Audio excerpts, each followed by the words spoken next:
Chapter 1. Transmigration to a Distant Realm.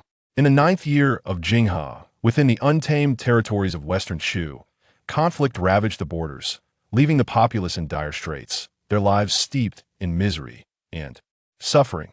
Nestled at the foot of Yun Mountain stood a dilapidated straw hut in Zhao family village. The house, long neglected, was in such disrepair that even a gust of wind or a downpour could bring it crashing down. Inside the straw hut, a tattered old woman gazed sorrowfully at her motionless granddaughter lying in bed. She sat at the bedside, tears streaming down her face, unable to count how many times she had wept. "My dear Yi, how could you be so foolish? How could you leap into the river? If you leave me, how shall I endure this life? How can I face your deceased parents? It is my fault for not taking better care of you." As she wept, she pounded her chest in despair, her cries growing increasingly heart-wrenching. Suddenly, the fingers of the figure on the bed twitched, and her eyes slowly fluttered open. Yet, her throat was still hoarse, rendering her speechless. The old woman seemed to sense the faint breath of life and excitedly grasped the young woman's hand, exclaiming, "Yi, you have awakened. My precious granddaughter." With hands clasped in gratitude, she fervently proclaimed, "Thank you, heavens.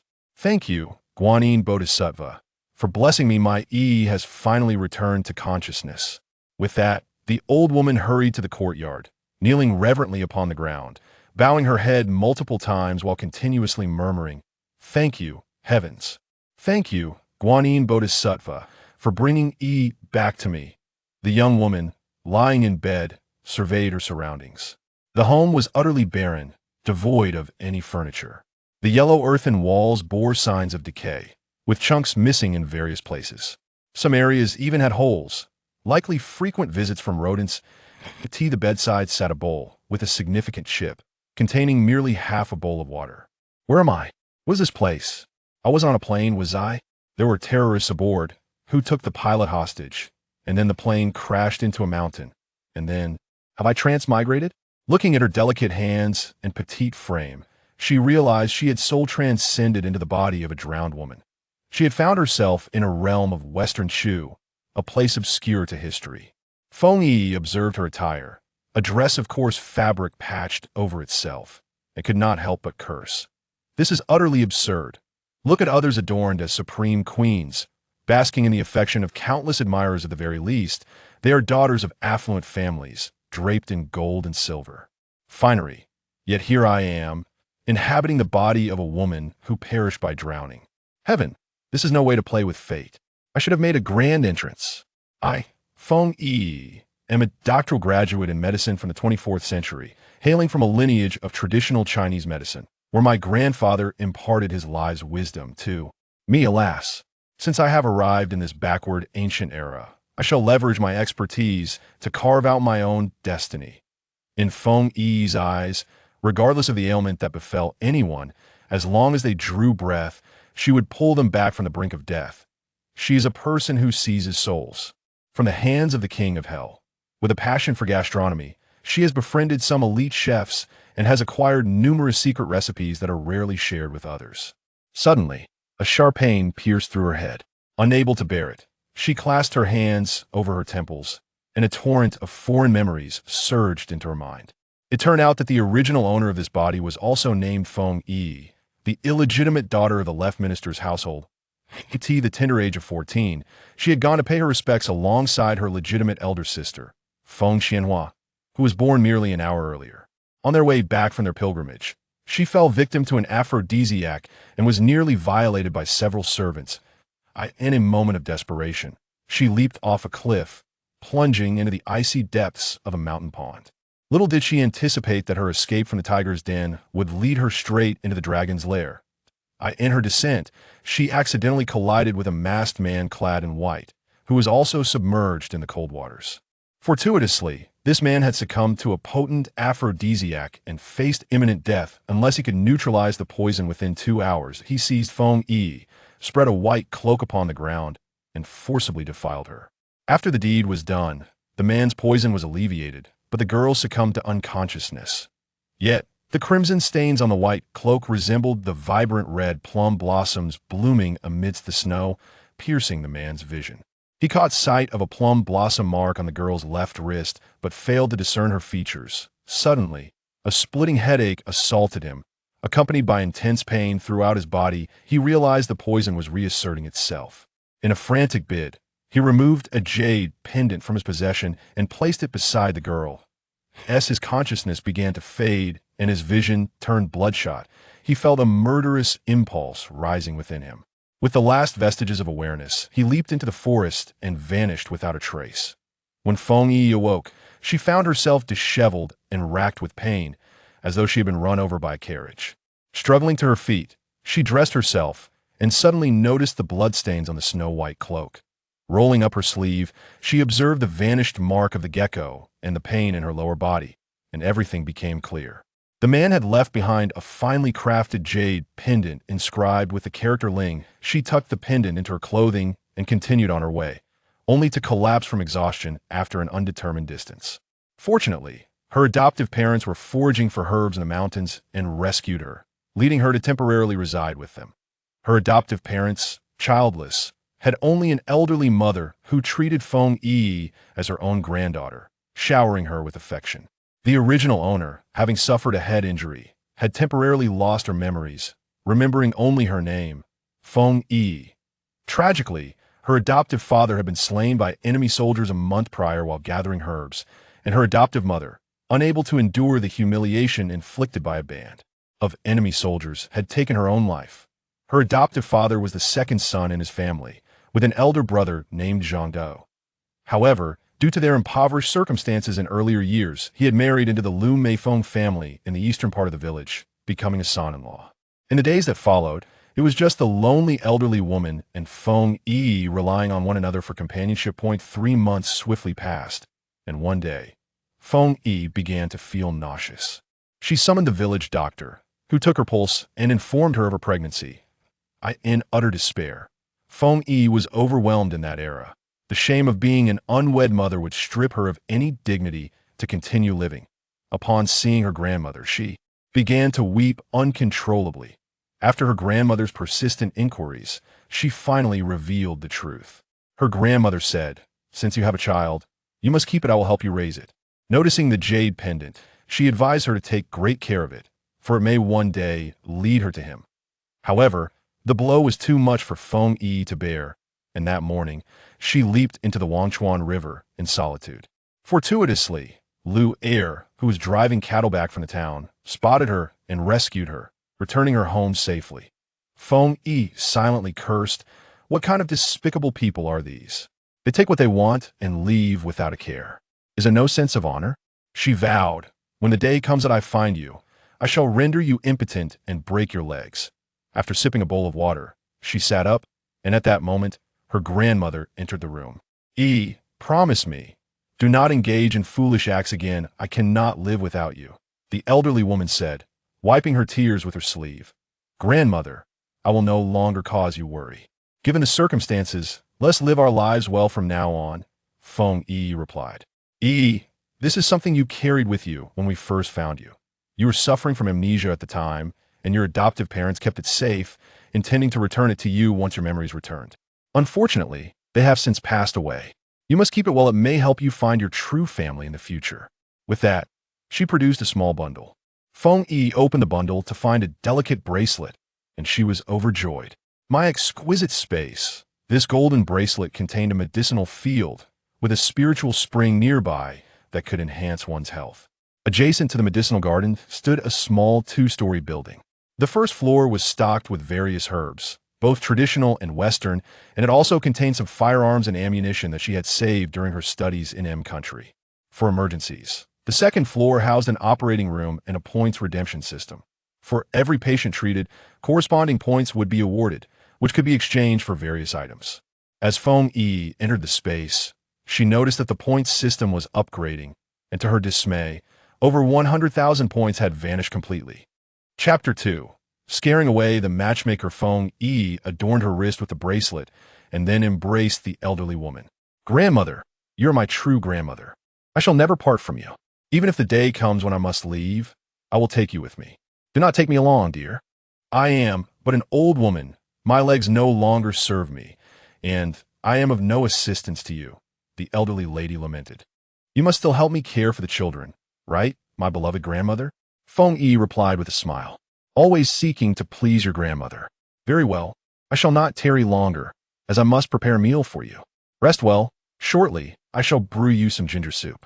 With that, the elderly woman departed. As Feng Yi lay on the bed, she pondered, the original owner of this body was born of the third concubine. Her legitimate sister was also 14, born merely an hour before her. It was said that the matriarch had fallen ill immediately after giving birth and entrusted her daughter to the care of the third concubine. Approximately 2 months later, her legitimate sister, Feng Qianhua, was taken away. Her biological mother, the third concubine, showed her no affection, favoring instead her legitimate sister.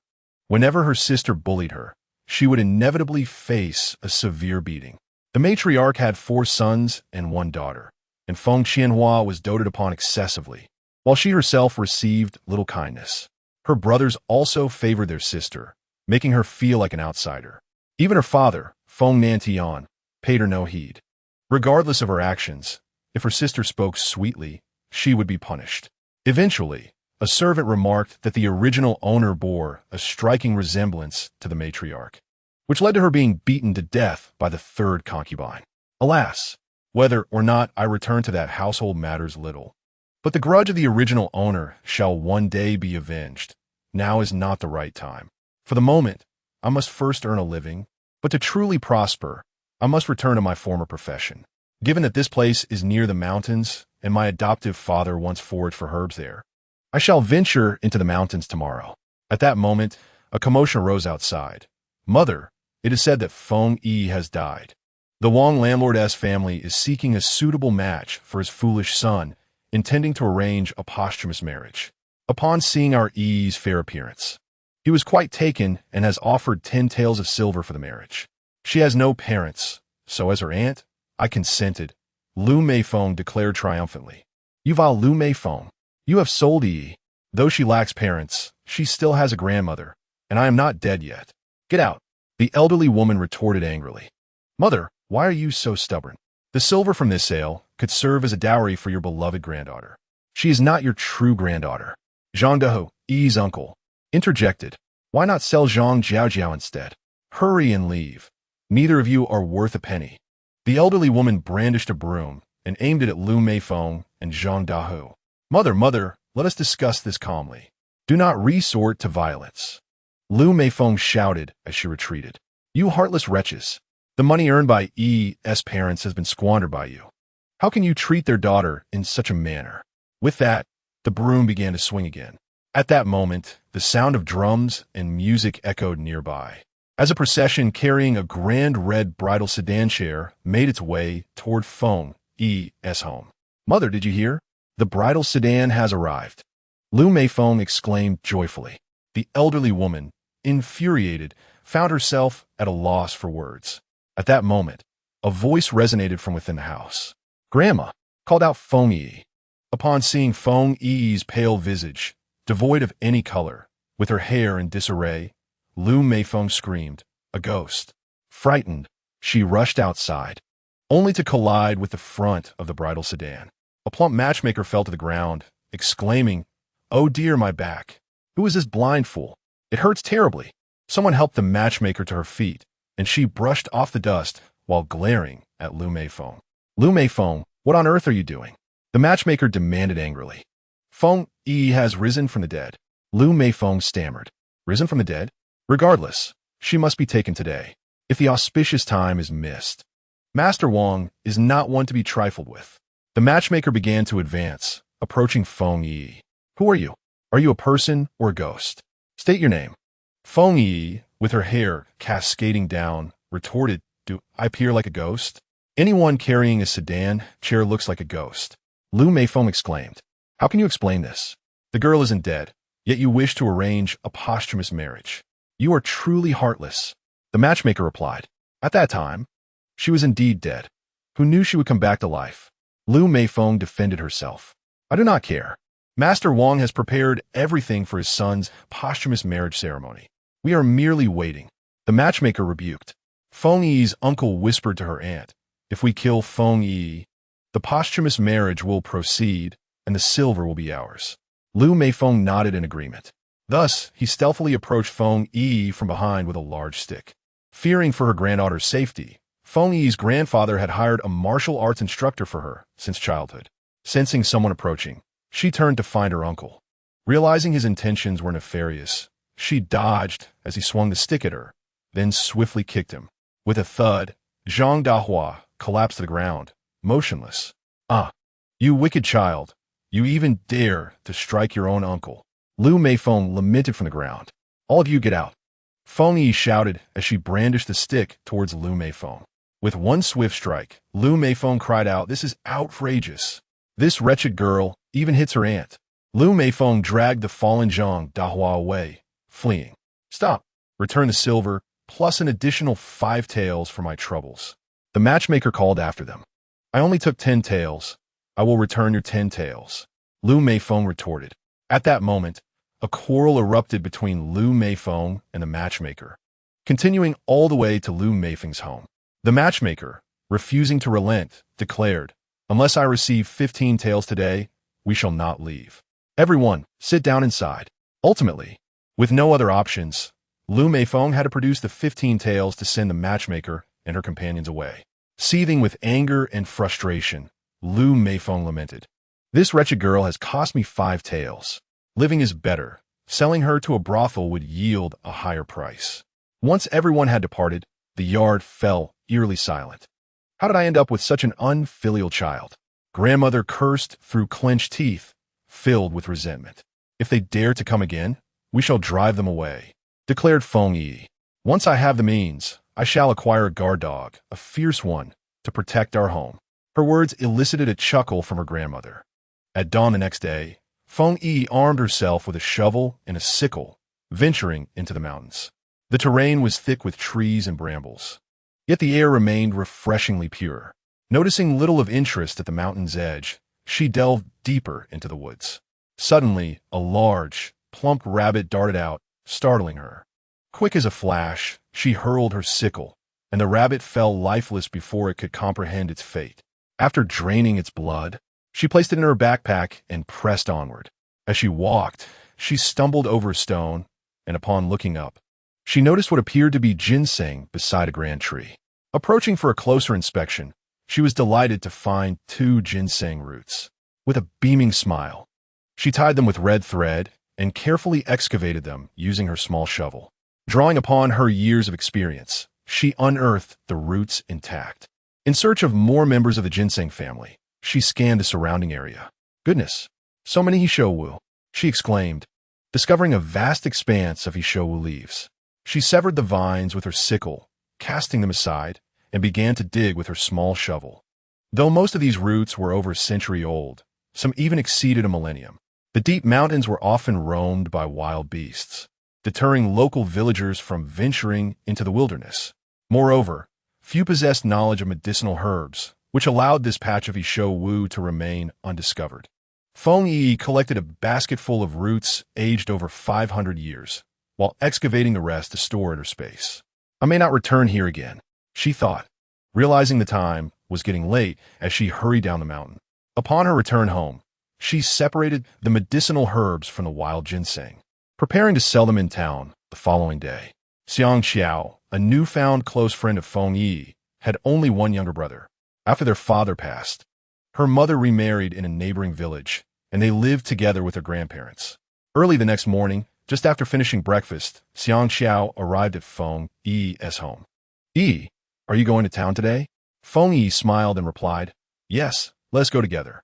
Thus, the two set off, sharing a ride on Luer's cart, each paying a copper coin for the journey. Upon arrival in town, Feng Yi turned to Xiang Xiao, saying, "You go sell the eggs first. I'll sell the herbs at the apothecary over there and return to find you." Xiang Xiao smiled. "Go ahead, be careful." Feng Yi made her way to the Baichao apothecary, not far from the street. This shop had an excellent reputation, known for its honesty in dealings. The original owner's adoptive father had sold the herbs he gathered to this very apothecary. Feng Yi had visited before, and she was well acquainted with the young attendant and the shopkeeper. Upon seeing her, the attendant greeted her warmly. "It's been a while since you last visited. Sister Yi, yesterday, the shopkeeper was reminiscing about you, and today, he has summoned you. I shall go and call for him now. During this period, I've been unable to collect herbs due to family matters, explained Feng Yiyi. After the young attendant finished speaking, he dashed towards the backyard. Shopka Berry Young, a man in his 50s with an air of righteousness, inquired, My dear Yi, what treasures have you brought today?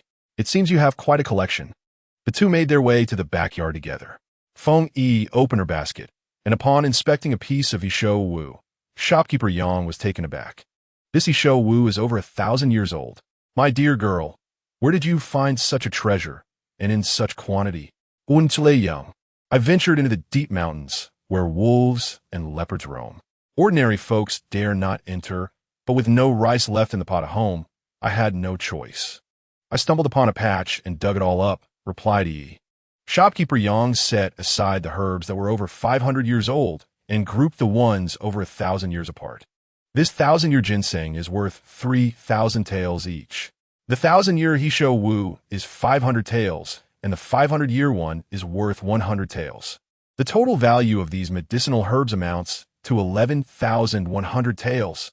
He also exchanged some small silver coins to facilitate her purchases. After selling the herbs, Yi sought out Xiang Qiao, only to find that none of her eggs had sold. Xiang Qiao, come with me. I will buy your eggs, Yi said, pulling her along. Upon reaching the herbal shop, Feng Yi presented the eggs to shopkeeper Yang. Thank you very much, Uncle Yang. These eggs are from my friend S family. A gift for you. This is too much, protested shopkeeper Yang. Yi insisted on leaving the eggs and handed Xiang Qiao a tael of silver. Xiang Qiao, this is too generous. The eggs aren't worth this much, she replied. It's all right. I earned a good sum today. You have always covered my travel expenses when I had no money. Take it, and let us buy something together, Yi smiled. The two then proceeded to the grain shop, where he purchased some millet, sorghum, and flour. After placing the acquired items in the store, they headed towards the fabric shop. Neither her grandmother nor she possessed decent clothing. Their garments were tattered and patched. She selected a dark fabric and a piece of vibrant green cotton, as well as 2 quilts and 2 pairs of shoes. In the store, she chose an outfit for herself and another for Xiang Qiao. Xiang Qiao quickly protested, I have clothes. There is no need to buy more. Look at your attire. Your wrists are exposed, and it's merely missing a patch compared to mine. We are good sisters. This is a gift for you. So please accept it. Thank you, Yi. Feng Yi smiled and placed the items in the store. Lastly, she visited the butcher shop and requested 5 pounds of pork belly. Upon seeing the offal, she inquired, Shopkeeper, how much for these entrails? The butcher replied, These foul-smelling bits are unwanted. I haven't had the chance to dispose of them yet. If you don't mind, you may take them. Overjoyed, Yi accepted, for pig intestines were a favorite. The spicy and fragrant delicacies were a true delight. After settling the bill for the meat, she gathered the pork and the foul-smelling entrails to find Lu'er. They loaded everything onto the cart and began their journey homeward. Due to the considerable distance from her home, Xiang Qiao alighted from the carriage midway. Lu'er, hastening his vehicle, escorted her to her abode and assisted in unloading her goods. She graciously rewarded Lu'er with 2 additional copper coins as payment for the delivery. With a heart full of joy, Lu'er accepted the coins, assuring her that she could always call upon Uncle Lu when in need. After Lu'er departed, he called out loudly, Grandmother, come out and help. Upon hearing her granddaughter's voice, Wang Shi hurriedly emerged from the kitchen. Upon seeing the abundance of items on the ground, she anxiously inquired, How did you acquire so many things? Where did you find the money? My heavens, this must have cost a fortune. Yi smiled, reassuring her, Do not worry about the money, grandmother. Let us first put everything away. They began by placing the grain in the kitchen, discarding the tattered old quilts outside, and bringing in the new bedding. Lastly, Yi presented 2 pieces of fabric, saying, Grandmother, please make several outfits from this dark fabric. And with this lighter one, make me 2 dresses. I also bought some meat. Today, I will prepare the meal. How did you come by such funds? Her grandmother asked, perplexed. Yesterday, I foraged for medicinal herbs on the mountain and even discovered a wild ginseng root. The money is from selling the ginseng and other herbs. Grandmother, we shall no longer live in hardship. Your good days are here. Upon witnessing the radiant smile on Yi's face, Wang Shi's anxious heart finally found solace. The child had finally come to terms with things. This was her first time cooking. Yi meticulously washed the pork belly, cutting it into 3 substantial pieces, then further chopping one into smaller morsels. After blanching the meat in hot water, she rinsed it thoroughly. After cleaning the pot, she added oil, and once it heated, she tossed in chopped scallions and ginger slices, followed by the pork belly. The pot soon emitted a tantalizing aroma, and she retrieved seasonings from her space, adding them before simmering the mixture with a splash of water, all while cooking a pot of rice. In less than half an hour, the meal was prepared. Yi set the rice and dishes on the table, inviting her grandmother to dine. Upon seeing the spread, tears streamed down Wang Shi's cheeks. Since her son's passing, the family had not tasted meat. "Grandmother, please eat. The dishes will lose their warmth if we delay," Yi urged. "I promise that from now on, you will enjoy such meals daily, perhaps even better, and there will be a maidservant to attend to you," she added with a smile. "Well, I am counting on you to lead us to a better life." Wang Shi replied, "Grandmother, I earned a considerable sum from selling ginseng, but our current thatched roof is on the verge of collapse. A strong wind or heavy rain could easily uproot it, and winter is fast approaching. We must build a few new houses." Grandmother pondered, "Where shall we construct them? Should we build on the mountainside or purchase land in the village? I also wish to acquire a plot to cultivate some medicinal herbs." Yi decided, "If you wish to buy land, consult the village chief. He has some old connections with our family." Chapter 4. The one I secretly admire, Yi. Building a house by the mountainside is not advisable, for during heavy rains, water will cascade down from the mountain, flooding the dwelling directly. It is best to find a well-located, elevated plot of land on the outskirts of the village to build a few houses, suggested Wang. "All right, Grandma. I will speak with the village chief tomorrow. Here is 100 taels in silver notes for you. Having money in your pocket brings security. No need for you to spend money, my dear. You still need to build the house, and I can hardly use this money myself. You will have many places where you will need it." "Grandma, I have saved enough for myself," she reassured. "Take this, in case I am unable to return. You can buy whatever you need without hesitation." The elderly lady had never seen silver notes before, and as she held them in her trembling hands, her heart blossomed with joy. "With this, my granddaughter has made me wealthy." After saying so, she fetched a small cloth bag to carefully wrap the note in multiple layers before placing it into the cupboard. After their meal, Yi began cleaning the pig's intestines. "Why does it smell so foul? Can this be eaten?" Grandma asked, covering her nose. Yi tossed a handful of flour into the basin. "Grandma, though the intestines smell awful, they taste delightful. Wait until I cook them for you. I guarantee you will find them delicious." Early the next morning, Yi visited the village chief's home. Upon seeing her, the chief greeted her with a smile. "Ah, Yi, what brings you here?" "Uncle Zhao," she replied, "I wish to discuss something with you today. Is there any land for sale nearby? The 2 grass houses we have are in dire straits. A strong wind could blow them away. The weather is still manageable, and I would like to purchase a plot to build a few houses. Do you know of any suitable locations?" There is indeed a piece of land available on the east side of the village, previously owned by old Zhang. He has moved to town and is selling it. The chief informed her. Yi's face brightened. "Uncle Zhao, how much is he asking for it?" The chief, puffing on his pipe, replied, "Along with an additional 20 acres. He is asking for 62 taels of silver. The price is quite steep, which is why no one in the village has purchased it." "Very well, Uncle Zhao. I will buy it," Yi declared. "Could you assist me with the paperwork in town? Here is 70 taels in silver notes." "Child, that is far too much. You won't need all that. 3 taels will suffice for the transfer fees. You can keep the remainder for some wine. Your assistance will be invaluable to me in the future." "All right then, I shall head to town shortly. I will bring along old Zhang to finalize the matter and return the paperwork to you this afternoon," said the village chief. "Thank you, Uncle Zhao, for taking care of this for me."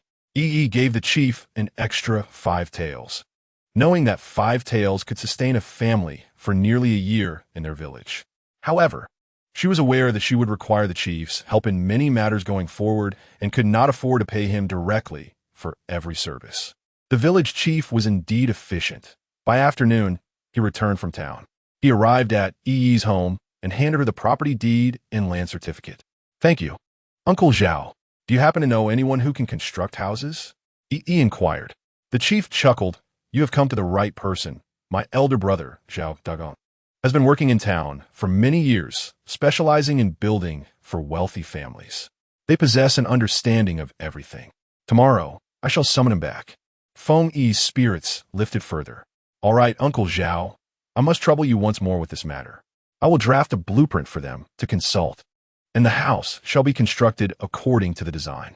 Very well, I shall send a message to bring him back. With that, the village chief departed.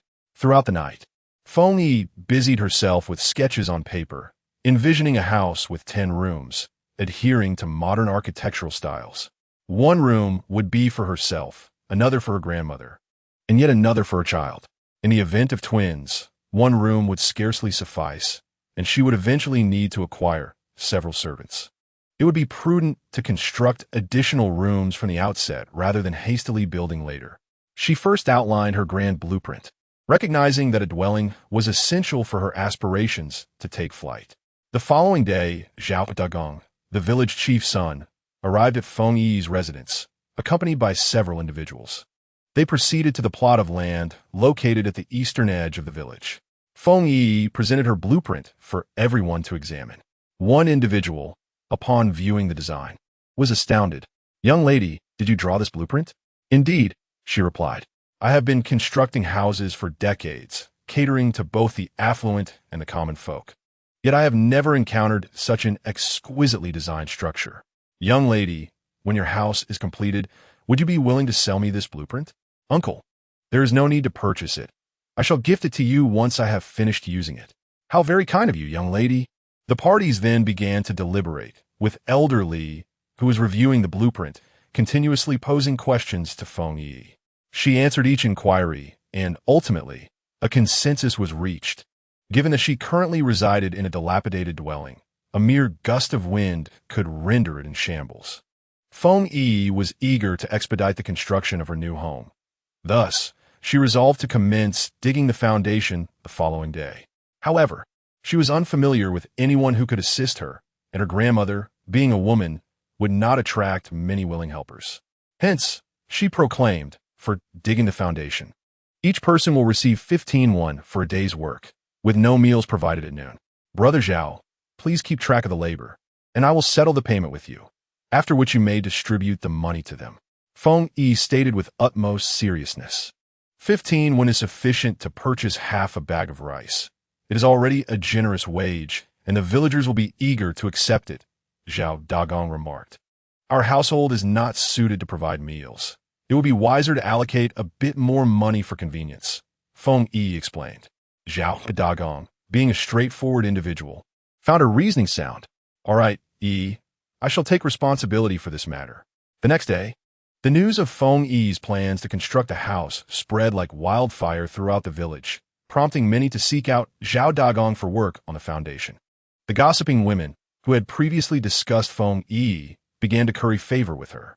After several days of labor, the foundation was finally completed. Zhao Dagong once again sought out Feng Yiyi to discuss the specifics regarding stones, bricks, and timber. In the interest of simplicity, she suggested, Brother, I have never built a house before and do not know where to procure materials. It may be better to hire a contractor who could provide both labor and materials. Seeing her trust in him, Zhao Dagong reassured her, Yi, rest assured, all materials will be of the highest quality. Then I am grateful for your assistance. Brother, Feng Yi responded sincerely.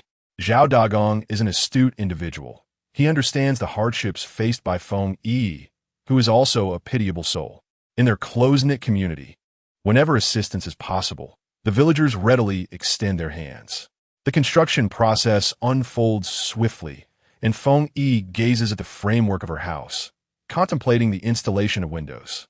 However, upon observing that others have merely used paper for their windows, she resolutely decides against such a choice. In this era, she wonders whether glass, or more accurately, liuli, exists. Thus, she approaches Zhao Dagong and inquires, Brother Zhao, is there a place nearby that produces liuli? The kind suitable for windows. Indeed, there is, Zhao Dagong replies.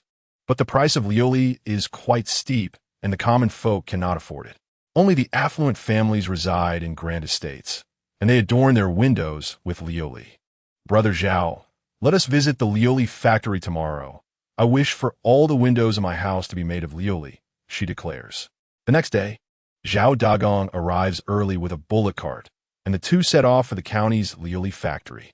Upon their arrival, the proprietor greets them with a warm smile, recognizing Zhao Dagong as his guide. What type of Lioli do you wish to purchase, esteemed customer? Is it for a newly constructed house? Lioli offers excellent transparency and light transmission, he inquires.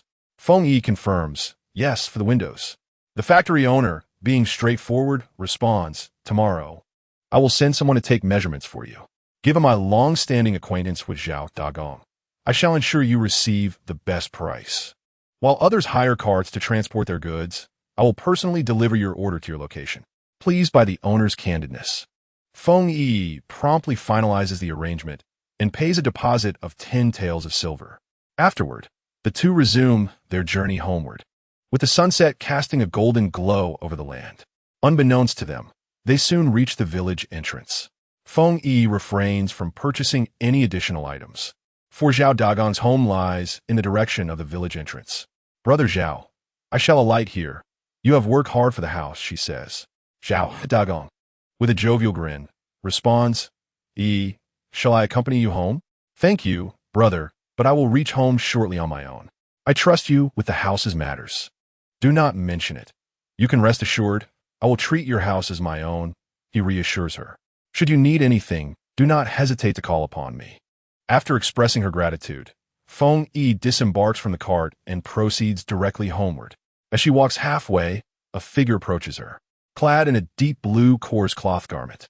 He appears pale and slender, a stark contrast to the robust farmers around him, resembling a frail scholar. He calls out, waving enthusiastically from a distance. Feng Yiyi feels puzzled and thinks to herself, who are you? I do not recognize you. She continues to search her memory, but finds no trace of this individual. Maintaining her aloof demeanor, she persists forward. As they draw nearer, the young man softly exclaims, I heard that you are building a new house. Where have you been? Feng Yiyi gazed at him in confusion and asked, do we know each other? This question fell upon Lin Yi like a bucket of cold water, startling him. Grasping Feng Yiyi's arm with anxiety, he implored, Feng Yiyi, I am your elder brother Lin Yi, residing at the eastern end of the village. Do you no longer recognize me? With a gentle tone, Feng Yiyi replied, I apologize. I bumped my head against a rock and have forgotten certain things. She then shook off Lin Yi's hand and continued walking, disregarding him entirely. Lin Yi stood there, bewildered. This scene was fortuitously witnessed by Li Tsuehua, who had just returned from her maternal home, known for her penchant for gossip. Li Tsuehua lived in modest circumstances with her only daughter, Hebilian. Though her daughter was not particularly striking, she possessed a wild spirit. One day, while gathering firewood on the mountain, she inadvertently injured her leg and was limping home. At that moment, she encountered Lin Yi, who had just returned from the academy. Since they were from the same village and Hebilian was just a young girl, Lin Yi thought little of it and kindly helped her carry the firewood home. In Li Tsuehua's eyes, Lin Yi was the sole scholar in the village. He often met with the county magistrate, and should he one day achieve the title of top scholar, his fortune would be boundless.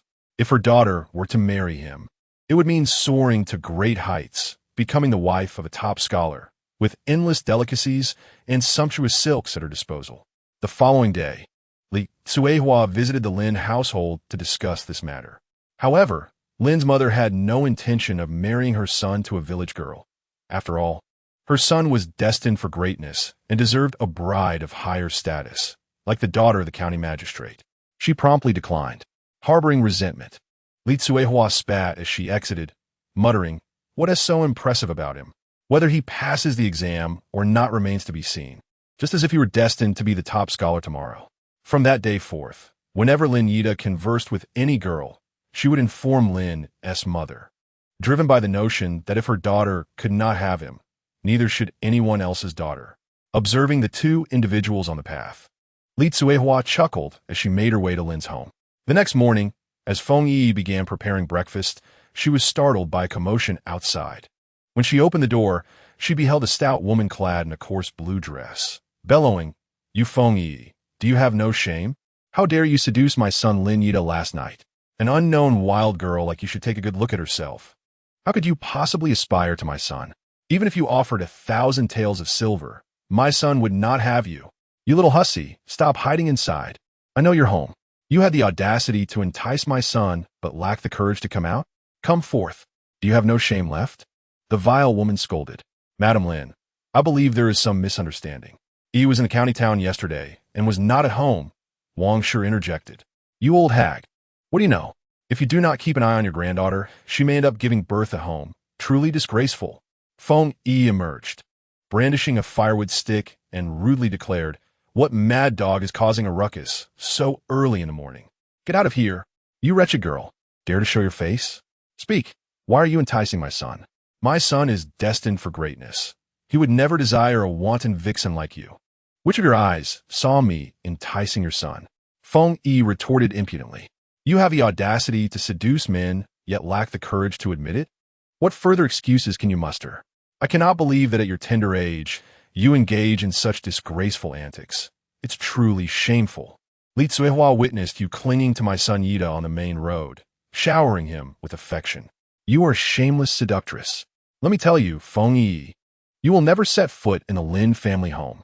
Feng Yiyi chuckled. "So merely speaking equates to embracing? If I truly embraced him, people might claim we have children together. How ridiculous. And that troublemaker, Li Cuihua, I shall deal with her shortly. Listen well, old lady Lin, keep your son in check. I merely crossed paths with him on my way back. Nothing occurred. You may inquire with your son. Keep him away from me in the future. Do you think your family is of such high status that I, Feng Yiyi, would covet it? Get out now.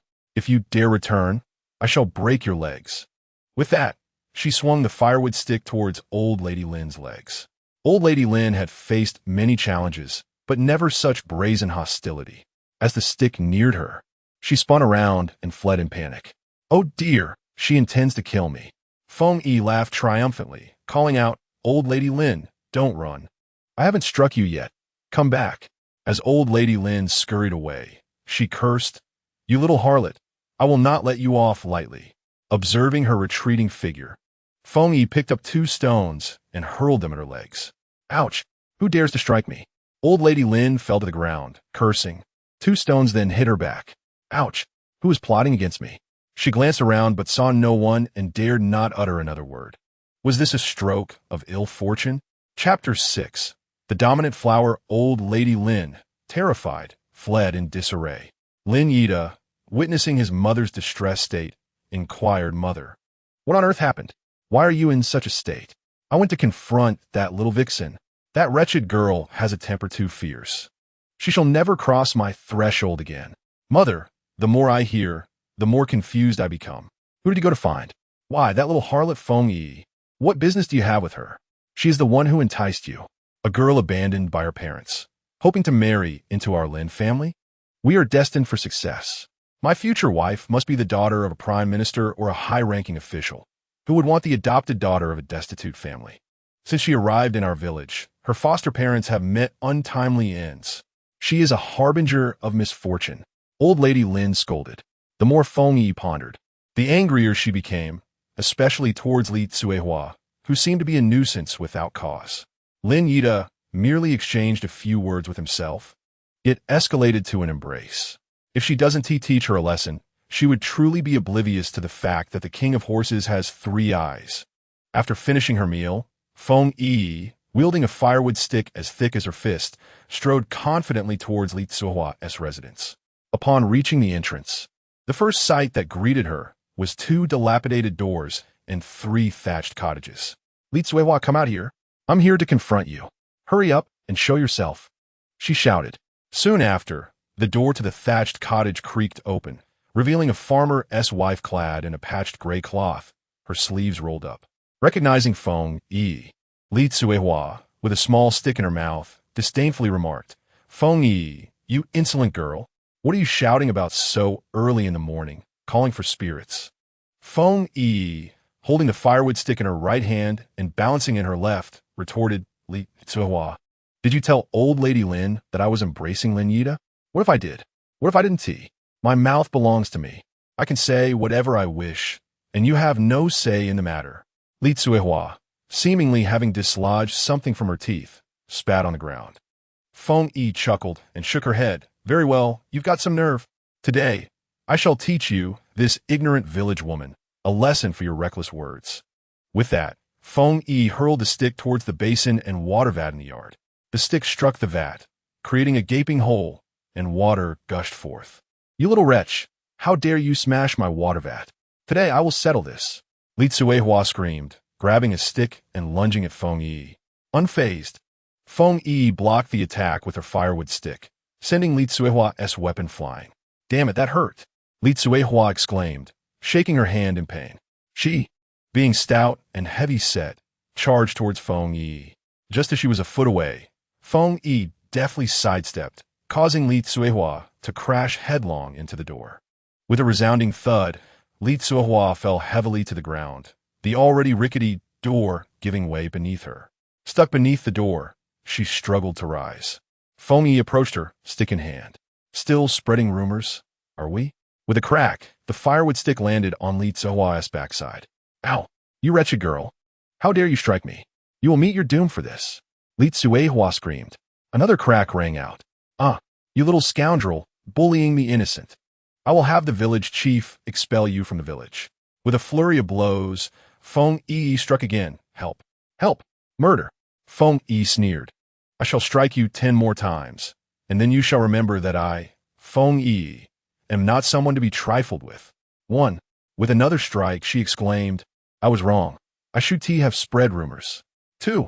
Another 2 strikes followed. Forgive me, Feng Yiyi. I shall never dare again. Please spare me. Will you not dare again?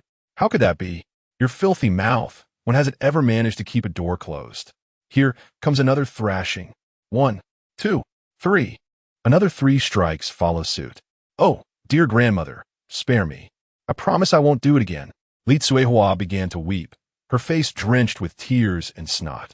Feng Yiyi observed for a moment and deemed the lesson sufficiently imparted. She stepped forward to Li Tsuehua and declared, from this day forth, should I hear even a whisper of you speaking ill of me, I shall break your legs and render you bedridden for eternity.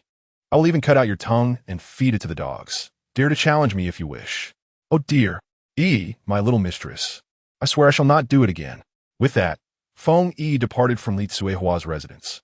In their close-knit village, the sound of Li Tsuehua's cries attracted the attention of neighbors, who quickly gathered to witness the spectacle. Upon seeing Feng Yiyi exacting her retribution upon Li Tsuehua, none dared to voice a word. Iron Pillar's wife wore an expression of sheer delight, exclaiming, what a relief. Li Tsuehua finally got what was coming to her. There is not a single matter in this village that she does not meddle in. Every trivial gossip, every minor dispute, once it passes through her lips, becomes a grand tale, exaggerated and distorted beyond recognition. Even when 2 families have no quarrel, her tongue can ignite a feud between them. Son the carpenter's wife felt a sense of vindication.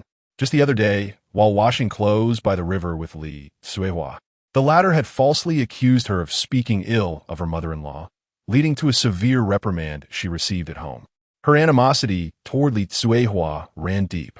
Yet Li Tsuehua, like a rabble-rouser, would not hesitate to shout from door to door about any slight, even a lost egg, without respite for an entire day.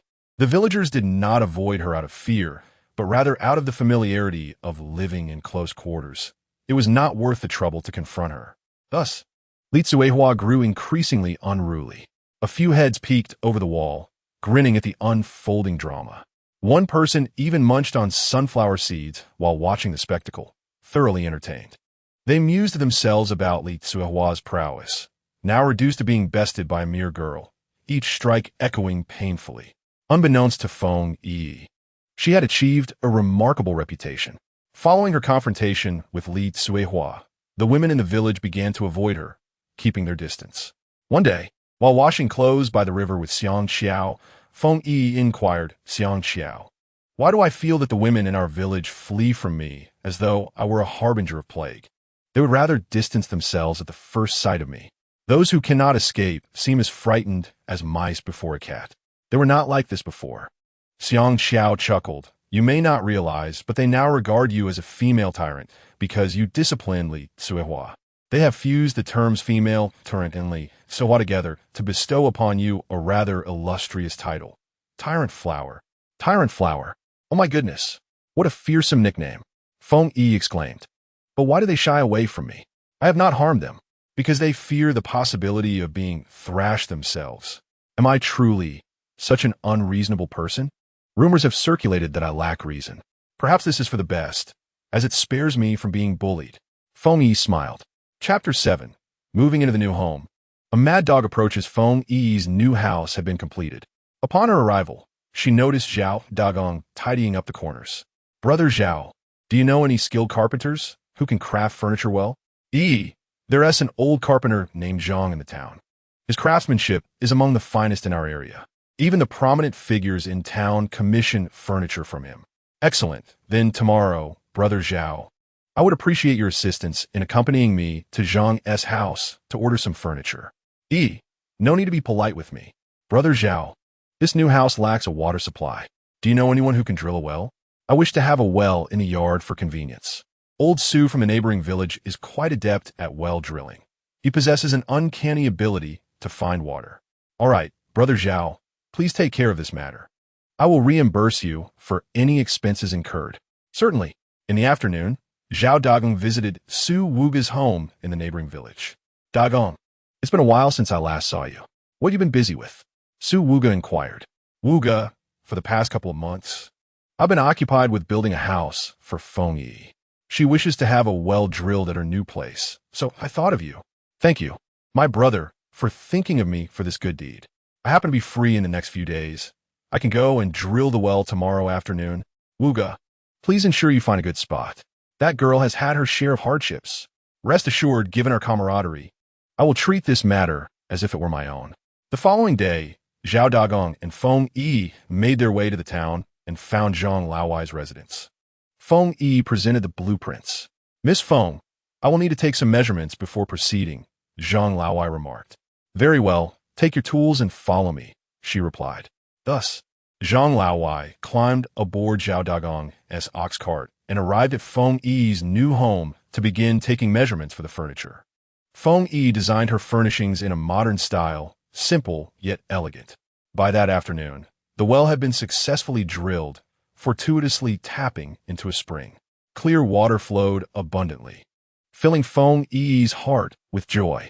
As the spring water flowed uncontrollably, she arranged for the construction of a water reservoir and dug a small ditch to drain excess water, directing it to the nearby channel.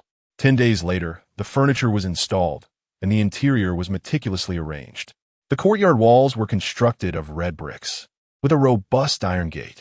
Feng Yiyi also ordered new quilts and curtains, replacing all kitchenware with new items. In her words, a new home heralds a new beginning.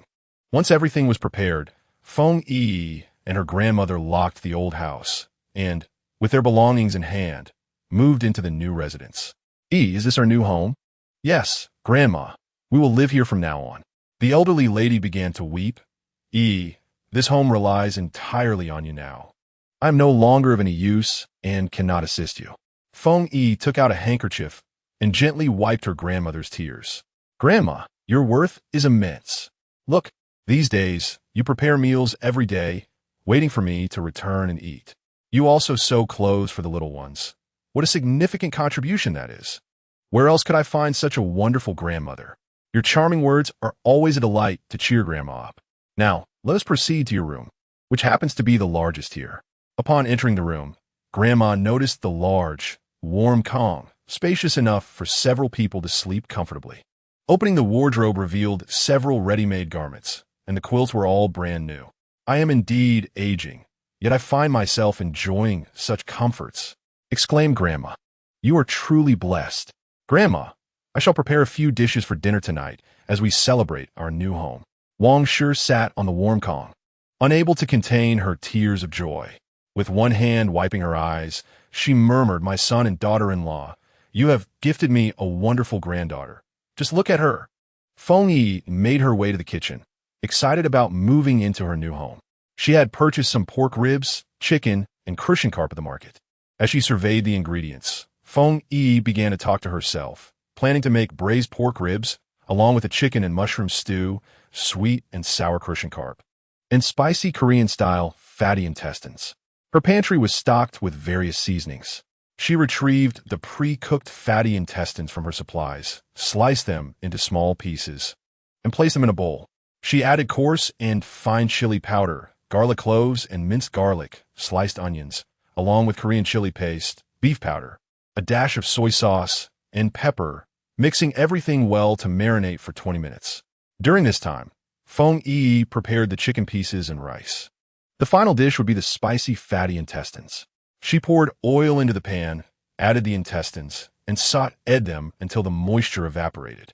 From her supplies, she retrieved a bottle of glacier beer, pouring half of it into the pan while continuing to stir. Feng Yiyi thought to herself how delightful it would be if she had some blanched soybean sprouts and enoki mushrooms or even some dry tofu to add to the pan for an even tastier dish. Once everything was cooked, she called Grandma to the kitchen for dinner. "Grandma, please eat more. Try this spicy fatty intestine. I wonder if it will be to your liking." Grandma took a piece, placed it in her mouth, and exclaimed, "How spicy. Truly too hot, but it's quite delicious. Grandma, what do you think of this braised pork rib? It's far superior to plain boiled ribs. What did you put in it?" "I added a lot of special ingredients. It's a secret recipe." An idea suddenly struck Feng Yiyi.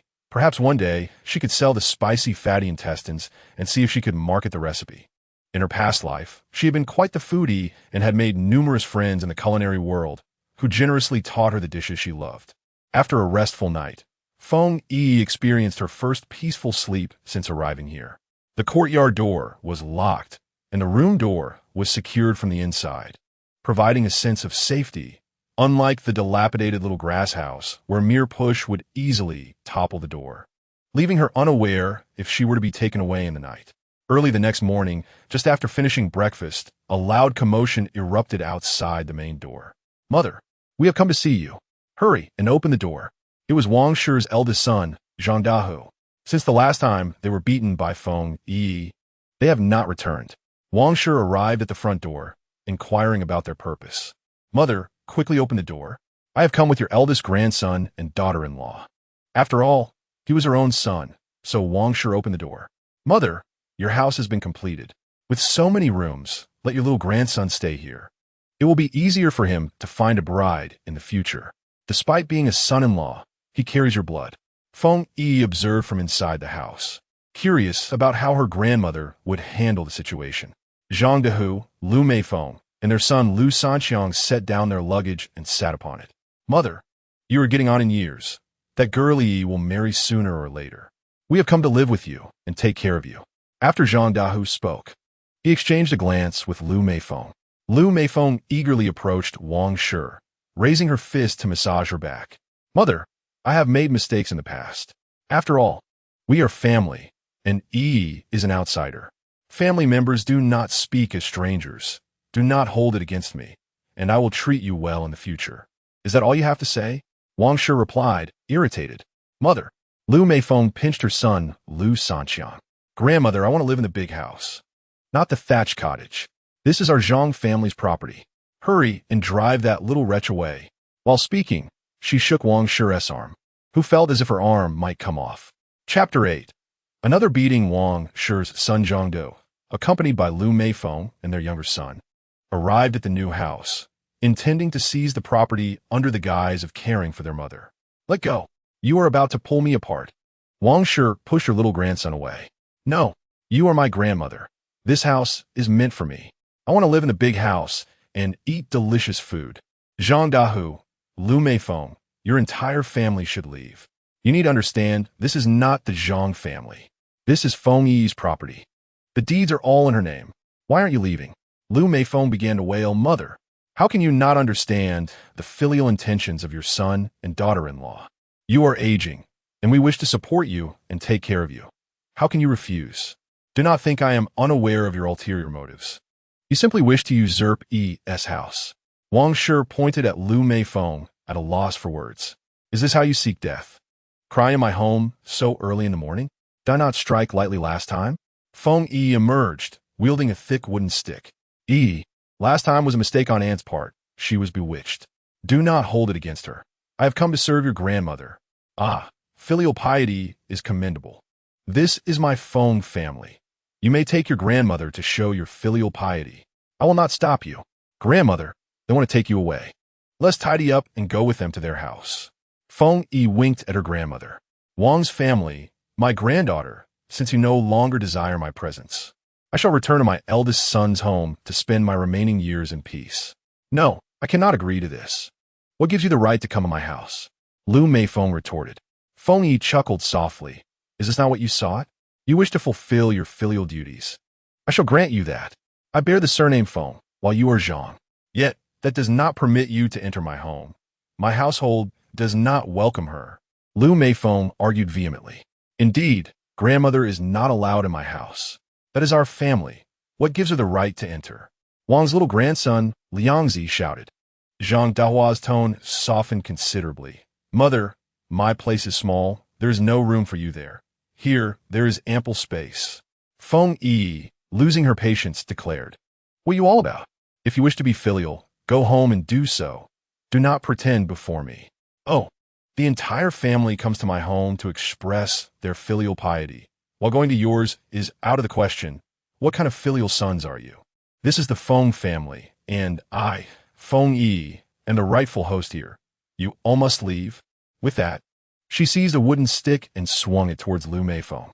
Ouch, that hurts terribly. Lu Meifeng, sitting on the ground, felt the impact on her shoulder.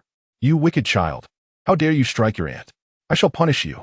Zhang Dahua exclaimed, picking up a nearby shovel and aiming it at Feng Yiyi. She deftly dodged, countering with a strike to Zhang Dahua's leg. You little wretch. Still insulting. Feng Yiyi struck twice more, and Zhang Dahua fell to the ground with a grunt. Lu Meifeng lifted a piece of brick, aiming for the now bowed head of Feng Yiyi. With a swift leap, Feng Yiyi evaded. The brick, however, struck Zhang Dahua's leg squarely. You detestable woman, how dare you strike me? Do you not fear my wrath? Upon hearing the threat of being divorced, Lu Meifeng was struck dumb. In this era, a woman being divorced is a profound disgrace, bringing shame upon her family, and the villagers would look down upon her. Even when falling ill, seeking a doctor would lead to the belief that treating a divorced woman tarnishes one's reputation. Liangzi's father exclaimed, It was not my intention. It was this little wretch that I aimed for, and, in her evasion, I struck you instead. Lu Meifeng cried, wiping her tears. All her fury was redirected towards Feng Yiyi. You little wretch, why did you evade when I struck you? Had you not dodged, I would not have hit Liangzi's father.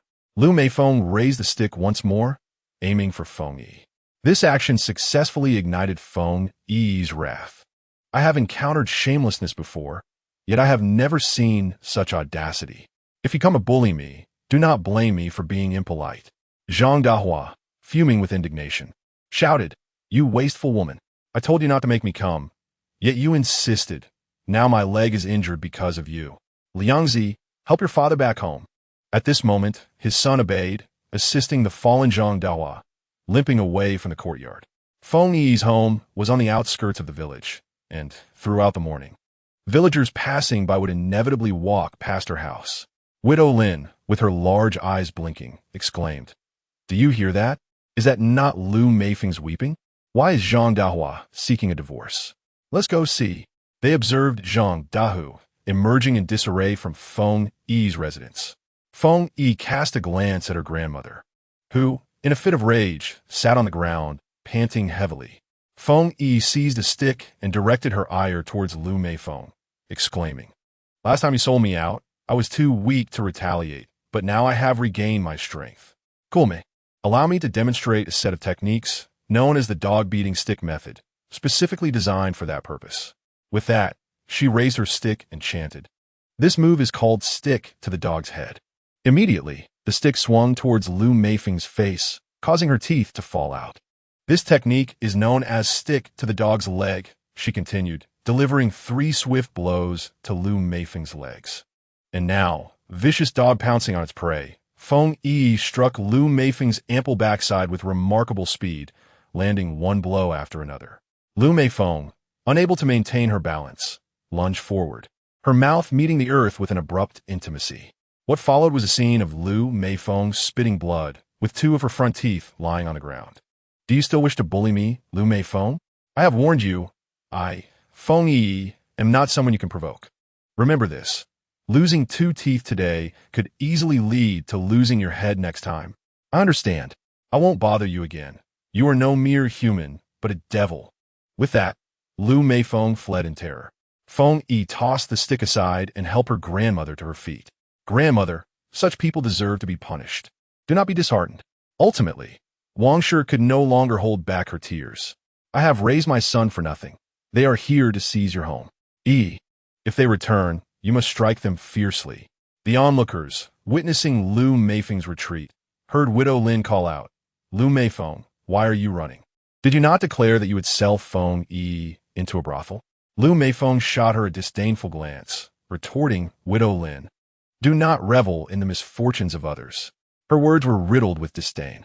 Who would have thought she would face such a fate? Remarked another woman. After assisting Wangshi back into the house, Feng Yi said, Grandmother, I must procure 2 capable maidservants to guard our home. I cannot remain here indefinitely. Should they return, you may not be able to handle them. If they dare return, I will protect this place with my life, Wangshi declared vehemently. Chapter 9. Teaching a lesson to the scoundrel and gaining treasures. Seeing her grandmother's sorrowful expression, Feng Yi gently patted her shoulder. Grandmother, do not grieve for those unworthy of your tears. Each time they come, we shall respond with force. Next time, let them lie in bed for a lifetime, and they shall not return. I will never forsake you, grandmother. Wangshi felt helpless, yet at this moment, she found solace in the fact that this was her second son's legacy, embodied in his granddaughter. Grandmother, it is still early. I shall go to the mountains to see if I can find any medicinal herbs to gather and sell. Feng Yi announced. Let me accompany you. No need, grandmother. I shall only wander nearby, not venture into the deep mountains. There is no cause for concern. Just be careful. You are with child now. Do not overexert yourself. Do not worry. With that, Feng Yi changed into a short outfit, slung a basket over her back, and took a small shovel and sickle as she headed towards the mountains. On her way, she encountered the frail scholar, Lin Yi. Feng Yi, I extend my sincerest apologies. It was my mother who caused the disturbance at your home, and she is in the wrong. Feng Yi cast a glance at him, recognizing him as Lin Yi. From this moment forth, do not let me see you again. Lin Yi stepped forward to grasp Feng Yi, but she executed a swift kick, sending him sprawling to the ground. I have lost my memories. All of my past is a blur, and should you continue to pester me, do not expect me to be gentle. Please agree to be amicable with me. Lin Yi implored. What nonsense! Stay far away from me, or I shall not hesitate to strike you. Feng Yi, having lost all patience, shouted in fury.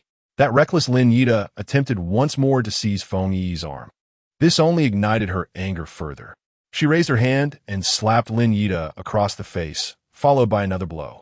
Instantly, 10 red marks blossomed upon his visage, transforming it into that of a swollen pig's head. Feng Yi lifted her right foot and forcefully kicked him in the abdomen. Feng Yi, you hit me. You kicked me. Do not pretend to be high and mighty before me. Others may fawn over you, but I, Feng Yi, have no regard for a mere scholar like you. With your character, dreaming of excelling in the Imperial examinations is futile. Following this, Feng Yi unleashed a flurry of punches and kicks, delivering a satisfying thrashing. Should you dare to entangle me again, I shall strike you even harder. Yes, you will be bedridden for at least 10 days to half a month. Lin Yi was momentarily dazed by the beating. Was this truly the gentle and considerate Feng Yi he once knew? She had struck him with such force. Feng Yi disregarded him and walked resolutely into the mountains. Due to the frequent passage of villagers, the outskirts were devoid of anything to forage, so she ventured deeper into the wilderness. Suddenly, she spotted a chubby red-furred fox and began to chase it. The little fox darted deeper into the mountains, stopping intermittently. As Feng Yi drew closer, it quickened its pace. And when she paused, it too came to a halt. While pursuing, Feng Yi marked the trees along the way. It was her long-standing habit to leave signs in the depths of the mountains to avoid getting lost. As she continued her chase, she noticed a cave ahead. The little fox stood at the entrance, waiting for her. It took a few steps forward, then looked back at Feng Yi. Even she, in her naivety, understood at that moment that the fox was leading her somewhere. The cave was long, and as she ventured further, the darkness deepened. Feng Yi retrieved a flashlight from her space. After walking for what felt like the time it takes to burn a stick of incense, she suddenly found herself in a beautiful clearing. At the cave's entrance, an array of unfamiliar wildflowers bloomed vibrantly. As she gazed further, she saw peculiar flora growing by the water's edge, shrouded in the mist of a hot spring. Feng Yi realized she had stumbled upon a hidden paradise. Not far off, various fruit trees flourished.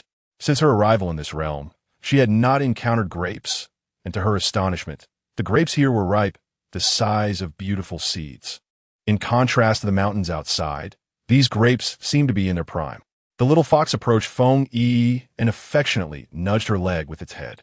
"The little fox, why have you brought me here?" The little fox glanced at Feng Yi, then dashed towards the herb field before returning. "You wish for me to gather herbs, do you not?" Feng Yi inquired. The little fox nodded. "But the owner here will be displeased." The little fox shook its head. "Is there no owner here? Or is the owner simply absent?" The little fox nodded again and then scampered ahead, looking back frequently. She followed closely, winding her way through until they arrived at a small cave, where a set of withered bones sat upon a chair, the time of death unknown. The little fox gestured for Feng Yi to kneel and bow. She knelt before the chair, offering 3 respectful bows. "Ancestor, Feng Yi has inadvertently trespassed upon this place, disturbing your tranquility. The mountains abound with rare flowers and herbs. I wish to collect some to heal the sick. I cannot bear to see you in such a state. Let me give you a proper burial, granting you eternal rest. Little fox, let's find a suitable place to inter your master. Where do you think would be appropriate?" The little red fox seemed to understand and dashed outside. Feng Yi followed suit. They soon encountered a stone tablet inscribed with the words Heavenly Mechanism Sect, Master Xianshun. The little fox nudged a mechanism on the tablet, causing a stone coffin to open, revealing a chest inside. The little fox leapt in, retrieving the chest and presenting it to Feng Yi. "Is this a gift for me?" The little fox nodded. Feng Yi opened the chest to find a letter inside. Upon unfolding it, she read several lines that conveyed, "To the fated one, the old one knows you wish to inter me here. I have attached my lifelong teachings as a token of gratitude." Feng Yi perused the titles of the tomes, including Unparalleled Lightness Skill and Azura Sword Technique, alongside a whip and a sword. She closed the chest. Although she carried only a basket, how could she transport the old man's remains into the coffin? There was nothing available, so Feng Yi began to place the bones piece by piece in her basket, bearing them to the coffin. Fortunately, as a healer, she arranged each bone according to its position, making 3 trips in total. Once everything was in place, she activated the mechanism to close the coffin. Kneeling before it, she offered 3 bows. "Thank you for your generous gift. I shall diligently study these medical texts and martial arts secrets to maximize their potential. I must take your herbs with me." With that, Feng Yi rose and stored the small chest in her spatial pouch. "Little fox, he was your master, correct?" The little fox nodded. "Do you wish to accompany me or remain here?" The little fox glanced at the coffin and then at Feng Yi, scratching her leg with a paw. Feng Yi understood. It desired to come with her. "Very well. Let us gather all the herbs here and place them in the spatial pouch, and I shall also relocate those fruit trees." Thus, one person dug for herbs while the fox used its paws to unearth them, and once everything was collected, Feng Yi stored them in her spatial pouch. In the realm of space, there exists a preservation function, awaiting the opportune moment for planting. Chapter 10. Whimsical Musings After Gathering Herbs.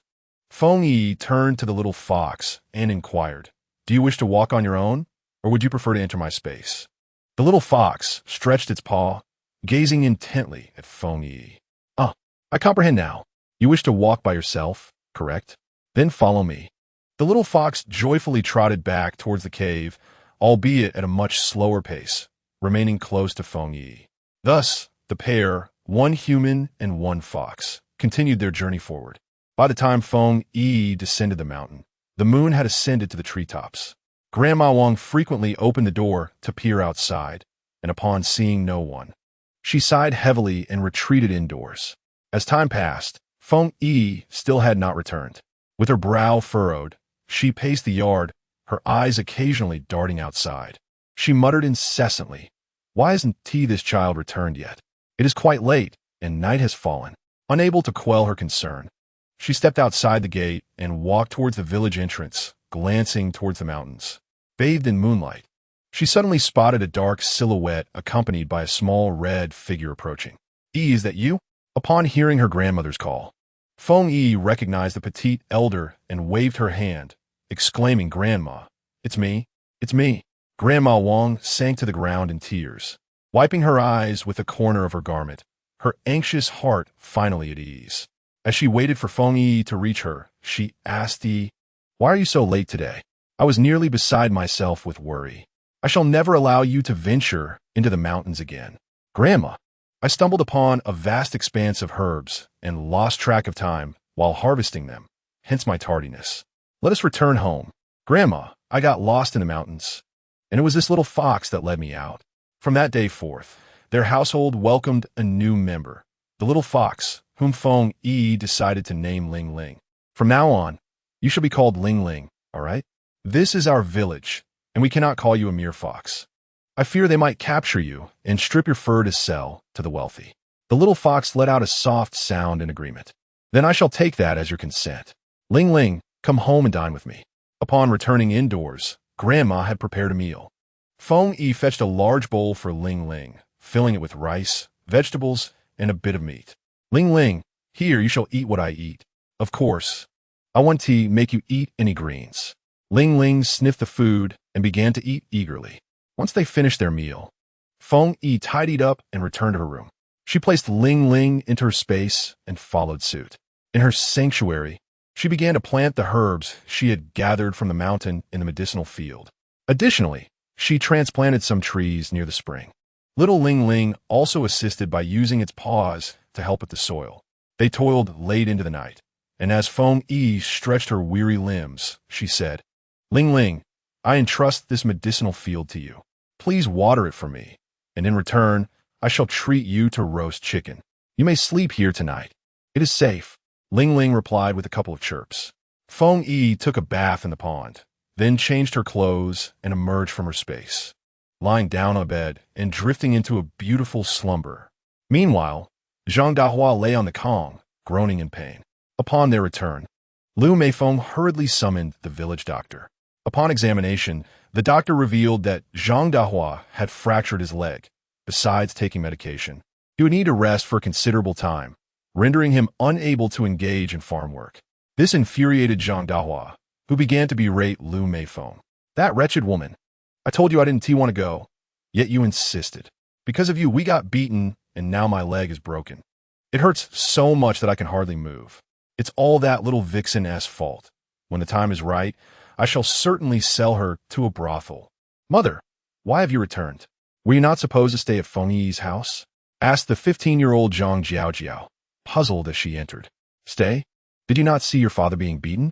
What shall we do then? Only if you all reside in that large house will people know we are not wealthy. And I can find a good match." Zhang Dahua found everything irksome. "What good match? A girl should not be thinking about marriage at such a young age.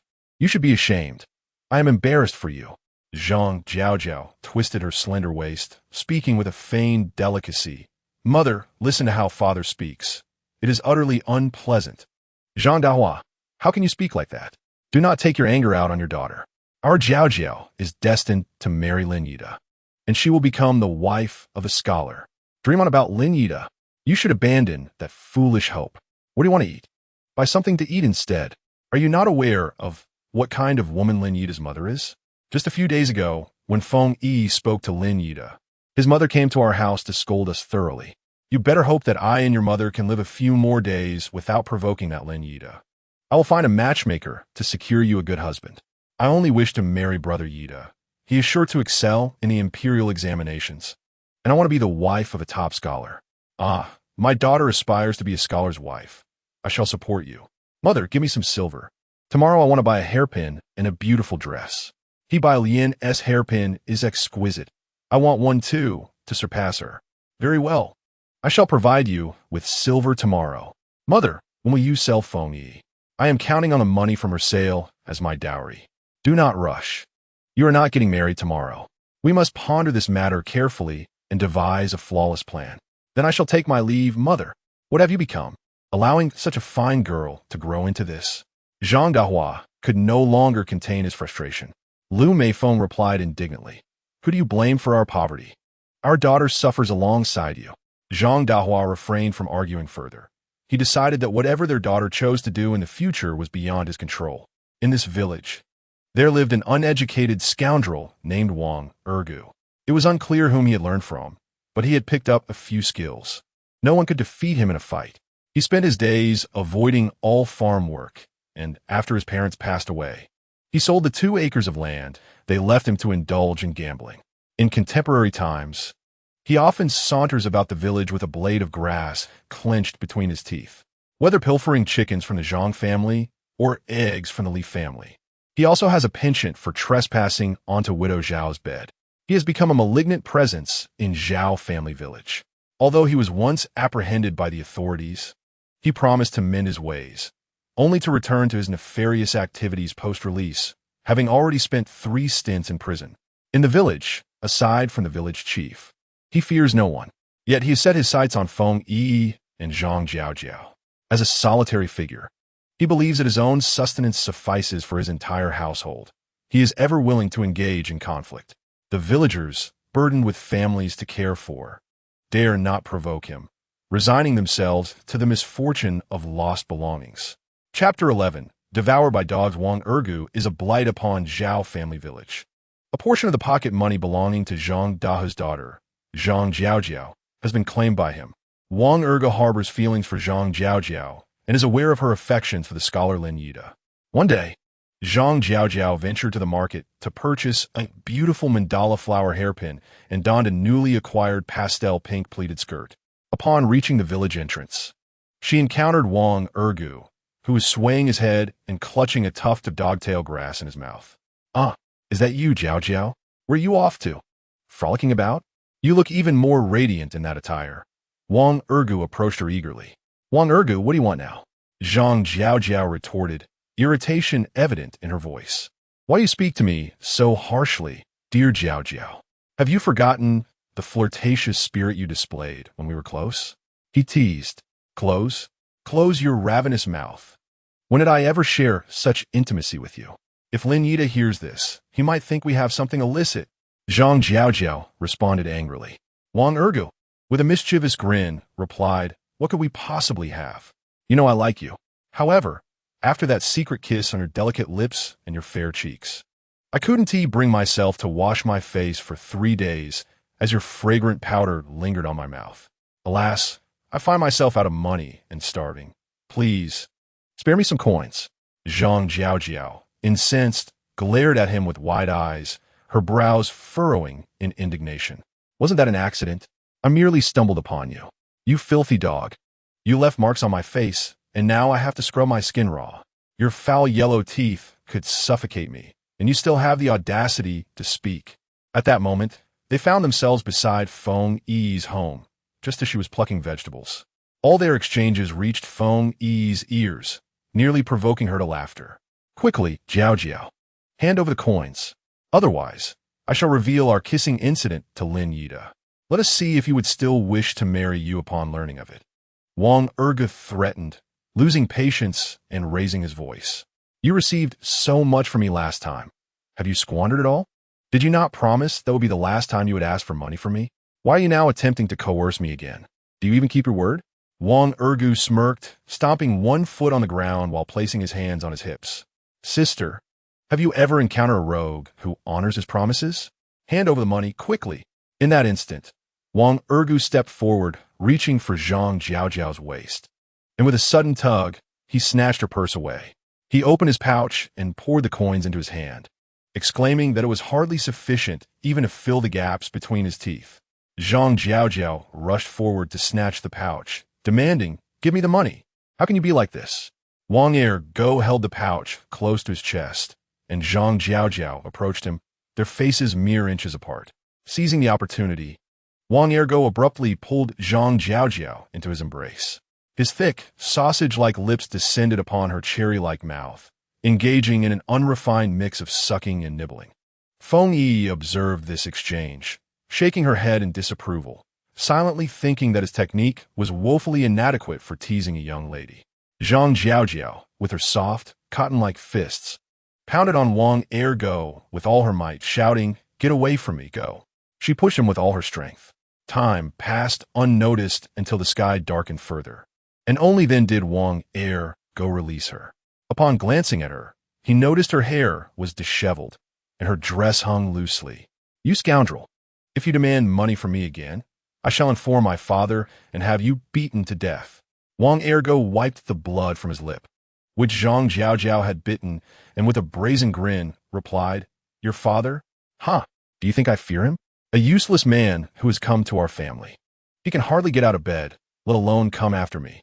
From now on, you shall give me 1 or 2 silver coins each month, or I shall proclaim throughout the land that I, Wang Ergo, have enjoyed the company of Zhang Jiaojiao. I wonder if your dear brother Ida would care, or if he would still want you. You dare. If you utter such words, I will demand money from my mother and hire assassins to kill you. They are motivated by gold. You are nothing but a calamity. Your demise would be a blessing for Zhao village." Zhang Jiaojiao retaliated fiercely, realizing the effectiveness of her threats. She continued, "Hand over the money. If you ever demand it again or speak ill of me, your end is near. I believe that by then, your foul mouth shall be forever silenced, and your eyes shall remain closed for eternity. Jiaojiao, please don't say such things. It wounds our feelings. Here, take the money. I was wrong. I will never ask you for money again, nor will I trouble you. They say that while one fears the bold, they fear the reckless even more." Wang Ergo, despite his bluster and bravado in the village, would indeed value his life if faced with hired killers seeking his demise. Zhang Jiaojiao tidied her hair and adjusted her dress, gazing at the house of Feng Yiyi. With a smile, she remarked, "Are you not a fool? Here resides the wealthiest family in the village, with such a magnificent house. They have food and shelter. Instead of seeking them out, you cling to me, alas. A foolish person is truly beyond salvation." The words, spoken without intent, resonated deeply with Wang Ergo, who, glancing at Feng Yi's home, felt a spark of inspiration. He chuckled and said, "Jiaojiao, if you manage to invite Feng Yiyi to the back mountain, once the deed is done, I shall reward you with a pair of silver bracelets." Zhang Jiaojiao glanced at Wang Ergo, contemplating that Feng Yiyi was not compatible with her family. If she were to invite her out, he would certainly have to buy her something. "Let us set the plan, tomorrow at noon, in the woods by her home on the mountain. Wait for me," she thought, as a pair of silver bracelets seemed to beckon her. Zhang Jiaojiao mused that if Feng Yiyi lost her virtue, Linida would have nothing left to desire, and thus she would be free to claim him for herself. Her calculations were astute. The following morning, Feng Yiyi busied herself at home, pickling vegetables. In October, it was customary in the village to prepare preserved foods. Early in the day, she encountered vendors from neighboring villages selling autumn produce, such as cabbage and radishes. She purchased a selection, setting some fresh cabbage aside in the cool shelter while preparing the rest for pickling. She began by salting smaller cabbages, cutting them in half, and immersing them in brine, adding several small radishes as well. After a couple of days, they would be ready for making spicy yinbian kimchi, complemented by fish sauce and chili powder. She also pickled some cabbage into sour vegetables. First, she blanched the cabbage in boiling water, then cooled it in cold water before placing it into a large vat. Each layer of cabbage was sprinkled with salt, and finally, she poured in some cold water and placed stones on top to weigh it down. She stored it in the cool shelter of her yard, envisioning a delightful dish of sour cabbage fish or sour pork blood sausage. As noon approached, Feng Yiyi felt the strain in her back and waist. At that moment, Zhang Jiao entered. I have something to tell you. I discovered some roots in the woods by the mountain, perhaps medicinal herbs, though I can't identify them. You should come take a look. They might be worth some money. Feng Yiyi regarded Zhang Jiao thoughtfully, recalling her conversation with Wang Ergo. Coincidentally, she had stepped outside to fetch water and overheard their discussion. It seemed Zhang Jiao was indeed after those silver bracelets. She recognized the deceptive nature of her intentions, pondering that while one might evade initial danger, ultimate confrontation was inevitable. Thus, she decided to play along, saying, "All right, wait for me. I'll change into something more suitable to accompany you." Chapter 12. A solo meeting. Feng Yiyi acquiesced to Zhang Jiao as request to forage for herbs in the woods, filling Zhang Jiao with glee. She thought to herself, I am certain to secure that pair of silver bracelets from Wang Ergo. I have long desired a pair, but my mother would never buy them for me. Now, it seems I shall finally have them. Feng Yi donned a simple outfit, short top and long trousers. This attire elicited a sense of disdain from Zhang Jiao. She curled her lip, thinking, how can she live in such a fine house yet dress so poorly? Will Wang Ergo truly take notice of her? She resembles a farmer in the fields. Don't you have any other dresses? This outfit is quite unsightly. Feng Yi picked up her basket and sickle, retorting, I'm going to gather herbs, not to meet a suitor. This is simply practical. But, what do you mean by but? You wouldn't suggest I go to meet a man, would you? Then I certainly won't go. Feng Yi deliberately provoked Zhang Jiao, whose expression changed upon hearing this. Of course not. I merely saw a patch of medicinal herbs. Out of consideration for your relation as my uncle's daughter, I permitted you to come along. Otherwise, I would have informed the village doctor to collect the herbs himself. Feng Yi let out a cold snort, inwardly thinking, keep pretending. Let's see how long you can maintain this charade. Today I, Feng Yi, shall make you aware of the consequences of your own actions. For the sake of 2 silver bracelets, you have lost your true nature and gambled away my entire life. How heartless of you. Zhang Jiao. Hurry up and move. Do not attempt to concoct excuses to leave. Do not feign a headache or a stomachache, or claim an urgent need to relieve yourself. Even if you are in urgent need, you must hold it in. If you try to hide away, I shall throw you into the mountains to feed the wolves. Feng Yi threatened. Upon hearing this, Zhang Jiao glanced back, noticing Feng Yi brandishing a sickle, her gaze predatory. She thought to herself, is this what they mean by attending a meeting with a single blade? Zhang Jiao began to regret her choices, without an excuse. How could she escape? How could she keep Wang Ergo by her side? She was wavering now. Oh dear, my foot. Zhang Jiao feigned a sprain, but to her dismay, it backfired, and her foot truly did twist, causing her pain with each step. When had Zhang Jiao ever endured such a misfortune? Thus, she began to wail in agony. Feng Yi nearly burst into laughter, thinking, so you wish to retreat? Too late. Why did you not think to do this earlier? Your intentions were commendable, but a sprained ankle is a harsh reality. Feng Yi feigned concern. Zhang Jiao, fret not. I possess medical knowledge. Your foot shall heal swiftly. Let me take a look. What can you possibly do? This is a serious injury. We need to seek a doctor in the city. Zhang Jiao lamented. I have regained my memories. I once learned medicine from my master, Feng Yi asserted. Upon saying this, Feng Yi grasped Zhang Jiao's foot and twisted it sharply. There was a loud crack as she realigned the dislocated joint. Feng Yi, are you trying to kill me? This hurts terribly. It is not my intention to harm you. Rather, you are the one treading the path of self-destruction. Feng Yi replied with a mischievous glimmer in her eyes. Zhang Jiao, now contrite, began to plead, let us return. We need not gather herbs any longer. She was retreating from her earlier resolve. No, we have come this far. We are almost there. You must accompany me back. Do not abandon this endeavor.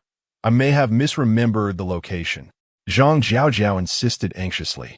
It matters not if you are mistaken. We are near the mountain's edge. Let us wander about. We may yet find something. Zhang Jiao was indeed obstinate, as unyielding as a bull. If you wish to go, then go alone. I shall not accompany you. I am returning home. Feng Yi chuckled softly. spotting a small black snake nearby, harmless in nature. She deftly seized it by the nape, directing its head towards Zhang Jiao's face. Zhang Jiao, let me make this clear. Since you led me here today, you have forfeited your escape. You must go, whether you desire to or not. Feng Yi's expression turned fierce, imbued with a sinister aura. Ah, Feng Yiyi, you are inhuman, a devil. How could you use a snake to frighten me? I am terrified of snakes. Indeed, it is precisely because you fear snakes that I am employing it against you. You had better hurry. If you delay any longer, I shall place this serpent in your clothing. Let it bite you wherever it pleases. At this moment, Zhang Jiao began to jog. Regret gnawed at her insides. What had possessed her to provoke this enchantress? Feng Yiyi mused to herself. Foolish girl, challenging me will surely lead to your demise. For the past few nights, I have dedicated my time to mastering the martial arts secrets of the Grandmaster Xianshun. Even without study, my skills from my previous life are more than sufficient to deal with two novices like you. With a remarkable photographic memory and a solid foundation in martial arts from a young age, Feng Yiyi was quick to learn and adept at grasping concepts. Zhang Jiao dared not utter another word, limping ahead to lead the way. Before long, they arrived at the designated location she had mentioned. Suddenly, the call of a cuckoo echoed through the forest. Upon hearing it, Zhang Jiao realized that Wang Ergo had arrived. This was their secret signal. Acknowledging the cue, she felt the urgency to concoct an excuse to leave. Glancing back, she saw Feng Yiyi wielding a sickle in her left hand and a small black snake in her right. Wang Ergo, I can't escape. Zhang Jiao thought to herself. Where is your herbal remedy? Did it sprout legs and run away, or grow wings and fly off? Feng Yiyi taunted. Zhang Jiao feigned searching for something, occasionally scratching her head. I believe I'm not mistaken. It must be here, she exclaimed. Feng Yiyi, I urgently need to relieve myself. Allow me a moment in the woods. Hold it in. Just resolve it on the spot. Feng Yiyi retorted, leaving Zhang Jiao powerless and devoid of urgency. At that moment, the cuckoo in the woods called out again. Feng Yiyi sneered and barked, You wretched bird. Stop your foolish calls. If you don't show yourself soon, I shall sever your head. If Zhang Jiao dared to take a single step away from her, she would strip her bare and leave her on Li Guanggun's bed. Just then, Wang Ergo emerged from the forest, and upon seeing him, Zhang Jiao panicked and fled. Feng Yiyi threw a small stone, striking an acupoint on Wang Ergo, rendering him immobile. She set down her backpack. Is that not the village's notorious scoundrel, Wang Ergo? Have you come to rendezvous with Zhang Jiao? A rogue is a rogue. What S with a notorious tag? He replied with a grin. It's because your reputation is quite infamous. Wang Ergo, I have harbored feelings for you for quite some time, he continued, moving closer in an inappropriate manner. Feng Yiyi seized his hands and invoked the inner power techniques from the Grandmaster Xianshun's secret manual. Then, she delivered a powerful kick to Wang Ergo. As her foot connected, she seemed to step on something. Looking down, she discovered some old stems of perilla leaves. When she lifted her gaze, Wang Ergo had vanished from sight. Where on earth did he go? She cursed inwardly, realizing that she had kicked him too forcefully, creating a troublesome situation. Now she had to search for him. She silently marveled at the prowess of the Grandmaster Xianshun. What extraordinary innate strength! Thus, Feng Yiyi began to search high and low, but found no trace of him. Zhang Jiao, where do you think I kicked Wang Ergo off to? Zhang Jiao pointed into the distance. At that moment, she recalled seeing Wang Ergo shoot away like a ball from the force of Feng Yiyi's kick. Feng Yiyi felt a pang of regret. She had exerted too much force, and now there was no one left. Followed the direction pointed out by Zhang Jiao. Walking forward for approximately 200 meters, where she discovered Wang Ergo crouched on the ground, indulging in the dirt like a dog.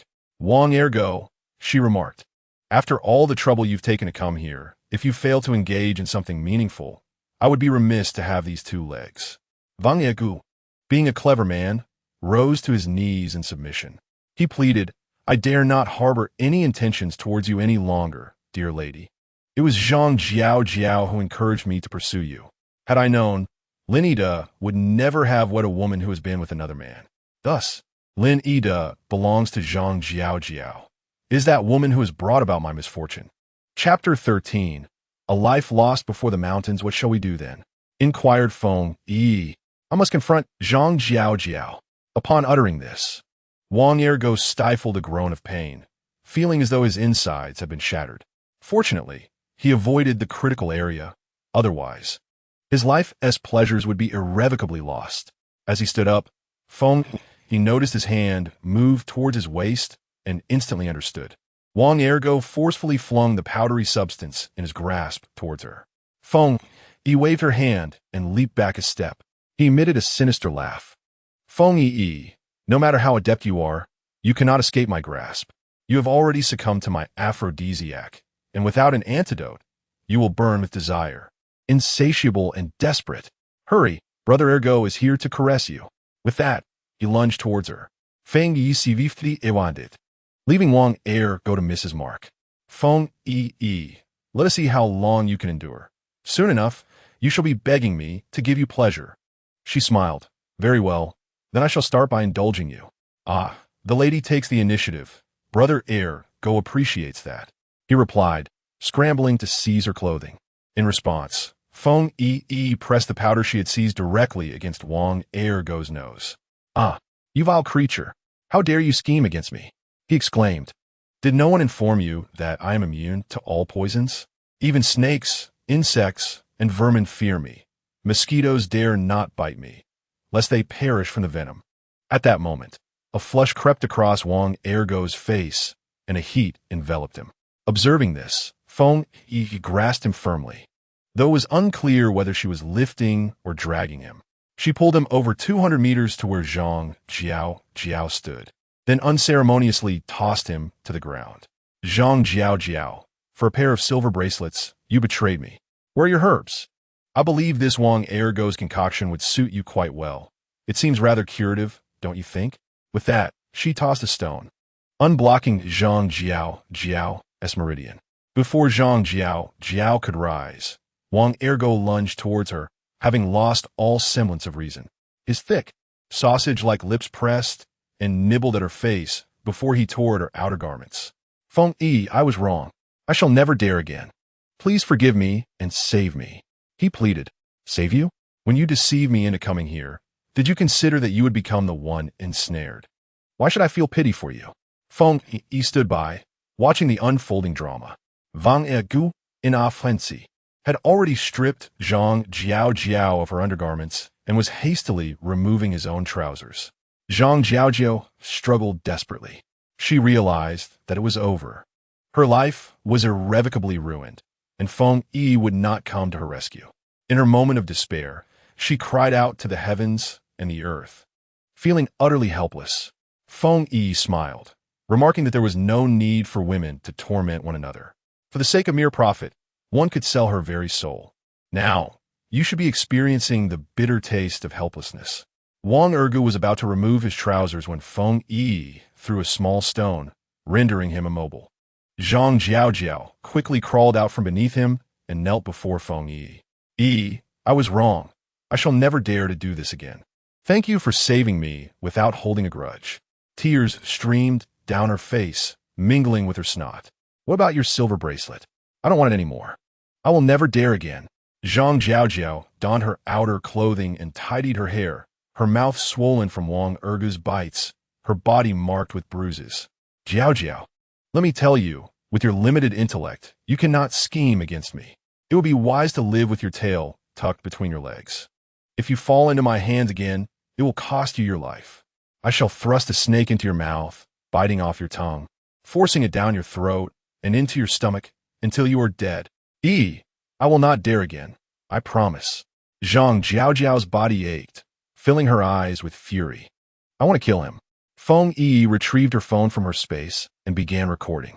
Zhang Jiao picked up a sturdy piece of wood. Wang Ergo, now clear-headed, looked at her. Jiao, I was wrong. I will take responsibility for you. Please forgive me. At that moment, Zhang Jiao's mind echoed with the thought of killing Wang Ergo. She swung the piece of wood, striking his head fiercely. Again and again, Blood flowed from Wang Ergu's skull as Zhang Jiaojiao continued her relentless assault until he breathed his last. Finally, she collapsed onto the ground, staring at her bloodied hands. I have killed. I have killed. Feng Yiyi silently mused that soon she too would become a murderer. Then she burst into maniacal laughter, exclaiming, I shall no longer be blackmailed by him. I lived in constant fear of him revealing our secrets to Lin Yida. Now I can breathe easy, for he will never have another chance. Feng Yiyi observed Zhang Jiaojiao, realizing that a person consumed by rage could act unpredictably.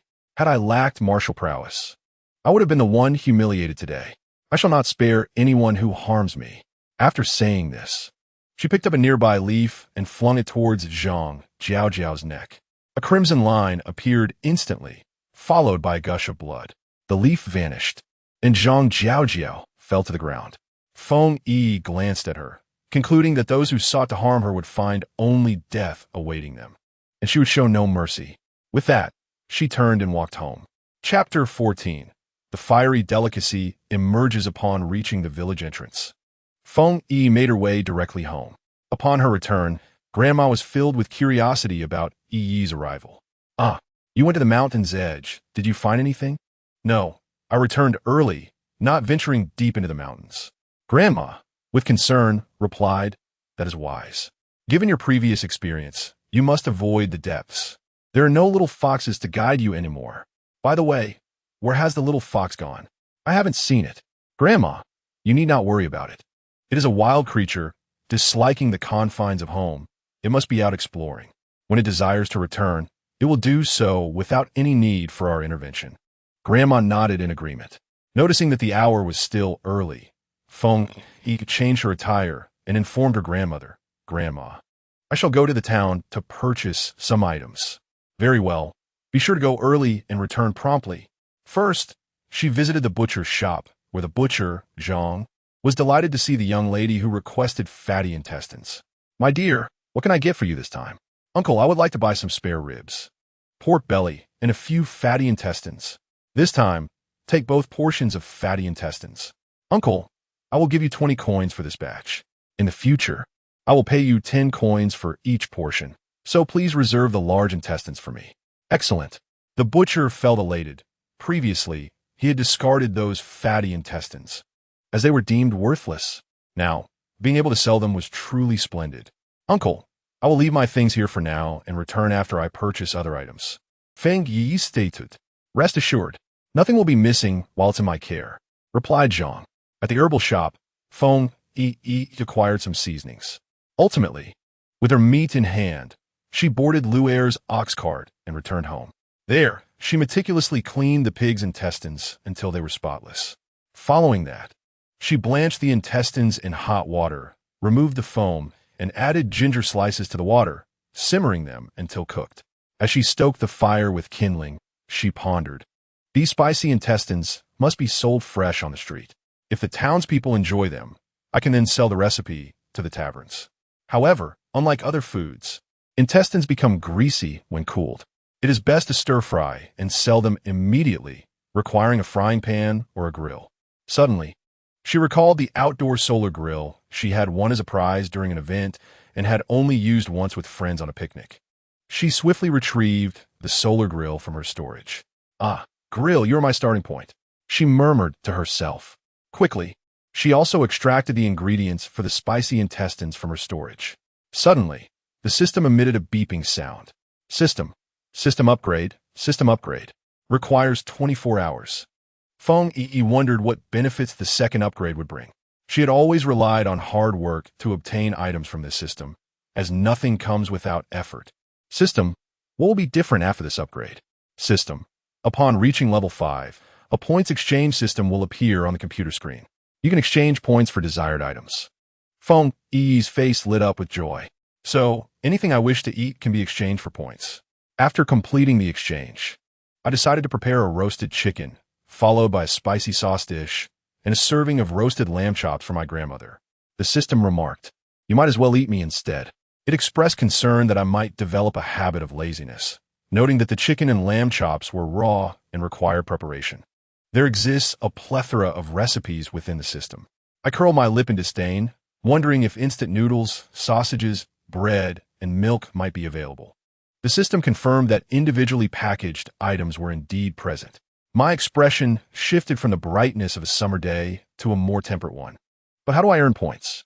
I inquired. The system replied, by healing the sick, punishing wrongdoers, and eliminating threats to the populace. You shall earn corresponding points. You may also sell the vegetables and herbs you cultivate in your space for points. Understanding this, I urged the system to upgrade itself. Motivated, I added a few more pieces of wood to the stove. I muttered to myself, spicy fatty intestines are best made with beef intestines. However, in this era, cattle were primarily used for farming, making them quite precious. Pork intestines would suffice as well. Within my space, there lay a medicinal herb garden, and in the northwest corner, I had reserved a patch for vegetables that were entirely organic, such as chili peppers, scallions, potatoes, and tomatoes. My space possessed a freshness-preserving feature, allowing harvested vegetables to remain unspoiled for an entire year. I retrieved some onions and chili peppers from my space and began to chop them. I crushed some garlic while slicing the rest. Once the fatty intestines were cooked, I cut them into segments and placed them in a bowl, adding Korean chili paste, chili powder, minced garlic, sesame oil, soy sauce, beef flavoring, pepper, and a touch of syrupy sugar. After marinating the intestines, I poured some beer into the pan and began to saute them. I thought to myself, once cooked, I shall sell them in town tomorrow morning. They will remain just as fresh in my space. At the market, I could simply heat them up for sale. In the small town, the market featured platforms constructed from wooden boards. Early the next morning, Xiang Xiao came to find me to go to town for salt. I carried a bowl of fatty intestines while she helped by holding the baking tray. We rode Lu Er's ox cart to the town market, which was situated at the center of the small town, surrounded by several fine restaurants. I set up the baking tray, activated the switch, and placed some spicy fatty intestines onto it, using a spatula to flip them back and forth. Before long, an enticing aroma began to waft through the air. What is that delightful scent? A woman inquired. Indeed, it is incredibly fragrant. How have I never encountered this aroma before? Let us buy some and find out what it is. Two women approached me. Young lady, what are you selling? Is it delicious? How much does it cost? I presented them with 2 toothpicks, spearing 2 pieces and offering them. Sisters, this is spicy fatty intestines. Do taste it. This box is 15 won. Fatty intestines. The foul intestines of pigs? Do not deceive me. Pig intestines are notoriously stinky, yet yours smells so enticing. The 2 women took the pieces, biting into them, and the savory juices erupted, yielding an exquisite flavor unlike anything they had ever tasted, though a tad spicy. Sister, this would be perfect with rice. Very well. I shall take a box. I too would like a box. I packed 2 boxes for them. The act of selling is such that when one individual makes a purchase, others are inclined to follow suit. After selling a pot of delicacies, Feng Yiyi began to place fatty intestines onto the grill. At that moment, in the elegantly adorned private room of Fumanlu across from her, sat a remarkably handsome man clad in luxurious garments, adorned with a white jade crown. His striking features were chiseled as if sculpted, with sharp eyebrows and elegantly slanted phoenix eyes that exuded an air of aloofness and authority, embodying a demeanor that seemed to look down upon the world. This man was none other than the youngest prince of the current emperor, the 17-year-old god of war, Prince Long Xianling. Beside him stood a middle-aged man, the proprietor of the establishment, Uncle Li, observing that Prince Long Xian was fixated on the outside. Uncle Li followed his gaze and saw a queue forming as people lined up to purchase the delicacies prepared by a young girl. With a discerning eye, he promptly stepped outside. When he was seen again, he had already joined the line. Chapter 15. A dragon and phoenix in harmony. Feng Yiyi utilized disposable bowls, of which she had plenty in her space, having often stored them away during her outdoor excursions. Today marked her debut as a seller, and the onlookers were unaware that she had provisions to prevent them from handling the food directly. One by one, patrons carried off their bowls. At this juncture, Feng Yiyi, young lady, what is it that you are selling? Spicy fatty intestines. And how much for a bowl? 15 won. What is the flavor like? Feng Yiyi deftly skewered a piece with a toothpick and offered it to Uncle Li. You may taste it before you purchase. The proprietor glanced at it, accepted the offering, and placed it into his mouth, savoring a flavor unlike any he had experienced before. He immediately addressed Feng Yiyi. My dear, do you sell the recipe for this dish? Feng Yiyi regarded him and replied, What? Do you wish to buy the recipe? Indeed, I'm the proprietor of Fumanlu across the street. Feng Yiyi smiled. I do not sell the recipe. It is a family secret passed down through generations. However, we could collaborate. I shall provide the marinade, and we can split the profits from the sales of this dish evenly. If you agree, we shall proceed. If not, consider it as if I never spoke. Uncle Li was taken aback, taking a moment to appraise the young girl. At such a tender age, she possessed considerable savvy. Young lady, as you know, I am merely a proprietor and cannot make such decisions. How about you take all your goods with you? I shall purchase the remaining fatty intestines. Upon returning to our establishment, I will consult with our owner. Seeing that the bait had been taken, Feng Yiyi responded, Very well, I will pack these intestines for you. Xiao, please keep an eye on things for me while I step away for a moment, she instructed. All right, Yi, go ahead, Xiao replied. Feng Yiyi removed her apron, rinsed her hands with water from a bottle, and dried them with a cloth before following Uncle Li to Fumanlu. Prince Long's eyes remained fixed on Feng Yiyi, secretly noting how remarkably clean she appeared. Feng Yiyi and Uncle Li arrived at the tavern and took a seat in the private room adjacent to the prince. The proprietor instructed a servant, Bring tea for this young lady. By the way, what shall I call you? Proprietor, my name is Feng Yiyi. Very well, Miss Feng. I shall seek our employer for discussion. Feng Yiyi nodded in acknowledgement. Master Li rapped thrice upon the door, then pushed it open, presenting a steaming bowl of spicy pig intestines beside Long Xianling. My lord, this dish has been prepared by the young lady. Her name is Feng Yiyi. She does not sell the recipe, but proposes a collaboration. We would split the profits 50-50. She will provide the marinating ingredients while we supply the rest. Long Xianling picked up a piece with his chopsticks and brought it to his lips. The pig intestines were fragrant and spicy, delectably rich without being greasy. A truly splendid dish. What is this crimson, spicy ingredient? I have never encountered it before, he inquired. The subordinate inquired, and she mentioned it as chili, came the reply. A smile crept upon the corners of the prince's mouth. Do not be deceived by her youth. This young lady possesses a keen business acumen. However, she currently seems to be in a predicament. Once she rises again, she will not be satisfied with a mere 50-50 split. Does my lord consent to this? If you disagree, have you noticed the establishments nearby? They too will seek out Feng Yiyi. Indeed. However, we must establish a contract to bind her. Since she is collaborating with us, she cannot engage with other establishments. She cannot reap the profits from one while simultaneously courting another.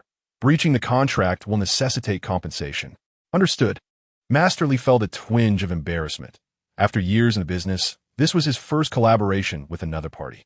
Suddenly, an epiphany struck him, and he thought, Our Lord's surname is Long, and this young lady's surname is Feng. They have formed a partnership. This is truly a harmonious union of dragon and phoenix. A business venture that is bound to succeed. Is this mere coincidence or destiny? Shortly thereafter, he cheerfully approached Feng Yiyi's private chamber. With paper and pen in hand, he wore a beaming expression.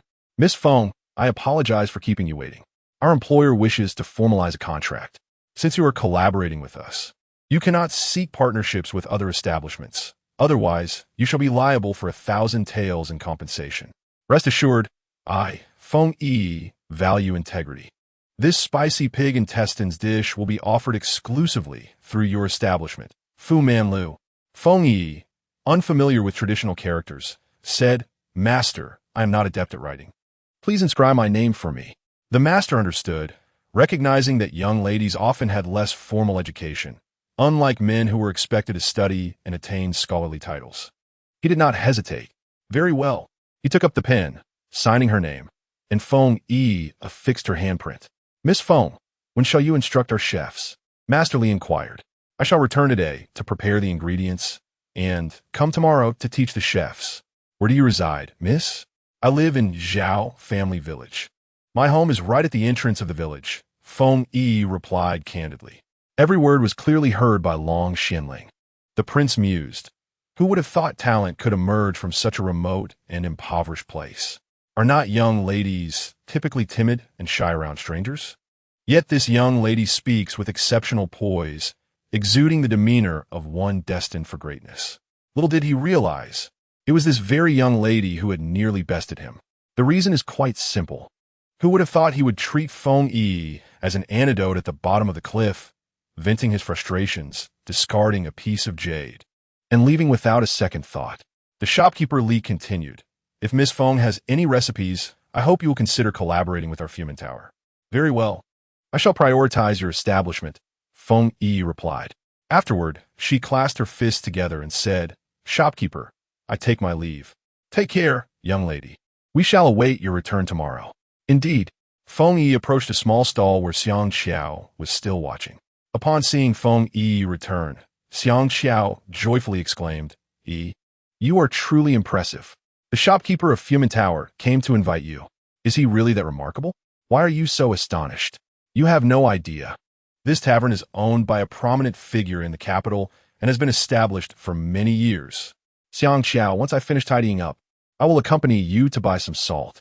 After organizing her belongings, Feng Yi first sought out Lu Er to place the roasting pan and other items onto the cart, then joined Xiang Xiao to purchase salt. Upon their return, Feng Yi also bought some pork intestines and belly slices, and the two of them rode the ox cart back to Zhao family village. Chapter 16. Win-win cooperation. Once Feng Yi returned home, she had barely stepped into the courtyard when she called out, "Grandma, I'm back." Wang Shi was sewing winter clothes on the Kong and, hearing Feng Yi's voice, hurried to put on her shoes. Before she could finish, Feng Yi had already entered. With a beaming smile, she said, "Grandma, I brought you pastries and candies. Come and taste." She handed a paper bag to Wang Shi.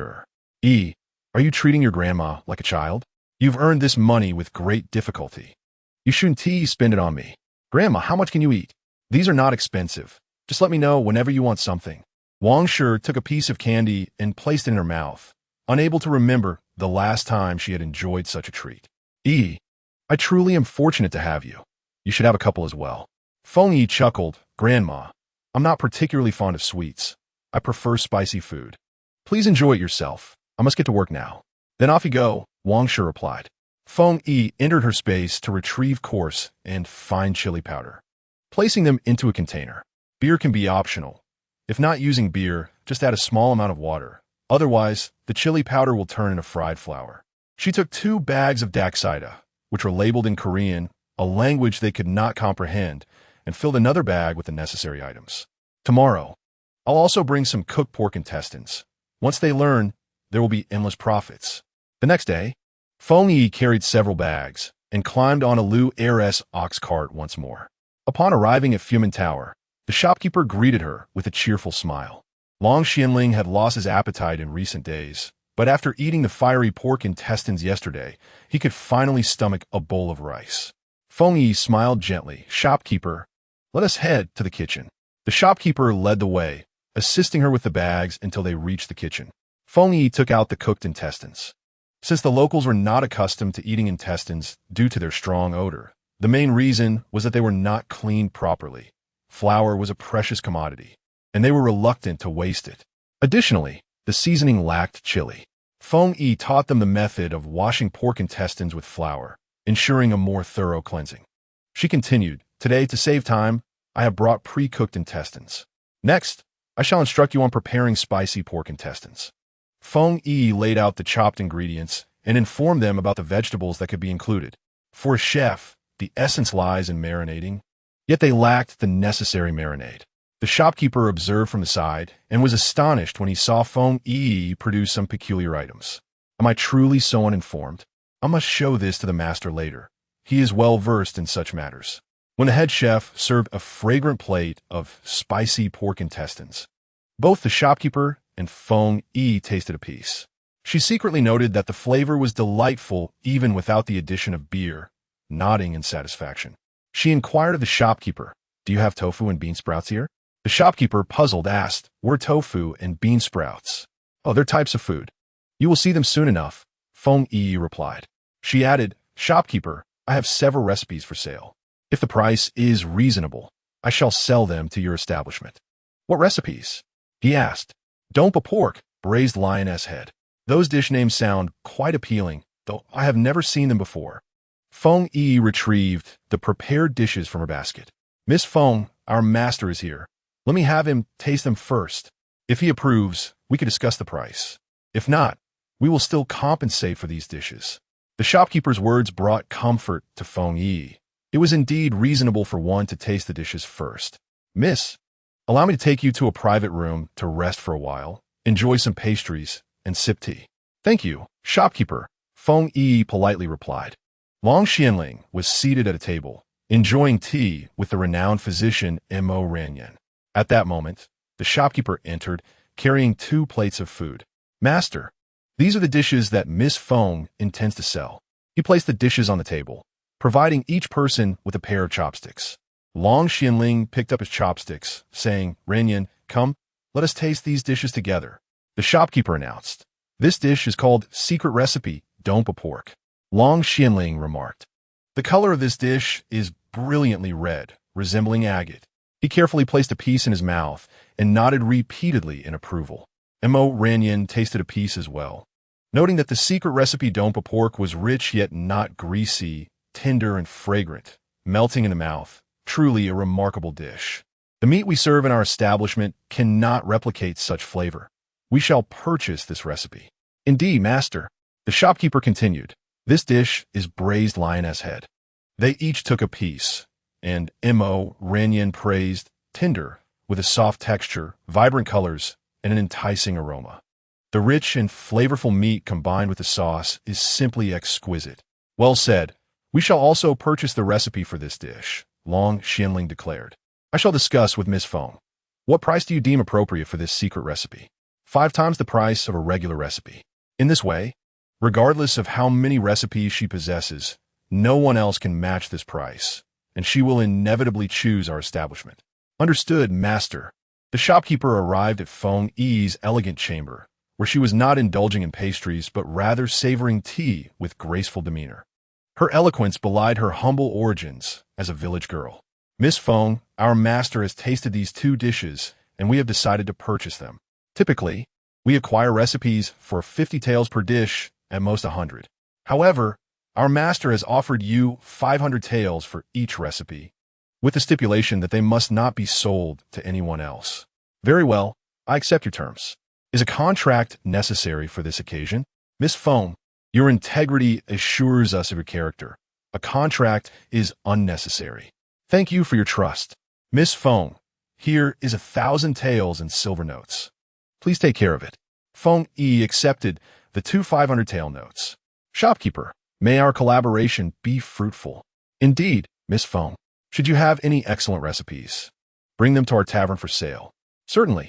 Feng Yiyi picked up her small basket, placing the bowl inside before departing for the tavern. Just as she reached the opposite side of the street, she was confronted by a group of 4 or 5 young ruffians, around 18 or 19 years of age. One tall man, with a blade of grass between his teeth, inquired, Little girl, I heard you sold spicy pork intestines yesterday?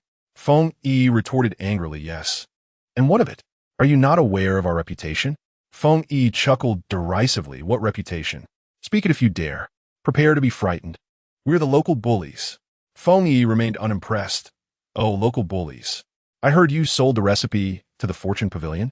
What concern is that of yours? Aren't you meddling a bit too much? Then we expect a management fee from you, as you set up your stall yesterday. And how much might that be? 10 taels of silver. Why not just rob me instead? Today, if you refuse to pay, you can serve us for the night. If you make it comfortable for us, we might let you go. Feng Yiyi's anger flared, her entire being radiating a fierce aura. The open window allowed Long Xianling to sense this overwhelming energy, compelling him to look outside. It was that girl selling recipes. Feng Yiyi declared fiercely, If I refuse to pay your protection fee, do you think I would fear serving you? I doubt you can handle it. You underestimate us. We are young and vigorous, having encountered countless people. Very well, let me serve you properly. With that, Feng Yiyi produced a fiery purple-gold whip from her sleeve and struck at the group. This move was known as the Whirlwind Gale. With a resounding crack, a tempest arose, blinding them with dust and debris, lifting lightweight objects into the air. The ruffians were swept up to a height of several meters. Feng Yiyi leapt into the air, delivering 3 lashes with the whip upon them, and as they descended, she used the whip to cushion their fall. As they landed, Feng Yiyi mused, "The whip techniques of Master Xuanqing are indeed formidable," with a look that could drive one to despair. She twirled the whip in her right hand while balancing it with her left. "So, will you allow me to serve you now? Or did you find my previous service insufficient?" "No, my lady, we were wrong. We should not have provoked you." "Is that so?" "In principle, one should show mercy when possible. However, I am a woman who does not adhere to conventional ways. I refuse to show leniency. I intend to instill such fear in your hearts that you shall never dare to provoke me again. Only then will I relent. This maneuver is called black clouds conceal the sky. Crack, crack. This technique is known as white rain dances on the deck. Crack, crack, crack. Another 2 lashes follow. Several individuals writhe on the ground, their clothes torn, leaving them with gaping wounds, bloodied and beaten. Some mothers cover their children's eyes. Let me make it clear to you all, I am not one to be trifled with. If you dare to provoke me again, I assure you, you shall all meet your demise together, traversing the path to the underworld, crossing the river of oblivion to meet the king of hell. The group of ruffians bows repeatedly, pleading, "Annie, we beg you, we were wrong. We only sought a little money. We shall never dare again. Get lost." Feng Yi's thunderous voice echoed, freezing the air for miles around. Mo Ranjin gazed out the window, pondering when such a formidable figure had emerged in this town. What imposing presence! Such a fierce aura. Xianling, do not be deceived by her youth. Such skills cannot be acquired without years of practice. Her aura rivals yours. Long Xianling regarded Feng Yiyi with admiration, exclaiming, "A dark night, Azura, and investigate." He then shot a stern glance at Mo Ranjin. Mo Ranjin quickly covered his mouth, silently acknowledging, as if to say nothing had been spoken. The ruffians fled in terror, leaving a trail of fear behind. Feng Yiyi picked up a vegetable basket from the ground and headed towards Lu Urcha's ox cart. "System, congratulations, master. You have successfully punished evildoers, earning 500 points. Excellent, 500 points, enough to redeem some items." By chance, Feng Yiyi spotted a grain shop. "I shall see if they have seeds or beans here." Upon entering the store, the shopkeeper welcomed her with a broad smile. "Esteemed guest, what may I assist you in purchasing?" "I would like to browse and see what is available." Various bags of grain lined the floor, and Feng Yiyi perused them. Suddenly, she spotted yellow soybeans, perfect for sprouting. "How much for these?" she inquired. 15 wen per pound, the shopkeeper replied. "And what about these mung beans?" Feng Yiyi asked again. 20 wen per pound. "Very well. Please weigh me 5 pounds of each." The shopkeeper, delighted, weighed the beans and packaged them. After paying, Feng Yiyi gathered her bags and made her way to Lu Urcha, climbing onto the ox cart to return home. "Grandmother, I am back." This was the phrase Feng Yiyi would always exclaim upon her return. "Grandmother, I have discovered a business opportunity. Will you assist me?" "Yi has returned." "Of course, how can I help?" "Grandmother, I will soak these mung beans in warm water, and you shall stir them with a spoon until the water cools." "All right, I shall take care of that," Wang said with a smile. Feng Yiyi retrieved about a pound of yellow soybeans, placed them in a basin, washed them thoroughly, and soaked them in water. For 3 consecutive days, Feng Yiyi remained at home, not venturing outside. In her space, some herbs had matured, and she needed to tend to them. Observing the herbs, Feng Yiyi spoke to the little fox. "Dear fox, I wish to concoct some elixirs to sell. Merely selling recipes yields too little, diminishing with each sale." The little fox nodded in understanding. Feng Yiyi set aside the freshly gathered herbs and planted more. In truth, these herbs were rare, some over 1,000 years old. Yet she hesitated to part with them, perhaps due to the labor she had invested in their cultivation. She resumed her alchemical practices within her space. After a lengthy endeavor, she finally produced a modest stock, some mesmerizing powder, invigorating pills, and detoxifying tablets. Once finished, she realized dinner time had long passed and turned to the little fox, saying, "Tomorrow, I shall venture into town to procure a roast chicken for you. You have tended to these herbs splendidly, and it is time to reward your efforts. The little fox bashfully nudged her leg with its head. Upon exiting her space, Feng Yiyi noticed her grandmother in the courtyard, who was inquiring, "Where has he gone? I haven't seen her all afternoon." "Grandma, I am here," Feng Yiyi exclaimed. "You silly girl. You're already a mother and still lack decorum. You startle me." Her grandmother chided with a smile. After they finished dinner, feeling somewhat fatigued, Feng Yiyi lay down on the Kong to rest. Suddenly, she heard noises in the courtyard, prompting her to quickly dress and descend. Chapter 18. The explosion. Feng Yiyi slightly parted the curtain to peer outside, where she observed 7 or 8 figures stealthily approaching her door. Not wishing to alarm her grandmother, she quietly opened the window and leaped out. "Who are you? How dare you trespass at night?" she admonished. "You need not concern yourself with our identities. You have offended those you should not have, and your only fate is death," one cloaked figure declared. "Oh my, you frighten me. Big brother, could you possibly spare me? I can also let you go," Feng Yi replied, her large eyes blinking innocently. "We would gladly spare you, but if we do not return with your head today, our lives are forfeit. Orders have been issued. Your life must be taken. We are merely following orders. We hold no grudge against you. Yet if we do not kill you, we shall perish. Who ordered your assassination? Before I die, tell me, so I may depart with clarity," Feng Yi demanded. One arrogant figure chuckled. "Do you not know whom you have offended today? That was one of our young Master Xiong's men, a mere lackey responsible for collecting debts." "Who is young Master Xiong?" Feng Yi inquired, puzzled. "You do not even know young Master Xiong, and yet wish to sell goods? Truly ignorant." One scoffed. "Let me be frank. Young Master Xiong is the little brother of the county magistrate, responsible for collecting protection fees," another explained. Feng Yi laughed. "I thought he was someone of great stature." "Just the little brother of a county magistrate? What is there to fear?" A small, furious figure among them shouted. "Do not waste words with her. Just kill her." Several rushed toward Feng Yi, brandishing swords. With a leap, she dashed towards the door. She had no desire to destroy her own home, nor to frighten her grandmother. In a spacious area, Feng Yi came to a halt. "Little girl, keep running. Let's see how far you can flee." A man clad in black shouted furiously. "No more running, no more. I am utterly exhausted. I'll rest for a moment. Whether I die early or late, death is still death. You won't lose anything by waiting a while, so don't make me a ghost from exhaustion," Feng Yi retorted. A black-clad man was taken aback.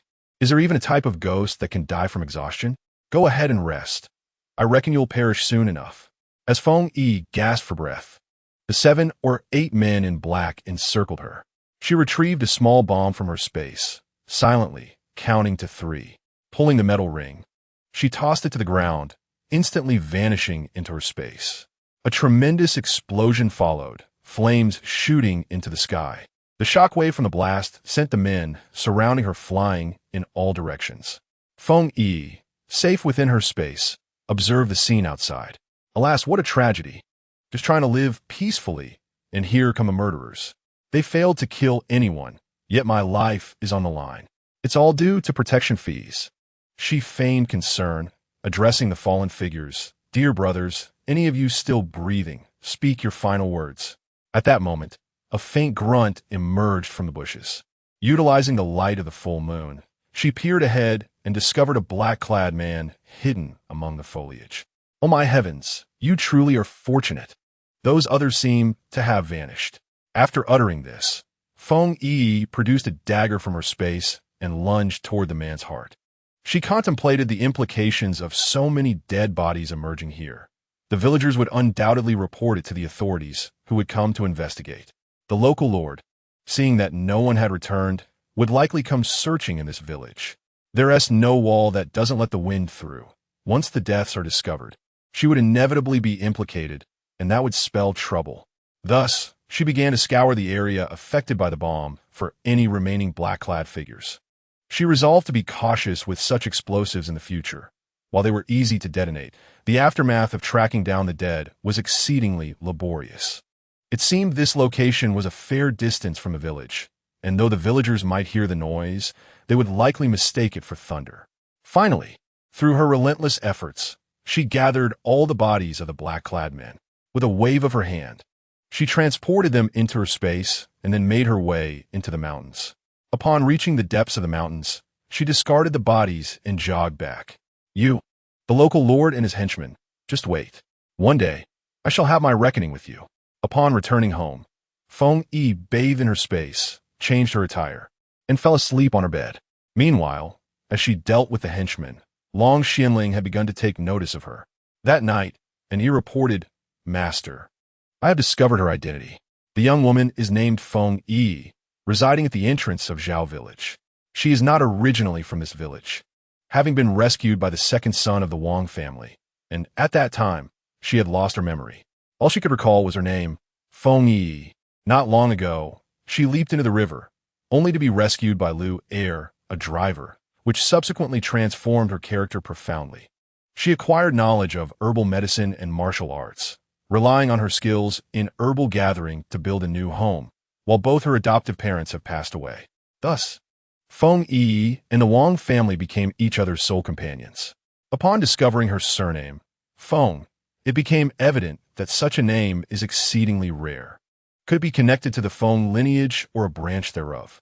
The girl's drastic change in temperament might also signify the restoration of her memories. Long Xianling found himself irresistibly intrigued by this Feng Yiyi. What those ruffians? They were dispatched by the county magistrate's brother-in-law, specifically tasked with extorting protection fees. It is already difficult for common folk to sell their goods without the added burden of such fees. Apprehend that brother-in-law and confine him to the state prison. The magistrate shall be dismissed. Yes, I shall carry out your orders. An E retreated. An heir. Has the girl been located? My lord. Inquiries have been made at all the pawnshops, yet none have seen the exquisite jade pendant. Very well. Instruct them to remain vigilant. Should anyone attempt to pawn it, I must be informed of the girl's whereabouts. My lord, what of her appearance? At the time, her face was heavily painted, rendering her almost ghostly. The eyebrows were drawn like two caterpillars, lying there. Moreover, I was under the influence of a narcotic and lacked clarity. My memories are but a haze. My lord, what of her physique? Is she tall or short, plump or slender? Physique? Physique? Have you seen Feng Yiyi? She is about her height. However, that individual wore splendid attire, suggesting she was the daughter of a noble family rather than a mere village girl. I cannot forsake her. I must find her. Yes, I take my leave. Chapter 19. The emergence of bean sprouts. Long Xianling sat in contemplation. For tomorrow he would depart from this place. Would he be able to locate the girl? If he fails to find her, would his journey be in vain? Ah, the girl bears a plum blossom mark on her right shoulder. Yet, the shadow guards cannot simply remove every woman's clothing to inspect such marks. Alas, I left her with a piece of exquisite jade. Should she find herself in need of money, she could easily pawn it for a considerable sum, ensuring her a life free from want. In the palace, other royal brothers have been executed under various pretexts, leaving only himself. This is not due to the benevolence of his brothers, but rather because he has rendered numerous services to them. He first set foot on the battlefield at the age of 10, and by 11, he began to command troops in battle, later relinquishing military authority to his elder brother, who insisted on retaining it, claiming it was safer in his hands. Now, the ruler of the Songlong kingdom, Dugu Cheng, is a man of ambition, intent on monopolizing power. 2 months prior, he dispatched General Xiahou Jing with an army of 50,000 to invade Liangshui city. The enemy forces are formidable, having already captured 4 cities, and the commanding generals have been executed. A message was urgently sent over 800 li to the capital, prompting the emperor to order General Zhua to mobilize his troops immediately. Yet, even he could not withstand the enemy's might, perishing on the battlefield. Subsequently, the second prince was sent with troops, only to face repeated defeats. In desperation, the emperor commanded that Long Xianling, who had been wandering, be summoned and ordered to hasten to Fengdu city. Long Xianling had no choice but to set off, yet he needed to gather a few men to embark on the journey to Fengdu city. The following day, he summoned the steward. Steward Li bowed respectfully. Your Highness. Setting aside his teacup, Long Xianling replied, Steward Li, I shall depart for Fengdu city this afternoon. Please prepare some provisions and water. As for Feng Yiyi, should she encounter any difficulties, do your utmost to assist her and continue our collaboration. Yes, Your Highness. I take my leave. In the afternoon, Long Xianling departed the town in a horse-drawn carriage, heading towards Fengdu City. During these past few days, Feng Yiyi had not ventured into town. Instead, she remained at home, nurturing her bean sprouts while seeking collaboration with the tavern. Previously, during her idle time, she had conducted experiments with beans soaked in spring water, which did not develop root hairs. Observing the sprouts she had grown, Feng Yiyi weighed them, finding they exceeded 5 pounds, nearing 6. Calculating in her mind, she noted that 1 pound of yellow beans yields approximately 5 pounds of bean sprouts. With yellow beans priced at 15 won per pound and selling for 25 won, her net profit would be 11 won per pound, translating to over 1 tael of silver for 10 pounds of sprouts. Quite impressive indeed. Furthermore, she weighed the mung bean sprouts, totaling over 10 pounds. The profit here was even greater. Mung beans cost 20 won per pound, and the sprouts sell for 25 won, yielding a profit of 230 won after costs. Filled with joy, Feng Yiyi prepared the second batch of bean sprouts by soaking them in spring water once more. The next morning, Xiang Xiao came to seek Feng Yiyi. Yi, are you going to town today? I'm going to sell eggs. I will sell bean sprouts. Please wait for me a moment. Feng Yiyi packed 25 pounds of bean sprouts in her backpack and bag, then set off with Xiang Xiao towards the town. Xiang Xiao, I will go to Fumin Building to sell the bean sprouts. Once I finish selling, I will join you at the market, Feng Yiyi said. All right, off you go. With her backpack slung over her shoulders and bag in hand, Feng Yiyi arrived at Fumin Building. Upon seeing her, Steward Li greeted her with a smile. Miss Feng, what delightful offerings have you brought today? Steward, I have brought 2 varieties of bean sprouts today. Bean sprouts? The ones you mentioned last time? Indeed. Cool, mate. Let us go to the kitchen. Once in the kitchen, Feng Yiyi set down her backpack. She first took out a plate of yellow bean sprouts and said, I will teach you a few dishes. There will be no charge for the recipes. Just inform a chef. She shared recipes for stir-fried yellow bean sprouts, cold yellow bean sprouts, yellow bean sprout bone soup, and yellow bean sprouts stir-fried vermicelli. Steward, observe these rootless bean sprouts. They lack root hairs. I will now prepare a cold yellow bean sprout dish. Feng Yiyi blanched the sprouts briefly, then soaked them in cold water before draining them, and began to prepare the seasoning. She mixed 1 spoonful each of sesame oil and aged vinegar, half a spoon of chili oil and minced garlic, 2 spoonfuls of soy sauce, and a pinch of sugar to create a flavorful dressing. Finally, she chopped some green onions into shreds and added the dressing. In this era, the absence of green and red peppers meant that the dish could have looked even more appealing. Once the dish was ready, Steward Li tasted it. Delightful. The yellow bean sprouts are crisp, refreshing, and succulent. Feng Yiyi then imparted the frying method to the head chef. What is the price for these bean sprouts per pound? The steward inquired. These yellow bean sprouts are 25 won per pound, and the green bean sprouts are also 25 won per pound. Keep all that you brought today. I will see how much we can sell daily and will inform you of the quantities. Certainly. However, the proprietor, it takes at least 6 or 7 days for these bean sprouts to reach such length, so you must wait for the second batch. After that, there will be no need for further delays. Very well, I shall attempt to sell them. After some calculation, the total for the bean sprouts amounts to 345 won. The proprietor offered 350 won to Feng Yiyi. These bean sprouts are exclusively for our restaurant. There is no need for a contract. Agreed. But if you are unable to receive them, I shall sell to others. Understood, replied the proprietor. Upon leaving Fuminlu, Feng Yiyi sought out Xiang Xiao. She was aware that after selling the bean sprouts a few times, the villagers would notice and it would no longer be a secret. However, it was indisputable that their bean sprouts would be rooted. I can sell rootless water and impart the technique. For 21, I can fill a basin daily, allowing my grandmother to sell it and earn a bit of money. Given her age, it would be better for her to harvest bean sprouts. She then purchased 20 pounds of each type of bean, instructing Niu Er to transport them to return home with Xiang Xiao. Xiang Xiao, learn from me how to cultivate bean sprouts. This way, when they mature, we can sell them together. That is your profitable venture. I cannot take advantage of it. Feng Yiyi measured out a pound of each type of bean and handed it to Xiangxiao. She then retrieved a bucket of water from the kitchen, saying, "Xiangxiao, we must soak the beans in this water, as it does not promote root growth. The mung beans should be scalded with boiling water and also require this rootless water. Soak the bean sprouts in water daily to allow them to fully absorb moisture. Then drain them and place them in a basin, covering them with a cloth until they grow." "Thank you, Yi. You always think of me when it comes to making money." "No need for thanks. During my most destitute times, you even paid for my transportation." "Isn't that in the past?" Xiangxiao remarked. The process of cultivating bean sprouts was straightforward, and Xiangxiao mastered it, leaving Feng Yiyi's home with a basin in hand and a bucket in tow. 7 days later, Fuminla's carriage arrived at Feng Yiyi's home for bean sprouts, coinciding with the return of villagers from the fields who gathered around.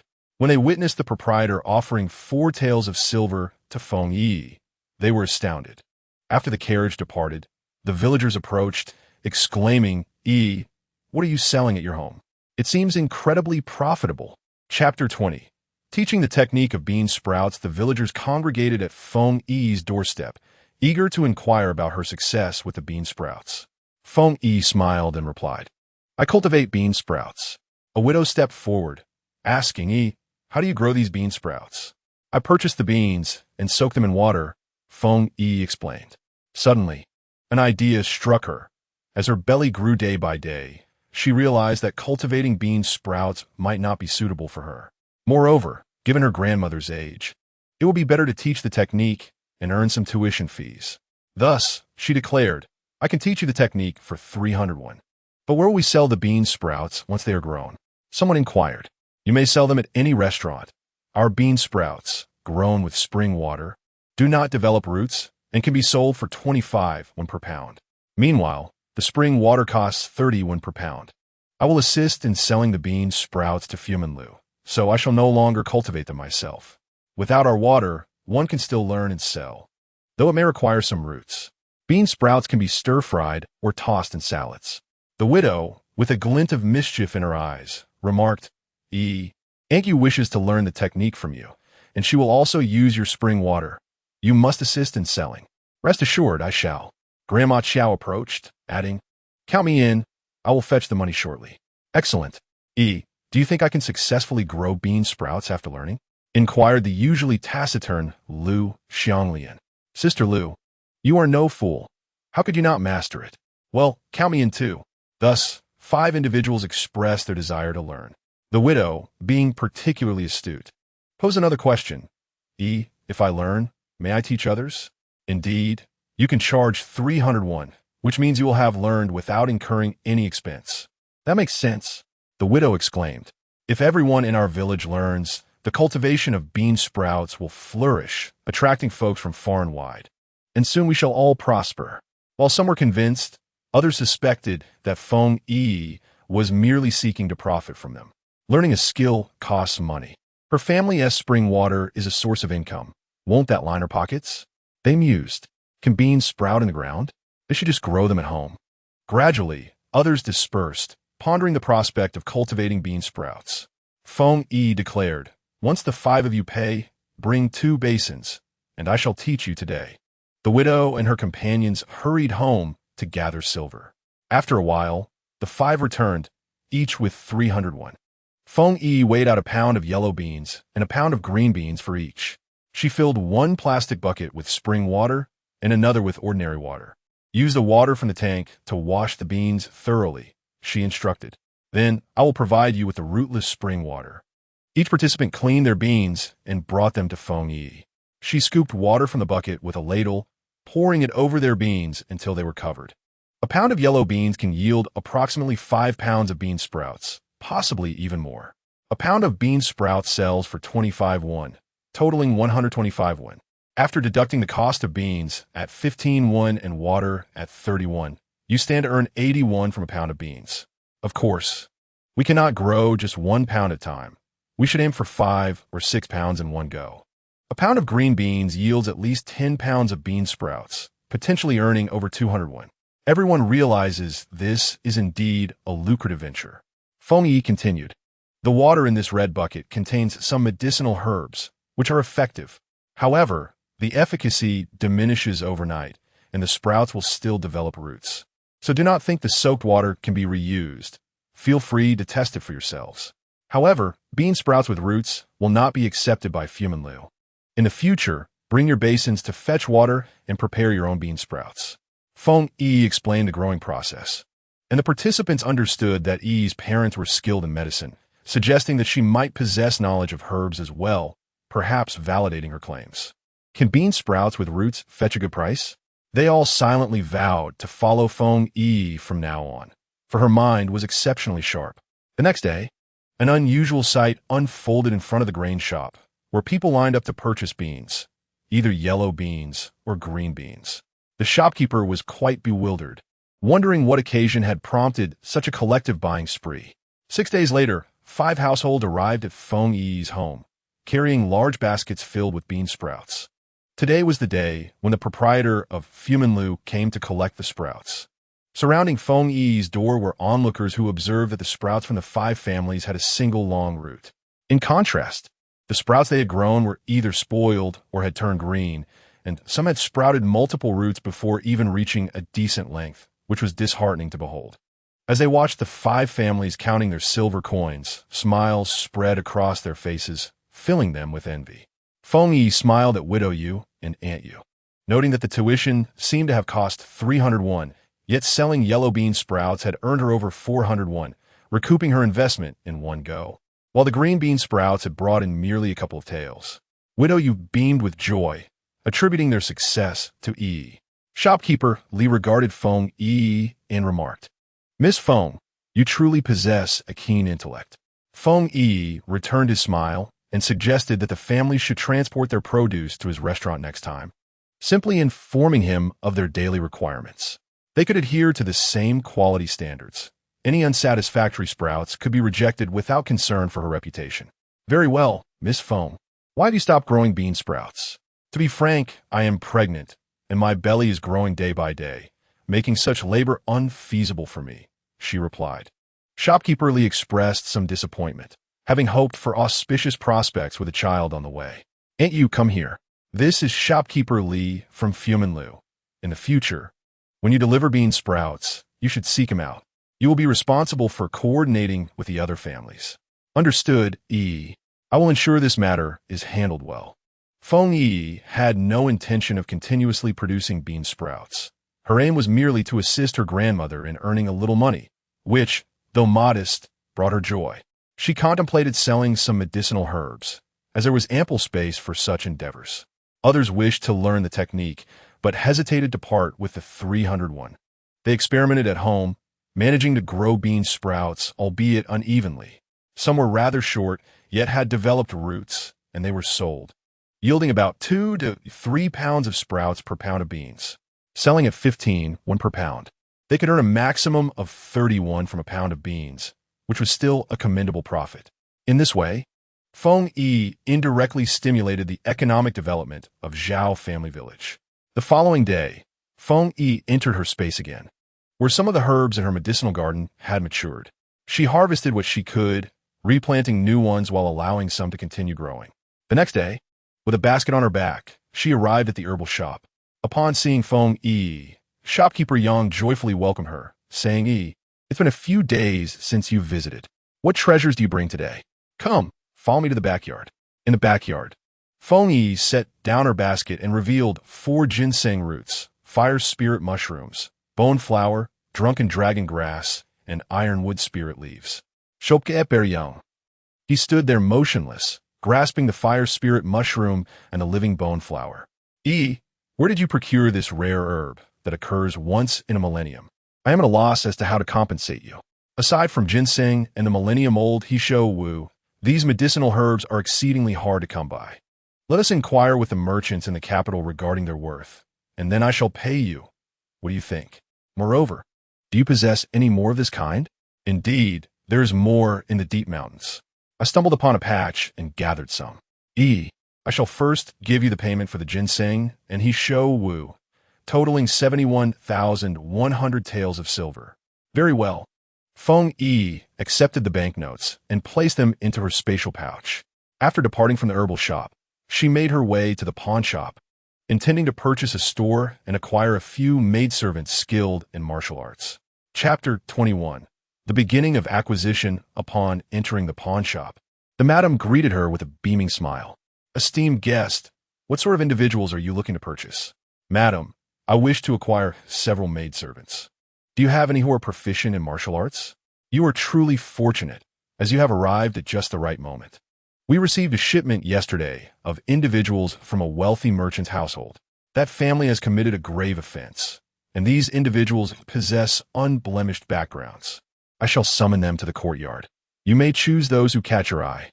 The madam signaled to one of the maidservants, who promptly exited. Excellent, Feng Yiyi replied. When the maidservant returned, the madam said, Esteemed guest, follow me. Let us take a look. Feng Yiyi followed the madam into the courtyard, where over 20 women stood. After surveying them, she commanded, Those skilled in martial arts, step forward. Immediately, 7 or 8 women came forth. Feng Yiyi appraised their appearances and found them satisfactory. She pointed to a slender maidservant and inquired, What were your previous roles? We were shadow guards and maidservants in a wealthy merchant's household, but due to the master's wrongdoing, we were sold to the pawn shop. Are you all from the same household? Yes. Feng Yiyi continued, Aside from martial arts, what other skills do you possess? One by one, they responded, I can manage accounts. I was responsible for the madam's ledgers. I can oversee personnel. I manage the old lady's shop. I am skilled in disguise. I possess medical knowledge. Feng Yiyi then declared, You all engage in a sparring match. Let me observe. The madam was taken aback, pondering, Is this selection or a competition? Is it permissible to choose in such a manner? Yet, she remained silent. As the women executed flips and leaps, striking with palms and kicking with legs for a while, Feng Yiyi called out, Stop. The 8 ceased their actions. You shall accompany me. Loyalty is all I require. Those who believe they can be loyal to me, follow. Should there be any treachery, I will not hesitate to eliminate you. The choice is yours. All 8 knelt, declaring, We are willing to pledge our lives in loyalty to our master. Very well, then follow me. At that moment, one maidservant spoke up, Master, could you perhaps purchase one more individual? What is it? Feng Yiyi inquired. We have another companion, a cook, whose culinary skills are exceptional. She is also proficient in martial arts, and she remains here. We hope you will consider acquiring her as well. Who is she? Where is she? She is Granny Chin. Very well, Madam Ya, please summon Granny Chin. I wish to have a glance at her. Shortly thereafter, a slender woman emerged. You are Granny Chin. A maid has interceded on your behalf, allowing me to purchase you. Are you willing to accompany me? I am at your service. Excellent, Madam Ya. How much silver do these 9 individuals amount to? The maids are priced at 20 taels each, while the women are 10 taels each. Altogether, they total 170 taels. Feng Yiyi retrieved the coins and handed them to Madam Ya. She observed that their garments were tattered, likely a testament to their arduous journey. Next, she approached the real estate agent. Upon seeing her arrival, the agent inquired hastily, Noble one, what type of property do you wish to view? Is there a house near the street that can be used for business? Feng Yiyi asked. The agent presented a blueprint, stating, Noble one, here's a plan. In the center of this street, there are 2 adjacent properties with considerable space. You may wish to inspect them. Feng Yiyi examined the location and remarked, Is this not near the marketplace? Indeed, directly across from it is the Fortune Pavilion. Shall we go and inspect the properties? Consequently, the group proceeded to the marketplace and arrived at the 2 houses. The agent explained, These 2 properties were originally one. Feng Yiyi surveyed the premises, noting a large hall with 5 or 6 rooms behind it. The hall can serve for business while the back accommodates living quarters. Quite satisfactory.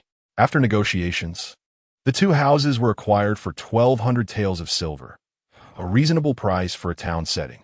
Following this, Feng Yiyi accompanied the agent to the government office to complete the name transfer procedures. Ultimately, they brought the 9 individuals to the property they had purchased. After several days of observation, Feng Yiyi noted the absence of chili. Spicy cuisine would surely thrive here. She envisioned opening a spicy hot pot establishment and a medical clinic, for she could not forsake her original profession. She had already conceived a name, Apricot Forest Medical Clinic.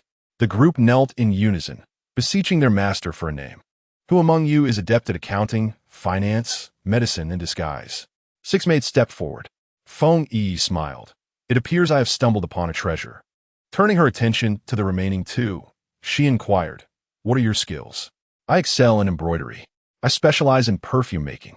Feng Yiyi designated the last 2 as Chun Tao and Qiu Ju, instructing them to serve the elderly matron, ensuring her safety and overseeing the household. You will not accompany me. Keep your name simple for ease of remembrance. Who possesses the highest martial prowess? Everyone pointed to the maids skilled in disguise. Very well. Step aside. Your names will be Chunyu, Luo Yin, Baiyu, Xiuhua, Huaying, and Yuing. The name of Granny Qin shall remain unchanged. Huaying and Yuing will accompany me. Granny Qin, you shall manage them in this establishment. We shall first inaugurate the medical clinic, followed by the spicy hot pot restaurant, then a skewer shop, ultimately expanding our stores throughout the Western Shu region. In time, I will return your contracts, restoring your freedom. Upon your marriages, I shall also provide a generous dowry. The group rejoiced, envisioning the day when their contracts would be relinquished, granting them true liberty. Feng Yiyi continued, I was rescued by the son of an elderly woman from Zhao village when I fell off a cliff, and I have been living in Zhao village ever since. I am pregnant now and will need everyone's support in the days to come. Qin Mama, here are 200 taels of silver notes. Please take them and buy some quilts, change of clothes, and kitchen supplies. We will reside here for the time being.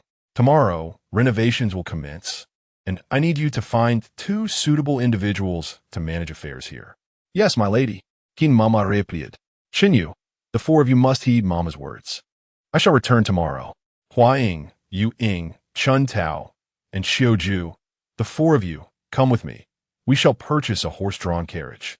After Feng Yiyi departed, Qin Mama inquired, do you think our lady resembles a village girl? The others shook their heads. You must work diligently. Do not be deceived by her youth. Her efficiency and approach to tasks reveal she is destined for greatness, Qin Mama remarked. Feng Yiyi arrived at the horse market, where she procured a horse and a carriage. She also bought several quilts, a change of clothing, and some vegetables before returning to Zhao village. As was her habit, she called out from outside, Grandmother, I have returned. Upon hearing her voice, Wang Shi opened the door with a smile, stepping out. You're back. Why do you have a carriage? Whose is it? Feng Yiyi replied proudly, Grandmother, from today onwards, we are part of the carriage-owning class. This is our private horse-drawn carriage. It will make trips to the town so much easier. What a magnificent horse! And such a sizable carriage. How much silver did this cost? Grandmother expressed her joy, though she hesitated at the thought of the expense. Not much at all. However, I must find someone to tend to the horse and store the carriage at his home. He will feed the horse and serve as the driver. I will pay him 1 tael of silver a month for his services. Grandmother gazed fondly at the tall horse. Clearly enamored, she suggested, tomorrow, when the widow comes to fetch water, I will mention it to her and see who is interested. In all of Zhao village, only 2 households previously owned carriages, the village head and Lu Heir, who had an ox cart. You truly are capable. You have bought a horse-drawn carriage. Wang Shi exclaimed repeatedly, her amazement evident. Grandmother, I also acquired a few maidservants. What? You purchased maidservants? Wang Shi's eyes widened in astonishment. Indeed, I will be frequently out and about, and I worry about leaving you alone at home. I bought 2 maidservants to accompany and protect you. I'm still quite spry. Grandmother, I can manage on my own and even cook for you. Why do you need maidservants? Grandmother, I cannot help but worry about you being alone. What if uncle and aunt come back? What will you do? Grandmother lowered her head in silence. Feng Yiyi looked at her and said, Grandmother, I have regained my memories. I remember everything from the past. I possess medical skills and intend to open a clinic. Today, I sold some medicinal herbs and have already rented a spacious house. Tomorrow, I will begin my endeavors in the town. Feng Yiyi refrained from mentioning that she had rented a large house, fearing it would overwhelm her grandmother. You have remembered everything? Indeed, I reside in the capital, a neglected daughter of a prominent family, wronged by my legitimate sister and cast into a ravine. My mother often chastises me. My stepmother regards me with disdain, and my siblings torment me. Fortunately, my master, seeing my plight, took it upon himself to teach me the arts of medicine and martial prowess each night. After 8 years of diligent study, my master deemed me ready and then embarked on his travels. I have no desire to return to that household. The day I do shall be the day I seek my revenge. For now, my priority is to earn a living to support my grandmother and my child. Madame Wang embraced Feng Yiyi, tears streaming down her cheeks. To think, my Yi, you two have endured such hardship, yet you still have your grandmother. Feng Yiyi spoke with a calm demeanor, though her words bore an undercurrent of sorrow. The maidservants exchanged glances, quickly bowing to pay their respects to the old matriarch. Please, rise. I am not one for lengthy discourse, the grandmother replied, flustered. Grandmother, do you remember the names of these two maids? One is called Chun Tao and the other Chiu Ju. Feng Yi indicated. Their names reflect spring and autumn. Madame Wang chuckled. I shall remember indeed. One is Chun Ju and the other Chiu Tao. Feng Yi smiled softly, saying nothing further. Let my grandmother call them as she wishes, provided she can distinguish between them. Feng Yi chose not to be overly concerned. That evening, Feng Yi personally prepared a sumptuous feast. Chun Tao, Chiu Ju, Huaying, Yuing, there are plenty of rooms here. Choose whichever you prefer. If any outsiders come to provoke us, do not hesitate to drive them away, she instructed. Yes, my lady. Later that night, Feng Yi entered her space, organizing the medicinal herbs and gathering the harvested chili peppers. The following day, she packed ginseng, Hisho Wu, and fire Ganoderma into 2 boxes and, accompanied by Hua Ying and Yu Ying, ventured to Bailiang County. After approximately 2 hours of travel, inquiring along the way, Feng Yi arrived at the largest apothecary in town, Shansheng Hall. Upon reaching the entrance, she alighted from the carriage, each girl carrying a box as they entered Shansheng Hall. The proprietor, a gentleman in his 50s, upon seeing the 2 young ladies with boxes, presumed they were there to sell medicinal herbs. Young ladies, how may I assist you? He inquired. Feng Yi smiled and replied, Sir, might I inquire if you purchase medicinal herbs? Indeed, what do you have? Ginseng, Hisho Wu, and fire Ganoderma. Fire Ganoderma? Yes. Please, follow me to the back courtyard. The proprietor swiftly led Feng Yi to the rear. Young lady, let me examine the quality of your herbs. As Feng Yi opened the box, 2,000-year-old ginseng roots were revealed before the proprietor. These ginseng roots? Over 1,000 years old, 2 of them. The proprietor's face was awash with astonishment. Feng Yi proceeded to unveil the contents of the Hisho Wu box. Here, 2 specimens over 500 years old, and 2 others exceeding 1,000 years. This fire Ganoderma is also 700 or 800 years old. Young lady, where did you unearth these treasures? In the deep mountains. Do you see how valuable they are? I offer you 10,000 taels for the fire Ganoderma, 10,000 for the ginseng, and 1,500 taels for each Hisho Wu, totaling 23,000 taels. He feared that Feng Yi would disagree, so he continued to elaborate. After calculating, Feng Yi realized that this offer was significantly higher than the price provided by Manager Yang from the ginseng town, who had quoted 10,000 taels. The deal was struck. The manager handed Feng Yi a silver note. Say, miss, if you have more of these medicinal herbs, do sell them to us. With a smile, Feng Yi replied, Uncle, to speak candidly, I am also preparing to open a clinic. In Wangchuan Town, it will be called the Xinglin Clinic. Should you need anything, feel free to visit me there. Very well, I shall come to you when needed. After the transaction, Feng Yi strolled through Stone City, taking in the sights. The bustling street was far more vibrant than Wangchuan Town. She thought to herself, let us take it slow. The journey must begin from Wangchuan, rather than rushing headlong. Feng Yi preferred a steady approach. As she neared Wangchuan Town, she noticed a carriage parked by the roadside. A steward was shouting, my lord, my lord. Several guards surrounded him. Master, there is someone collapsed ahead. Should we check? Get down. Feng Yi exited the carriage and walked forward, reaching the side of an elderly man. I am a doctor from the Xinglin Clinic. Allow me to take a look. The guards and attendants stepped aside, and upon seeing a young girl, they expressed skepticism. However, with no one else present who could offer medical assistance, they decided to trust her claim. Feng Yi took the man's pulse and said, The elder is suffering from a heart ailment, but there is hope. With that, she retrieved a swift-acting heart-saving pill from her sleeve, placing 10 grains under the old man's tongue. Afterwards, she produced silver needles and began to acupuncture several crucial points on his body. Moments later, she removed the needles, and the old man gradually regained consciousness. The world around him came into focus, revealing a young girl by his side and guards nearby. What happened? Why am I lying on the ground? One of the guards helped him sit up and said, "My lord, you fainted just now, and this young miracle doctor saved you." The elder expressed his gratitude. "Thank you, young miracle doctor. There is no need for courtesy. A healer's heart is compassionate," Feng Yiyi replied.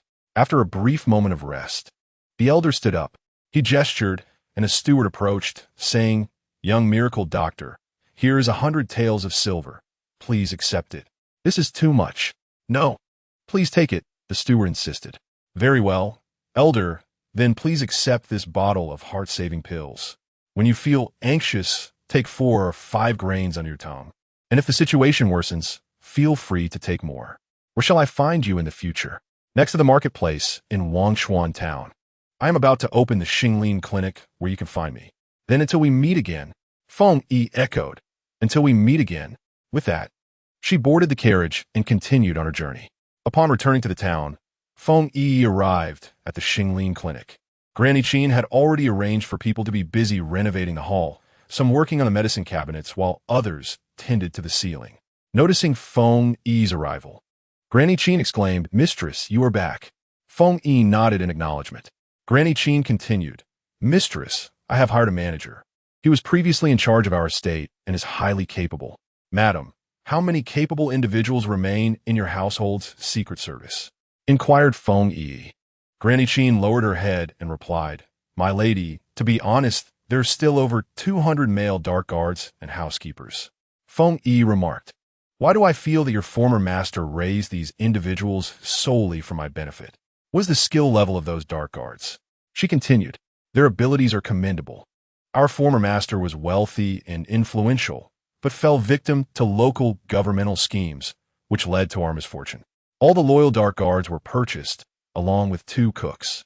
I intend to establish an assassin intelligence organization known as the Bloodshed Pavilion," she declared. "Thank you, my lady. Your immense kindness will never be forgotten by them. Also acquire a courtyard with 3 entrances for their residents. My surname is Feng, so I shall start numbering from Feng Yi. Do you think this amount of silver is sufficient?" Feng Yi produced 6 silver notes. "It is ample, my lady. I shall go immediately to secure them before they are bought by someone else." Feng Yi instructed Hua Ying, assist Granny Qin, and if any issues arise, report back to me. Chapter 23. No compromise in confrontation. Granny Qin and Hua Ying went to procure individuals, and after a little over half an hour, they returned to the Xinglin Medical Clinic with 2 new recruits. Granny Qin bowed and presented a stack of contracts for servitude to Feng Yi. "My lady, the 3-entry courtyard has been secured. Here are the property deeds and the contracts for the Dark Guards. These are the 2 leaders of the Dark Guards." The 2 Dark Guards knelt and proclaimed, "Feng Yi and Feng Er pay their respects to the master." Feng Yi nodded, stating, "I require only the loyal. Here is 1,000 taels in silver for you. Your clothing is inadequate. Provide each of you with 2 sets of garments and 2 pairs of shoes. The remainder shall serve as living expenses. For now, you shall rest there while continuing your training. Seek someone proficient in accounting to teach you how to manage finances. Once our clinic is established, we shall expand outward towards the capital." Feng Yi, Feng Er arranged for several dark guards to commence purchasing street properties in the surrounding counties. Acquire 2 in each city, 1 grain store and another shop of a different nature. The people depend on food. Our grain stores must be widespread throughout the Western Shu. Feng Yi and Feng Er responded, "Rest assured, my lady, we have previously accompanied our former master throughout various regions and are quite familiar with the locales." "Excellent. In that residence, ensure you eat well and rest adequately. You shall be my trusted aides. Do not refer to yourselves as servants. That term is rather unappealing. You are subordinates. I shall visit tomorrow." "Yes, my lady." We take our leave. Feng Yi and Feng Er exited. Feng Yi continued Granny Qin within the next few days. Post notices here to recruit doctors and attendants. The doctors will receive 10 taels of silver per month. In 2 days, this place should be in order. I will bring the medicinal materials, and you shall arrange them properly. I appreciate your hard work. Find a manager to oversee the operations. Feng Yiyi realized that Granny Qin was capable of handling anything. Understood, my lady, Granny Qin replied. Upon returning to Zhao family village, Feng Yiyi noticed the front door was ajar, and someone lay on the ground inside. Mother, you cannot abandon me, cried Lu Meifeng, the wretched woman. She cast me out, saying I am worthless and incapable of earning a living. I have become homeless. Mother, you cannot cast me away. As the carriage entered the courtyard, Feng Yiyi disembarked. She observed her grandmother, who was incessantly wiping away her tears. Zhang Dahu, has your injury healed? Yet do you still itch? Feng Yiyi inquired. Yi, my dear, do not hold past grievances against your uncle. Spare him, Zhang Dahu lamented, tears streaming down his face. In the past, it was indeed your uncle's fault, but now he is genuinely without a home. Please take him in. Feng Yiyi glanced at her grandmother, who was still weeping silently, offering no words of comfort. Huang, Yuing, carry Zhang Dahu and accompany me to Lu Meifeng's home. The 2 young maidens, trained as covert guardians, hoisted Zhang Dahu as though he were a mere chick, following Feng Yiyi towards Lu Meifeng's residence. Upon arrival, Feng Yiyi shouted, Lu Meifeng, come out this instant. With that, she drew a fiery purple gold whip from her sleeve. Which wretched harlot dares to disrupt my household? Do you wish for death? Lu Meifeng retorted angrily. Zhang Dahu, you worthless fool. How dare you return? Has your mother forsaken you? Zhang Dahu lowered his head in silence, uttering not a word. Lu Meifeng, I ask you now, did you expel Zhang Dahu? Feng Yiyi demanded. He is utterly useless. I've spent so much on him, and he cannot even work. Why should I support him? Feng Yiyi fixed her gaze upon Zhang Dahu. You must divorce her immediately. What use is such a wife to you? Previously, you toiled tirelessly for her. Yet when you fell ill, she cast you aside. Divorce her. If you dare to divorce me, I shall end my life. Lu Meifeng wailed like a shrew, collapsing onto the ground, pounding it with her fists. Feng Yiyi glanced at her with a cold smirk. Then go ahead and perish. Zhang Dahu, will you divorce her or not? If you do not, she will still cast you out. I will divorce her. I have had enough of her. This time, I will surely end our union. Realizing the shift in momentum, Lu Meifeng knelt before Zhang Dahu. Dahu, please forgive me. I will never cast you away again. If I do, you must divorce me. She sobbed, pleading with him. I shall grant you one more chance. Feng Yiyi bellowed. Lu Meifeng, heed my words. If you expel Zhang Dahu again, I will break your legs. Do not expect to come to me for help. I am surnamed Feng, while you are of the Zhang clan. Should you seek your mother, I will send the elderly lady to you, and you shall care for her. You are her son and daughter-in-law. I am no kin to her, sharing no blood relation whatsoever. She owes me no debt of gratitude. Should you dare to disturb the elderly lady in my courtyard again, I will send her to you and never look after her again. Upon hearing this, Lu Meifeng realized that Feng Yiyi was serious, and they could no longer seek the elderly lady. What if she delivered the lady to them? What would they do then? They would be the ones to serve her. Lu Meifeng repeatedly shook her head. We will no longer seek the elderly lady. We will refrain from doing so. Huang, Yuing, let us depart. Feng Yiyi led the 2 away from Lu Meifeng's home. As they walked back home, Feng Yiyi was still a few hundred meters away when Lin Yida unexpectedly caught up with them from behind. Feng Yiyi silently lamented that she had failed to check the auspiciousness of the day before stepping out. Feng Yiyi, wait for me. Yet, she paid him no heed and continued on her way. Lin Yida hastened his pace, pleading, Yi, please forgive me. It was my mother's fault, but I truly have feelings for you. She retorted, you may have feelings for me, but I do not reciprocate. Keep your distance and go as far as you can. Is there truly no chance for us? He implored. No, there will never be a chance. Lin Yida, undeterred, grasped Feng Yi's garment, declaring, Yi, you occupy my heart. Do not reject me. He continued, my mother said that if you allow us to live in your grand house and provide her with 20 taels of silver each month, she would consent to our union.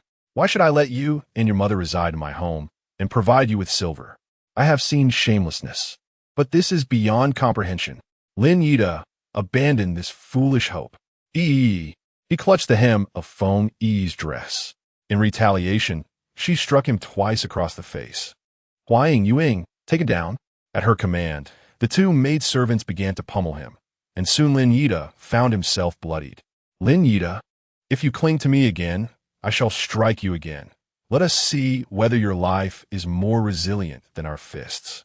Confronted with Feng Yi's relentless rejection, Lin Yida felt despondent. Zhang Jiaojiao was far more gentle. Feng Yiyi was merciless, dismissing him as though he were insignificant. Rising slowly, he watched a retreating figure. Upon returning home, Feng Yiyi visited her grandmother. Do not grieve, grandmother. Lu Meifeng will no longer dare to expel uncle. If she attempts it once more, uncle will divorce her. With such a son, I feel utterly helpless. No need to dwell on them. They will not dare return. You should live peacefully here. If they are deceitful and attempt to return, let Chuntao and Qiujuan drive them away.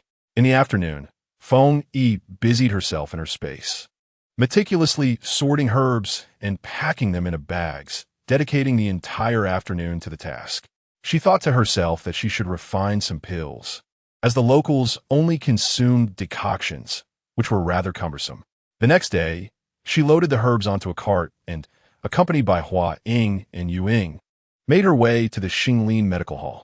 The hall had been prepared, and Chun Yu began to place items into the medicine cabinet. At that moment, Granny Qin entered, announcing, "Mistress, this is Dr. Lin. He previously served in the Imperial Medical Institute, but upon aging, he has retired to his hometown. However, he remains committed to healing and has come to assist us at our medical hall." Chapter 24. Sold to the brothel Granny Qin was recruiting personnel. Sharing that Dr. Lin from the Imperial Medical Institute had returned to his hometown, but was deeply concerned for the people and had come to serve at the Xinglin Medical Hall. Granny Qin introduced Dr. Lin, and Feng Yi rose respectfully, clasping her hands in greeting. "Dr. Lin, the care of the Xinglin Medical Hall is now entrusted to you. Miss Feng, you are too kind. I shall give my utmost effort here." Feng Yi nodded, satisfied that Dr. Lin's assurance was more than enough. "Dr. Lin, could you kindly inscribe the following on the sign? Millennial-old ginseng, millennial-old Hisho Wu, millennial-old fire spirit mushroom, blood jade bone flower, and crimson bloodroot grass. With a reservation made 3 days in advance. Miss Feng, these items are indeed rare, even within the Imperial Pharmacy." Feng Yi's lips curled into a subtle smile. "Rest assured, our Xinglin Medical Hall possesses them. Determine a reasonable price, and I shall comply." Dr. Lin found it astonishing that such a young girl possessed such extraordinary goods. How could Xinglin Medical Hall not flourish? "Excellent," Dr. Lin replied. Feng Yi continued, "The medicinal herbs are to be stored in the Chenyu container. If there are any discrepancies, have her repack them. She is here to assist." "Very well, my lady," he assured her. Feng Yi, accompanied by Hua Ying, Yu Ying, and Granny Qin, proceeded to the newly acquired residence, eager to meet the shadow guards. Upon reaching the courtyard, she beheld the plaque inscribed with Feng Mansion and felt a sense of satisfaction.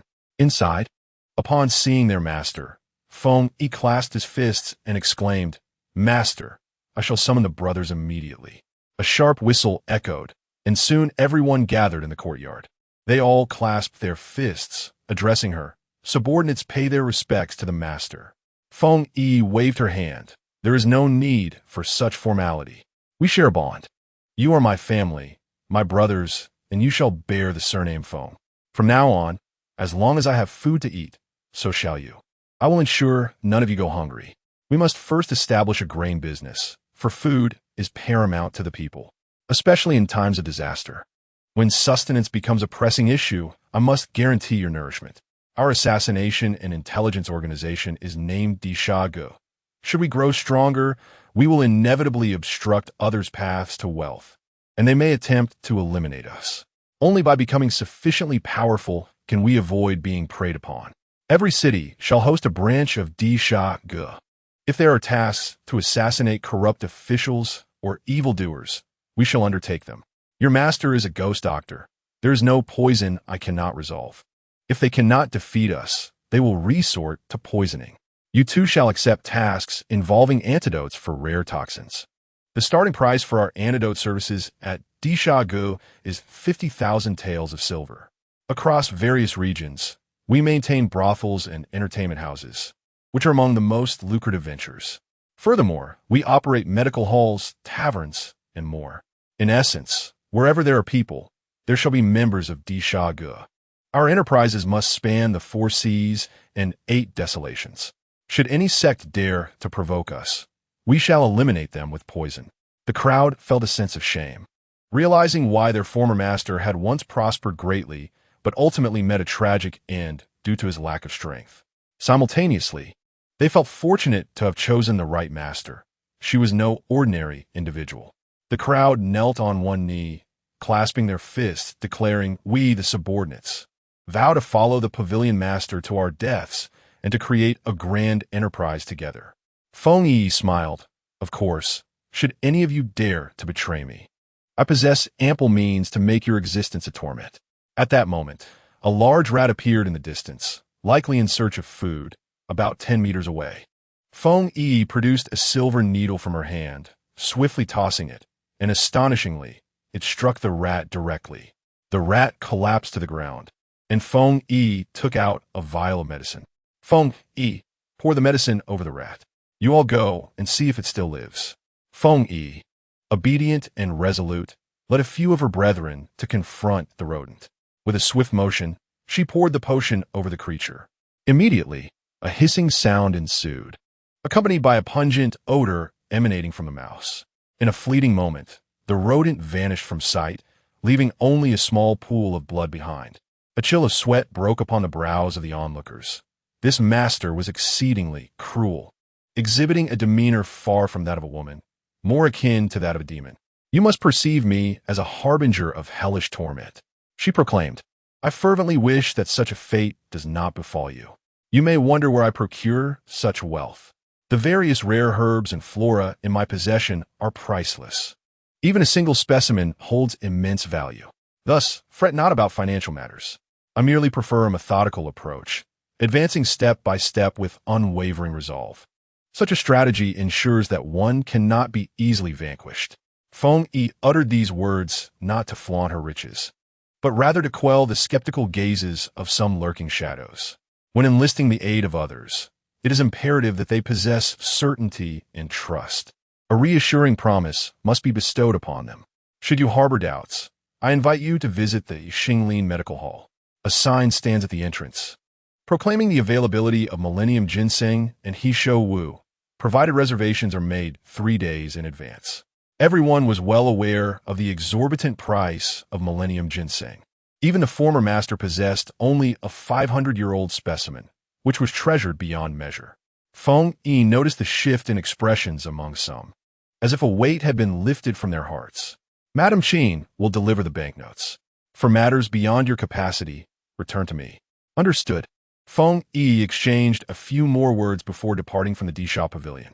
Hua Ying and Yu Ying held steadfast belief in Feng Yi's prowess. She was not merely an astute strategist, but also possessed a fierce tenacity. She was no fragile maiden, but rather one who understood the plight of her subordinates.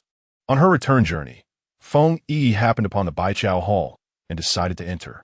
Upon seeing her, Manager Yang exclaimed with delight, I was just about to send someone to Zhao Family Village to seek you. A letter from the capital has arrived, and those items fetched a total of 26,000 taels. Some herbs were auctioned, which explains their lofty prices. Please wait a moment while I retrieve the banknotes." With that, Manager Yang retreated to an inner chamber and emerged with a stack of banknotes in hand. Feng Yiyi graciously accepted the notes, saying, "Thank you, Uncle Yang. I have opened a medical hall in town, named Xinglin Medical Hall. I have regained my memories and discovered my proficiency in medicine. That is splendid news.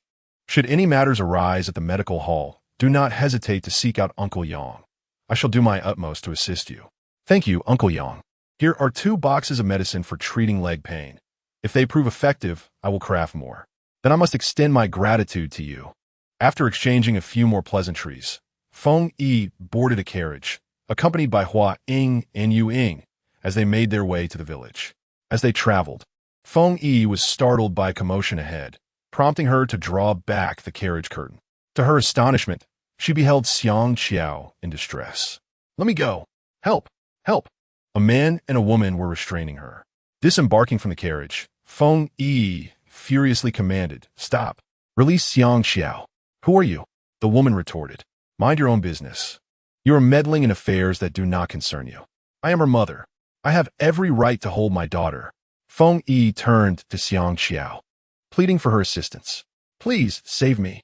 They intend to sell me into a brothel." At her signal, Hua Ying and Yu Ying swiftly approached, subduing the woman and the man with a flurry of strikes. Unbelievable. I want to provide my daughter with a good life, yet they refuse to see Xiang Qiao's worth. And they dare to strike me. Xiang Qiao's mother cried out. Chapter 25. A severe beating. Xiang Qiao. Who are these people? Feng Yiyi inquired, her irritation evident. Xiang Qiao was Feng Yiyi's first friend in this new world. During Feng Yiyi's most trying times, she had no means to travel to the town. Yet Xiang Qiao secretly supported her. Xiang Qiao's family was not affluent either. Her father had succumbed to a grave illness when she was merely 4 years old. Her mother, a flirtatious woman, could not endure solitude and abandoned Xiang Qiao and her 1-year-old brother to marry a widower from the neighboring village, Zhang, under the care of their grandparents. Xiang Qiao and her brother grew day by day. Zhang, a lazy and promiscuous man, initially treated Xiang Qiao's mother well, but his true nature soon emerged. He found Xiang Qiao's mother lacking compared to Widow Li from the same village and began an affair with her. Widow Li, also bold and assertive, sought Zhang's meager wealth and thus entangled herself with him. Each time, he would hand over money to Widow Li for entry into her bed. Upon discovering this, Xiang Qiao's mother confronted Widow Li twice, but for each rebuke, Zhang retaliated with violence. It is often said that once a woman is struck, there will be a second time. From that moment on, whenever Zhang's gaze fell unfavorably upon Xiang Qiao's mother, anything within reach became a weapon against her. Initially, she would fight back, but after 2 severe beatings left her bedridden, she began to fear him, much like a mouse fears a cat. When Zhang commanded her to go east, she dared not venture west, her spirit crushed. A few days ago, the grain in their rice sack had nearly run out, signifying that they would once again resort to foraging for wild vegetables.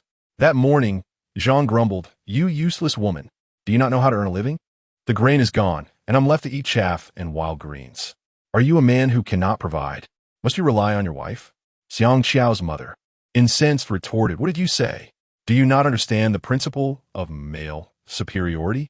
I am the head of this household. Do you dare to insult me?" With that, she delivered a slap, knocking her down. Following this, he viciously kicked her twice in the abdomen. "You wretched woman, you have a daughter, don't you? She must be nearly 14 by now. Bring her out. We shall sell her to a brothel. She could fetch 20 taels of silver, and we would not have to worry about food or clothing for the year. No, once she enters a brothel, is there any hope for her? She would have to entertain clients daily. That is akin to jumping into a fire pit. No, she's my daughter." Upon hearing this, Zhang's fury ignited. "If you refuse to sell her, I shall starve." After speaking, he picked up a nearby shovel and struck it forcefully against Xiang Qiaoyan. "Ah, don't hit me. Ah, please spare me. Ah, stop hitting me." Zhang the widower halted, panting heavily, leaning on the shovel. Angrily, he demanded, "So, will you still sell Xiang Qiao?" I will. Xiang Qiaoyan's voice was barely audible. Zhang raised the shovel once more, preparing to strike her again. "Speak louder. I can't hear you. I will sell her. I will sell Xiang Qiao to the brothel." Xiang Qiaoyan sobbed. Regret had long settled in her heart. She should never have abandoned her 2 children for this widower. After marrying him, he pretended for a few months before revealing his true nature. Xiang's father had never lifted a finger. Yet this Zhang the widower would beat himself every few days. The old wounds on his body had yet to heal, and new injuries kept appearing, indiscriminately hitting wherever he pleased. "If only you had said that sooner. Why provoke my anger? You know my temper. When it flares up, I become reckless." "Get up, old woman. Did I hurt you just now? Let me massage it for you," Zhang the widower said. Yesterday, Widow Li Ho-Hot said to Zhang, "You worthless widower. You're trying to take advantage of me without offering anything in return. Since we've become involved, I haven't seen you buy me a single piece of jewelry. Even a silver bracelet would suffice. Don't come here again. I'll seek out Lu the old man. He is much more generous than you. Ho ha! You know I've given you plenty of money before, but now my home is as empty as a drum. Where would I find the money? Widu li skufa. Doesn't she have a daughter? Selling her to a brothel could fetch over 20 taels of silver. Sell her and buy me a silver bracelet. But my wife won't agree. What should I do? Widow Li gave Zhang a sidelong glance. You won't beat her, will you? Beat her hard. Make her fear you to the core. Then she'll do whatever you ask. All right, I'll return home and give her a good thrashing. Zhang the widower replied. Widow Li smiled. Seeing her smile, Zhang the widower immediately embraced her. Let me kiss your lovely lips. He leaned in, his pig-like visage approaching her face. She pushed him away forcefully. Zhang the widower, hear me clearly. Xiang Qianyang fears you, but I do not. Stay away from me. If you cannot bring me a silver bracelet, do not even think about entering my courtyard or sharing my bed. Otherwise, I'll have you turned into a eunuch. Despite appearing formidable with Xiang Qianyang in front of Widow Li, Zhang the widower was like a docile little kitten, always eager to please. You just wait for that silver bracelet. When it arrives, you'd better serve me well. Widow Li scoffed. Once you bring the silver bracelet, everything can be negotiated. I'll cater to you obediently, but if you can't bring it, you'd better roll as far away as possible. Zhang the widower grinned, playfully caressing Widow Li's face. Oh hot, I'm off now. With that, he skipped out cheerfully. Widow Li shot him a glare and spat on the ground. No money, yet you wish to toy with me? Dream on. Subsequently, the scene unfolded where Zhang Guanfo confronted Xiang Qianyang. Xiang Qianyang, yielding to the circumstances, contemplated her situation. Her daughter was growing up and would inevitably marry, so what difference did it make with whom she shared her bed? Having given birth to her, she felt entitled to some compensation. The two conspired and decided to summon Xiang Qiao to the village entrance in the afternoon, intending to sell her. They enlisted a child to call Xiang Qiao to the designated spot. Feng Yiyi observed the pair, warning Xiang Qianyang not to act defiantly, as she was well-equipped to handle such behavior. She demanded, "What are you truly after? I did not bear her for nothing. I intend to sell her." "Oh, who is that man?" she inquired. "He is Xiang Qiao's stepfather."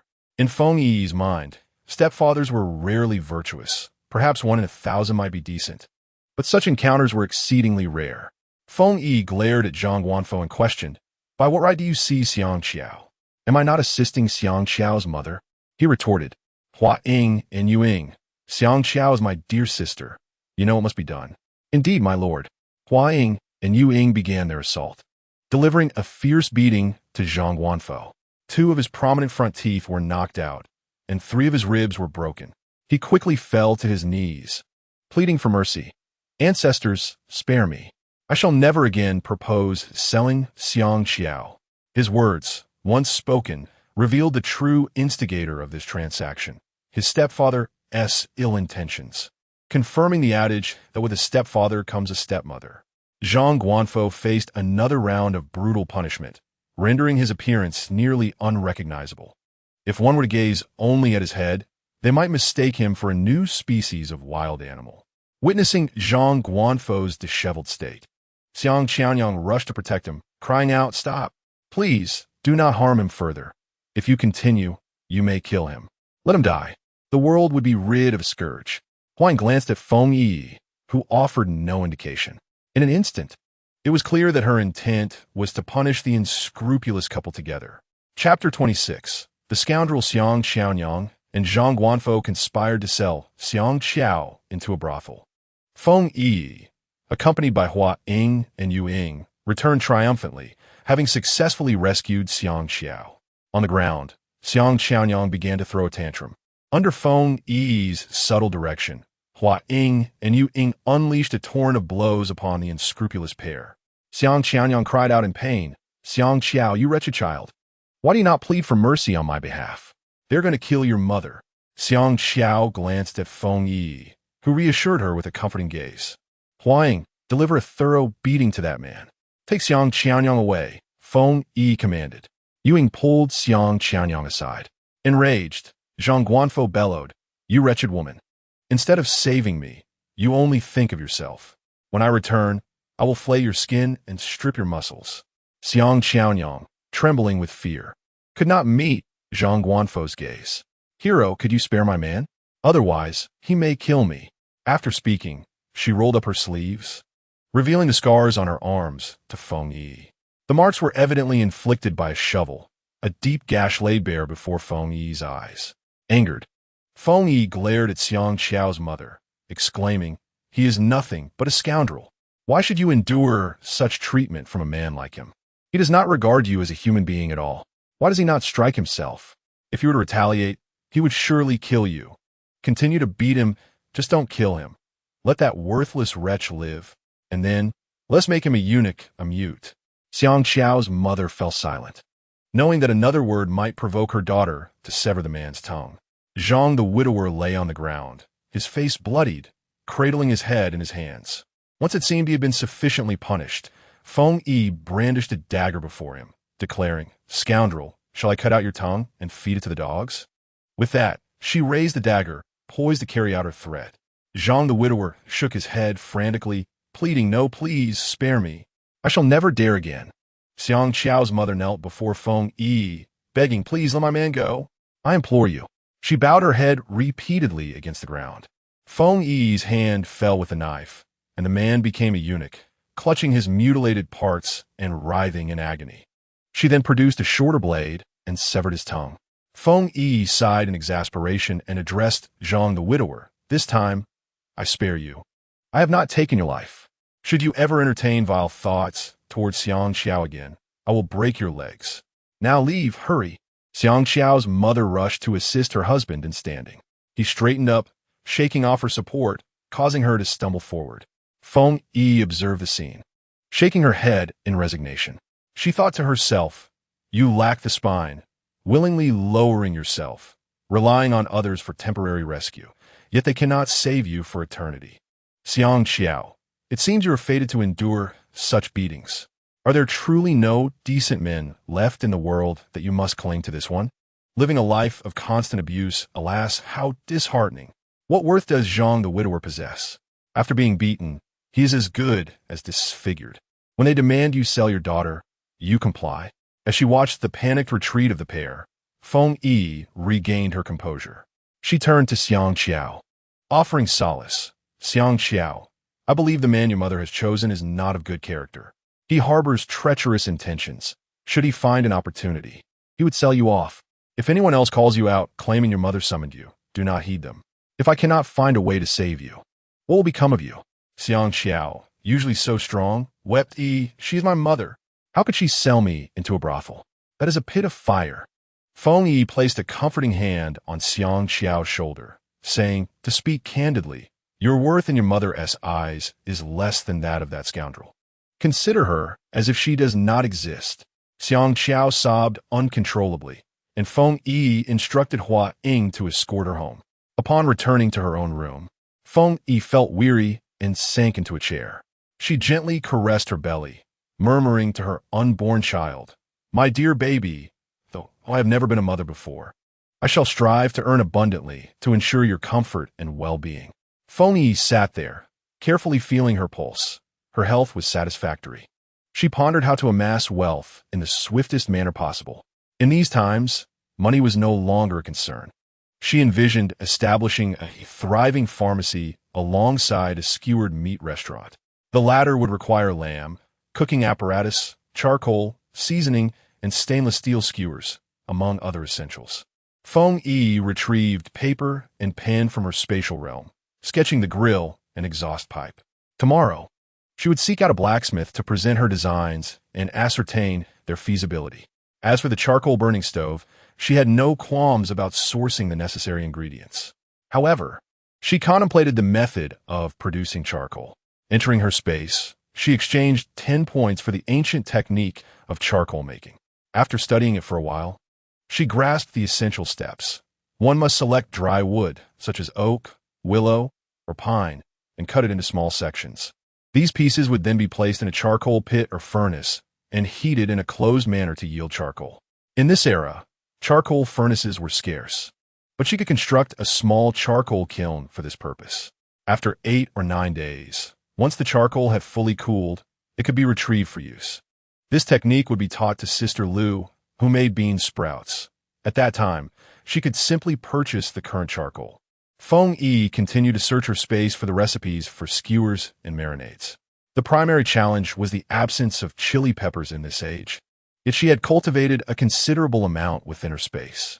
There were also ample onions, and she could procure other ingredients from the medical clinic, having exchanged points for exquisite flavors.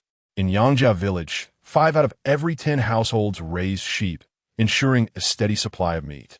Meanwhile, Xiang Qiao's mother and Zhang the widower had taken nearly an hour to return home. Upon seeing the man's pig-like visage, she felt a pang of resentment towards Feng Yiyi.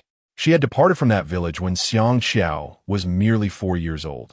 A decade had passed, and Feng Yiyi had only resided in this village for a few months. They were strangers, and Xiang Qiao's mother presumed her to be a relative of some family. Those with horse-drawn carts were the affluent, and she dared not provoke them. Upon entering the house, Xiang Qiao's mother assisted her husband in reclining on the bed. Zhang the widower's mouth was bloodied, and he thought to himself, Xiang Qiao, once I recover, I shall sell you into a brothel, subjecting you to torment and degradation, ensuring that my suffering today is not in vain. He resolved to placate Xiang Qiao's mother, fearing that if she changed her mind, he would lose the silver he sought to earn, jeopardizing his plans to purchase a silver bracelet for Li Hot. Seeing her husband lying on the bed, Xiang Qiao's mother felt a sense of relief. She had initially feared he would violently lash out at her in frustration, but perhaps his injuries had rendered him too weak to do so. She recalled an incident when Widow Li had loudly called out to Zhang outside her home, prompting him to dash out with delight. The two had shared laughter, the content of their conversation lost to time. However, upon his return, his demeanor had shifted to one of furious indignation. Upon seeing a plate of wild vegetables on the table, he had hurled both the dish and its contents to the ground, exclaiming, "How can I possibly swallow this? I refuse to eat it." With that, he stormed off. Xiang Qiao secretly cast a glance and discovered Zhang, the widower, entering the house to retrieve money from the cabinet before departing. His destination was the home of Widow Li. Each time, he would pick a quarrel, sparking a dispute before leaving. Merely uttering a single word against Widow Li would earn her a beating. Alas, how she remembered the time he feigned affection for 2 months, much like he did towards Widow Li, which led her to willingly abandon her child and marry him. Yet, once the novelty faded, he could no longer maintain the facade, revealing his true self. Now, no matter her actions, they were deemed wrong in his eyes. He found her utterly disagreeable. When would this torment come to an end? As Xiang Qiao tended the fire by the stove, tears began to flow. Chapter 27. Triplets. The next day, Feng Yiyi, accompanied by Hua Ying and Yu Ying, arrived at the blacksmith shop in Wangchuan town to present the blueprints to Master Wang. After examining the designs, he remarked, "My dear girl, I have never crafted such a thing, nor have I ever seen it. I will create a sample based on your drawings. If it meets your approval, I shall proceed with the full production. Should there be any flaws, I will make the necessary adjustments." "That will suffice, sir. Please do your utmost," Feng Yiyi replied. After discussing some important details and paying a deposit, the three returned to the Xinglin Medical Hall, which now proudly displayed its sign. Though not yet officially open, a few patrons had already begun to seek treatment, much to Feng Yiyi's delight. As the days passed, today marked the opening of their food stall. The day prior, Feng Yiyi had already promoted the event. They had moved an outdoor grill, where skewers of lamb were sizzling away, emitting an irresistible aroma that wafted far and wide. Before long, several discerning noses followed the scent to their location. "Young lady, what are you selling here? It smells so delightful." "These are lamb skewers. 2 coins each. Today we are selling outside. Tomorrow, after the grand opening, you can dine indoors." "I'll have one to try. I'll take 5 to satisfy my little one.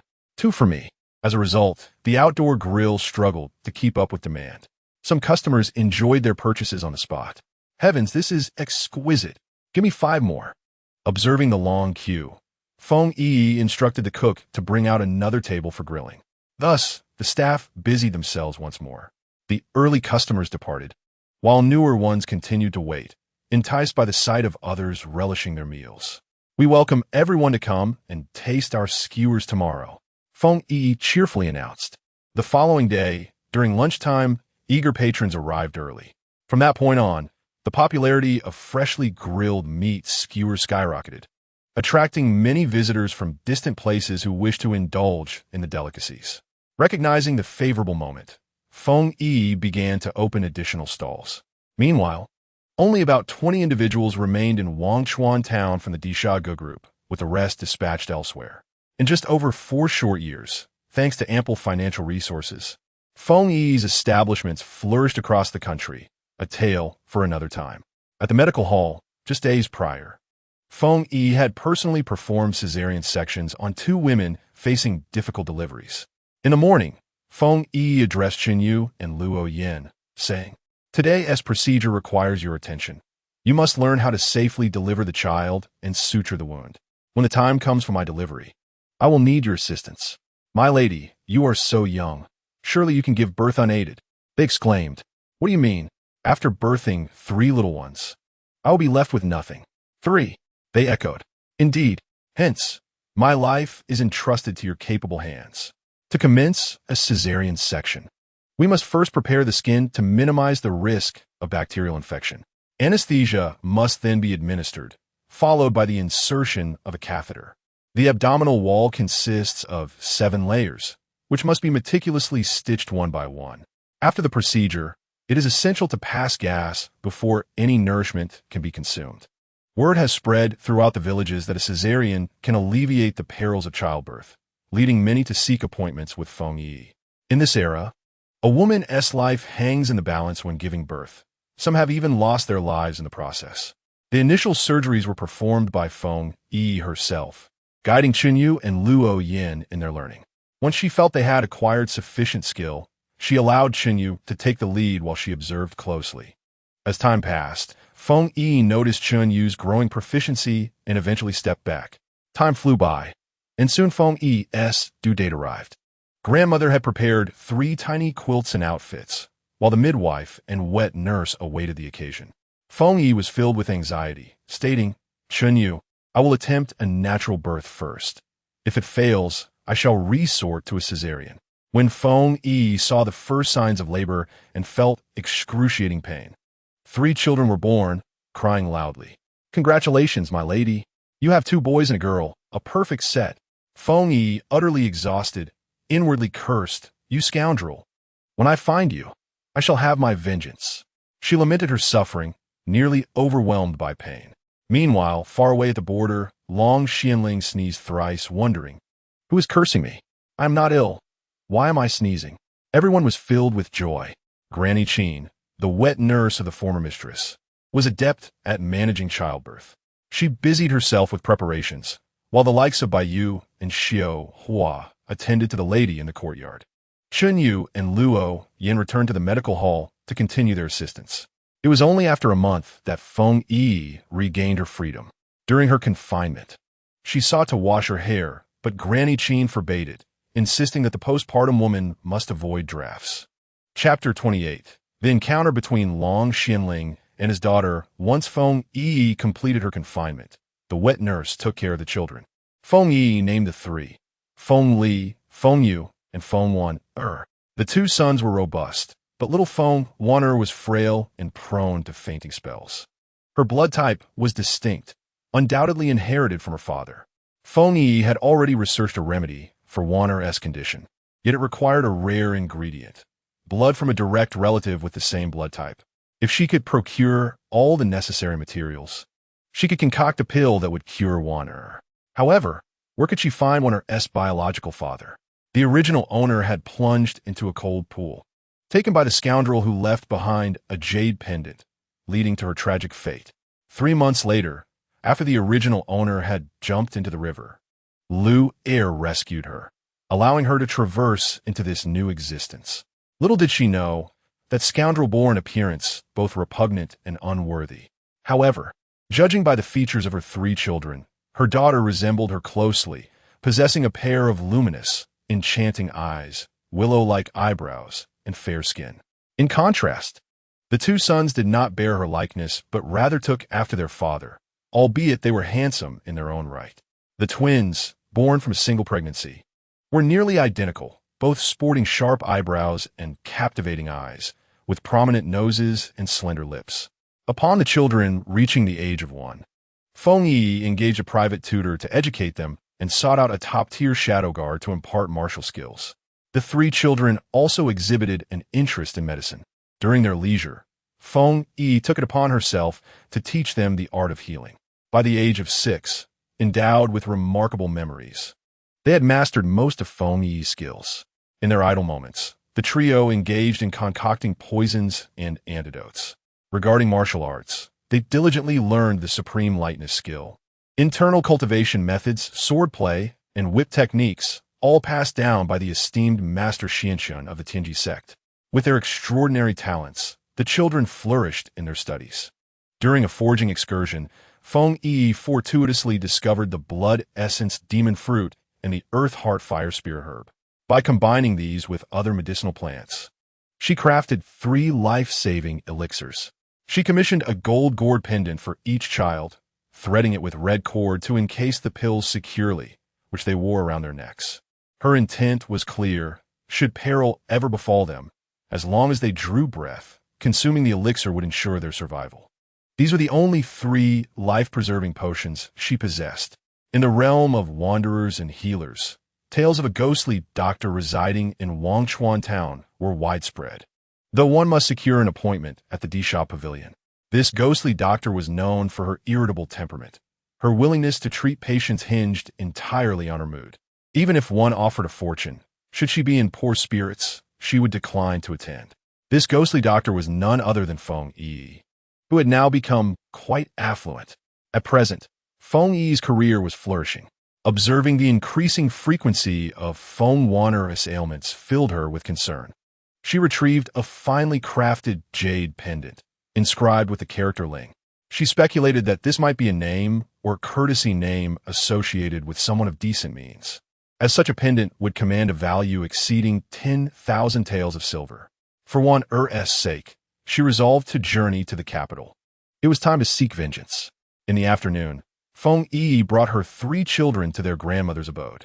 She addressed her grandmother, "Grandmother, I am returning to the capital to exact my revenge." She entrusted her children to her grandmother's care, acknowledging the hard work of Qin Mama. Perhaps it would be best to forego revenge. After all, so many years have passed, and you now have children, living quite well, her grandmother advised gently. "Grandmother, for the past 7 years, I have been consumed by thoughts of revenge. The time has come for me to return," Feng Yiyi replied resolutely. "Mother, could you take my elder brother, second brother, and Wanner with you?" Feng Wanner looked up at Feng Yiyi with wide, innocent eyes, causing her mother to momentarily freeze. She scooped up Feng Wanner and replied, "Wanner, I must seek vengeance. It is perilous, and I cannot take you with me." "No, mother. My brothers and I are quite capable. Second brother has a little green snake that can bite bad people. Listen, liar on yuar. You must take good care of your sister. If anything happens, seek Uncle Yu from the Earth Fiend Pavilion or Uncle Chu from the Divine Herb Manor." Feng Li exchanged a knowing glance with Wanner, saying, "Sister, we must heed mother's words so that she can return to the capital with peace of mind. Do you understand?" He winked again. Feng Wanner grasped her brother's intent. "Yes, Wanner will listen to mother, to brother, and to great-grandmother. Feng Yi imbranjit Wanner karmi. Wanner is truly understanding. Such a good child for mother. I will return swiftly and bring you some delicious treats. Do not worry, mother, Wanner will be obedient." Feng Wanner wrapped her arms around Feng Yiyi's neck. "Grandmother, I will set off with Hua Ying and the others this afternoon. Be careful on the way." Grandmother expressed her concern. In the afternoon, Feng Yiyi, accompanied by Chun Yu, Luo Yin, Hua Ying, and Yu Ying, departed for the capital in a horse-drawn carriage. Unbeknownst to her, 3 little ones were secretly preparing their belongings. Feng Wanner, sporting a Neza hairstyle and dressed in a pink frock, stealthily left home with a small bag on her back. 15 days prior, far away at the border, Prince Long Xianling was also hastening towards the capital with his attendants. For 6 or 7 years, he had been stationed at the border, reclaiming lost territories. However, 6 months ago, he fell victim to a poison from Yaojiang, which had worsened, necessitating his return to the capital.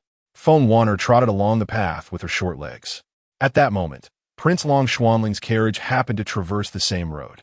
Dark One, he remarked, there's a little girl walking alone ahead. As they approached, the carriage came to a halt. Dark One inquired, little girl, where are your family? Feng Wanner paused, her big watery eyes glancing at Dark One. My mother said not to speak to strangers. There are bad people. Her voice was melodious. Long Xuanling's lips curled into a smile as he pulled back the curtain of the carriage to catch a glimpse of the little girl. Child, where are you headed? Where are your elders? Feng Wanner replied directly. I am going to the capital to find my father. She looked up at Long Xuanling, inwardly thinking how he resembled her older brothers with his eyes, eyebrows, and lips. He must be my father. I can feel it. Father, why have you abandoned Wanner? She gazed earnestly at Long Xuanling. Long Xuanling, looking at the young girl, felt an inexplicable fondness arise within him, despite his usual aversion to children. Little girl, I am not your father. You have mistaken the wrong person, he explained. Feng Wanner approached the carriage, crying as she insisted, You are clearly my father, yet you refuse to acknowledge it. With that, she burst into tears. For reasons unknown, Long Xuanling felt a tightening in his heart at the sound of her cries, causing him a pang of pain. He leaped down from the carriage to stand before Feng Wanner. Little girl, do not cry. Where is your mother? My mother went to find my father, and I am also going to the capital to look for her. Long Xuanling pondered that along the journey, one could encounter all manner of individuals. The young girl's mother had gone to the capital.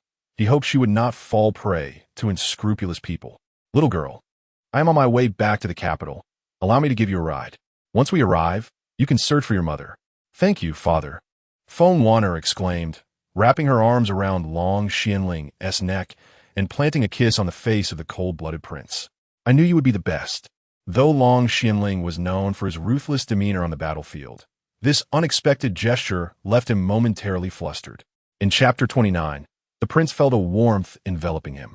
As Feng Wanner embraced Long Xuanling and kissed his austere countenance, he found himself momentarily bewildered.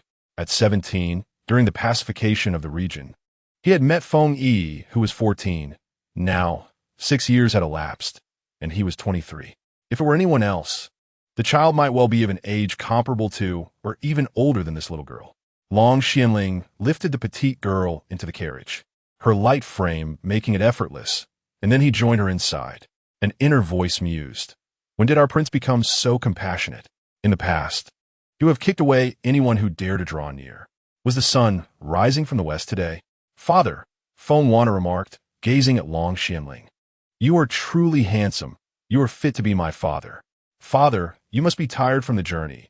Let me massage your back, she continued, standing up, and, with her tiny fist clenched, began to knead his back. Initially, Long Xuanling kept his eyes open, but soon the comfort became so overwhelming that he closed them. When her little fist finally ceased, she tilted her head and asked, Father, is that comfortable? Long Xuanling nodded, a faint smile gracing his lips. Thank you, little girl. At that moment, Feng Wanner puffed out her rosy cheeks and pouted, feigning indignation. Father, I'm not just a little girl. My name is Feng Wanner. You may call me Wanner. Seeing her adorable expression, Long Xuanling's mood brightened instantly. He playfully poked her tiny nose and said, Indeed, Wanner. Wanner, do you have anyone else in your family? I have 2 elder brothers. They are twins and look exactly alike. They were born just a little before me, so they became the older ones. What did you say? You're triplets? Long Xuanling exclaimed in astonishment, as such occurrences were unheard of in the Western Shu Kingdom. Who is your father? He inquired.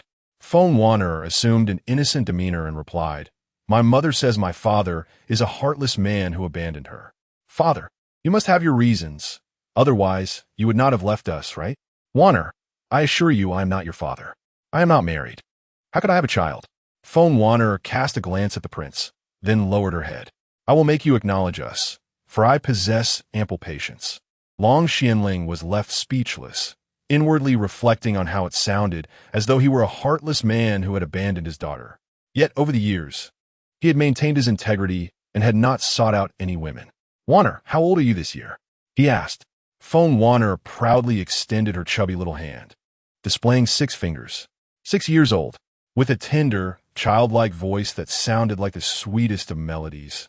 Long Xianling found himself utterly enchanted by the adorable little bundle before him. Wanner, are you not afraid to venture to the capital all by yourself? He inquired. Not at all. There's nothing to fear in the capital, came her unwavering reply. Long Xianling was left speechless, marveling at the fearless spirit of youth. But what will you do if you encounter a bad person? He pressed. I would just deal with him, she exclaimed without hesitation. If he's dead, he can't harm me anymore. Long Xianling thought to himself. Fortunate it was that this little one had crossed paths with him. Otherwise, she might truly find herself in trouble. At that moment, Wanner opened her small bundle and produced a little pouch, from which she retrieved several pieces of candy. Father, have some candy, she declared, unwrapping a piece and offering it to Long Xianling. Open your mouth, father, though he was never one for sweet treats.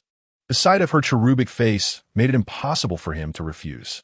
Not wanting to see her disappointment, he complied, and the candy found its way into his mouth. Is it good, father? She asked eagerly. Long Xianling smiled. Indeed, it is delightful. He felt a warmth enveloping him. My mother doesn't allow me to eat candy. My brother secretly bought it for me at the market. I've hidden it so that my mother doesn't find out. Her playful laughter made Long Xianling chuckle aloud. Candy is too sweet. It's not good for your teeth, he cautioned. Father, I've realized that adults often deceive children. Look at me. I'm always sneaking candy, and my teeth are perfectly white.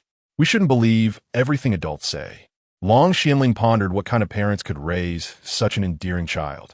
Throughout their journey, Wanner occasionally fell silent, but often regaled Long Xianling with tales. The laughter and joy emanating from the carriage left in their companion, utterly astonished. The master, known for his perpetual icy demeanor, was genuinely amused by this little bundle of joy. It was clear that the journey would be far from dull. As dinner time approached, Wanner produced 2 small pastries from her bag, handing one to Long Xianling. Father, it's time to eat. This pastry is for you. No, thank you. I can't eat pastries. They upset my teeth, he replied. You're quite strange, father, just like my brother who also refuses sweets, she continued to chatter. Long Xianling then retrieved some beef jerky from the cabinet within the carriage. Wanner, there's beef jerky here. Feel free to help yourself. If you're hungry, just take some from the cabinet. Father, if you tell Wanner where the beef jerky is, won't you worry that she'll eat it all? Wanner asked with wide eyes, gazing up at him in inquiry. This little girl truly shattered Long Xianling's preconceived notions. Looking at the adorable bundle, he reassured her. Eat as much as you like, but don't overindulge. I can afford to keep you well fed. Father, you are so kind. You're the best father in the world. And you're never harsh with Wanner, she declared, before taking several pieces of beef jerky and quietly indulging in them. Long Xianling observed that while eating, Wanner spoke not a word, fully engrossed in her meal, only resuming her chatter when she was satisfied. Long Xianling, concerned that she might choke, handed her a cup of water. Noticing the remnants of beef at the corner of her mouth, he took out a handkerchief to wipe it away for her. Feng Wanner flashed him a sweet smile, and in that instant, Long Xianling felt as if he had turned to stone. He could not fathom why, but he held a profound fondness for this Feng Wanner. Her every frown and smile tugged at his heartstrings. Long Xianling's carriage was quite spacious. When he pulled the seat apart, it revealed a large bed, and there were blankets in the cabinet. After having eaten her fill, Feng Wanner sat in silence, tears cascading down her cheeks. Long Xianling, engrossed in a book, sensed the sudden absence of the little bundle of joy's chatter. He set the book aside and turned to find Feng Wanner weeping, occasionally using the back of her hand to wipe her tears away. An inexplicable pang of sorrow struck his heart. Wanner, what troubles you? Daddy, I miss Mother, she lamented, and with that, her tears flowed uncontrollably like a spring. For reasons unknown, Long Xianling felt a surge of compassion. He embraced Feng Wanner tightly, saying, Do not cry, my dear. You have your father here with you. He took out a handkerchief to dab her tears. His heart ached once more as he consoled her. Do not weep, for once we reach the capital, there will be plenty of delicious treats at Father's palace, and you may indulge as you please. Yes, Juana replied, her tears giving way to a smile. Daddy, I'm feeling sleepy. Shall I carry you to bed so you can sleep well? But at night, Mother always sings to me. Otherwise, I cannot fall asleep. In Chapter 30, he became a devoted father. Long Xianling encountered his biological daughter, Feng Yiyi, unknowingly. As they spent time together, his affection for the little bundle of joy deepened. Feng Yiyi requested that Long Xianling sing her to sleep, much like her mother would. The illustrious and formidable Prince Long Xianling, however, was no singer. Yiyi, father cannot sing. Would you teach me? All right, but you must learn diligently, Feng Yiyi replied. Little one, close your eyes, for the Moon Lady has emerged, she sang in her delicate voice. Daddy, have you learned? Long Xianling had never sung before. Asking a battle-hardened prince to croon a lullaby was indeed a tall order. Yet in that moment, he was not merely a prince, but a father to a little bundle of joy, and he began to sing. Initially, he felt shy, his voice barely audible. Feng Yiyi looked at him, exclaiming, Father, your voice is too soft. I cannot hear you. Reluctantly, Long Xianling raised his voice. Outside, the two guards, Dark 1 and Dark 2, exchanged glances, covering their ears, and then uncapping them, thinking they must be imagining things. They nodded at each other, conveying the message. Indeed, it was the prince singing for that little cherub. As Feng Yiyi listened, she couldn't help but remark, Father, your singing is not very pleasant. It does not compare to Mother S. Long Xianling felt a twinge of disappointment, though he had tried his best. He thought to himself, Little Yiyi, your father is a warrior on the battlefield, not a singer. Yet he reassured her, For now, bear with my singing, and once we find your mother, you shall hear her sing. Feng Yiyi gazed up with wide eyes, her long eyelashes fluttering. Thus, I shall endure a slight discomfort for the sake of my little ears, and listen with reluctant patience. Long Xianling, it appears I have been thoroughly dismissed yet again. An E and an air, overhearing this, nearly burst into laughter. Perhaps the child was simply fatigued, for before long, she drifted off to sleep. Long Xianling gently caressed the delicate, rosy face, his fondness for the little bundle of joy intensifying. An unusual thought crossed his mind. How wonderful it would be if you were my daughter. Yet this was indeed someone else's child, and upon finding her mother, she would inevitably depart. A compelling urge to keep her lingered within him. Although he was occupied with the little dumpling throughout the day, he felt an overwhelming joy, a happiness he had never experienced before.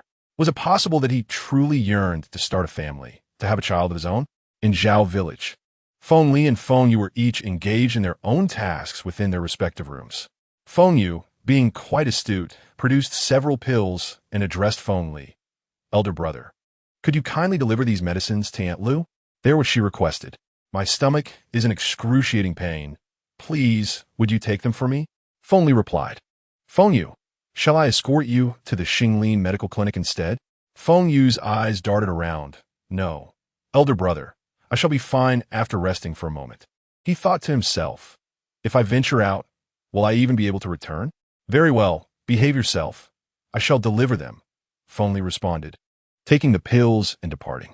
Feng Yu noticed Feng Yiyi stealthily leaving, but with Feng Li beside him, he was unable to pursue her. After dismissing Feng Li, he hurriedly attempted to catch up with Feng Yiyi, but to no avail. He produced a small green snake, speaking to it, Little Green, can you detect my sister's scent and ascertain her direction? Is she headed to the capital? The little serpent nodded and slithered away. Once the direction was confirmed, the snake returned to Feng Yu's feet. He lifted the small green snake and tucked it into his sleeve, setting off towards the capital. He contemplated the next town and resolved to acquire a horse to hasten his journey. Serendipitously, he encountered a caravan heading to the capital, and with his persuasive tongue, managed to secure a place in the carriage. As noon approached, it was time for a meal. Granny Qin sought out Feng Yiyi and arrived at her room, only to find Chun Tao unconscious within. She hastily splashed a cup of water upon Chun Tao's face, rousing her from her stupor. Chun Tao, where is Miss Yiyi? Chun Tao, blinking her eyes, shook her head. Miss Yiyi insisted on bringing me a cup of water, claiming she had concocted something delightful for me to taste. After drinking, I lost all awareness. Granny Qin opened the wardrobe and discovered that 2 sets of clothing were missing. She swiftly exited and made her way to the Wang family's courtyard. "Madam, something is amiss. Miss Warner has vanished." "Vanished? How could she?" "When Yi departed, she was still here. I coaxed her for a while, and then she returned to her room." "Madam, could it be that she has gone in pursuit of her master?" "It seems likely. Quickly, summon Yi, and we shall search the vicinity." "Yes, my lady." Granny Qin, instructed by you, hurry to the Divine Herb Manor and seek out Master Chu Nanji, for they possess a plethora of rare herbs, and Feng Yiyi occasionally procures some unusual medicines from there. As time passed, he gradually became acquainted with Feng Yiyi's experiences and empathized with her struggles of raising 3 children at such a young age, being merely 2 years older than her. After losing his wife to illness, he harbored intentions of marrying Feng Yiyi, yet she remained indifferent, treating him solely as a collaborative friend. Chu Nanji held a deep fondness for the 3 children, often taking the little darling to the Divine Medicine Manor for amusement whenever time permitted. On every distant journey, he would bring back delightful gifts for the trio. Feng Li and the others wished for their mother to wed Chu Nanji, but Feng Yi steadfastly opposed the idea. Grandma Qin continued, "Chunhua, go to the Earthly Fiend Pavilion and find Yu Donghai. Urge him to convey this news to the master promptly." "Understood. What should we do? We seem to have lost sight of the children." "Where is Yu?" Grandma Qin inquired. "Half an hour ago, I assisted him in delivering medicine to Aunt Lu. He mentioned feeling unwell and needed to rest," Feng Li replied. Upon hearing this, Grandma Qin hastily rushed towards Feng Yu's room, only to find it empty. "Oh, madam, he is missing." "What? The little one has vanished too. He must have gone after his mother. Quickly, let us notify everyone. Feng Li, stay close to your great-grandmother. I will keep an eye on you. Do not disappear again. These children are quite mischievous." Feng Li felt disheartened. He too wished to venture to the capital to find his father, but circumstances did not permit. His great-grandmother watched him closely, doing nothing but fixating her gaze on him. Feng Li sought a moment of privacy, yet his great-grandmother had dispatched someone to keep watch. It was not until dawn the following day that an opportunity arose. He stealthily led away a horse and galloped towards the capital. On the carriage, typically, Long Xianling would recline on a soft couch at night, but now, with the presence of the little darling, he found himself seated upright, leaning against the side of the carriage, having spent the night in that position. Unbeknownst to him, dawn broke. Feng Warner rubbed her eyes, remaining quiet and composed. Long Xianling awoke, yet kept his eyes closed, curious to see what the little one would do upon waking. Noticing her father still asleep, Feng Warner retrieved a pastry from her small bundle and began to eat. Long Xianling could no longer contain himself and opened his eyes. Feng Warner looked up at him and said, "Father, you allowed the bed to be for Warner." "Thank you." With that, she stepped forward, wrapped her arms around Long Xuanling's neck, and planted a kiss on his cheek.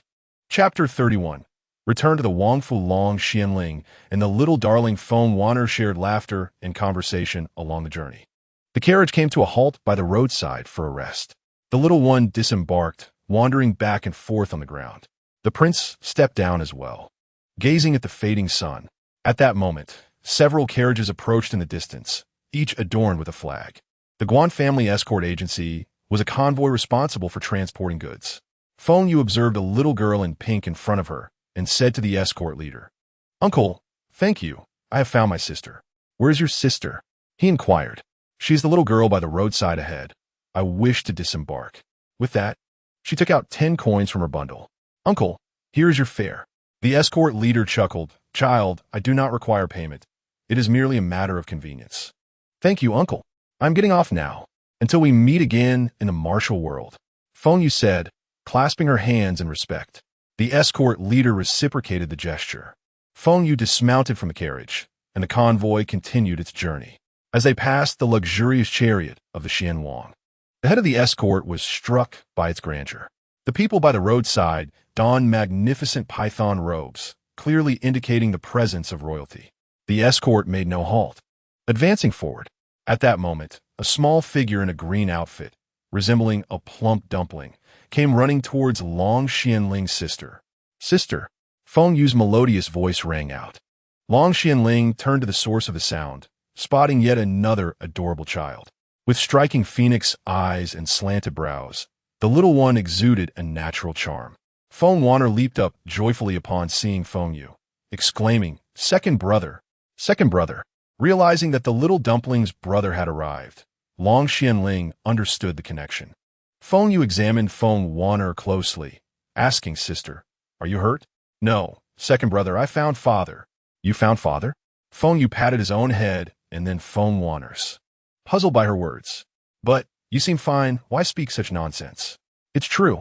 Come with me," Feng Wanner insisted, pulling Feng Yu to stand before Long Xianling father. "This is my second brother. He has come to find me." Long Xianling was aware that Feng Wanner had a pair of twin brothers. "You say he is father?"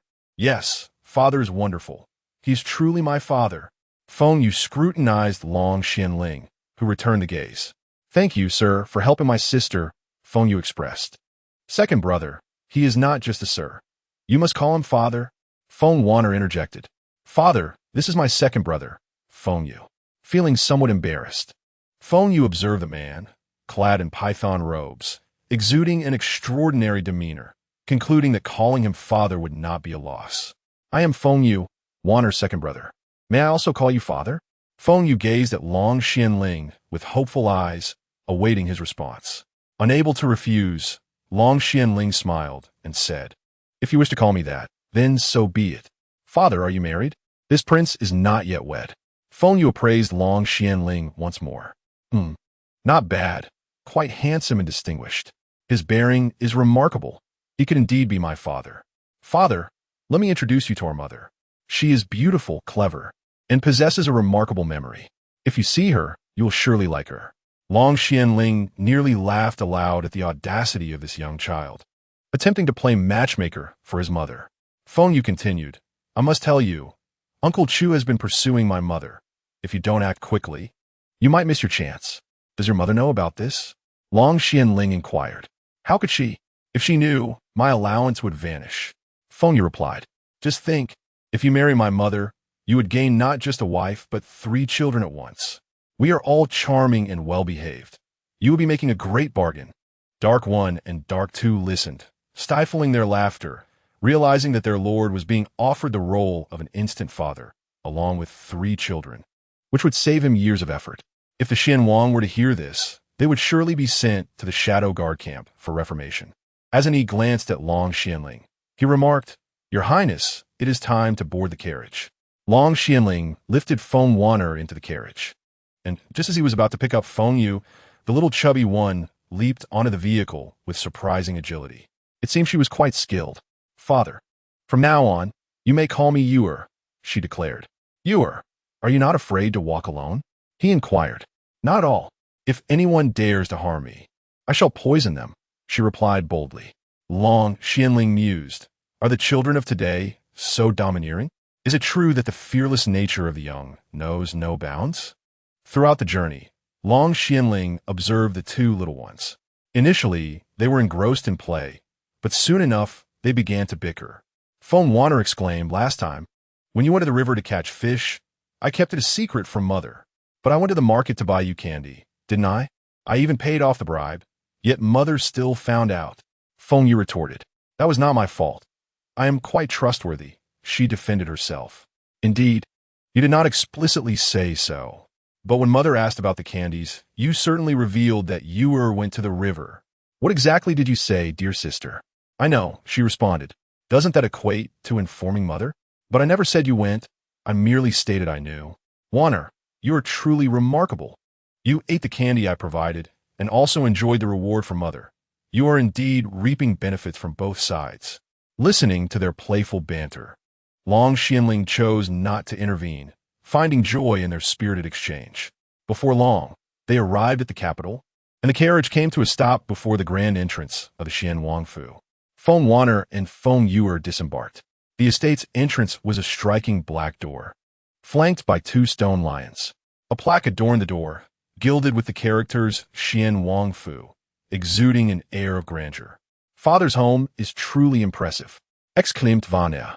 "Indeed, how could we have chosen a father who is anything less than exceptional? Come, let us enter. This is Father S. residence," Long Xianling replied. Upon receiving word of the Xian Wang's return, the steward, along with the main household staff, gathered at the entrance to welcome him. Observing the prince accompanied by the two children, it was evident that the boy bore an uncanny resemblance to him, a miniature version, without a doubt. There could be no doubt regarding their lineage. He was indeed the prince's offspring. After 6 long years, the prince had returned, bringing his children with him. A joyous occasion indeed. The steward, having awaited this day for many years, was overcome with emotion. "Father, you promised that once we return home, I could eat whatever I wished. Does that still hold true?" Wano asked. "When has a promise made by your father ever been broken?" Long Xianling replied. "Steward, prepare a lavish feast and some pastries for the young lady and young master to enjoy." "At once, my lord," the steward said, eager to comply. "And do arrange for the seamstress to create several sets of clothing for them." Long Xianling could not quite articulate why, but his affection for Yuer was profound, a feeling that resonated deeply within him. Chapter 32. Waner faints Feng Yiyi, and Feng Waner surveyed their surroundings. Waner was the first to speak. "Elder brother, which do you think is grander, father's palace or Uncle Chu's estate?" "How to compare? Father's palace is indeed magnificent, yet Uncle Chu's luxury is not to be dismissed." Feng Yiyi explained. "I prefer father's palace. I truly like it here," Waner stated. Upon hearing this, Feng Yi's little mind began to whirl, expressing her affection for her father's abode, particularly the pond adorned with lotus flowers. Long Xianling trailed behind, his heart swelling with joy as he listened to the banter between the two little darlings. Over the past few days, he had grown accustomed to their playful exchanges, knowing that after their spirited quarrels, all would be well again. The children frolicked about, but in a moment of carelessness, Feng Waner stumbled over something and fell to the ground. Long Xianling leaped forward, scooping her up in his arms. "Let me see, dear father," he urged, noticing that her once fair little hand had been scraped. A wave of anguish washed over him. He would gladly endure the pain himself instead. "Sister, allow me to examine your hand." Waner extended her tiny hands. "You should take the medicine that brother concocted to ease the pain." Feng Waner quickly covered her mouth with the back of her hand, resolutely declaring, "This time, I will not take your medicine. It is far too bitter." She recalled that he had previously told her it was sweet, akin to candy, yet the taste had proven to be bitter, and she vowed never to be deceived again. Long Xuanling's brows knitted tightly, an aura of severity surrounding him. He scanned the ground, but there seemed to be nothing amiss. Those present in the vicinity mused silently that if there were indeed a stone on the ground, the person responsible for sweeping the courtyard would likely not survive the encounter. Long Xianling carried Feng Waner into a room, gently placing her on a chair. Before he could even settle himself, a sudden thud echoed as Waner slumped over the table. "Volnat, Volnat, volte dessus." Long Xianling shouted in alarm. "Someone, quickly fetch young Master Longling." At once, a figure dashed off into the distance. "Why has my sister fainted again?" Long Xianling inquired urgently. "Yuer, does Waner often lose consciousness?" Feng Yiyi nodded, explaining that their mother had come to the capital in search of medicine to treat Waner's illness, fearing that without it, Waner would not live to see her 7th year. "What affliction does she suffer from?" "Mother said my sister is constitutionally weak. There is poison from father within her, but she is too young to endure it, causing her to faint with increasing frequency." "Is there no remedy?" "What do you do when she falls ill?" Mother prepared medicine for her, instructing her to take 1 pill each time. "Let me see if there is any medicine in my sister's little satchel." Mother left some behind when she departed. Feng Yiyi hurried to the carriage and retrieved a small bundle from within. Unwrapping it, she uncovered a small box, which she opened to reveal a tiny bottle. Inside the bottle were black pills, precisely the medicine that alleviated Feng Waner's condition. Long Xianling observed in admiration, realizing that despite her ailment, Waner sought out their mother and brought the medicine along. This little one, merely 6 years of age, possessed such intricate thoughts. What sort of parents must have nurtured such an exceptional child? He mused that if he were to have children in the future, he would be content if they were like them. "Father, the medicine is here. I have found it, just 1 pill at a time." Just then, young Master Longling arrived, inquiring, "Your Highness, what has transpired?" "Longling, please assess what ails Waner." Young Master Longling felt Feng Waner's pulse, contemplating for a moment. Your Highness, this young girl harbors a toxin within her, resembling the poison you encountered in your youth. By a stroke of fate, the prince managed to alleviate the poison. Yet the toxin afflicting this young girl proved to be particularly insidious. What shall we do, given that her poison bears a resemblance to mine? Could my blood potentially serve as an antidote for her affliction? Lord Lonling glanced at the young boy beside him, then shifted his gaze to the girl lying on the bed. Unable to restrain his curiosity, he finally inquired, when did the prince marry? His son is already of such an age. The resemblance of the young boy to the prince was striking, almost as if he were a miniature version of him. They are not my children. They are merely travelers we encountered along the way, the Xian king clarified. Lord Lonling scrutinized Feng Yiyi, then looked back at the prince, pondering whether the prince was reluctant to disclose his progeny. He thought it implausible, given the stark resemblance between their faces. Feng Yiyi, perceiving Lord Lonling's thoughts, glanced at his sister, retrieved a small pill from a vial, and approached Feng Wanner. Sister, heed your second brother's words. This medicine was not concocted by me, but by our mother. She mentioned that you would hear us speaking after you fainted. You must swallow this pill, or else I shall have no way to explain to mother. Upon finishing, Feng Yiyi gently opened Wanner's mouth and placed the pill inside, tears welling in his eyes. Lord Lonling, moved by the scene, said, Little one, please show me the medicine. Feng Yiyi looked at Lord Lonling, then at Long Xianling, and handed over the vial. Upon receiving it, Lord Lonling examined the contents, taking a moment to inspect a single pill. Child, is this truly the medicine your mother prepared? Feng Yiyi nodded affirmatively. Your Highness, this medicine contains numerous rare ingredients, including purple blood Ganoderma, Buddha's heart fruit, snow lotus seeds, and iron essence ginseng, which can indeed alleviate the girl's poison. Your Highness, I have a bold proposition. If we were to combine it with your blood, perhaps we could neutralize the young girl's affliction, should your blood contain the antidote. The worst outcome would merely be a slight loss of blood for you. Long Xianling inquired, but I am already poisoned. Could that not transfer to her through my blood? This is a matter I must contemplate carefully. However, I believe it unlikely. Long Xianling gazed at the little girl, who usually bounced around playfully but now lay quietly on the bed, his heart tightening. Bring me a bowl, he commanded. A guard promptly presented a bowl, and Long Xianling unsheathed a dagger from his waist. He sliced open his wrist, allowing a stream of crimson blood to flow forth. That's enough, Lord Lonling interjected hastily. We need but half for testing. The other half can be mixed with the antidote for the young girl to ingest. He then sprinkled a packet of coagulant powder onto the prince's wrist, binding it with a strip of cloth. Feng Yiyi, overhearing their exchange, realized that his father's blood was tainted with poison. He approached Long Xianling and grasped his other hand to take his pulse. Father is afflicted with the 7 herbs poison, including the soul-devouring ghost face grass. Lord Lonling looked at the little dumpling before him in astonishment. You possess knowledge of medicine? Yes, a little, Feng Yiyi replied. Can you identify this poison? Yes, I can. Lord Lonling nodded repeatedly, impressed by such medical acumen at such a tender age. Many have studied for decades without achieving such skill. Whom did you study under? My mother. At that moment, a cough emanated from a bed. Feng Yiyi hurried to the bedside and gently propped up Feng Wanner.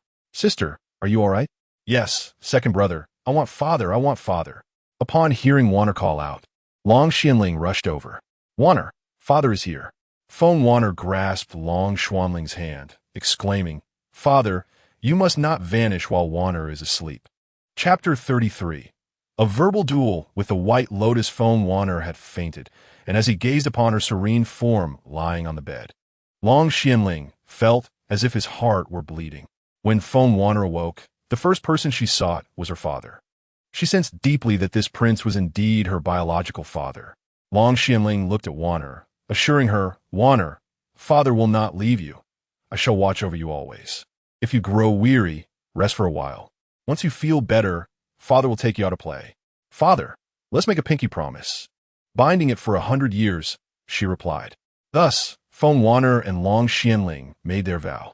At that moment, the tyrannical and cold-hearted uncle displayed no trace of chill. Instead, warmth radiated from him, akin to that of a true father. Young Master Longling rubbed his eyes and pressed his ears, somewhat incredulous at what he had seen and heard. There was once a noble girl who, enamored with Long Xianling, resorted to all manner of schemes, administering an aphrodisiac upon him. In the end, with the last remnants of his consciousness, Long Xianling fled the room. After the effects wore off, he returned to find the woman and executed her with a flurry of blades.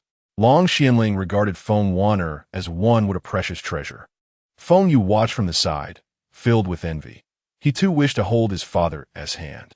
However, he bore no resentment, as his sister was unwell. Gradually, Feng Yiyi drifted off to sleep. Feng Yiyi cautiously approached Long Xianling and took hold of the prince's hand. His heart raced, and a slight blush graced his cheeks.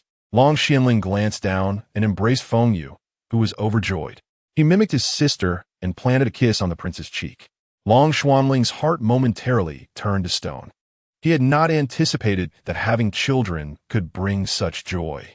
It was not until dinner time that Feng Yiyi awoke. Seeing her father by her side, she beamed. "You are the best father." Upon noticing Yiyi had awakened, Long Xianling smiled and said, "Yiyi, come dine with your father." The last sight witnessed by onlookers was Long Xianling, with Feng Yiyi in his left hand and Feng Yiyi in his right, both children possessing such beauty that they evoked envy in others. Within the prince's residence, there were several concubines bestowed by the Empress Dowager and the Empress. Although referred to as concubines, they were in truth spies. Long Xianling often remained absent from the estate and had never summoned them. Additionally, there was Bai Shuang'er, the daughter of his aunt, who had passed away early and had been raised by the Empress. Long Xuanling's biological mother had also wished for him to take her as a concubine, placing her in the prince's residence with hopes of gaining favor. Yet, 6 years had passed without fruition. Bai Shuang'er managed the affairs of the back courtyard. When Feng Yiyi and Feng Yiyi arrived at the dining hall, Long Xianling had arranged a sumptuous feast. "Yiyi, you may eat to your heart's content." The two children nodded with delight, yet their manners remained exceedingly refined. Long Xianling watched them eat with greater delight than he felt while dining himself. At that moment, the door swung open, and a woman entered, accompanied by a maid. The woman possessed a visage as enchanting as blooming peach blossoms, her figure resembling a delicate willow swaying in the breeze. With brows reminiscent of spring mountains kissed by rain and eyes that mirrored the affectionate depths of autumn waters, she donned an elegant gown that trailed to the ground, adorned with plum blossoms, and held a handkerchief that she waved gracefully as she approached. "Cousin, when did you return?" Yiyi and Feng Yiyi exchanged glances. Perhaps twins share a unique bond that allowed them to understand each other's thoughts with just a look. "Cousin, whose children are these?" Bai Shuang'er, having heard of the return of the Xian Wang, had prepared herself and made her way to the main hall. "We are our father's children." "And who might you be?" Feng Vanya inquired. "Cousin, is what she said true? When did you have children? Who is their mother?" Feng Yiyi interjected, her tone laden with disbelief. "And who are you to meddle in such matters?" Bai Shuang'er retorted, her face a canvas of shifting emotions. "When did my father have children? Must I report such news to you? And who are you to question my mother's identity? Are you the princess?" Bai Shuang'er, flustered, replied, "I am not the princess." "Oh, then are you a concubine?" "I am neither a concubine." "Then what are you? Why do you linger here? Can't you see my father and I are dining?" Long Xianling remained silent, continuing to eat his meal without a word. The delight that surged within him at Feng Yi's words was palpable. This cousin held no interest for him. She had been thrust upon him by his mother, and he regarded her as merely an unnecessary presence in the household. "What ill-mannered child you are. Has your mother not taught you any decorum?" "My mother has taught me that one must understand the bounds of propriety. If others disdain you, it is best to withdraw and avoid humiliation. Men and women should not share the same table after the age of 3. You're no longer a child. Find someone to marry and do not linger in the royal residence. The only mistress here is my mother, who will return soon." Bai Shuang'er looked at Long Xianling, who offered no response, continuing his meal as if the situation bore no relation to him. "Cousin, look at them. They are bullying me." Feng Yiyi chuckled. "What a pure white lotus you are, always running to report grievances. How shameful." In what way have we bullied you? Did we scold or strike you? Our mother is far superior. Cousin, please say something. Long Xianling set down his chopsticks, addressing Bai Shuanger. They are merely children. Why stoop to their level? Bai Shuanger shot a fierce glare at Feng Wanner, who pretended to be frightened. Father, she glared at me. Wanner is scared. Long Xianling turned his gaze towards Bai Shuang, exuding an aura of intimidation, his eyes narrowing dangerously. Leave now and do not appear before the children again. His voice was cold and menacing. Cousin, please let me explain. I did not glare at her. You lie. Mother says one must always be honest. At your age, to tell a lie will only invite danger. Feng Wanner lamented, tears brimming in her eyes. Wanner, do not cry. Heed your father's words. Why are you still here? What purpose do you serve by lingering? Long Xianling expressed his disdain with a glare. His cousin, Bai Shuanger, was an incessant source of annoyance. Clutching her handkerchief tightly, she stormed away in a fit of anger. Feng Wanner approached Long Xianling, assuring him, Father is not angry. Mother says that getting too upset is harmful to one's health. With so much delicious food, I intend to indulge myself. Upon seeing this little bundle of joy, Long Xianling's expression shifted from stormy to serene, as his irritation seemed to dissipate entirely. However, he felt a twinge of concern and cautioned, you both should keep your distance whenever you encounter her. She is Father's cousin. We must heed Father's advice. Avoiding her is crucial, lest she brings us misfortune. Long Xianling's disdain for Bai Shuanger intensified upon hearing these words. On her way back, Bai Shuanger furiously inquired, Hong Lian, who are those two little brats? Are they the prince's children? The maid replied, I cannot ascertain the girl, but the boy is undoubtedly his. He bears an uncanny resemblance to the prince. Chapter 34. A scheme to counter malice with malice by Shuanger declared with venom. Those two little rascals cannot be allowed to remain. The maid cautioned, Miss, we must proceed with caution. Acting recklessly could lead to dire consequences if we are discovered. Feng Yiyi and Feng Wanner, having dined well, sat together. Wanner, that woman will not rest until she has her way. You must be especially vigilant. Rest assured, brother. Wanner replied, if she attempts to poison me, I shall turn the tables on her. I still possess your heartbreak powder, but you must ensure I receive the antidote, or I shall perish. Dear sister, do not be too harsh on yourself. There are countless ways to deal with them. Trust your elder brother. I shall urge father to expel her from the royal residence entirely. If he fails to do so, he is utterly ineffective. Let's depart. Indeed, that evening, Feng Wanner was in her chamber, playing.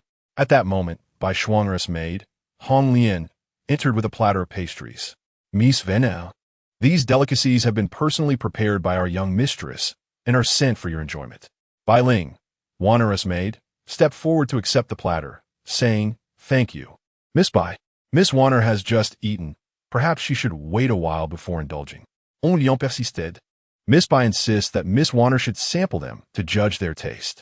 Bai Ling interjected, Hong Lian, the prince has forbidden Miss Wanner from eating anything indiscriminately. Yet, Miss Bai is still Miss Wanner's cousin. She means her no harm. Wanner inhaled the aroma, detecting only a laxative potion, and thought to transform it into something else. With a flick of her small hand, she examined each piece. This poison can be countered by my brother. She picked up a piece, but Bai Ling intervened once more. Miss Wanner, you must not eat that. It is fine.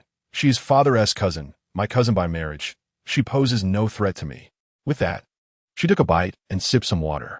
However, as she finished the piece, Wanner suddenly fainted, dropping her cup to the floor, shattering it. Bai Ling, witnessing this, shouted urgently, help!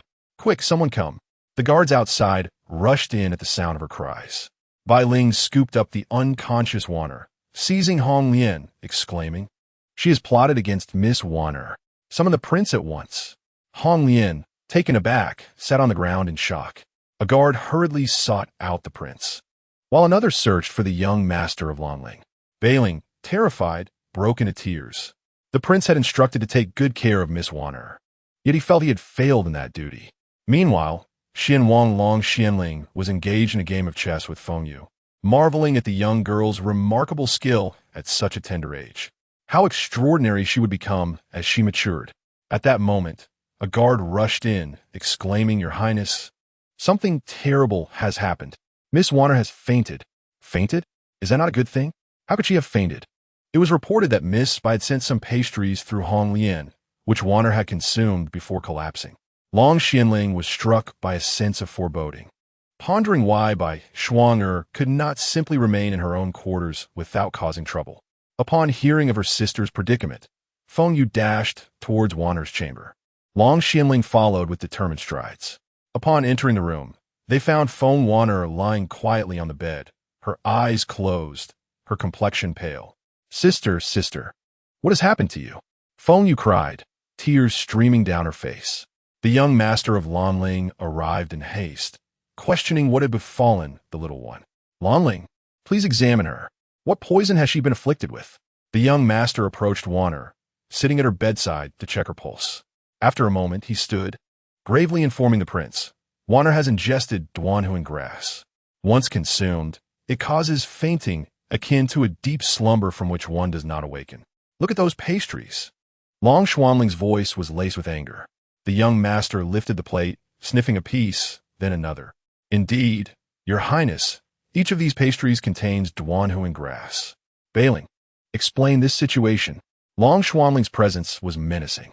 Bailing knelt, saying, Your Highness, it was Hong Lian, the personal maid of Miss Bai, who brought the pastries, claiming they were made by her mistress, and insisted that Miss Wanner partake.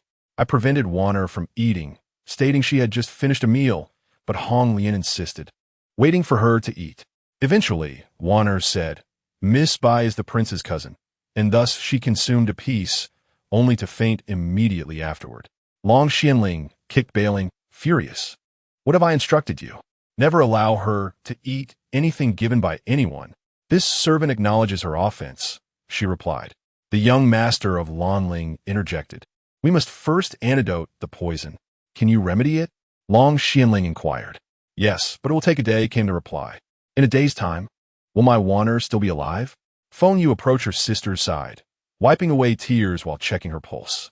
Earlier, when the young master had lifted the pastry, she had also taken one, sniffing it, and detected both a laxative and Duanhuan grass within.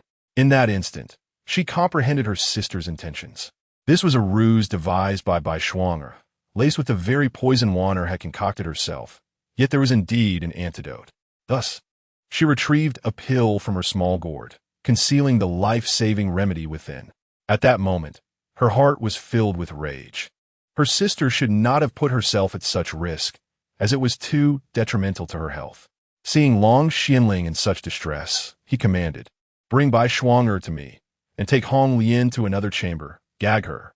Feng Yiyi feared that time was of the essence, as the poison could harm his sister's health. He approached his sister, tears streaming down his face, and said, Sister, this is the antidote that mother left for us.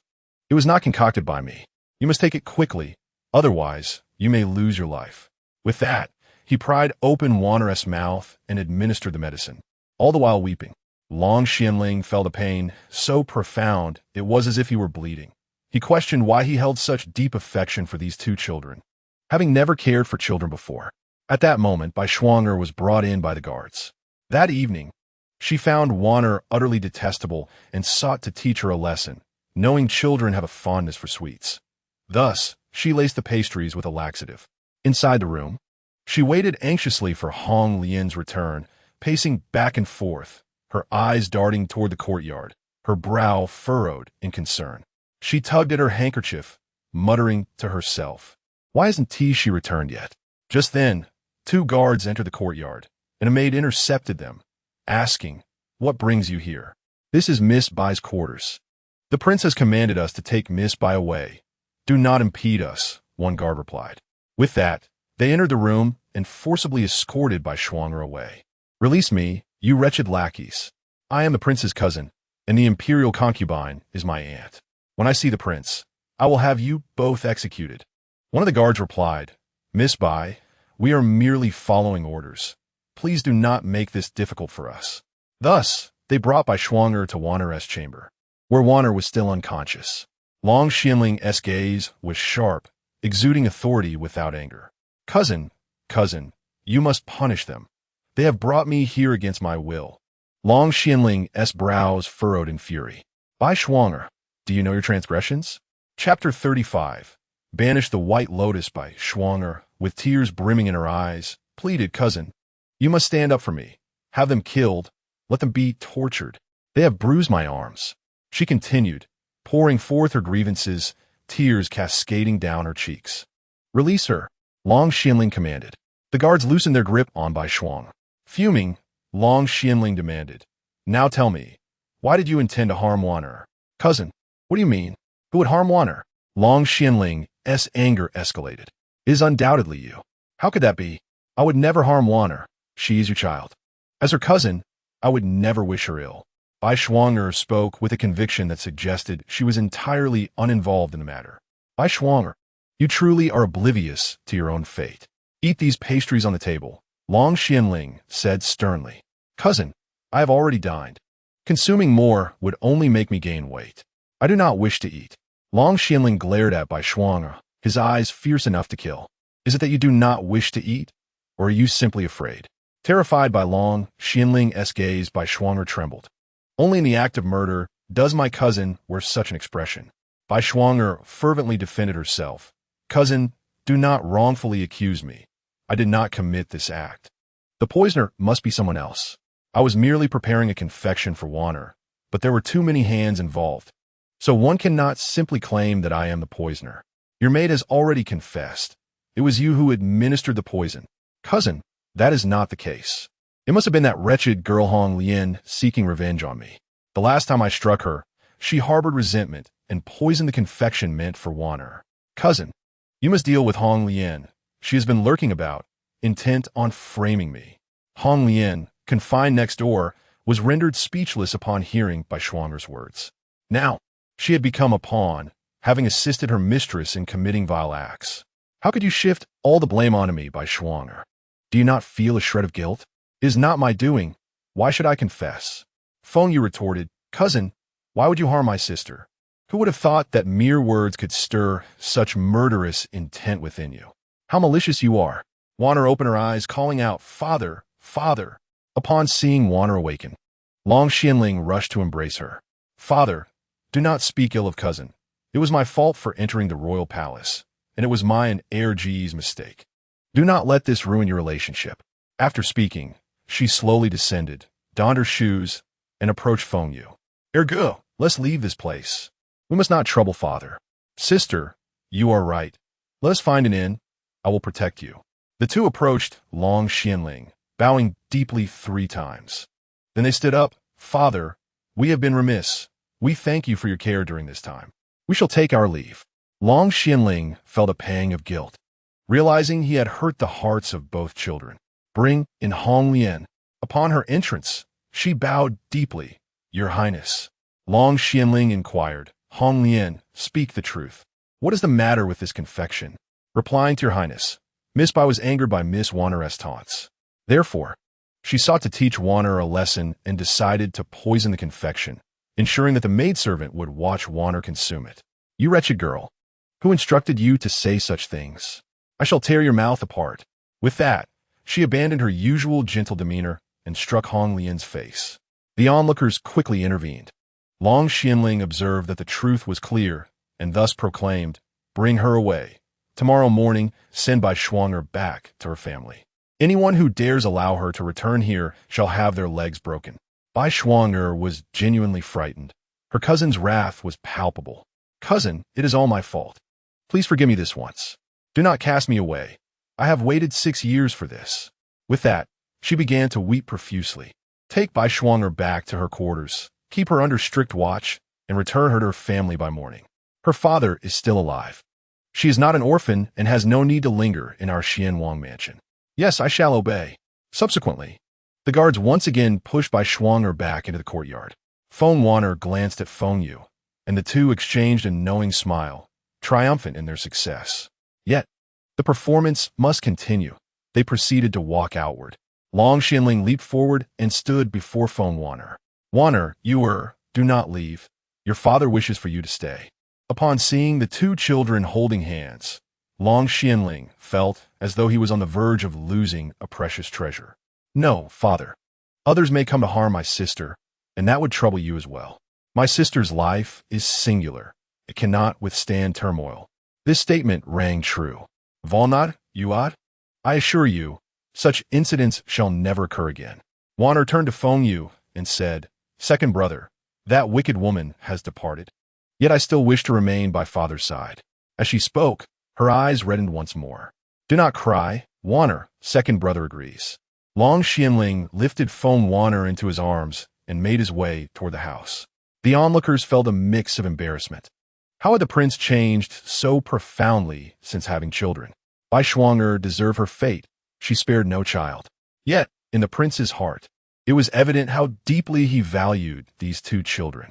Henceforth, great care must be taken in serving these young masters. The following morning, Hong Lian was sold by the royal household, and Bai Shuang'er was sent back to the Bai residence. Upon her return, the members of the Bai family began to treat her differently. They had originally hoped she would bring glory to the family, but after 6 years waiting for the prince, being returned by the Xian Wang was not what they had anticipated. In the afternoon, she donned exquisite garments and visited the Dowager Empress's palace.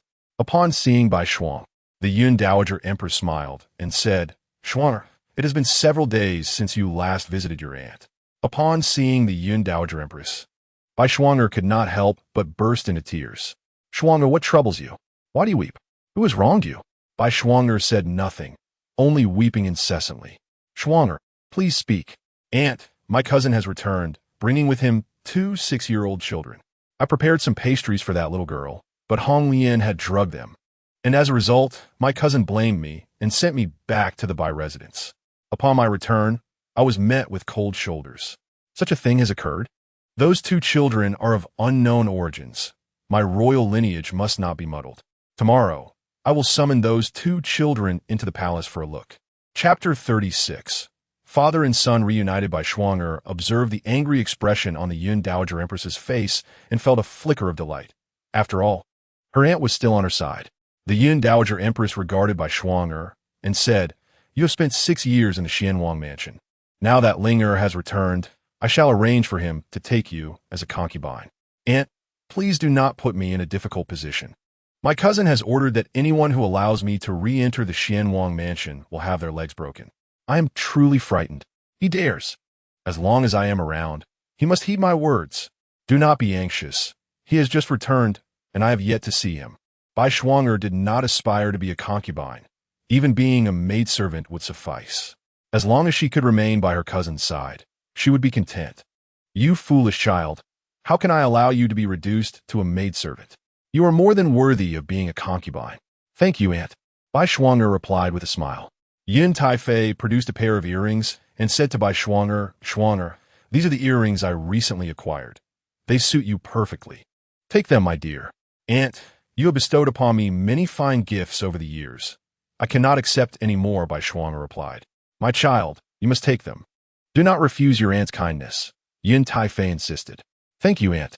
Bai Shuang'er graciously accepted the gift. The following morning, Yin Taifei dispatched a maid to the Xianwang Fu. After finishing his breakfast, Long Xianling was about to step outside when a reported, Master, a maid from the Taifei palace has arrived. What business does she have? Long Xianling inquired. She says that the Taifei wishes for you to bring the royal bloodline, those 2 children, to her palace for a visit. As the royal lineage must not be muddled, and explained. Long Xianling, filled with indignation, declared, I shall not go, and, glancing apprehensively, wondered aloud, will the Taifei be displeased? Do not concern yourself. Merely inform her that I am too occupied to attend, Long Xianling commanded. Understood, my lord. And approach Yumama, delivering the message. The prince has matters to attend to and cannot come. Yumama, resigned, acknowledged this prince is indeed a tempestuous spirit, as always. Upon returning to the palace, Yin Taifei asked, Why did you not bring the children back? The prince sent word stating he has business and cannot come, Yumama replied. Yin Taifei's anger flared instantly. Such audacity. We shall leave the palace. If he will not come to me, I shall go to him. Yumama, prepare the carriage. Yes. Taifei. After a brief interval, everything was arranged. Taifei, seated in her royal carriage, proceeded to the Xianwang Fu. Upon seeing her arrival, the guards promptly knelt in reverence, exclaiming, "We welcome the Taifei. Go inform the prince that the Taifei has arrived," commanded one guard. Yes. A guard hurried inside. "Report, my lord, the Taifei has come." How persistent she is, refusing to relent until she achieves her goal, Long Xianling muttered. "And go warn Wanner and Yuer to be cautious with their words," he instructed. "Yes, master," and swiftly made his way to Wanner's chamber, where Feng Wanner and Feng Yu were playing. "Young ladies, the Taifei has arrived. She wishes to see you both, and the prince advises you to speak with care." "Oh, understood," Wanner replied. "Please follow me." Feng Wanner and Feng Yu accompanied into the courtyard. "Linger, you have returned. Why have you not visited the palace to see your mother? It has been 6 years. She longs for you." "Mother, I have just returned, but I was poisoned and have traveled far. I beg for your understanding." "How severe is the poison? Is there any danger to your life?" "The military physician has examined me. The poison is untreatable. I have but over a year to live." "Have the Imperial physicians been summoned?" "I have not yet had the opportunity to call upon them." "Go, summon Physician Qian with my token." "Yes." A servant exited promptly. At that moment, he noticed 2 little figures approaching. One was clad in pink, cherubic, and enchanting, while the other wore green. Observing closely, she realized the child resembled Linger in his youth, even down to the mannerisms and gait. If this boy were not Linger's son, one would surely be blind. "Linger, I heard from Schwanger that you have brought your son and daughter?" Taifei inquired. "Mother Empress, these 2 children are not my offspring. I encountered them on my way back. Seeing their pitiable state, I decided to bring them to the capital." The Empress Dowager shook her head in resignation. "These are clearly diminutive replicas of Linger. They cannot possibly be his progeny, and I refuse to believe otherwise." The 2 children, with their short legs, approached the Empress Dowager and knelt before her, greeting her respectfully. "You 2, lift your heads and come to my side." The children glanced at Long Xianling, who nodded in encouragement. "Grandmother, you are truly beautiful. The most exquisite grandmother I have ever seen," Wanner exclaimed in a sweet, childish voice. Hearing this, the Empress Dowager felt a surge of joy within her. "Am I truly the most beautiful?" "Yes, indeed, the most beautiful. Come here, let me have a closer look." Feng Wanner blinked her big, sparkling eyes, her long black eyelashes fluttering. Her tender face seemed to radiate innocence as she gazed at the Empress Dowager. As she approached, the Empress Dowager rolled up her left sleeve. On the crook of Wanner's elbow, there was a dragon-shaped birthmark. The Empress Dowager understood instantly. These must be Linger's children. Only the descendants of a long family bear such distinguishing marks. Feng Yu, observing this, appeared puzzled. "Is there something different about my sister's arm?" The Empress Dowager chuckled. "What is your name?" "I am called Feng Wanner. My father calls me Wanner." The Empress Dowager then turned her attention to the little one in blue. "And what is your name?" "I am Feng Yu." The Empress Dowager mused. "My son bears the surname Long, while these children carry the surname Feng. Their mother must harbor a deep resentment towards Linger." "Feng Yu, come here to me." Obediently, Feng Yu approached the Empress Dowager. "Grandmother." The Empress Dowager, likewise, rolled up Feng Yu's left sleeve. At 1/3 of her wrist, there was also a dragon-shaped birthmark. The Empress Dowager was overwhelmed with joy. These 2 children were indeed Linger's, her very own grandchildren. "Linger, come here and roll up your left sleeve. See what you have." Long Xianling complied, revealing a similar dragon-shaped birthmark on his own arm. Upon glancing at the 2 children, realization struck him. They were truly his offspring. "Mother, do you truly believe they are my children?" "I found them on the road. They came to the capital seeking their father. Seeing their small stature, I feared for their safety and decided to bring them along." "Yes, there can be no mistake. Only the royal lineage of the Long family possesses such unique birthmarks." Long Xianling joyfully embraced the 2 children. "You are indeed my children. I am unworthy of such remarkable offspring." The Empress Dowager shook her head in disbelief. What kind of father fails to recognize his own children standing before him? "Mother, I simply feel an overwhelming fondness for them. That is the bond of blood." "Zodni, Vanya fainted." "Vanya, Vanya, what is wrong?" Long Xianling exclaimed, swiftly lifting her into his arms. "Quickly summon young Master Lanling." Chapter 37. Feng Yiyi, the legitimate daughter. As Feng Wanner fainted again, Long Xianling was thrown into a state of utter panic. After all, she was his beloved daughter. Yin Taifei was momentarily taken aback. What was the matter with the child? How could she faint so suddenly? Feng Yiyi in tears exclaimed, "It's by Shuang'er, my cousin. She poisoned Wano last time, and the residual effects of the poison have yet to dissipate." The Imperial consort felt a surge of anger. What kind of poison did she use? It was soul-severing grass. Feng Yiyi continued to sob as she dashed into the room, calling out, "Sister, sister." Yin Taifei's understanding deepened. Feng Yiyi bore an uncanny resemblance to Long Xianling, and they were twins. Bai Shuang'er intended to eliminate this little girl first. If this scheme were to be exposed, would not the servants bear the brunt of the blame? Such malice. After all the effort the consort had expended to have a grandchild, she could not allow her to enter the palace, not even as a concubine. Following Feng Yiyi into the chamber, the consort beheld the small bundle lying helplessly on the bed, a sight that tugged at her heartstrings. When young Master Lanling noticed the consort arrival, he hurriedly bowed and greeted, "Greetings, Your Highness." Yin Taifei waved her hand. Lanling, quickly assess what ails Wanner.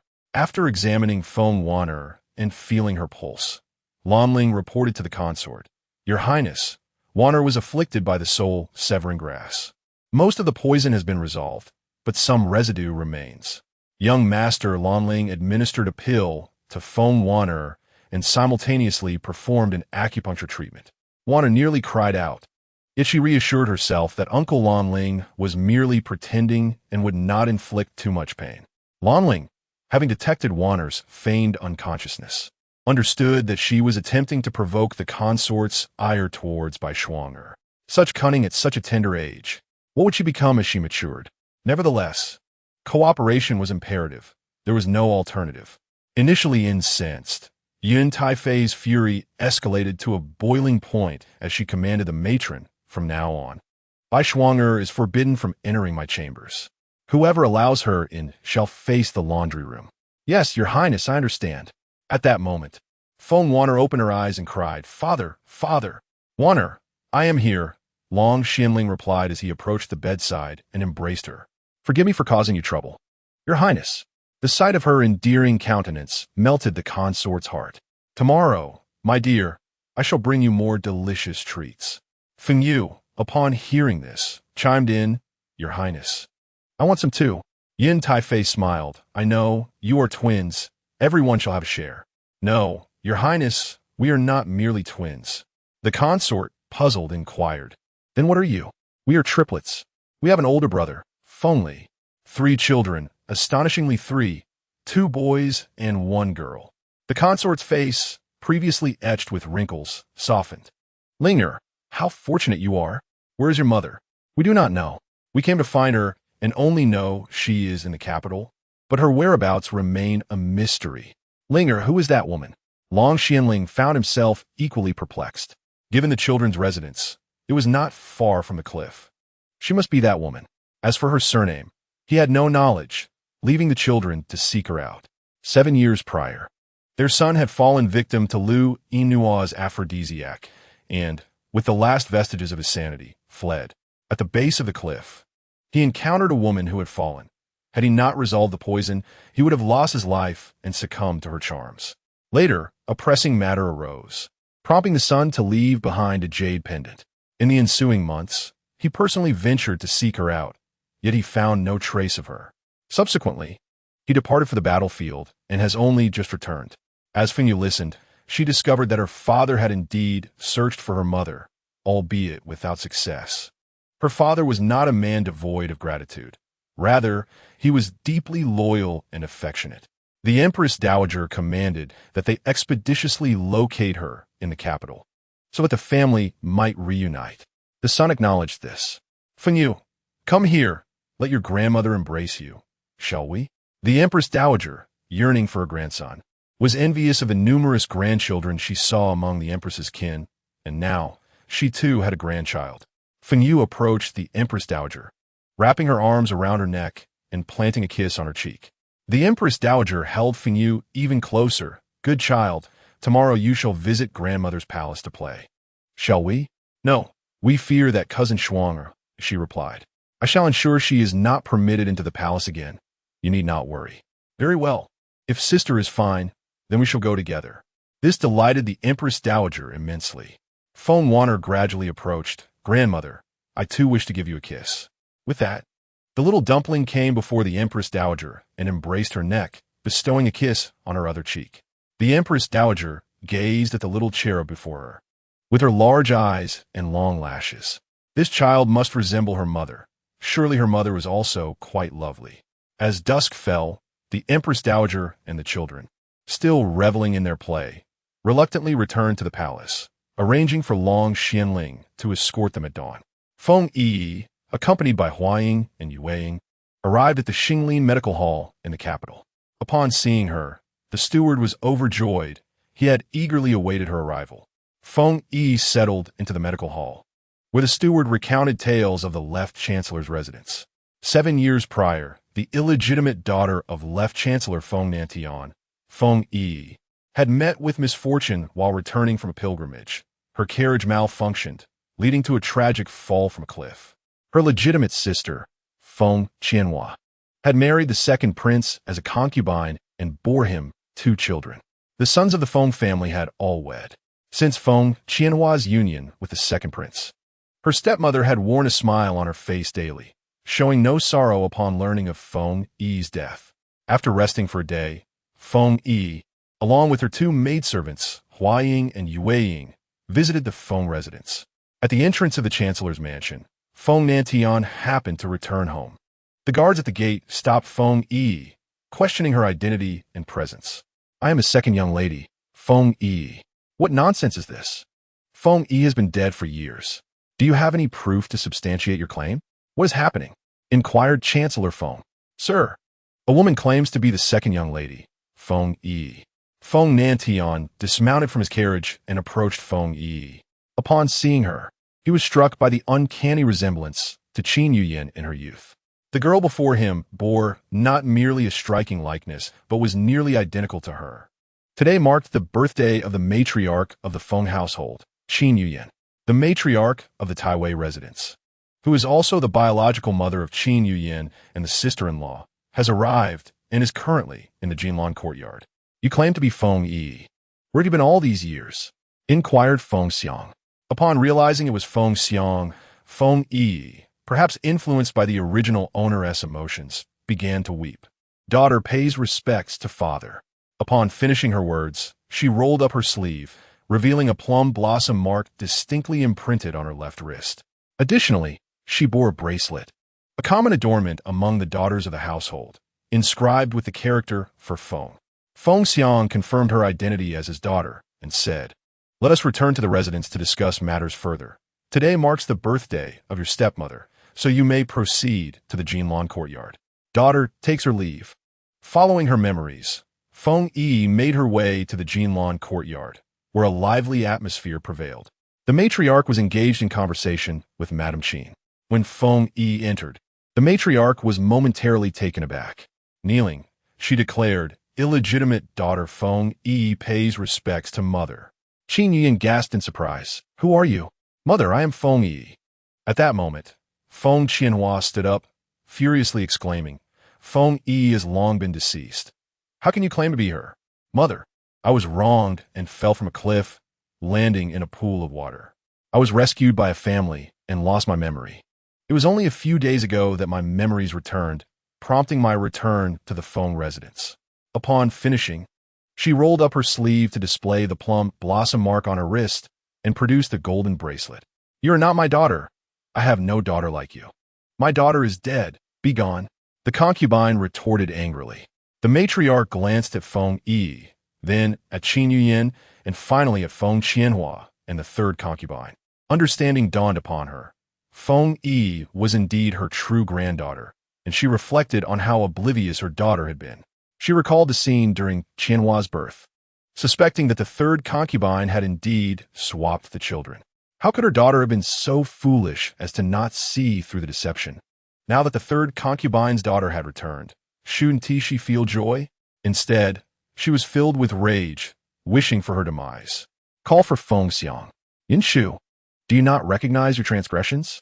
The matriarch demanded. My lady, I know not what crime I have committed. You are truly adept at masquerading.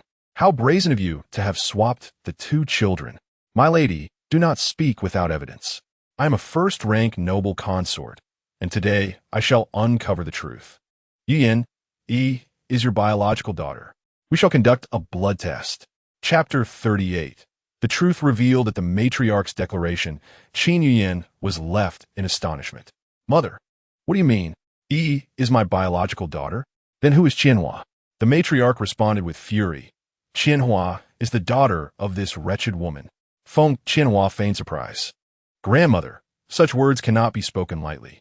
I am already a concubine of the second prince. How can you claim that I am not my mother's biological daughter? Yiyin, look at Feng Yiyi. She resembles you perfectly. You have been deceived by this wretched woman. She has cunningly swapped the children while taking care of your daughter. When you returned with the child, the two children had already been switched.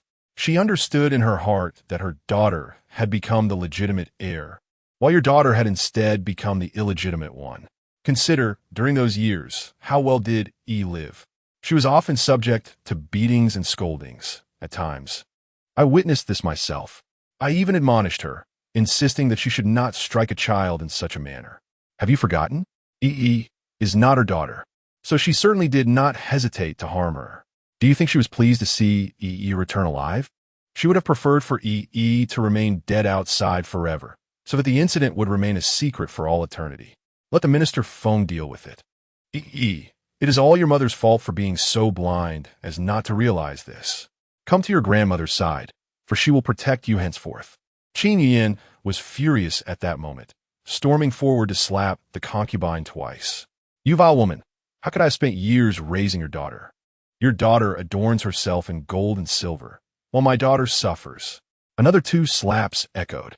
Madam, I truly did not know. When they were young, they looked so similar. Perhaps I mistakenly swapped their clothes. This was truly unintentional. What's happening here? Minister Feng entered, observing the kneeling concubine. He inquired, Yiyin, please explain to me what transpired? Qin Yiyin, feeling wronged, replied, Your Excellency, my biological daughter is This vile woman switched the two children when they were small. You have seen how I treated Qianhua, and you have also witnessed how she treated This incident involving was meticulously orchestrated. How could it be that fell from the cliff, while Qianhua remained unscathed? It was she who proposed the pilgrimage.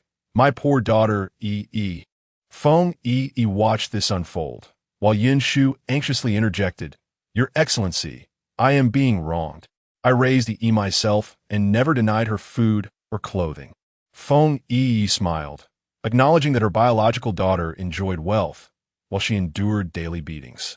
Minister Feng glanced at the Taiwei's wife, stating, This matter requires resolution. Bring forth the concubine and administer 30 strikes. In a moment of panic, Feng Qianhua exclaimed, Father, you cannot strike my mother. All eyes turned to Feng Qianhua. Realizing her error, she quickly corrected herself. What I meant was, could we spare the concubine? Feng Yiyi scoffed. It appears Qianhua has long been aware of the truth. If the second prince were to learn that he has taken a concubine of illegitimate birth, what would he think? Feng Qianhua's true nature began to reveal itself as she grew increasingly frantic. Feng Yiyi, this is all fate. 7 years have passed, why have you not died? Why do you insist on returning?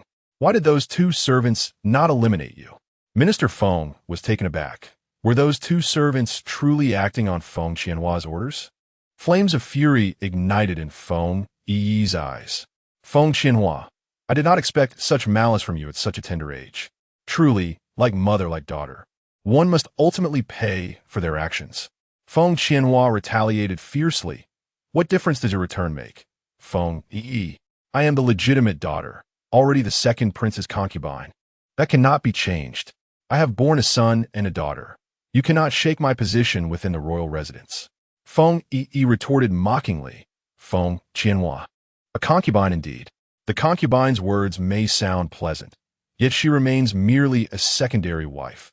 Do you possess the capability to ascend to the status of the primary consort? You are unworthy. Upon encountering the legitimate wife of the second prince, you must bow in deference, Feng Yiyi, do not take pride in yourself.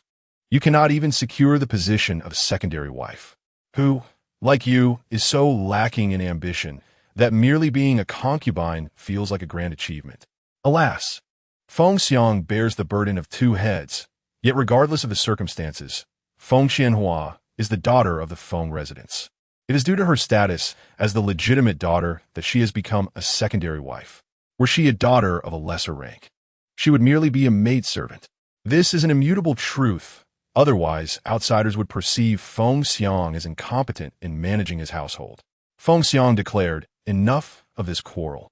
The fact that Qianhua is now a secondary wife is indisputable. Qianhua, return to the estate. The third aunt will receive 30 strikes and be confined to the Xiaohui courtyard. Forbidden to leave. All servants, save for the wet nurse assigned to accompany her, shall be sold off, leaving her to fend for herself. Sir, you cannot treat me in this manner. Over the years, I may not have contributed significantly, yet I have endured my share of hardships," the third aunt lamented. "Father, please spare the third aunt," Feng Qianhua pleaded. Feng Xiang glanced at the Lady Tai Wei, remaining silent. "Attendants, escort Feng Qianhua back to the estate, and do not allow her to return to the Xiang residence. Take the third aunt out and administer her punishment." Feng Xiang then turned to Feng Yiyi. "You have suffered over the years. The fact that Qianhua has attained her status is now settled. However, you are also a legitimate daughter, since you have returned. Rejoice and settle in comfortably. I have matters to attend to, so I shall take my leave." Feng Xiang departed, eager to escape the scene. At that moment, cries of distress echoed from outside. The third aunt was being beaten mercilessly. Her initial screams were loud, but gradually faded into silence. The Lady Tai Wei regarded Feng Yiyi. "Tomorrow, go stay with your maternal grandmother for a while and keep me company, this old woman." The Lady Tai Wei was aware that Qin Yuyin had also struck Feng Yiyi, and Yi would surely not forgive her. Upon reflection, each time Feng Yiyi was punished, it was tied to Feng Qianhua. They had all believed Feng Qianhua's one-sided narrative, subjecting Feng Yiyi to repeated lashings. "Thank you, Lady Tai Wei, but perhaps another time, as I still have matters to settle." "Very well. The doors of the Tai Wei residence are always open to you. Come whenever you wish," the Lady Tai Wei smiled. Qin Yuyin felt as if she were in a dream, still reeling from the events. She stepped forward. Feng Yi's expression turned cold. "Mother, do not overthink. I will only be staying for a few days before departing." Qin Yuyin burst into tears. "It is all my fault. I was led astray by that mother-daughter duo, resulting in you enduring so much injustice." Feng Yi's face remained expressionless. "Everything is in the past. I wish to return to my original courtyard and rest. I take my leave now." With that, Feng Yi departed, accompanied by Huaying and Yueying. The Lady Tai Wei, furious, pointed at Qin Yuyin. "Yuyin, you are truly foolish, manipulated by that pair of women. Had I not come today, who knows what would have happened to Yi? My poor Yi. As a mother, you have truly failed." "Mother, I too was deceived, placing too much trust in Yinshu. Alas, I am at a loss with you. Surely Yi has endured considerable suffering over the years. You must make amends to her." A gentle warmth has begun to thaw her heart. Chapter 39. Revenge on the Concubine Mother. I am aware that in those years, I often struck her and wounded her heart. I do not expect her forgiveness. I only wish for her safety. The general's wife shook her head in resignation. Feng Yi returned to her own courtyard, which had fallen into disrepair. After all, 7 years had passed, and it was never a fine residence to begin with. "Miss, this place is too dilapidated. How can one live here? Let's find a place to sit. We shall depart shortly," she replied. At that moment, the steward entered. "Second miss, the madam has prepared the listening rain pavilion for you. This place has not been tidied for years. We have arranged for you to move to a new courtyard." "Very well, we shall go there shortly." "Steward, I must step out for a while and will return later." "Understood, Second Mississippi. You may come and go freely from the residence." Feng Yi, accompanied by Huaying and Yueying, made her way to the back courtyard of the Xinglin Medical Hall. There, the left envoy of the Earth Fiend Pavilion stood to the side. Upon seeing Feng Yi, he bowed and clasped his fist. "Master, what has transpired?" "Master, grave news. After your departure, the 3 young masters have also vanished, seemingly having come to the capital in search of you. They all left stealthily. My subordinates have been searching tirelessly and have only located Feng Li, who has been settled in the Earth Fiend Pavilion. The other two remain unaccounted for. Feng Yiyi slammed her hand on the table. These three little rascals are growing increasingly audacious. They must be in the capital as well. Yes, I take my leave. After dinner, Feng Yiyi, along with Huaying and Yuang, arrived at the Listening Rain Pavilion. Everything within had been replaced with new furnishings, and the courtyard was attended by maids and matrons. By the time the hour of the rat arrived, all were fast asleep. Feng Yiyi leaped into the courtyard of the third concubine. She opened the door to find the third concubine already asleep. Third aunt, I have come to see you. You dare enter my chamber? Indeed, third aunt. You meticulously orchestrated my fall from the cliff. Your efforts are commendable. You wretched girl, what do you want here? This was all deliberate on my part. My daughter is not by my side. If I do not vent my anger on you, whom shall I target? Yet your daughter enjoys wealth and privilege. A fate you have arranged, while I toil as a maidservant. My current plight is entirely your doing. Gazing at Feng Yiyi that night, the third concubine felt a pang of fear. What do you intend to do? Do not approach me. Do not come any closer. Feng Yiyi advanced step by step towards the third concubine. Upon reaching the bedside, she drew a dagger from her space. The images of the original owner being whipped flashed before her eyes. She plunged the blade into the third concubine's heart, and in an instant, the latter ceased to breathe. Feng Yiyi addressed the heir. Original owner, I have avenged you. The next target shall be Feng Qianhua. She covered the third concubine with a blanket, wiped the blood from the dagger, and departed from the Shangfei courtyard, leaping back to the Listening Rain Pavilion. The following morning, the wet nurse arrived outside the third concubine's door. Third aunt, it is time to rise. There was no sound from within. The wet nurse glanced at the sun and knocked a few more times. Third aunt, you should be awake. Silence enveloped the room, an unsettling stillness that gripped the wet nurse with a foreboding sense of dread. With trepidation, she pushed open the door, only to find the concubine lying motionless upon the bed. Concubine! Concubine! She called out, but her voice echoed back to her, unanswered. Noticing the ashen pallor of the concubine's face, her gaze was drawn to a dark stain at the edge of the bed. A wave of horror washed over her, and she grasped the bed's railing for support, cautiously extending her hand to feel for breath at the concubine's nose, only to retract it swiftly in shock. Tears streamed down her face. The concubine had been like a daughter to her, nurtured from infancy, accompanying her to the household of the Prime Minister upon her marriage. She pulled back the covers, revealing the congealed blood that marred the concubine's chest. The wet nurse began to mutter to herself, "The concubine is dead. This is undoubtedly not a suicide. Otherwise, the covers would not be in place. Clearly, someone has committed murder. I must inform the Prime Minister at once." In a flurry, she raced towards the study of Prime Minister Feng, who had just returned from court and was resting within. The guards at the door halted her progress. "Is the Prime Minister inside?" she inquired urgently. Noticing her distress, one guard asked, "What is the matter? Tell the Prime Minister that the concubine has been murdered," she implored. Inside, Feng sat in meditative silence when he caught the words, "The concubine has been murdered." He called out, "What did you say?" The guard, recognizing the gravity of the situation, hastily opened the door, allowing the wet nurse to enter. She fell to her knees, exclaiming, "Prime Minister, the concubine has been murdered. How could this happen? When did it occur?" He asked, alarmed. "This morning, I called for the concubine, but there was no response. I entered the room and called again, still met with silence. Approaching the bed, I discovered her face was pale and breathless. Upon pulling back the covers, I saw her chest soaked in blood. She was already gone. The previous day, in a fit of rage, Feng had punished the concubine for her deceit, a spectacle intended for the eyes of the Taiwei's wife. Yet, despite their tumultuous relationship, she had been his companion for many years.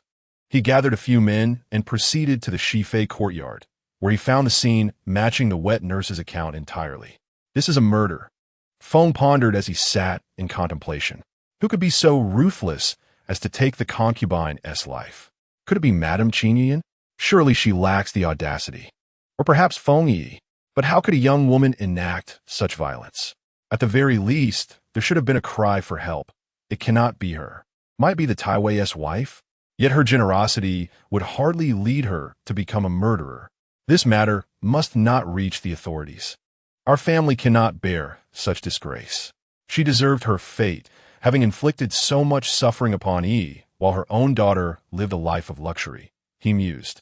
The steward was instructed to inform Feng Qianhua of the concubine's demise.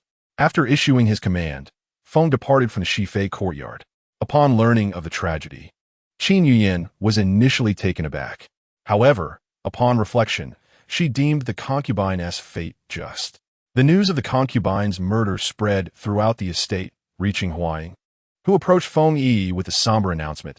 Miss, the concubine has died. It is better that such a scourge is no longer among us, for their existence merely squanders resources. What shall we do next? Huang inquired. You'll go to the earthly hall, and I require the map of the second prince's residence. Miss, with the passing of the third aunt, should we not pay our respects? Indeed, we must, for I am also a lady of the household. At that moment, the chief maid, Su Chongqing, approached the first lady. Second miss, the madam has sent clothing and jewelry.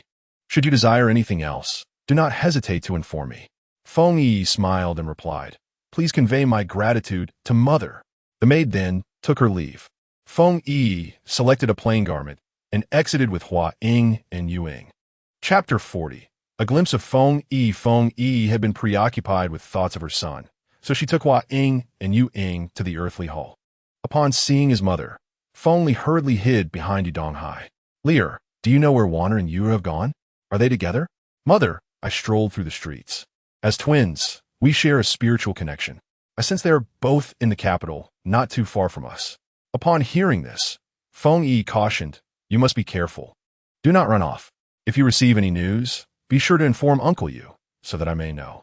Once I find them, I shall deal with them appropriately. Fear not, Mother, as the eldest brother, I will ensure their safety and protection. Feng Yi embraced Feng Li, stating, Mother must first seek vengeance. Once that is accomplished, I shall take you to find your siblings. The task of locating your brother and sister is entrusted to you. Feng Li pondered, I am the man of the house. I must uphold our family and find my siblings. Feng Yi handed Feng Li 2 silver notes and addressed Yudong Hai. Left envoy, I entrust my son to your care. Rest assured, my lord, I shall do everything in my power to safeguard the young master. Feng Yi nodded and departed.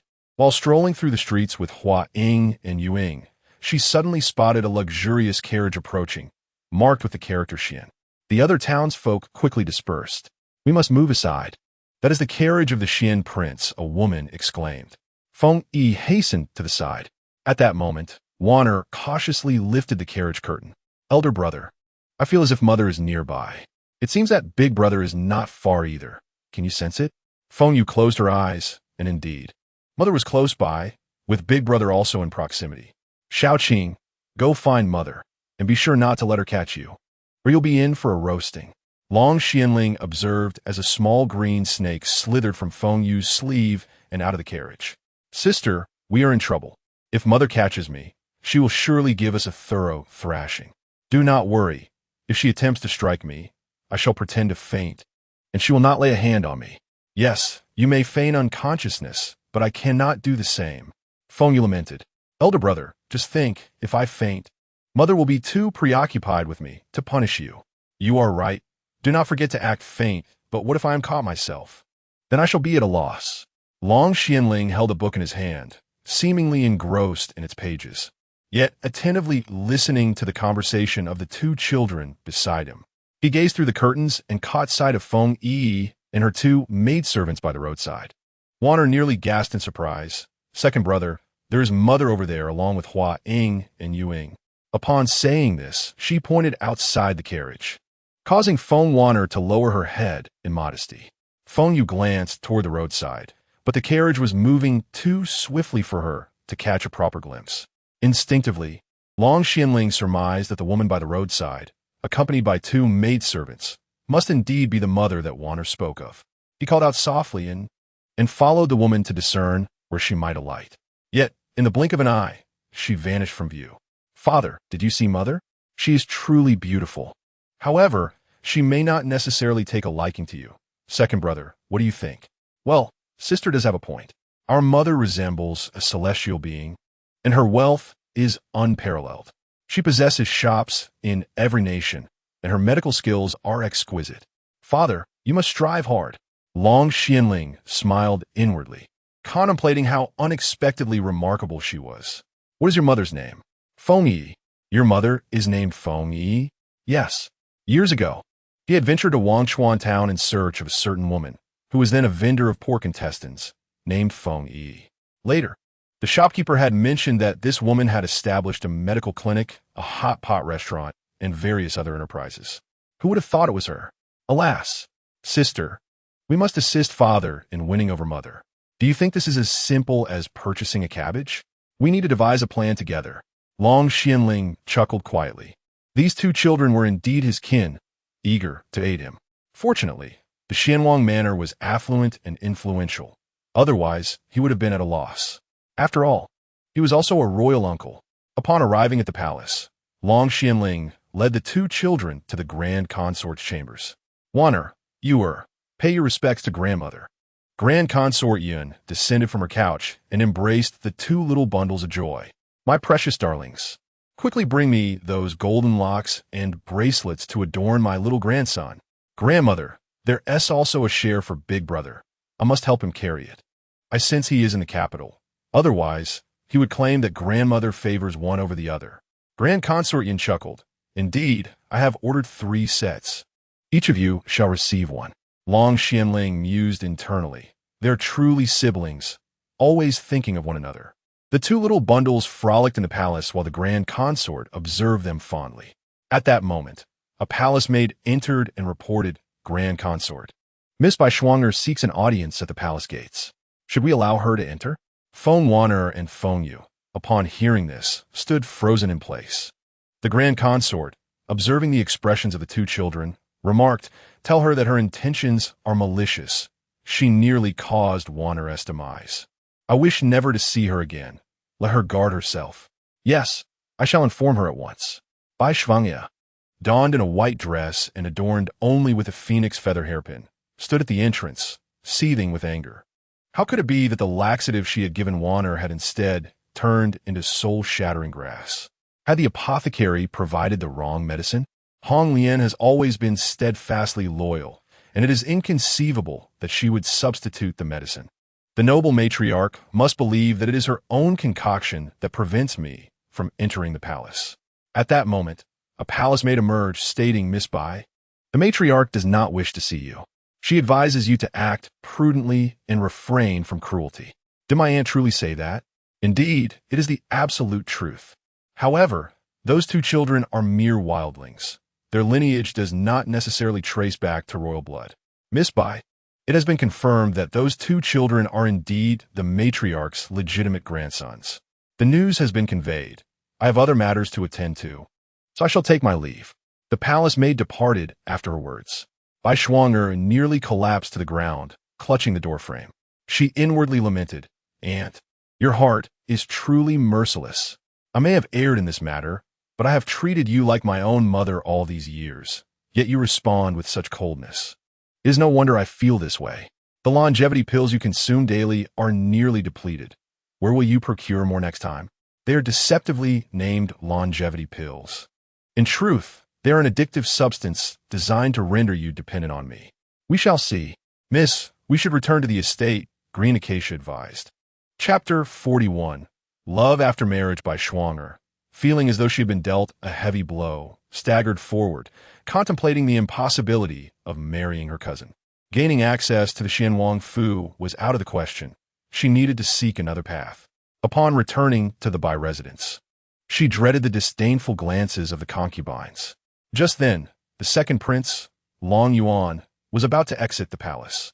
Having been raised in the palace, Bai Shuang'er was well known among the courtiers, and they often played together in their youth. An idea sparked in her mind. This second prince was quite the libertine, with only one official consort and a side consort in his household. Given her identity as the daughter of a general, it seemed utterly impossible for her to aspire to marry him. The other side consort was the daughter of Prime Minister Feng Xianhua.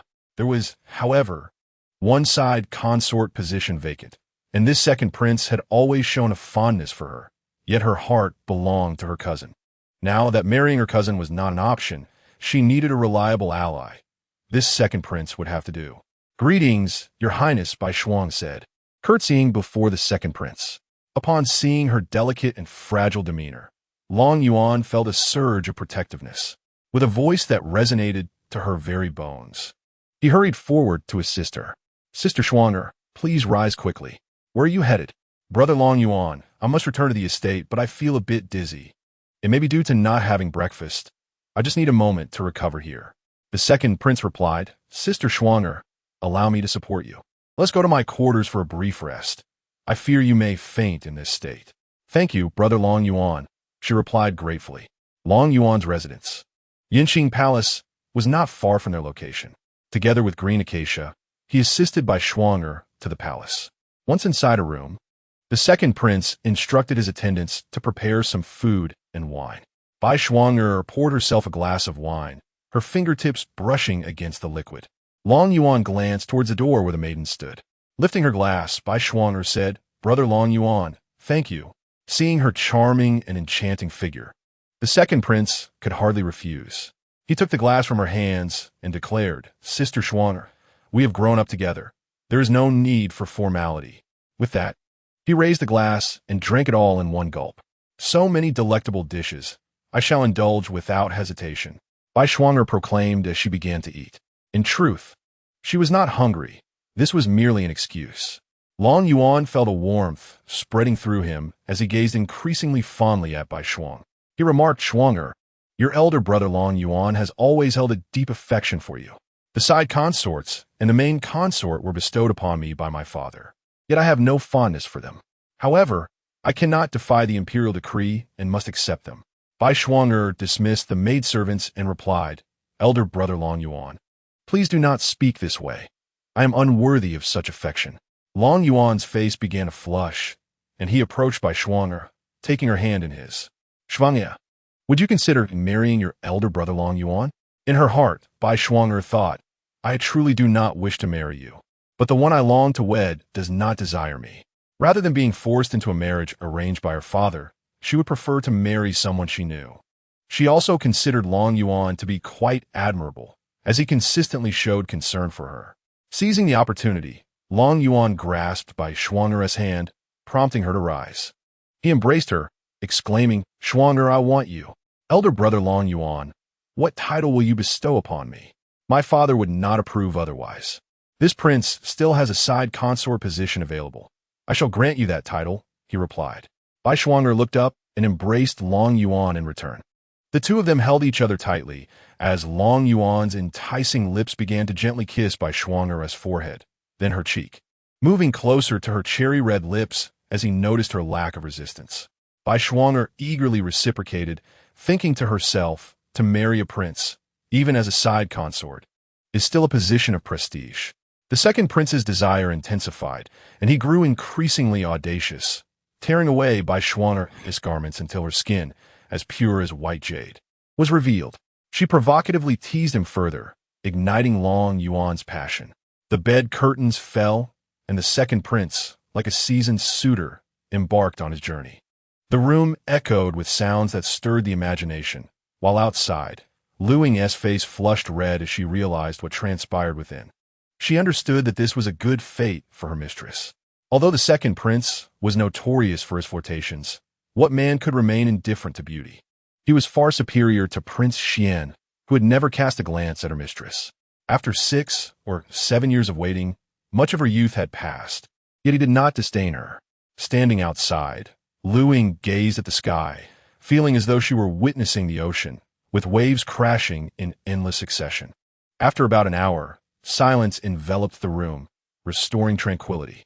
Bai Shuang'er, in pain, curled up and heard voices outside, realizing it was time to return. The second prince, Long Yuan, having completed a flurry of activities, found himself regaining clarity as the effects of the potion waned. Upon realizing the situation, he saw Bai Shuang'er lying bare on the bed, crying. Memories of the night's events flooded his mind. Shaking his head, he lamented, "It's all my fault for indulging in a bit too much wine." Noticing the tears of Bai Shuang'er beside him, He pulled her into his embrace, saying, "Schwanger, it is my fault for having had too much to drink and losing control." His gaze then fell upon the crimson stains on the bed, and he felt an overwhelming sense of joy. He declared, "This prince shall take responsibility for you. In half a month's time, I shall welcome you into my abode." Sobbing, she pondered how to explain this to her family. Traditionally, marriages have been arranged by parental decree and the words of matchmakers. Yet here she was, willingly submitting herself to him. Marrying this prince would also bring honor to her family, a matter the prince would address. With tears brimming in her eyes, Bai Shuang'er exclaimed, "Brother Long Yuan, you are truly wonderful."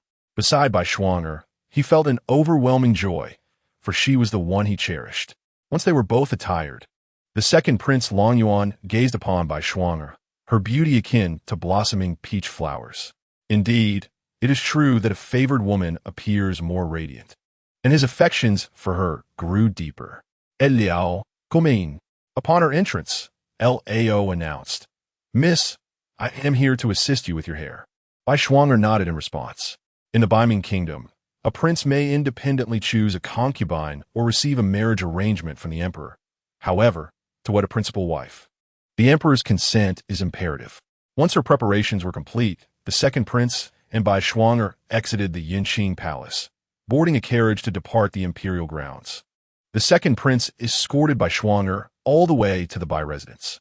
General Bai, present at home, felt a surge of confusion upon learning of the second prince's visit. Why would the second prince, who had always maintained a distance from him, come to the Bai household? He stepped into the courtyard, bowing. Old Minister pays his respects to the second prince. "Please, General, no need for formalities. This prince comes to discuss a matter. My intention to marry the young lady Bai Shuang'er as a concubine. I wonder how the general feels about this." The old general observed Bai Shuang'er's joyful demeanor, perplexed. Hadn't she set her sights on Xianwang? How could she change her mind so swiftly? "Your Highness, the old minister has no objections, but does the emperor consent to this union?" "Rest assured, General, regarding the position of concubine, this prince holds the final say." Chapter 42. The Power of Feng Yiyi. General Bai's heart swelled with delight. The Bai household had yet to produce a consort, and a concubine is still a form of nobility. After the second prince's declaration, he departed from General Bai's residence. General Bai, gazing at his bashful daughter, inquired, "Shuang'er, did you not wish to marry the Xianwang? What has prompted this sudden change of heart towards the second prince?" "This is a matter of a lifetime, not a mere game. It deserves careful consideration." With a frosty tone, Shuang'er replied, "The Xianwang harbors no feelings for me. Rather than waiting indefinitely, it is wiser to seek another path. Why cling to a single tree when there are many in the forest? A daughter must marry eventually. Whether early or late, she will wed. Thus, it is preferable to choose a prince as her husband." General Bai understood his daughter well. Though she had grown under the care of the dowager, she was resolute in her beliefs. "Shuang'er, some individuals are simply destined to be apart. Seek someone who reciprocates your affections, for that is the path to true happiness. Look at the Xianwang. He does not hold you in his heart. You have given so much for 6 years, yet he remains unmoved. Even if you were to marry him, happiness would elude you." "Father, I understand," Bai Shuang'er responded. "Shuang'er, rest easy in your impending marriage. I shall prepare a generous dowry for you, including your mother's as well. Being a concubine is not without merit." "Thank you, father." Bai Shuang'er expressed gratefully before departing with Lao. Once in her chamber, she lifted a cup of tea to her lips. "Liao, do you believe I am making the right choice?" "Miss," Lao replied, "I have grown up alongside you and only wish for your happiness.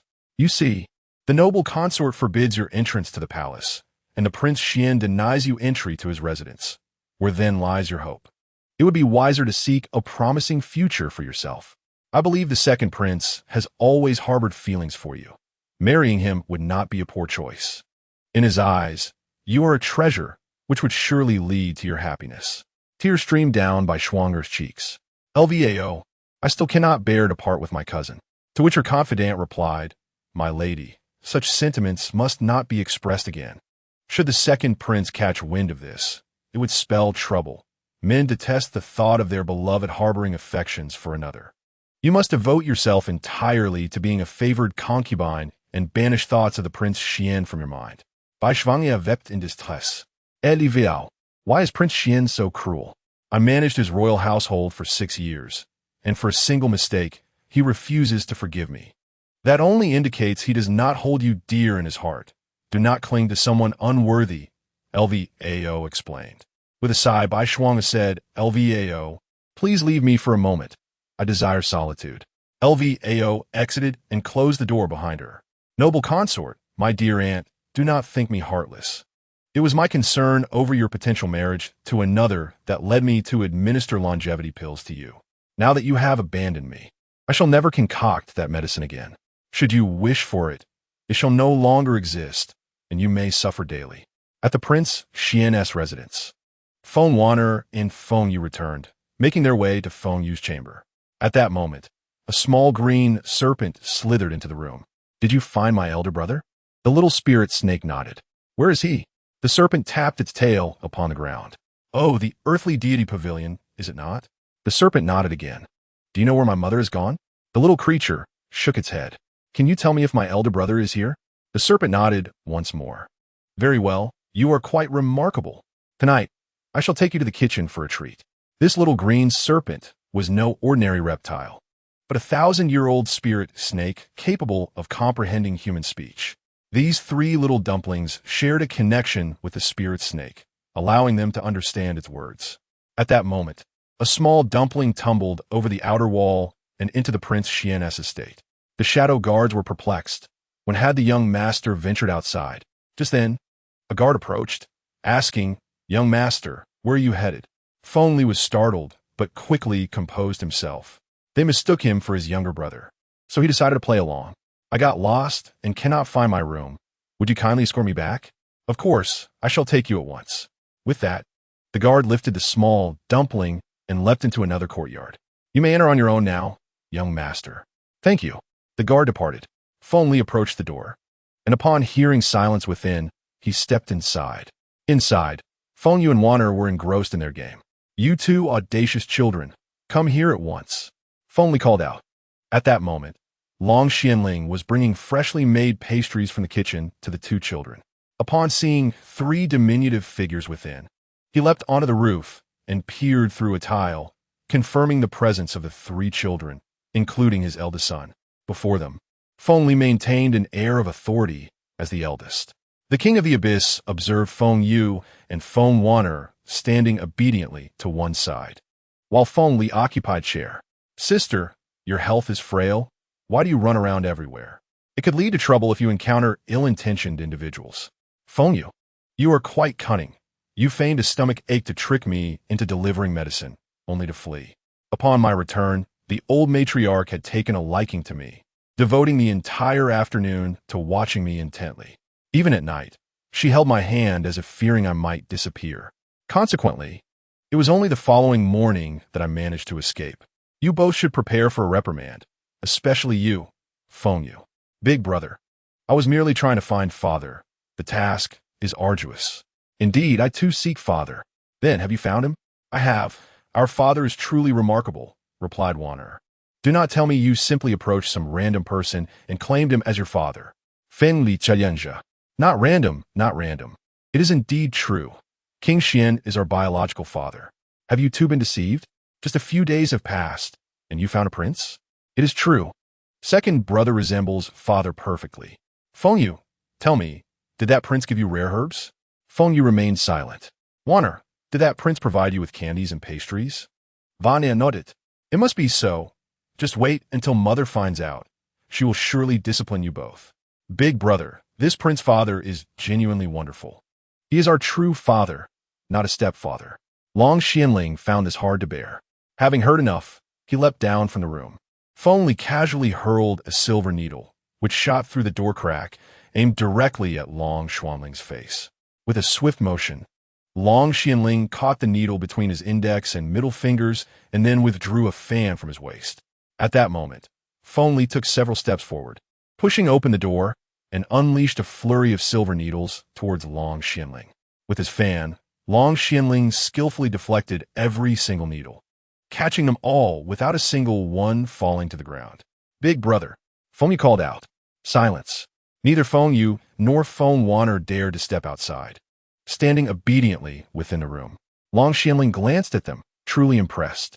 This was indeed the power of the eldest. Chapter 43. The King of the Abyss distributes wealth. Seeing all the needles collected on the fan, Feng Yiyi exclaimed in anger, "Let me tell you, my brother and sister believe in you, but I will not be deceived." "What is your name?" the king inquired. "Family. Feng Yiyi, Wanner, follow your elder brother." Feng Yiyi and Feng Wanner looked at Long Xianling, heads bowed, following Feng Yiyi dejectedly. Long Xianling was thoroughly convinced, as were the shadow guards. Yes, you. I am indeed your father. Look at your left arm. Do you not have a dragon-shaped birthmark? You see, your father possesses one as well. Upon finishing, Long Xianling handed pastries to Wanner and rolled up his sleeve. Feng Yiyi followed suit, revealing a dragon-shaped birthmark on her forearm. Feng Yiyi also rolled up her sleeve to show Feng Yiyi her birthmark. "I must ask you, since you are our father, why did you abandon my mother in the first place? You do not deserve the title of my father. You are Wanner. It may be best not to acknowledge this father." Feng Yiyi exclaimed, "Elder brother, you have wronged my father.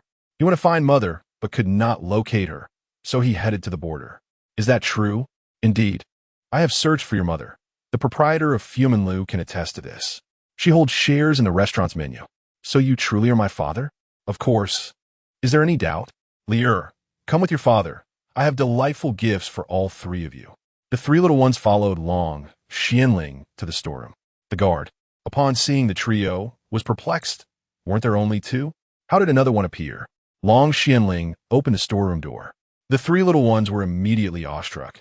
Their father was indeed a wealthy man. With a smile, Xianling said, "Children, feel free to choose a few items from here. They're gifts from your father." "Can we take whatever we desire?" Feng Vanya inquired. "Yes," Long Xianling replied. The three little dumplings began to explore the storeroom one by one, while Long Xianling observed them from behind. They passed by chests of gold and jewels and ancient artifacts, but no one took anything until they reached the weapons room. Feng Yiyi gazed at a pair of blazing swords, picking up a short sword to examine it. A beam of red light shot forth, then transformed into a blue hue. "Father, I want these too." Long Xianling watched, secretly admiring his son's discerning eye. These were hard-won treasures. Feng Yiyi picked up nothing, moving deeper into the storeroom until he discovered the medicinal herb chamber. He selected items one by one, including silver leaf grass, heavenly fey royal herb, and water spirit lotus. "Father, I want these three." Feng Wanner arrived at the weapons chamber and set her sights on a short whip named the Azure Dragonbone Whip. "Father, I want this one." Long Xianling then asked, "Why not select another weapon?" "Father, can I choose again?" "Yes, select one for self-defense." Feng Yiyi returned to the weapons room, where he spotted an exquisitely crafted dagger made of Xianhan iron. He was quite taken with it. "Father, I choose this dagger." "Very well." Long Xianling selected 3 golden auspicious symbols from the jewels. "Children, these 3 auspicious symbols are for each of you." He handed them out to the 3. At Feng Yi's insistence, Feng Yiyi decided to stay at the Xianwang mansion. The following day, Feng Yiyi and Feng Yiyi strolled through the streets. Feng Yiyi noticed a gourd with an opening and intricate designs. He thought to himself, "This gourd is large. I can store many pills in it." "Shopkeeper, how much is this?" 10 coins. Feng Yiyi handed over the coins and took the gourd. Just as he grasped it, a chubby little boy rushed forward and snatched it away. "I like this big gourd. Let go of it." He tugged at Feng Yi's hand. Feng Yiyi, infuriated, slapped the little boy on the face, saying, "Why are you pulling at me? I saw this first, and I have already paid for it." "No. What I like is mine. Let go." The little boy attempted to grab the gourd again. Feng Yiyi stepped forward and kicked him, causing the chubby boy to fall onto the ground, where he began to cry. "Oh dear, little ancestor, please get up." The nurse hurried over to help the little boy up. "I refuse to rise. I absolutely refuse. He struck me. Someone seize him." At that moment, several shadow guards advanced to apprehend Feng Yiyi and Feng Yiyi. The two of them raised their fists in unison, and a scuffle ensued. In but a brief moment, the shadow guards lay defeated on the ground. Just then, a group of soldiers arrived, representatives of the patrol office. One soldier shouted, "Halt! What is the commotion here?" "Sir, we are from the second prince's estate. and this is our young master. That little boy kicked our master, which is why we intervened. Seize these troublemakers, commanded the soldier. From which estate do you hail? Another soldier inquired. We are from the Xian Wang's residence. We are the sons of the Xian Wang. The soldiers erupted in laughter. Huh, child, if you are to lie, at least choose a more believable tale. Who in the capital does not know that the Xian Wang has not taken a wife and has been stationed at the border for 6 or 7 years? Where did a child come from? Feng Yiyi pouted, her face flushed with indignation. I am not lying. My home is at the Xian Wang's estate. Gentlemen, you must surely punish these two. Otherwise, the young master will report to the second prince. Understood, understood, replied one of the patrolling officers. To think a child would lie. What will happen when they grow older? Seize them and throw them into the dungeon. The patrol officers took Feng Yiyi and Feng Li away. Several of the second prince's shadow guards were left battered, some with blood streaming from their noses, while others lay groaning on the ground. The chubby boy bore a large red handprint on his face, a result of Feng Yi's slap. The gourd he had attempted to take was discarded on the ground. Feng Yiyi and Feng Li were jostled into the patrol office. In the grand hall, the official seated at the center called out, Who is present? State your names. Feng Yiyi was Labia, Feng Li. Why did you strike the young master of the second prince's estate? He snatched the gourd I had purchased when I refused to yield it. His shadow guards attacked, and we fought back, Feng Yiyi explained. Where do you reside? Who is your father?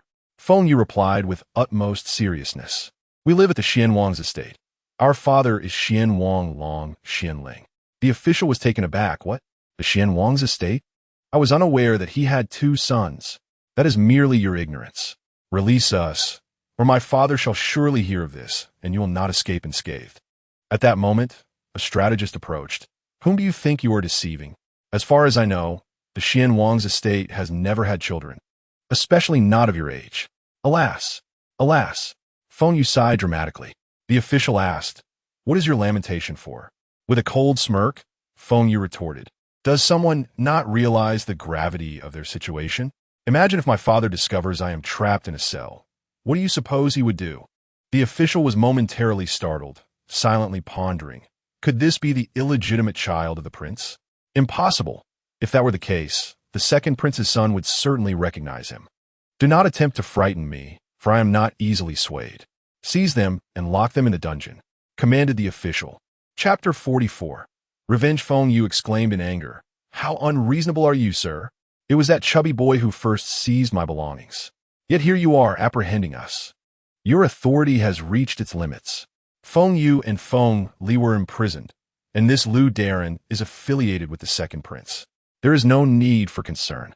Given my father's disposition, once he learns of this, he will not let them escape easily, Feng Yiyi remarked.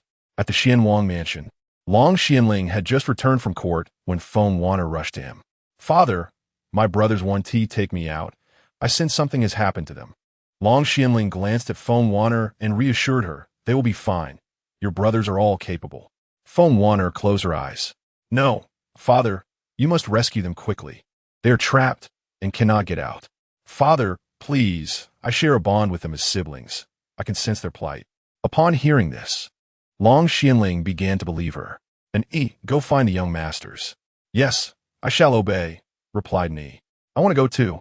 I can sense where they are, Wanner said, wiping her tears. Long Xianling nodded. I will accompany you. Feng Wanner and the Xian Wang took a carriage, with Wanner keeping her eyes closed while directing them. They soon arrived at the inspection office. Father, my brother should be in prison here, she stated. Go. At the entrance, called out, The Xian Wang has arrived. A clerk, upon seeing the carriage, rushed inside. Sir, it's bad. The Xian Wang is here. What nonsense are you spouting? The Xian Wang would not come to this dilapidated place. It's true. Sir, you must go quickly. When Lu Daren stepped outside and saw the Xian Wang had indeed arrived, he hurriedly bowed. Xian Wang, what brings you to the inspection office? The Xian Wang remained silent in the carriage, and inquired, Lu Daren, have our 2 young masters gone missing? Are they in your prison? Upon hearing this, Lu Daren broke into a cold sweat. Why haven't you released them yet? Anyu commanded. Someone, release those 2 children, Lu Daren ordered. The Xian Wang drew back the curtain of the carriage and waited. Moments later, the 2 children emerged.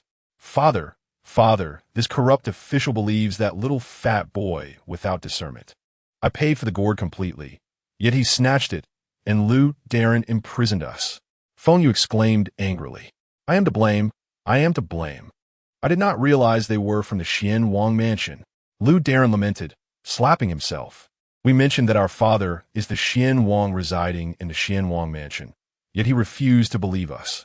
Lu Darren secretly thought, this Xian Wang is someone even the emperor must regard with caution, fiercely protective of his own.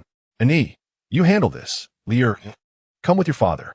After the Xian Wang's carriage departed, Ani thrust a sword into Lu Darren's heart, causing him to collapse. The other officials were astounded. This Xian Wang was truly beyond control. Lu Darren should have asked at least, given that the children claimed to be from the Xian Wang mansion. Now, he had lost his life for it. That little chubby boy was indeed the son of Feng Qianhua. At the Feng Chancellor's residence, Feng Yiyi returned to Tingyu Pavilion with Hua Ying and Yu Ying. Back in her room, Feng Yiyi held a map detailing the second prince's residence, declaring, Feng Qianhua, your demise is imminent. The night sky was particularly dark, as if it had been drenched in ink. Feng Yiyi, clad in black, stealthily exited the listening rain pavilion and made her way to the residence of the second prince. Glancing at the map, she swiftly located the room of Feng Qianhua. Ascending to the rooftop, she lifted 2 tiles and beheld Feng Qianhua fast asleep. With a few silver needles, she incapacitated the guards at the door. She then opened Feng Qianhua's chamber door. Upon entering, Feng Yiyi conducted a thorough search, leaving no jewelry or silver notes from the hidden chamber behind. Seizing a pot of tea, she doused it over Feng Qianhua's head. Startled awake, Feng Qianhua stammered, Who are you? With a sinister smile, Feng Yiyi replied, Feng Qianhua, my dear sister, do you know why I have returned? You wretched little thing, why don't you just die? Feng Qianhua spat through clenched teeth. Feng Yiyi smirked with amusement. I wouldn't dream of dying. Your demise would only serve to enhance my own life. I intend to live grandly, but you shan't witness it. Oh, and I forgot to mention, your beloved aunt is also a victim of my hand. Now it is your turn. And no, spare me. We are both of the Feng lineage. Feng Qianhua's voice quivered with fear. Spare you? Do you have any idea of the torment I have endured these past 7 years? Do you comprehend how I survived? Blood must be repaid with blood. It is only just. Feng Qianhua's complexion turned ashen. Tears welled in her eyes, rendering her a pitiful sight that tugged at one's heartstrings. I can compensate you. I will give you all my money to spare my life, she pleaded. Feng Qianhua, our enmity cannot be resolved with mere currency. You have lived a life of luxury, while I have suffered under the cruel hand of your wretched aunt, enduring a fate worse than death.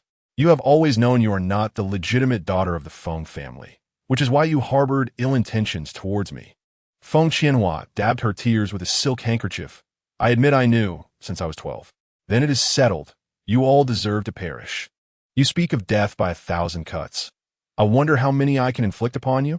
With that, she sealed Feng Qianhua's acupoints, rendering her speechless. Feng Yiyi withdrew a dagger from her belongings and began to carve it across Feng Qianhua's face and body. As Feng Qianhua cried out in pain, tears streamed down her cheeks, yet Feng Yiyi remained relentless. Memories of the original owner's years of suffering and abuse flooded her mind, transforming her resentment into a fierce resolve directed at Feng Qianhua. Feng Qianhua, trembling from the agony, understood her fate was sealed. Feng Yiyi would not relent. After inflicting hundreds of cuts, Feng Yiyi thrust the dagger into Feng Qianhua's chest. With wide eyes, Feng Qianhua breathed her last. Feng Yiyi then covered her with a blanket and meticulously cleaned the dagger. Exiting the room, she proceeded to Feng Qianhua's storeroom. She produced a needle and deftly manipulated it until the lock clicked open.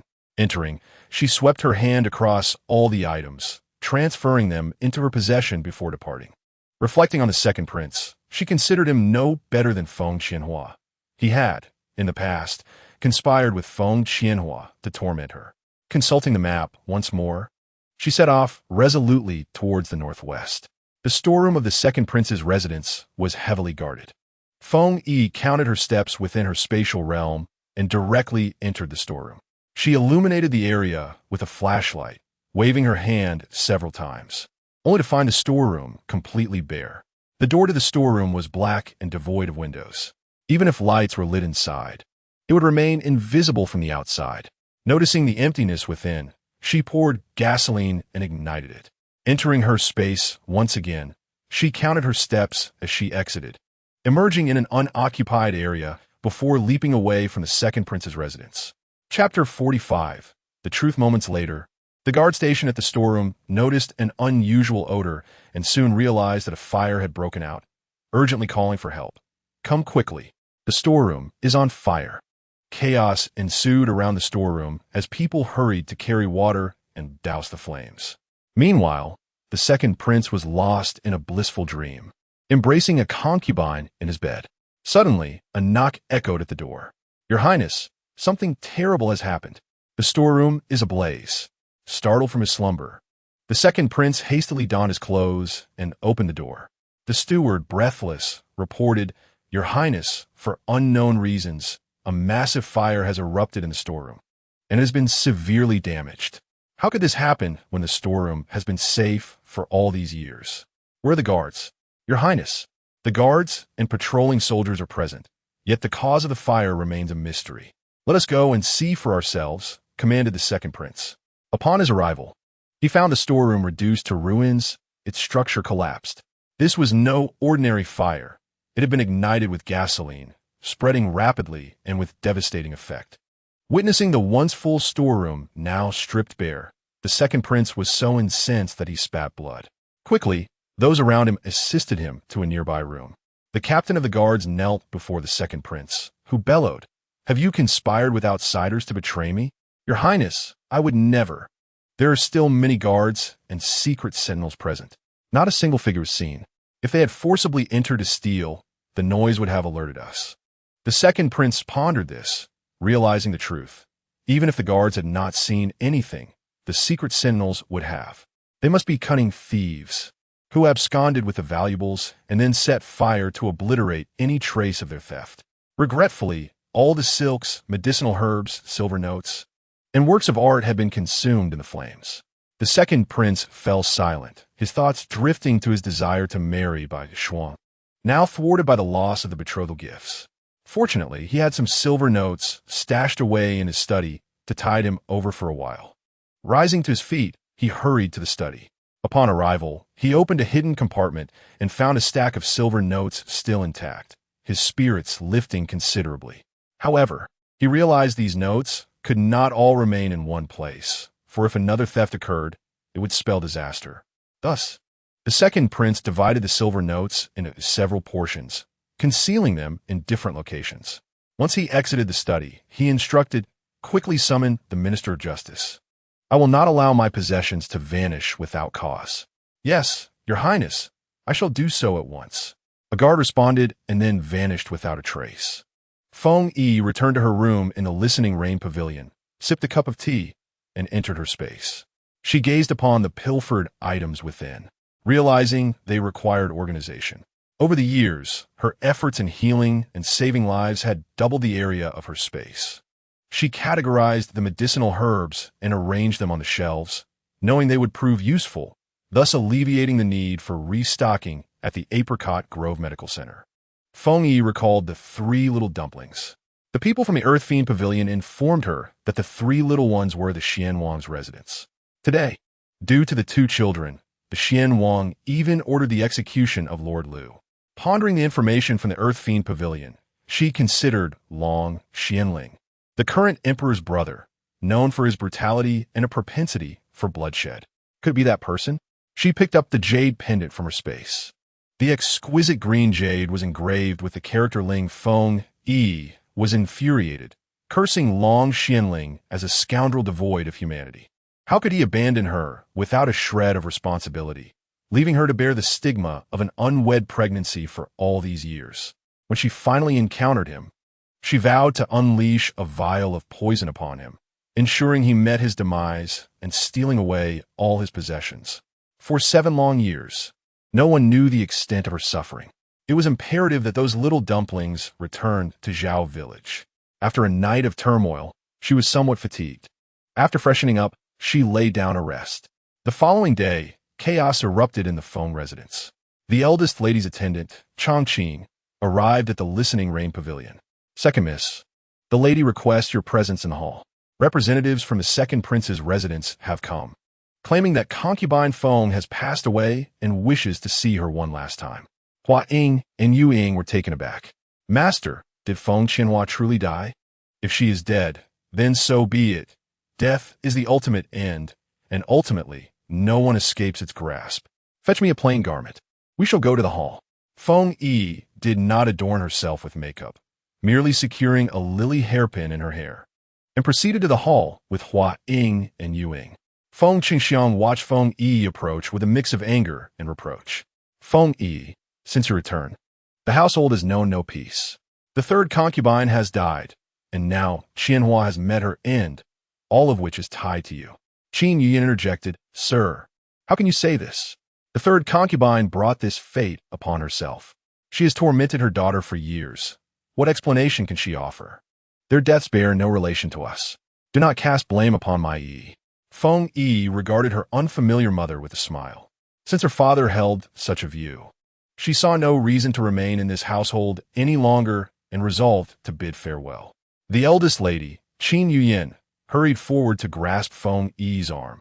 Yi, you must not leave. Your mother is here. At that moment, the matriarch from the Grand Tutor's residence entered. I dare anyone to drive away my granddaughter. Yi, come to your maternal home. Your grandmother has already prepared a room for you. Feng Nantian, your concubine has died, and you blame me? The side consort has perished, and still you cast blame upon her. Do you truly believe my granddaughter possesses 3 heads and 6 arms, capable of infiltrating the heavily guarded second prince's residence to commit murder? If you do not wish for this daughter, then I, the Grand Tutor's residence, shall claim her. Feng Nantian, realizing his misstep, turned to Feng Yi and said, Yi, do not blame your father. It was merely a moment of frustration. Feng Yi, however, chose to remain unresponsive. I am grateful for grandmother's kindness, but this residence offers no sanctuary for me. I shall take my leave now, she declared, making her way toward the exit. Qin Yin sat there, at a loss, while the Taiwei's wife weakly shook her head. Addressing Qin Yuyin, she remarked, Your bond with her has reached its end. You have not treated her well in the past. Each time she came to you with grievances, you punished her.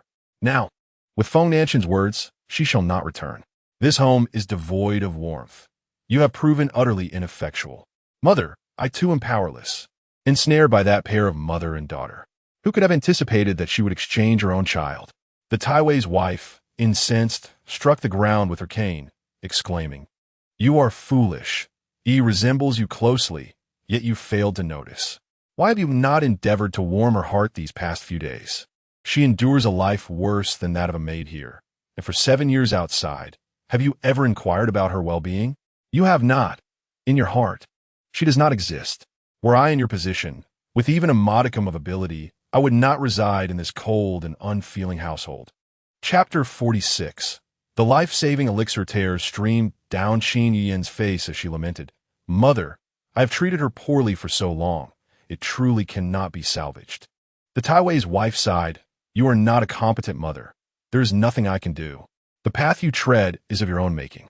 Your most cherished one is already lost. Feng Yiyi made her way to the Xinglin Medical Hall, where Long Xianling was seated in the tea house adjacent to it. He spotted Feng Yiyi, but could not recall any memory of her, as though it had been erased. The woman before him was even more enchanting than she had been 7 years prior. He pondered, How can I sway this Feng Yiyi? I must leverage the child, particularly that little Wanner. I need to capture her heart. And procure some treats and toys that children adore, he commanded.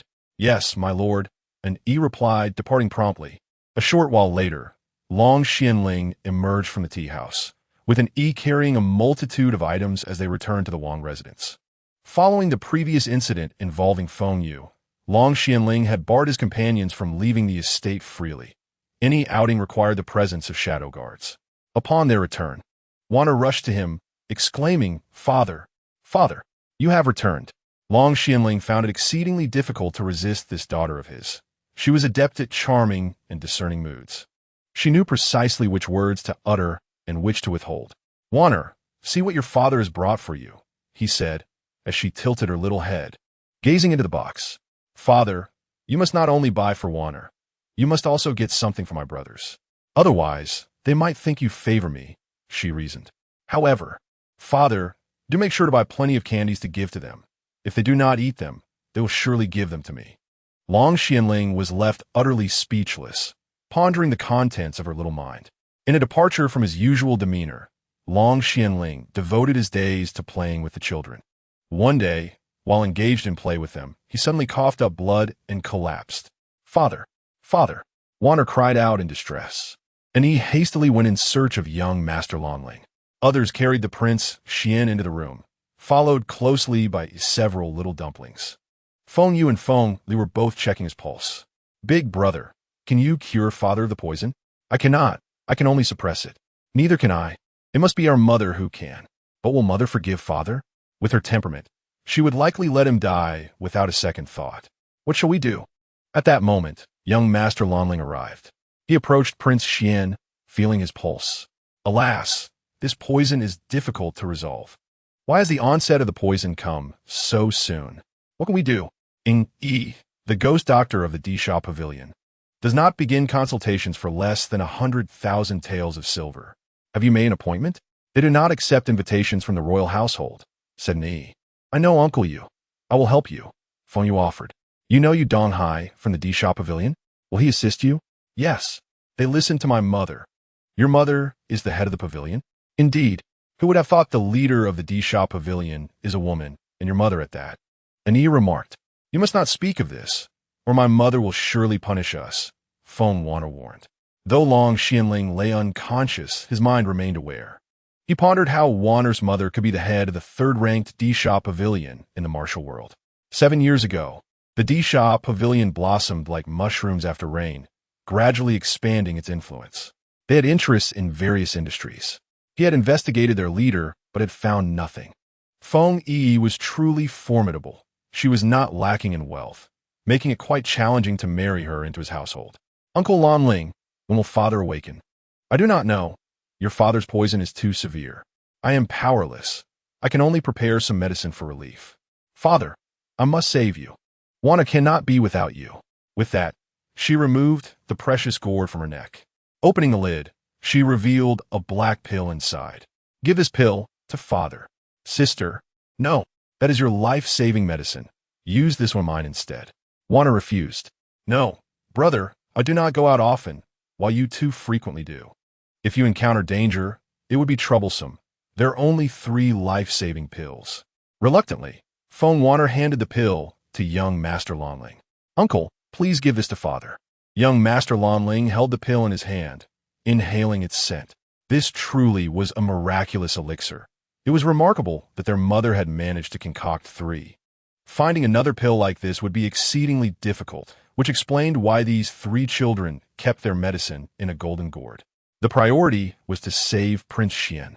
So he decisively placed the pill in Prince Xian's mouth and offered him some water. Moments later, Prince Xian slowly regained consciousness, gradually opening his eyes. When he saw the little dumplings before him, he was profoundly moved. Simultaneously, he felt the weight of responsibility on his shoulders.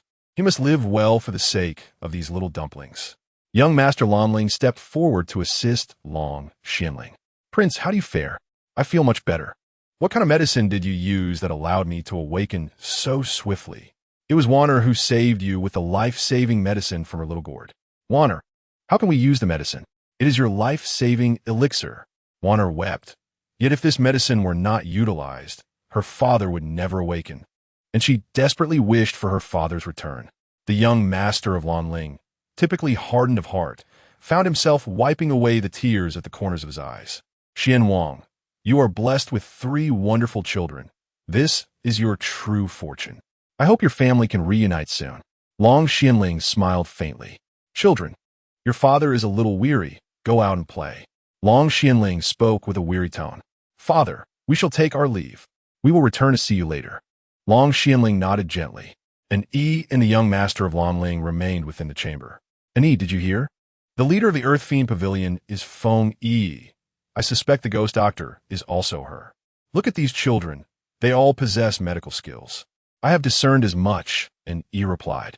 Continue the investigation into the Earth Fiend Pavilion and maintain contact with the ghost doctor.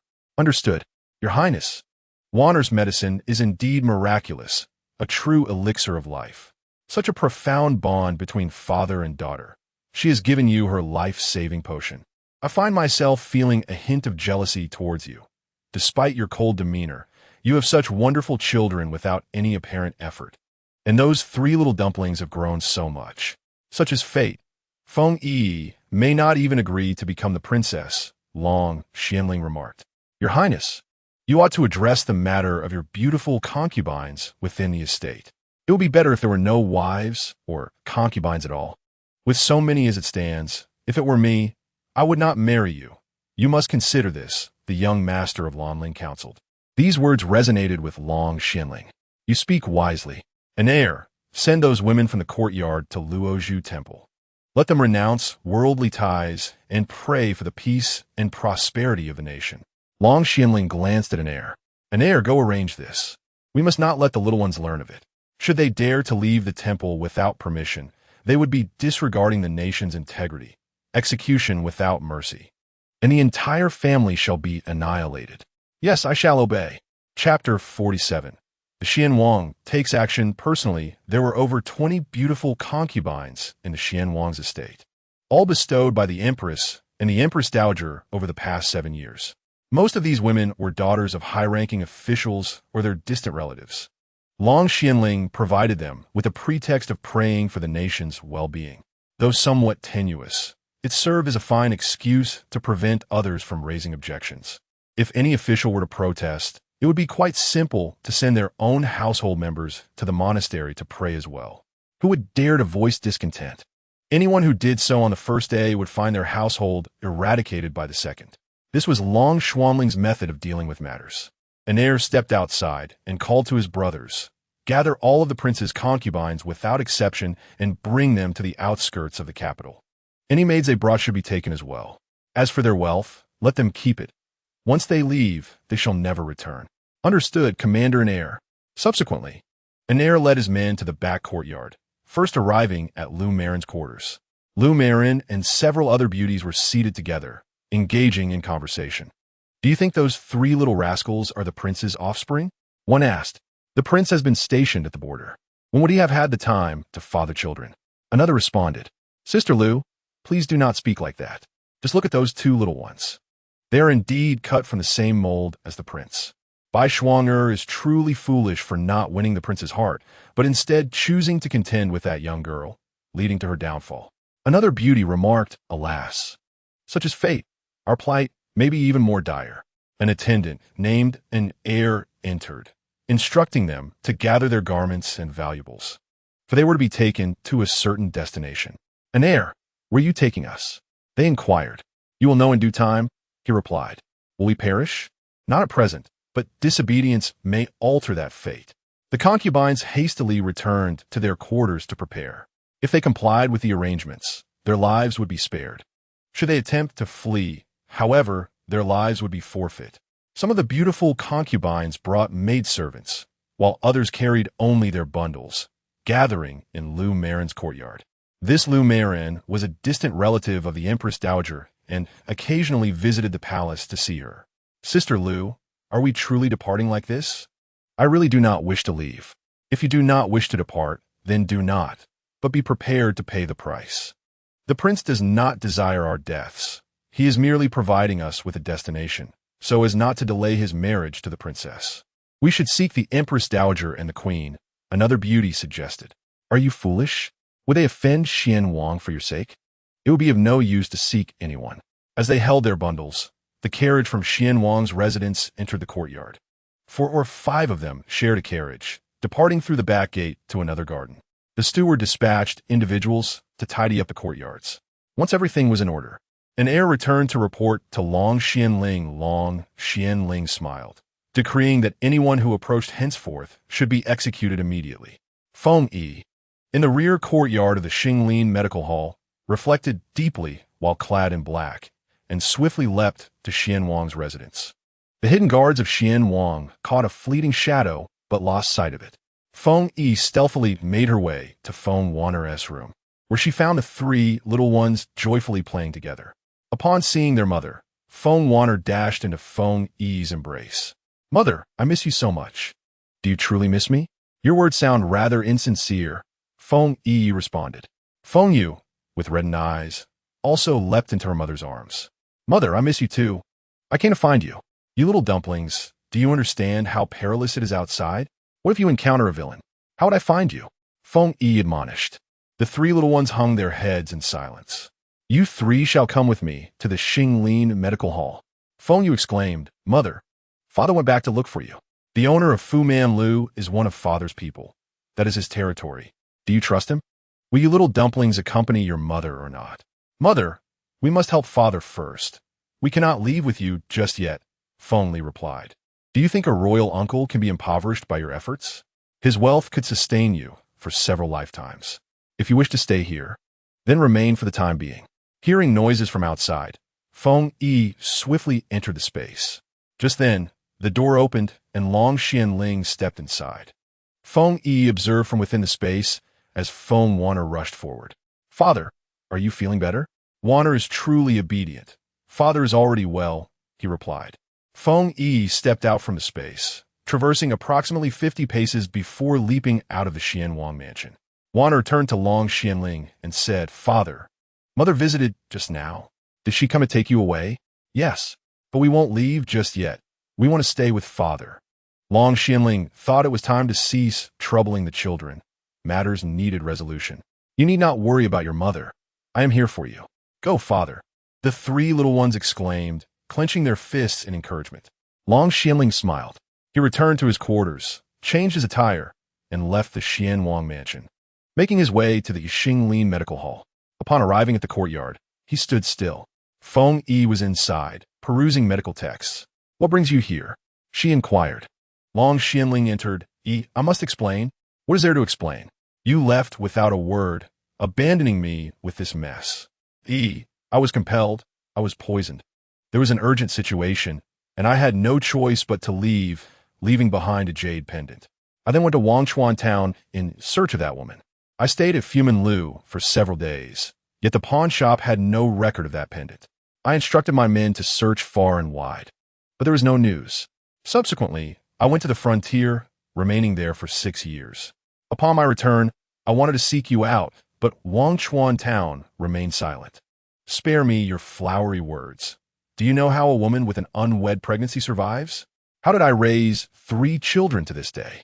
Leave at once, or I shall not hesitate to harm you." Listen to me. I will make amends. We have 3 children now. You are the princess of the Xianwang mansion. I am poisoned and have little time left. Everything in the mansion belongs to you. Do not deceive me. Return my children. Do not use familial ties to get close to them. I am their father. I must fulfill my responsibilities. You cannot deprive them of their rights. Please, give the children a complete family. The doors of the Xianwang mansion will always be open to you.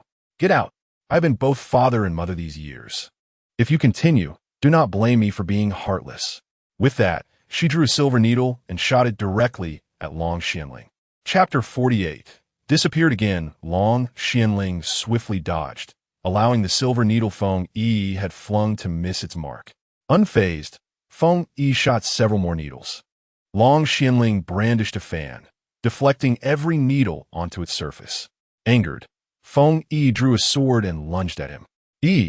Are you attempting to murder your husband? What sort of husband are you? I will surely kill you." Feng Yi seethed with rage. Long Xianling sprinted towards the door, with Feng Yi relentlessly pursuing him. He dodged as he ran, refraining from striking back. However, Feng Yi found his continuous evasion to be an affront. "Strike back. Make your move. Today, I shall not spare you. You cannot kill me, for I am the father of your child.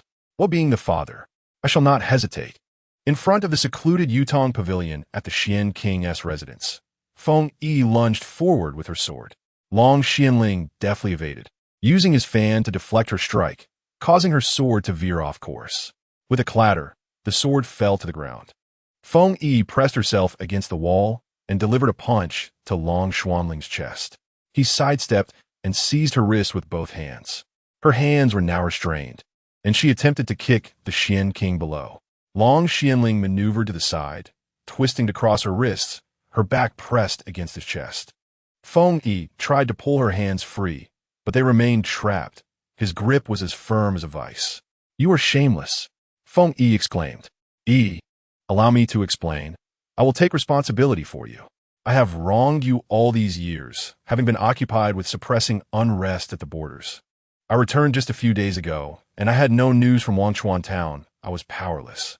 At first, I was in a daze and failed to see your true beauty. Otherwise, when you came to Fumin Lu to sell the recipe for pig intestines, I would have recognized you." Long Xianling's demeanor was profoundly sincere, convincing anyone who heard him. Feng Yi reflected on her visit to Fumin Lu, recalling the shopkeeper mentioning a discussion with the owner. Could he have been there at that time? Otherwise, he wouldn't have spoken of the recipe. "Enough. Do not even think about taking my child away from me," Feng Yi retorted furiously. Long Xianling continued, "Yi, I never intended to take your child. The child will always be yours. I merely wish for us to co-parent. You will forever be the child's mother." Feng Yi shot him a sidelong glance. "Release me, or you will regret it." Recognizing her growing fury, Long Xianling wisely loosened his grip.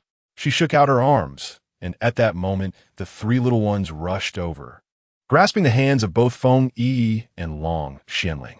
Wanger cheerfully exclaimed, "Our family of 5 is finally reunited." Long Xianling, for reasons unknown, felt a joy he had never experienced before, silently wishing that Yi would forgive him. Feng Yi, still seething, questioned the 3 children. "Feng Li, Feng Yu, Feng Wu, how can you be certain he is your father? Your mother has lost her memory and does not even know who your father is.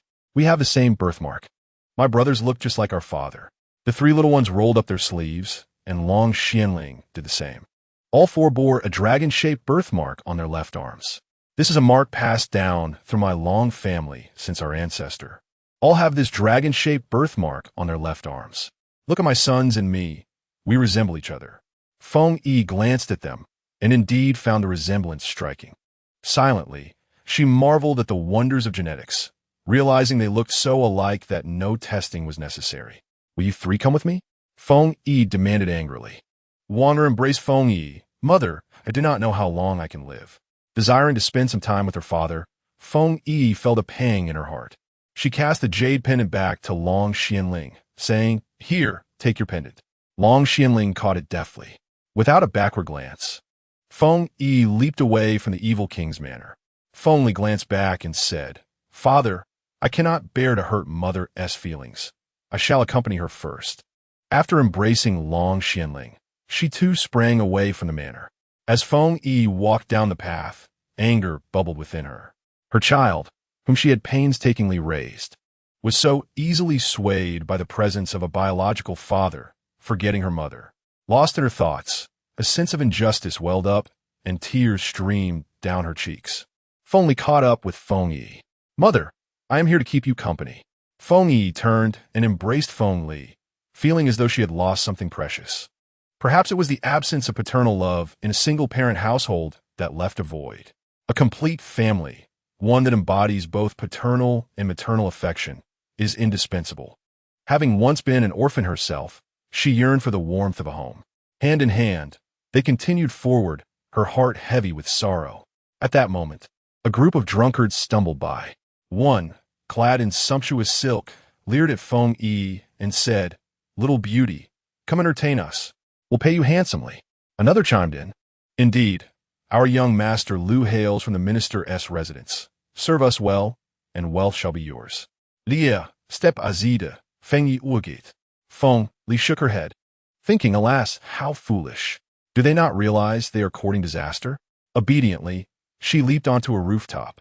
Feng Yi, like a vengeful specter of the night, smiled ominously. From her spatial pouch, she retrieved a spiked iron club.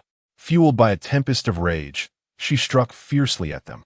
The first blow, the second, the third, and the fourth, she was unaware of the force she exerted. Ultimately, after delivering 4 strikes, the 4 men had vanished. "I haven't even had a drink, and yet they have disappeared," she lamented, feeling a sense of anticlimax. Wanting to continue her assault, she found the street deserted. Lear, where have my victims gone? Mother, it's best not to search. They have likely fled to another's domain. Long Xianling, observing Feng Yi's departure, surmised that her heart was undoubtedly troubled. The child he had nurtured with such care had been swayed. Thus, he stealthily followed her. He witnessed the arrival of those brutish men, but before he could intervene, Feng Li had already ascended the roof, and Feng Yi brandished her weapon. The first assailant was sent flying. Long Xianling estimated the distance to be over 500 meters. The second man was lost from sight, his fate unknown, as his speed was astonishing. The third and fourth men were similarly unaccounted for. He could only shake his head in resignation. They had truly courted their own demise. Feng Yi called out, Lear, come with mother. He then observed as Feng Yi took the hand of the little chubby one and soared towards another courtyard. Chapter 49. An Eye for an Eye, the Empress Dowager. The biological mother of the reigning emperor was known for her ruthless disposition.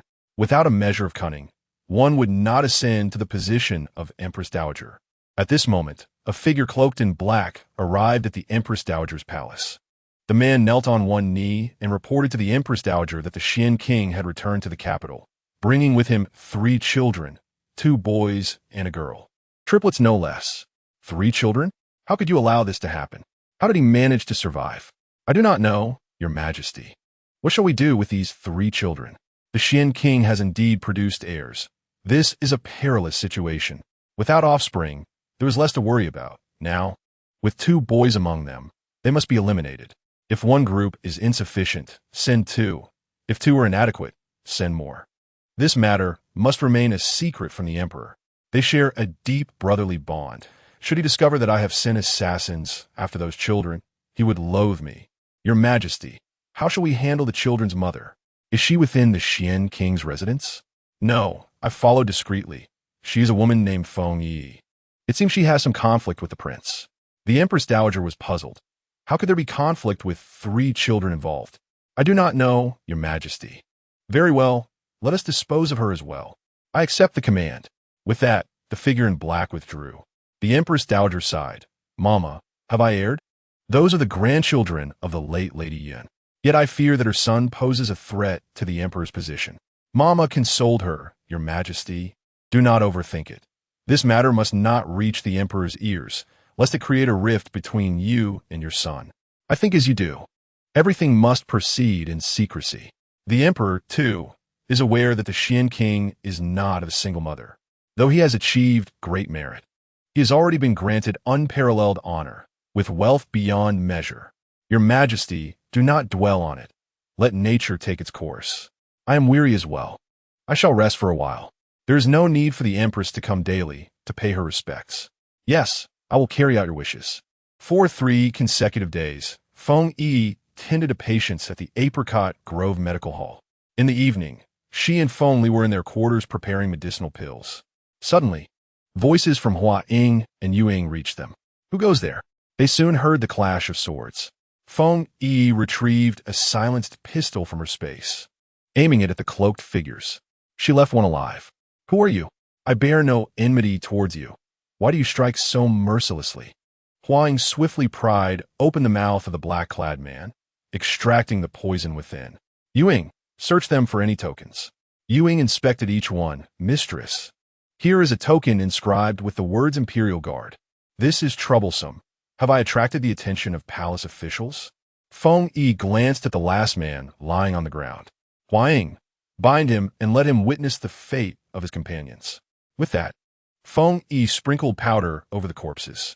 A hissing sound erupted, followed by a plume of white smoke, and soon, the bodies vanished without a trace. Did you see that? They are dead, thus they feel no pain. If they were alive, it would be a torment worse than death. Would you care to try? The man shook his head vigorously, much like a rattledrum. That simplifies matters. Speak the truth, and I shall grant you a reprieve. You may as well end my life with a single stroke. I implore you. We are merely following orders. You have offended someone. I have only been here for less than 10 days. Who have I offended? If you speak honestly, I will spare you. After all, you have done nothing. Can you truly let me go? I do not believe it, replied the cloaked figure. Just tell me, who sent you? Do you think the one who dispatched you can remain concealed for long? If this group fails, others will be sent in their stead. Can you guarantee they will not capture you? The cloaked figure pondered. We are sent by the Empress Dowager. Your child is the offspring of the Xian King and must perish. The Empress Dowager has decreed that you cannot be spared. The Xian King has been poisoned and will not survive much longer. The Empress Dowager? How treacherous! I promise to let you go. Depart. My lord, are we truly to spare him? Huang inquired. Release him. Have the people from the earthly fiend pavilion provide me with the location of the Empress Dowager's palace. Understood. Feng Yiyi returned to her chamber. Feng Li, inform your siblings to exercise caution. That night, Feng Yiyi donned a black outfit and leapt towards the Imperial palace. Upon reaching the palace walls, she entered the spatial realm, advancing over 50 steps before entering the palace. With a series of agile leaps, she arrived at the Empress Dowager's quarters.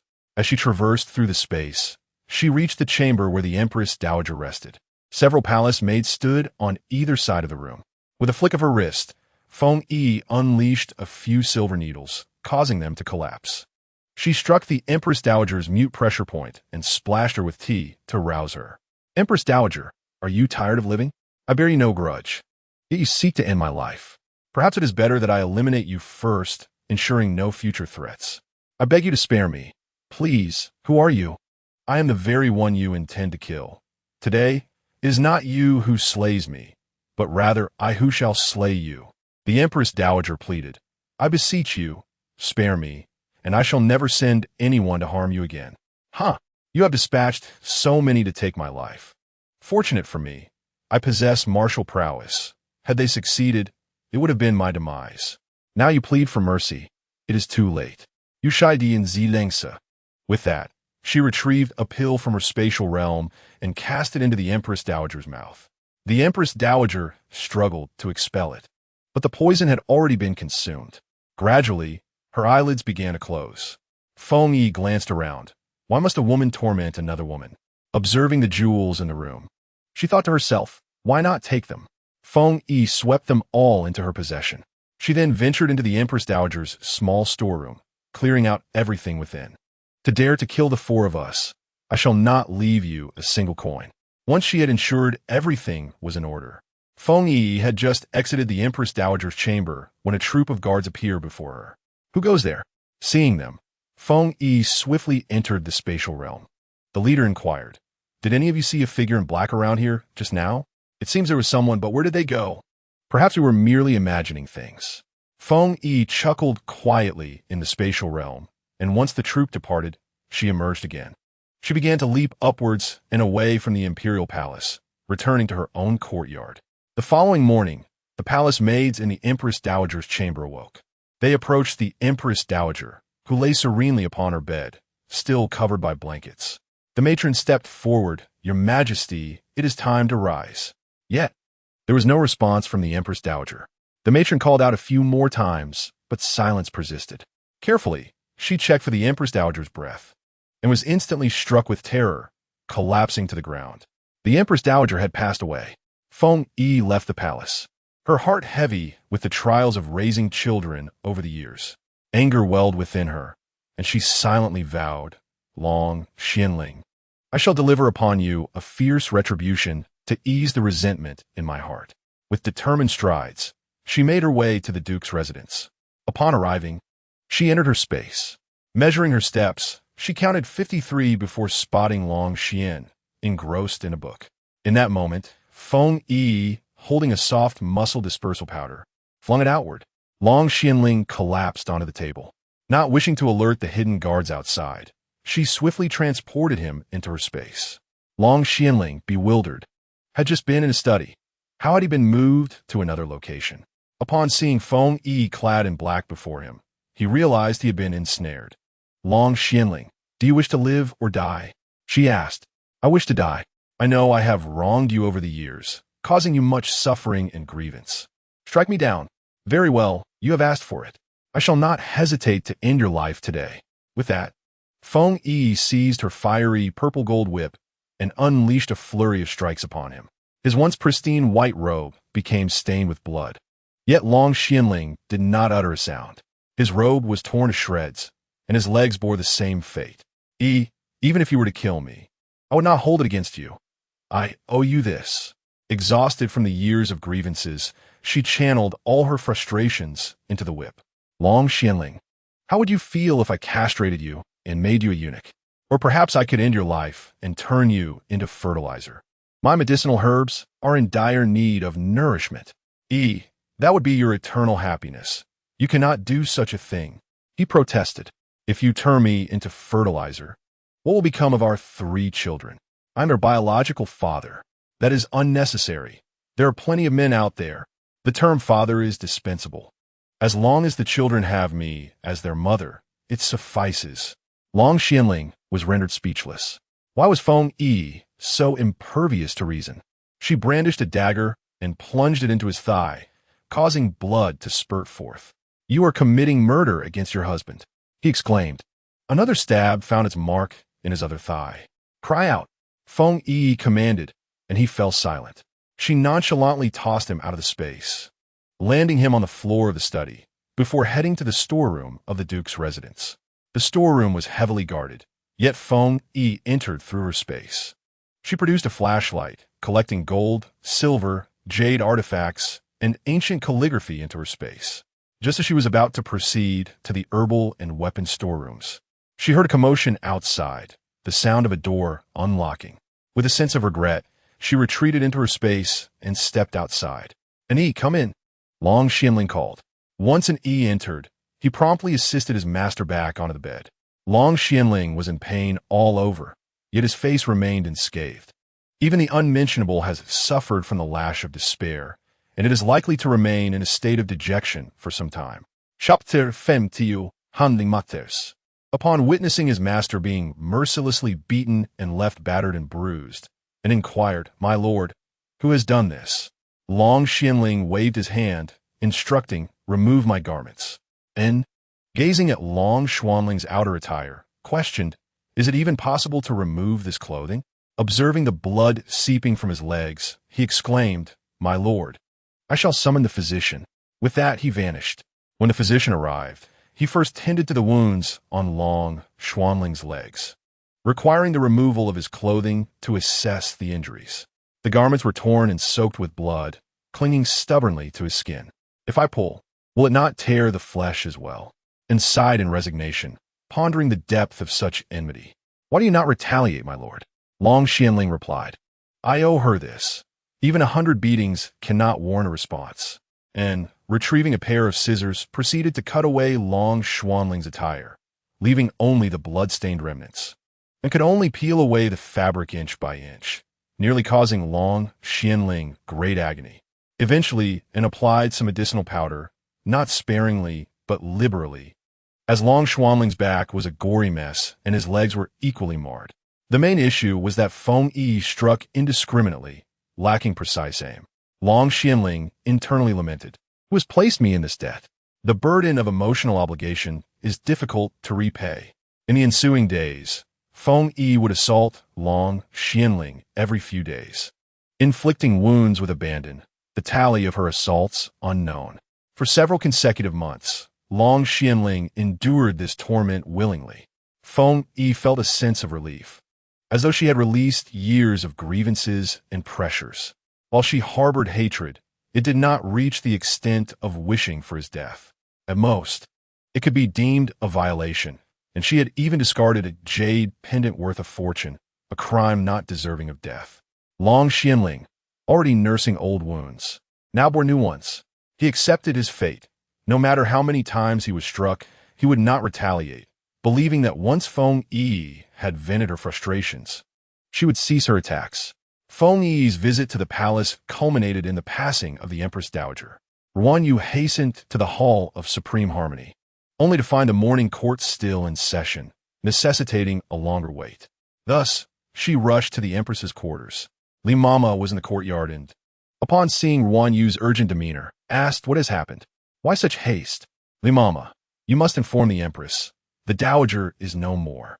Ruan Yu, drenched in perspiration, had clearly run in distress, and her words bore the weight of truth. Li Mama hurried into the inner chamber. "Your Majesty, grave news." One Yu from the Dowager's palace has reported that the Dowager has met her end this morning. What did you say? Repeat that. The Empress, incredulous, struggled to believe her ears. Your Majesty, the Dowager has ascended to the realm of bliss, joining the late Emperor. At that moment, the Empress comprehended the finality of the news. The Dowager had passed away. She seated herself upon the favored couch, feigning deep sorrow while secretly feeling a measure of joy. This Dowager had the uncanny ability to meddle within the inner palace affairs. Once, her niece, the noble consort Ying, had pushed a young princess into the water. The noble consort Ying, having incurred punishment herself, found that the Empress Dowager, upon discovering the matter, decreed that she must kneel before the gates of the palace for 3 consecutive days. In the Dowager's eyes, any wrongdoing by her relatives warranted protection and cover. It was only when the Emperor intervened to penalize consort Ying that the Dowager's ire began to subside. At last, this old hag had departed, freeing me from her insufferable presence. Each morning, I was obliged to accompany the other consorts to pay our respects, regardless of the weather. I now ponder who among the Dowager's family would shield her in her absence. Before the Emperor, she feigned affection for her daughter-in-law, but once he departed, her true nature was revealed. How delightful it was to see her finally gone. A subtle smile flickered across the Empress's face, barely perceptible before vanishing. Her expression soon turned somber as she ordered the notification of all palace consorts and noble women that the Dowager had passed and summoned them to her chambers.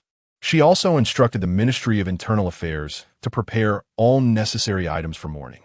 Several maidens promptly left to carry out her orders. Shortly thereafter, the consorts gathered in the Empress's chambers. Observing them, the Empress noted with satisfaction their restraint, typically adorned in gaudy finery. Today they appeared markedly more subdued. With a handkerchief to her eyes, the Empress lamented, "Sisters, the Dowager has embarked on her final journey. Let us pay her our last respects." "Yes, Your Majesty," they replied, following her lead as they proceeded to the Dowager's quarters. The Emperor had yet to arrive, and the Dowager had not yet been prepared for burial. Consorting, allow yourself a moment to grieve. After all, the Dowager was your aunt and cared for you, the Empress encouraged. These words ignited a spark of anger within Consort One, who had suffered at the hands of the Dowager because of consorting. Coldly, she remarked, "Alas, consorting, without the Dowager's protection, do you still dare to stir trouble?" Consort Ying's complexion turned ashen. "Indeed, you once strutted with pride, but now that your aunt is gone, who will defend you?" Consort Xian added. Fearful, Consort Ying fell silent, inwardly lamenting, "Aunt, why have you left me? What shall I do now? You were the one who assured me not to fear them." Tears began to flow down her cheeks. At that moment, the Emperor arrived, having come directly from court without changing his attire. "What has occurred? Where is the physician?" he inquired.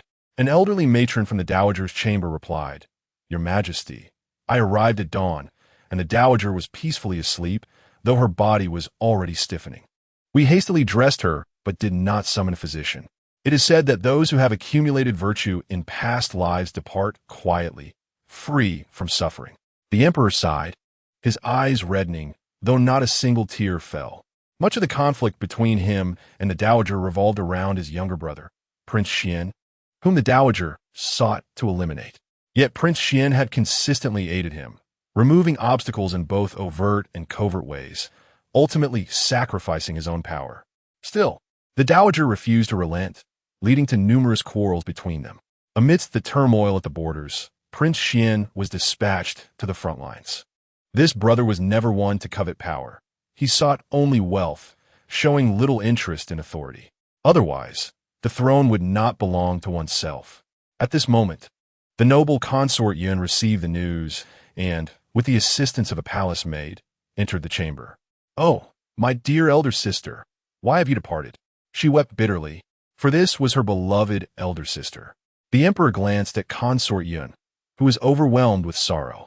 "The Empress Dowager has passed away. May you find solace in your grief." Consort Yin wiped away the tears from her cheeks and seated herself at the edge of the bed, adjusting the attire of the Empress Dowager. With a heavy sigh, she called, "Someone, assist the consort back to her quarters. Remaining here will only deepen the sorrow." Two palace maids approached and helped the consort leave the Empress Dowager's chamber. Your Majesty, I leave the affairs here in your capable hands. There are matters at the borders that require my attention, so I must take my leave. The Empress felt a sense of frustration. The ball was once again in her court, and she was loath to deal with such matters. She instructed the Ministry of Internal Affairs to handle the situation, prioritizing the marriage of the unmarried princes in light of the Empress Dowager's passing, with all wedding dates postponed. The arrangements for the Empress Dowager's funeral proceeded with great fervor, as all princes and ministers gathered in the palace to pay their respects. For half a month, no other matters were attended to, as everyone was preoccupied with the funeral. Long Xianling, burdened by his injuries, found himself compelled to mourn the Empress Dowager before ultimately arriving at Consort Yun's palace. Your son pays his respects to you, mother. Long Xianling knelt. Quickly rise, my dear Ling. Mother, I have a matter to discuss. What is it? The mother of those 3 children still refuses to forgive me. I wonder if there is any good way to mend this? A good way? Persistently pursue her. There is no other method. Mother, do you not find the Empress Dowager's death suspicious? I saw her just the previous day, and yet she departed overnight. Is it truly a natural death? It should be. With so many people in the palace, if she were assassinated, there ought to be an assassin, yet there has been no sign of disturbance.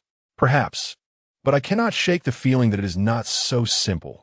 She may have been harmed, Consort Yin remarked. Mother, such words must not be spoken. They may invite disaster. Indeed, I only spoke in passing. By the way, during this period, the 3 little ones should not enter the palace. It could lead to complications. Take good care of them outside. Speaking of them, I find myself missing them. That wanderer is the sweetest of them all, quite adept at charming others. Her mother must be quite clever as well. By the way, my son, do provide her mother with some money, gold, and jewels. Mother, her wealth is not less than mine. She could spend for generations without exhausting it. Then have you encountered a local tycoon? Chapter 51. Reconciliation children are the heart's delight. Let them assist you, and you must also strive. The Empress Dowager said. I understand. Which family does she belong to?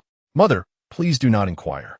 She was originally a legitimate daughter, but was usurped by a concubine and relegated to the status of a concubine's daughter.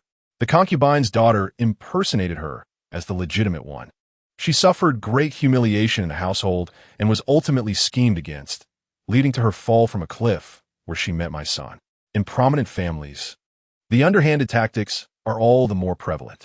Treat her well and endeavor to win her heart, the Empress Dowager advised. What does she enjoy? I do not know, only that she possesses medical knowledge. I have 2 medical texts. Wait here.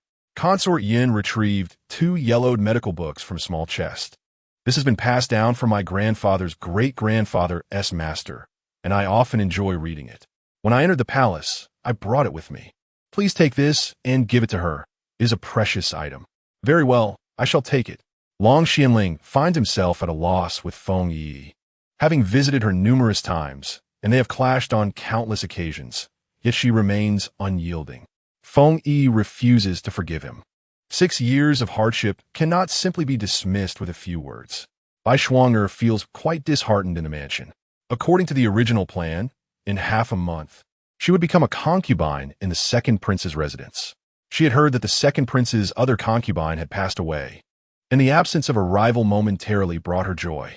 However, the Empress Dowager's demise struck like a bolt from the blue, indicating that her hopes of marrying into the 2nd prince's household within a year were dashed. If she were not to conceive, it would be manageable. But if she were to become pregnant, what then? A year would pass, and the child would be born, yet she could not disclose such matters to anyone. The 2nd prince was preoccupied with funeral arrangements and had not yet visited General Bai's residence. What on earth was she to do? Bai Shuang'er muttered to herself. Levayu, tidying up nearby, reassured her, Miss, do not fret. In a few days, we shall send someone to the 2nd prince's residence to invite him over for a visit, allow you to spend some time together and nurture your feelings. Upon hearing this, Bai Shuang'er felt her spirits lift considerably. You are right, Levayu. As long as the 2nd prince has no pressing matters, he will certainly come to see me. On that day, Feng Yiyi departed the royal residence and headed to the Xinglin Medical Hall. Upon finding Feng Yiyi attending to patients in the backyard, she approached her mother. Mother, I beg you for a favor. I know you are the kindest. Feng Yiyi implored. What is it you wish to ask? Mother, father has been poisoned. Can you help him? I cannot. I have no time, nor would I help him even if I did. Please, I beg you. You must save father. We cannot live without him. With that, Feng Yiyi broke into tears.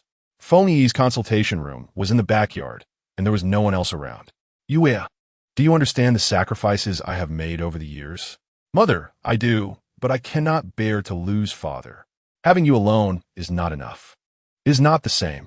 After soothing Feng Yiyi sent her back to the Xianwang mansion. Another pitch-black night enveloped the sky. The crescent moon resembling a hook, with only a smattering of stars twinkling above. Long Xianling, holding 2 medical texts, entered the backyard of the Xinglin Medical Hall without knocking. How can you ever forgive me? I truly care for you. I have explained myself. Deep down, Feng Yiyi understood that Long Xianling spoke the truth. She had even had the Earth Fiends investigate. The owner of Fumanlu was indeed Long Xianling, and he had genuinely visited Wangchuan town. Yet, a knot tightened within her heart, an insurmountable burden. Whenever she thought of Long Xianling, anger bubbled within her. Despite knowing he was constrained by circumstance, she remained infuriated. Leave, stay away from me, or I swear I shall end you. As compensation, all the wealth of the royal household will be yours. You are the sole mistress of the royal residence. The children need both a father and a mother. Are you truly willing to allow Wanner to endure such hardship every day? The mere mention of Wanner causes Feng Yiyi great anguish, for she is her Achilles heel.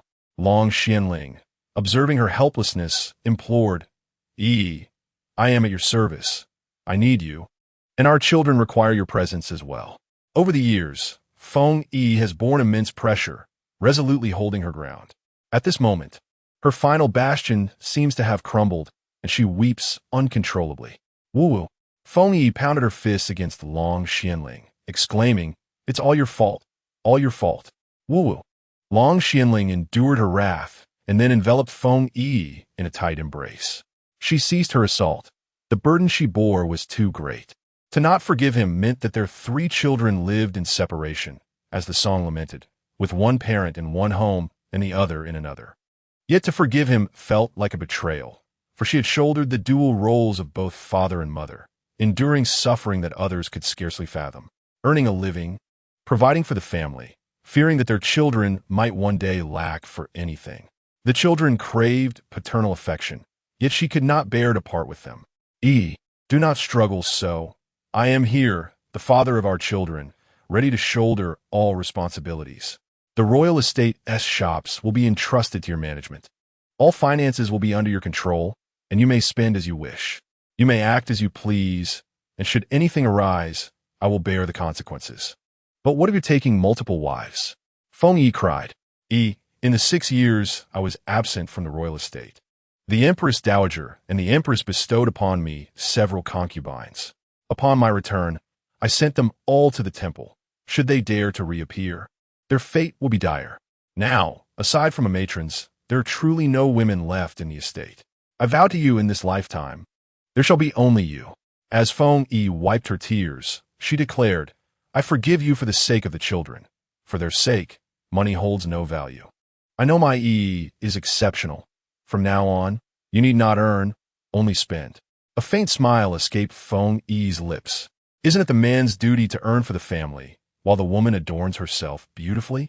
Long Xianling understood that Feng Yiyi had not truly forgiven him. She merely did what was necessary for their children. Thus, he continued to embrace her, and Feng Yiyi felt a weight lift from her heart.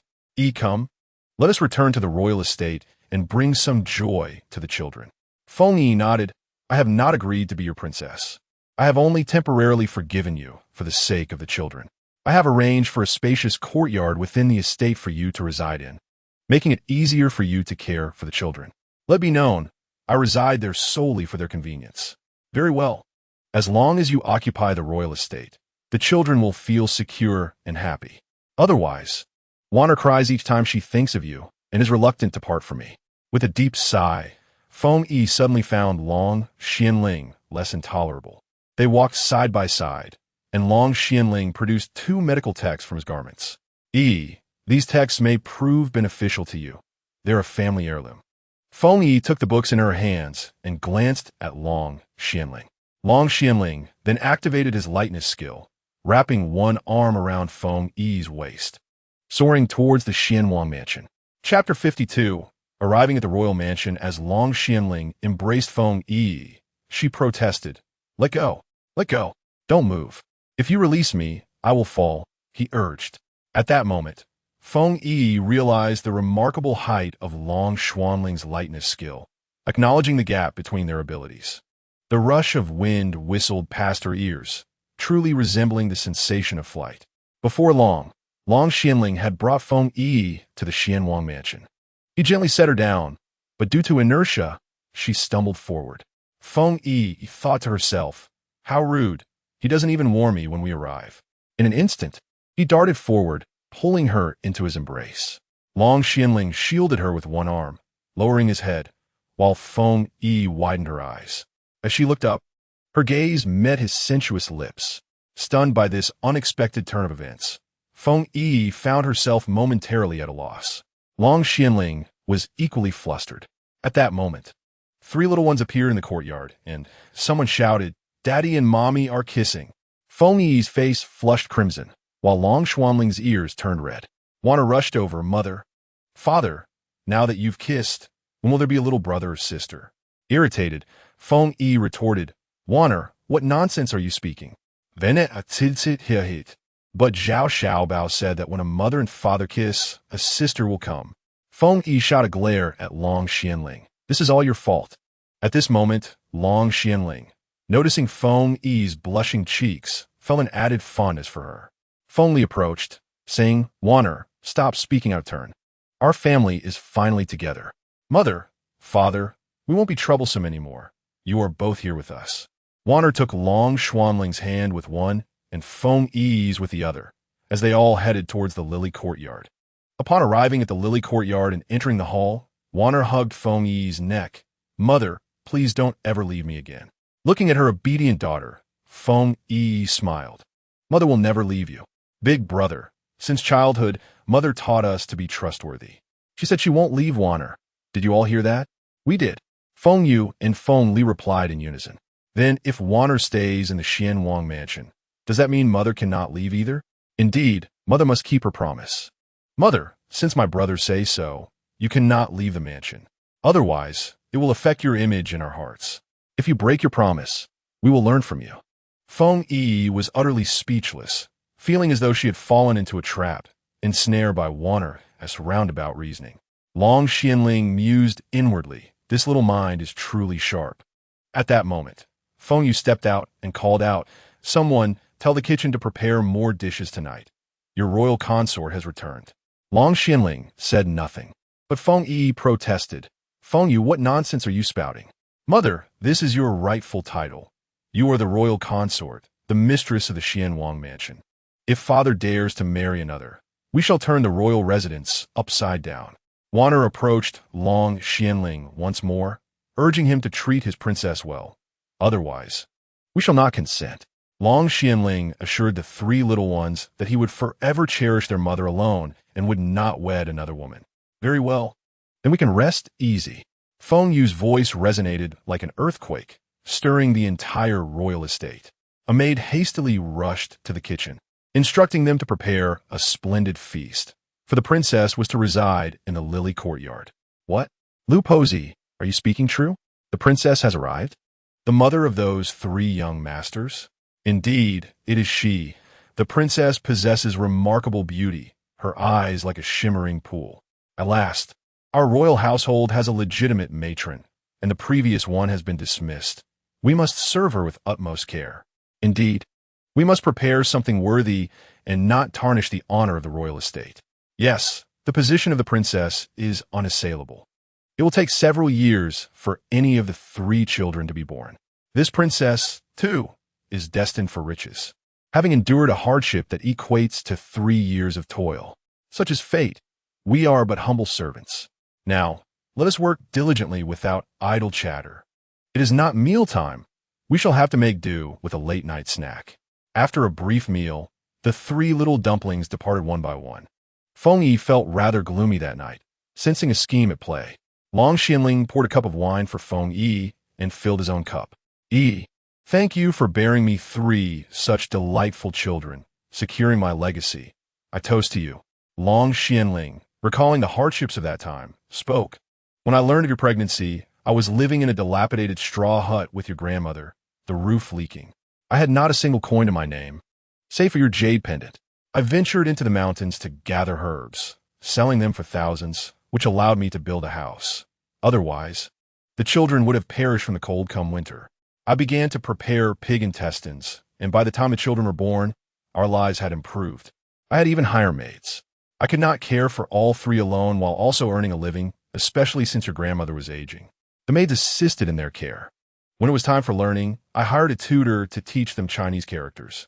The 3 children were astute, changing tutors every few months until there was little left for the teachers to impart. I found shadow guards to train them in martial arts, alternating between instructors, eventually hiring renowned masters for their training. Noticing their interest in medicine, I began to teach them as well. They learned the basics of my medical knowledge. The 2 clinked their cups again, with Long Xianling silent, yet feeling a profound ache within. The seeds he had sown had borne fruit, but the harvest was bittersweet. By the time she returned, the children were grown, and the most arduous times had passed. Feng Yi raised her cup to Long Xianling. Sometimes I truly resent you for putting me through such toil. Yet, at times, I am quite joyful, for these 3 little dumplings have brought me happiness. Long Xianling filled their cups once more. Yi, I am sorry. I was unaware of the existence of our little dumplings. I searched for you, but could not find you. I will not allow you to suffer so again. I shall take upon myself the responsibility to ensure that you become the happiest of women. Feng Yi remarked. Perhaps you should reconsider. I have come to the royal residence because Wanner is unwell. I have yet to find her antidote, aside from her biological father's blood. There is also a life-sustaining herb, which cannot thrive outside its original environment. When it was initially planted, it was too small and lacked potency. Thus I allowed it to grow. However, when I returned to harvest it, it had vanished. Should I fail to procure the antidote, my Wanner may not live to see her 7th year. Time is of the essence. I have come to the royal residence to fulfill her wishes. In Chapter 53, The Joy of Union, I assure you that Wanner will be all right. The palace possesses medicinal herbs. Surely, they can heal our daughter, Dragon Xianling declared. The mere mention of Wanner caused Feng Yi to weep once more. I have done all within my power. Previously, it only required her father's blood. Yet now I discover that the poison has transformed. I cannot bear to witness her demise before my very eyes. With that, she broke down in tears again. Dragon Xianling rose from his seat and approached Feng Yi, embracing her head and allowing her to lean against him. It will be fine. Everything will be all right, Yi. Trust me. Dragon Xianling, a man of fastidious nature, would immediately change his garments should they be touched by a woman. He would even cast aside the boots he wore if a woman approached him unwelcome. In his carriage, he kept several spare pairs of boots, for he would not wish to go barefoot. Yet now, as Feng Yi sobbed, her tears and snot staining his attire, he felt no revulsion, nor did he consider his clothing sullied. He produced a handkerchief to dab away her tears. I apologize for my loss of composure. Dragon Xianling, you are, after all, a royal uncle. I must establish some rules with you. Dragon Xianling mused to himself. Any number of rules will suffice, as long as you do not leave the royal residence. He smiled and replied, Very well, I will abide by your wishes. First, you are not permitted to enter my chamber without permission. Agreed, he affirmed. Second, once I find Wanner's antidote, I shall depart. You cannot prevent my leaving. Agreed, he reiterated. Third, you must not interfere with my freedom. I shall come and go as I please. Agreed, he confirmed. And lastly, you cannot refer to me as your princess, nor shall I assume the role of your princess. Wait, I intended to establish 3 rules, yet I seem to have articulated 8. Feng Yi's gaze became somewhat unfocused, her consciousness wavering, and her cheeks flushed. Dragon Xianling, perplexed, felt an unfamiliar warmth spread through his body. He, the abstinent prince, had never sought the company of women, neither in military camps nor upon his return to the capital. He had not even summoned the concubines provided by the empress and queens. Outside, Feng Yiyi and Feng Li crouched by the window. Feng Yiyi, does your potion truly work? It should be effective. The last time, the madam had me assist in its preparation for the brothel. It is said that once consumed, the bond between two individuals will strengthen, and they will think of one another. Do you think Mother would be enraged if she discovered that you were the cause of this? Unlikely. The effects of the potion will dissipate shortly. And did you not witness Mother drinking excessively? Mother has yet to see me concoct such a potion. I clandestinely accepted a private commission to earn a little money. Otherwise, Warner would constantly ask me for candy. Later, I calculated that the meager earnings from my side jobs had all been exchanged for sweets, which were devoured by Warner. All right, let us flee quickly, lest we be caught. The two little dumplings dashed towards their courtyard. The pressures of the years, particularly regarding Warner's health, rendered Feng Yiyi breathless. It is said that attempting to sever water with a knife only causes it to flow more fiercely, and that drowning sorrows in wine only deepens them. With the aid of alcohol, Feng Yiyi poured out her heart, lamenting her own hardships, feeling as though she was merely indulging in solitary drinking. Not particularly adept at holding her liquor, she found herself intoxicated after just a few cups. I cannot drink anymore. Why is it so hot? Her complexion flushed deeper. I feel quite warm as well, Long Xianling remarked. Feng Yiyi swayed slightly and said, I wish to sleep. I am so tired. With that, she made her way to the bedside. Upon reaching the bed, she lay down, and Long Xianling removed her shoes, lifting her legs onto the bed. Just as he was about to turn away, Feng Yiyi grasped his arm, exclaiming, It's so hot. Noticing her face had grown even more flushed, Long Xianling began to shed his own clothing. He too felt unbearably warm, his senses gradually slipping out of control. Ultimately, the effects of the herbal medicine were too profound, leaving them both ensnared in their desires. Feng Yi's body felt increasingly ablaze, as though a fierce fire was consuming her. Their kisses intertwined passionately, enveloped in a realm of azure, as dragons soared across the sky, dazzling to the eyes. The room resonated with sounds that stirred the imagination. The shadow guards listened, and the leader of the dark faction mused, Our prince is truly audacious. Upon hearing this, another remarked that the prince had abstained for so many years, and after indulging once 7 years ago, he must surely be making up for lost time. Yet over an hour had passed. Young and vigorous, such fervor was expected. After a while, another guard sighed, Tomorrow, we ought to prepare some deer antler soup and soft-shelled turtle soup for our prince. He needs proper nourishment. This truly is a physically demanding endeavor. When a moment of fulfillment arrived, the two lay exhausted upon the bed. Feng Yiyi was still under the influence of alcohol, while Long Xianling had regained his senses. Upon realizing they were both sprawled across the bed, he felt a wave of confusion wash over him, thinking, Oh no, what have I done? If I awaken now, she may very well end my existence. However, to flee now would label him a thief of virtue, complicating matters further. What am I to do? He pondered. I did not drink excessively, so why do I feel this overwhelming heat? Suddenly, it dawned on him. He had been drugged. But by whom? It was not Feng Yiyi. He recalled the two dark figures outside the door. They were the ones who had meddled. In the realm of treachery, he had seen many tricks, but this was the most insidious. You two truly have put your father in a perilous predicament. Just as your mother was beginning to accept him. What are we to do now? Fleeing was no better than remaining. Escaping would only lead to further complications. He decided to stay put and address the situation come daylight. The horizon began to lighten, a red sun waiting to rise. Feng Yiyi felt her body ache all over. What could be wrong?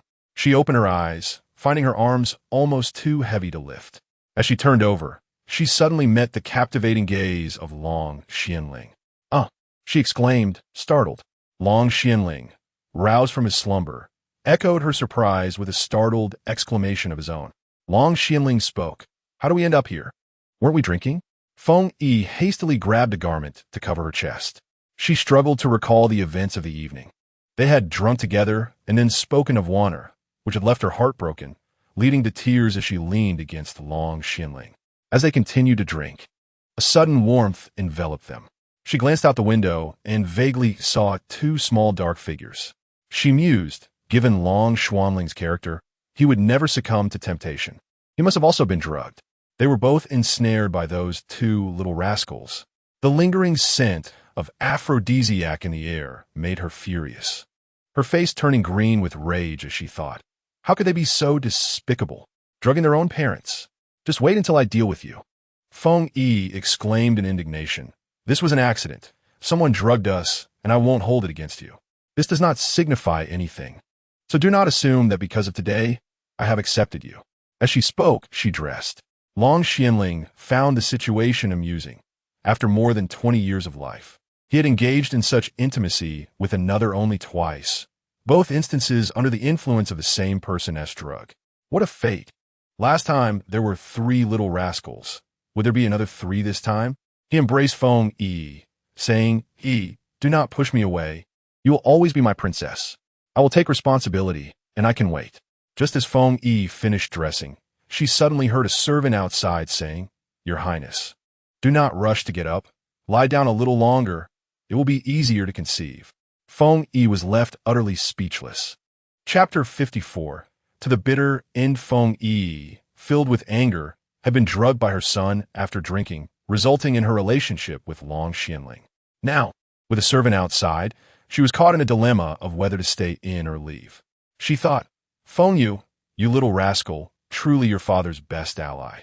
You are putting your mother in a dire situation. She felt utterly ashamed to face anyone. Long Xianling remained silent. What could he say? He had not intended to take advantage of Feng Yiyi. "Yi, do not be upset. I will step out for a moment."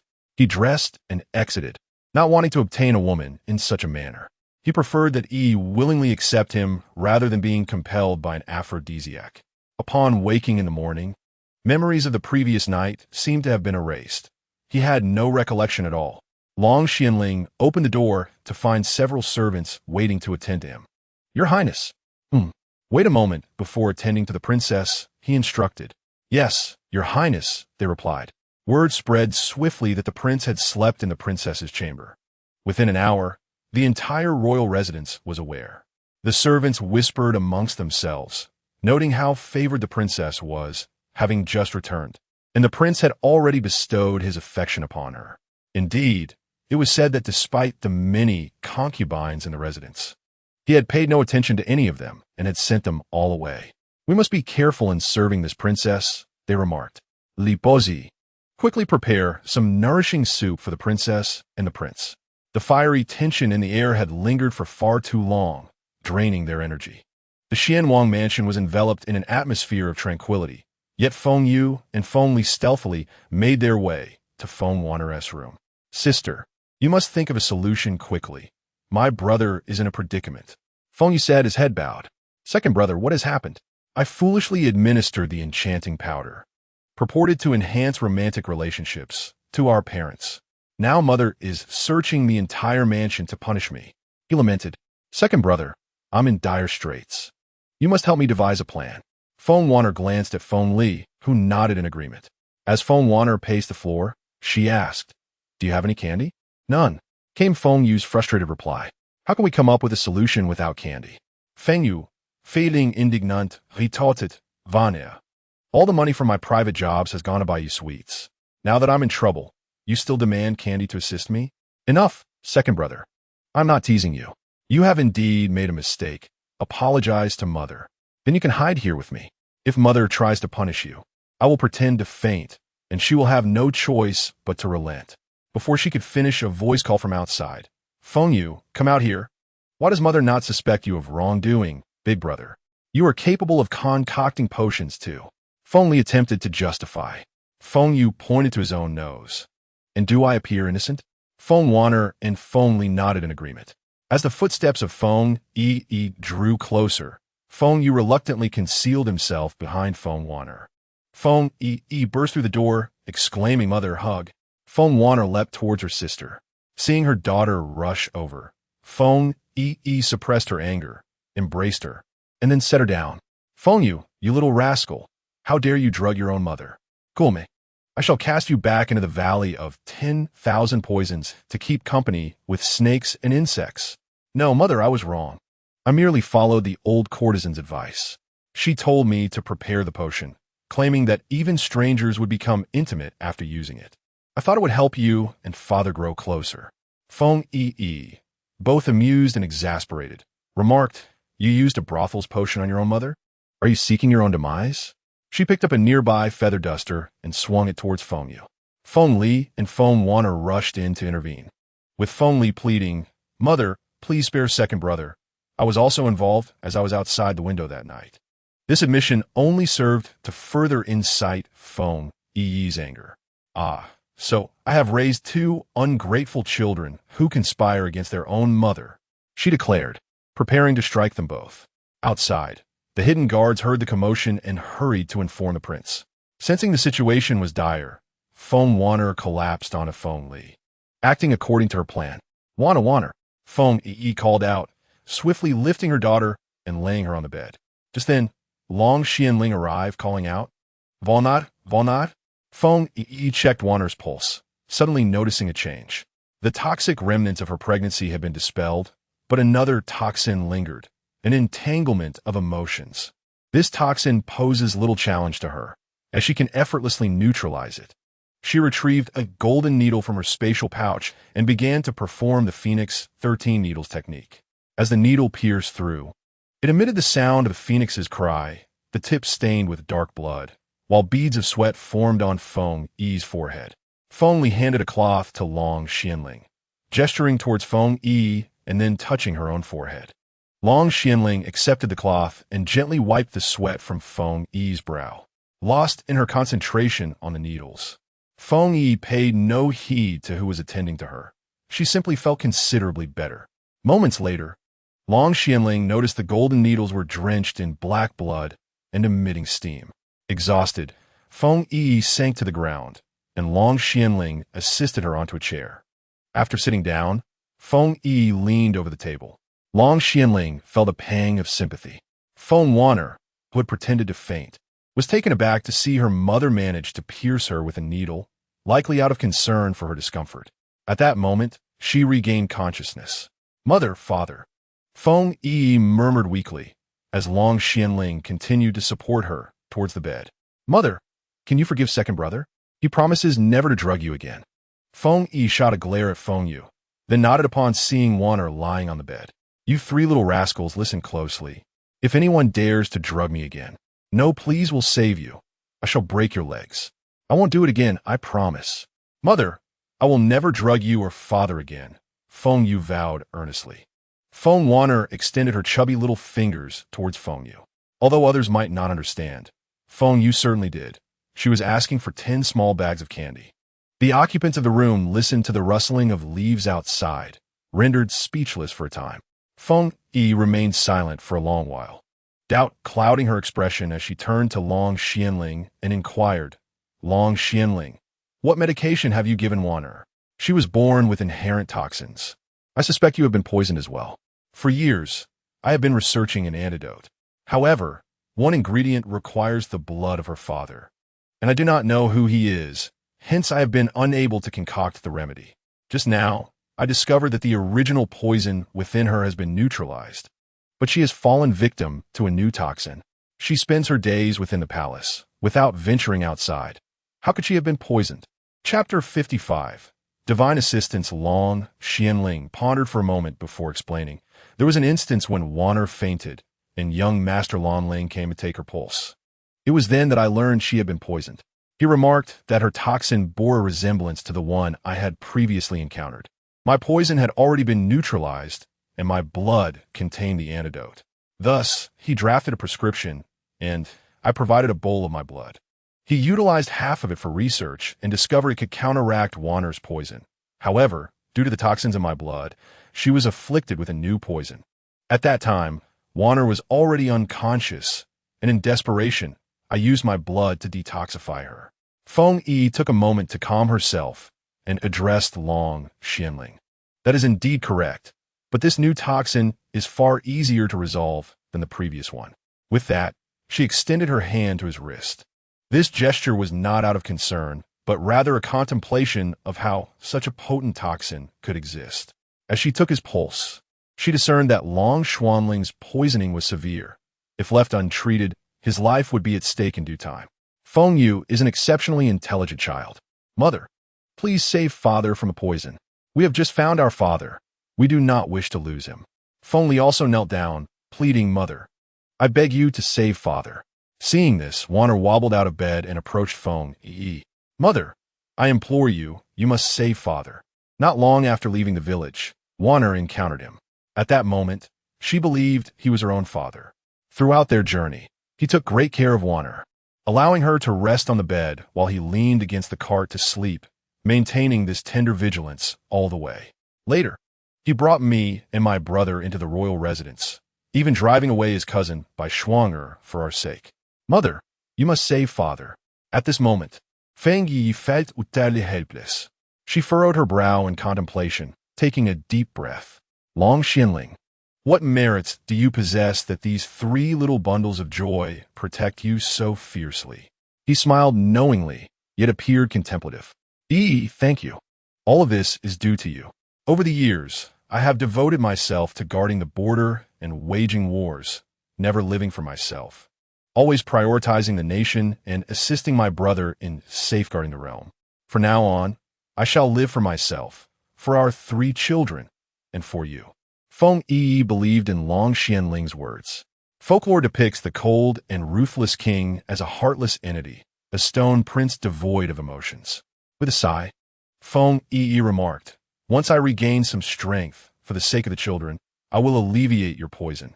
You are aware that the Earthfiend Pavilion does not accept your summons. Thank you, Yi. I leave Wanner in your care. I am weary.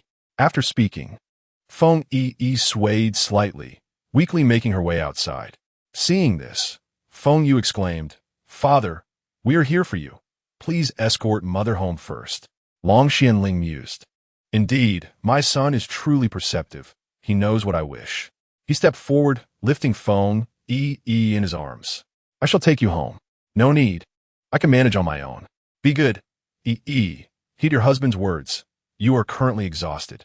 She was originally a beauty, resembling a fairy. It would be quite unfortunate if she were to fall and become bruised. Upon reflection, Feng Yiyi decided not to argue. At that moment, some servants working by the roadside noticed the prince carrying the princess and averted their gaze or lowered their heads in respect. Feeling slightly embarrassed, Feng Yiyi buried her face in Long Xianling's embrace. Internally elated, he allowed a slight smile to grace his lips. Once inside, he gently placed Feng Yiyi on the bed, removed her shoes, and covered her with a quilt. Rest here. I will find a few capable individuals to attend to you. I have maidservants. Please send someone to the Apricot Grove Medical Hall to summon Hua Ying and Yuing. They have been with me for 7 years. Very well, you rest. I will take care of Wanner. Long Xianling replied. Feng Yiyi nodded and then closed her eyes. As Long Xianling stepped outside, he called into the air, Go to the Apricot Grove Medical Hall and summon the maidservants Hua Ying and Yuing. They're the princess's attendants. Bring them directly to this courtyard. Yes. A voice responded from the air, and then a shadow swiftly vanished. As Long Xianling approached the entrance of Wanner's chamber, he heard her voice, Second brother. This time I feigned fainting to help me, only to end up enduring a round of pricks. In retrospect, 10 bags of candy 1 tea suffice. Let us add another 10. Why are you suddenly changing your mind? The initial 10 bags were for feigning faintness, and the pricks require an additional 10 bags. Feng Yiyi helplessly exclaimed, Oh heavens, how many side jobs must I take on? Long Xianling could no longer suppress his laughter. Listening to their clever exchanges daily brought him joy. He pushed open the door, and the 3 little dumplings greeted him. Father, did we do well? Yes. You all performed splendidly. I will take you to the storeroom shortly to select some delightful treasures. Are we going to the storeroom again? Feng Wanner inquired. Indeed. Your father appreciates you 3 little meatballs. Do not worry, father, we are all on your side, ready to assist you in winning over mother. If these words reached Feng Yiyi, her heart would surely chill. Every few days, Long Xianling would take them to the storeroom, winning the children's hearts. In the backyard of the Apricot Grove Medical Hall, Hua Ying and Yuing were startled when Dark Two jumped in. The 2 maidservants raised their fists. Who are you? You two. Princess Feng Yiyi has sent you to serve in the prince's manor. What princess? Yes, your master is our princess. Gather her belongings. You will no longer reside here. Hua Ying and Yu Ying were bewildered.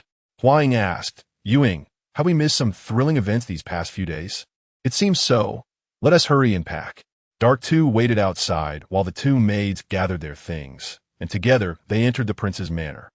Hua Ying and Yu Ying placed their belongings in a guest room before arriving at Feng Yi's door. Upon hearing that their mistress had awakened, they hurried to assist her. Mistress, how are you feeling? I used my internal energy to administer needles to warn her, and now I have no strength left. Mistress, is that ungrateful person you mentioned the prince? Indeed, mistress, I will go to the kitchen and prepare something for you to regain your strength. Hua Ying, just fetch some porridge, Feng Yi instructed. Hua Ying stepped outside and noticed the shadow guards in the courtyard. She called out, who can guide me to the kitchen? A figure in black leaped down from the roof. I will take you. The two made their way to the kitchen. The kitchen staff was astonished to see a maid and a shadow guard enter. Hua Ying smiled and said, I am Hua Ying, the chief maidservant of your princess. She is weak and has sent me to fetch a bowl of porridge. Old Lady Li came over immediately, flattering Miss. This is a specially prepared bird's nest porridge for the princess. It is perfect for nourishment. You must take it to her at once. Thank you. Hua Ying took the bowl of bird's nest porridge and returned to Feng Yi's chamber. Chapter 56.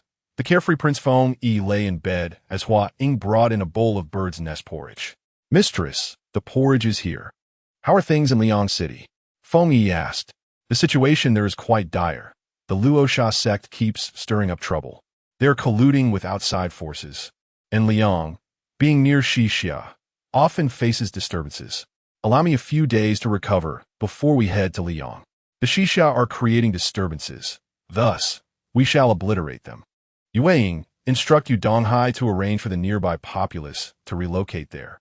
In a few days, I shall proceed to the Xianwang Palace. Xianwang Long Xianling, holding the tiger talisman, addressed the young master of Lanling. Lanling, this talisman is a valuable asset, yet it is also a perilous burden. With the demise of the Empress Dowager, and with 3 children in my household, my elder brother is inherently suspicious. Throughout these years, I have remained loyal to him. Yet the Dowager has always regarded me as a thorn in her side. She has repeatedly dispatched assassins, all of whom have vanished without a trace. The poison within me must have been administered by her agents. Within the Xianwang Palace, there are surely the Emperor's spies. Our every action is under their scrutiny. The Emperor is undoubtedly aware of these 3 children and the princess. He will attribute the Dowager's death to me.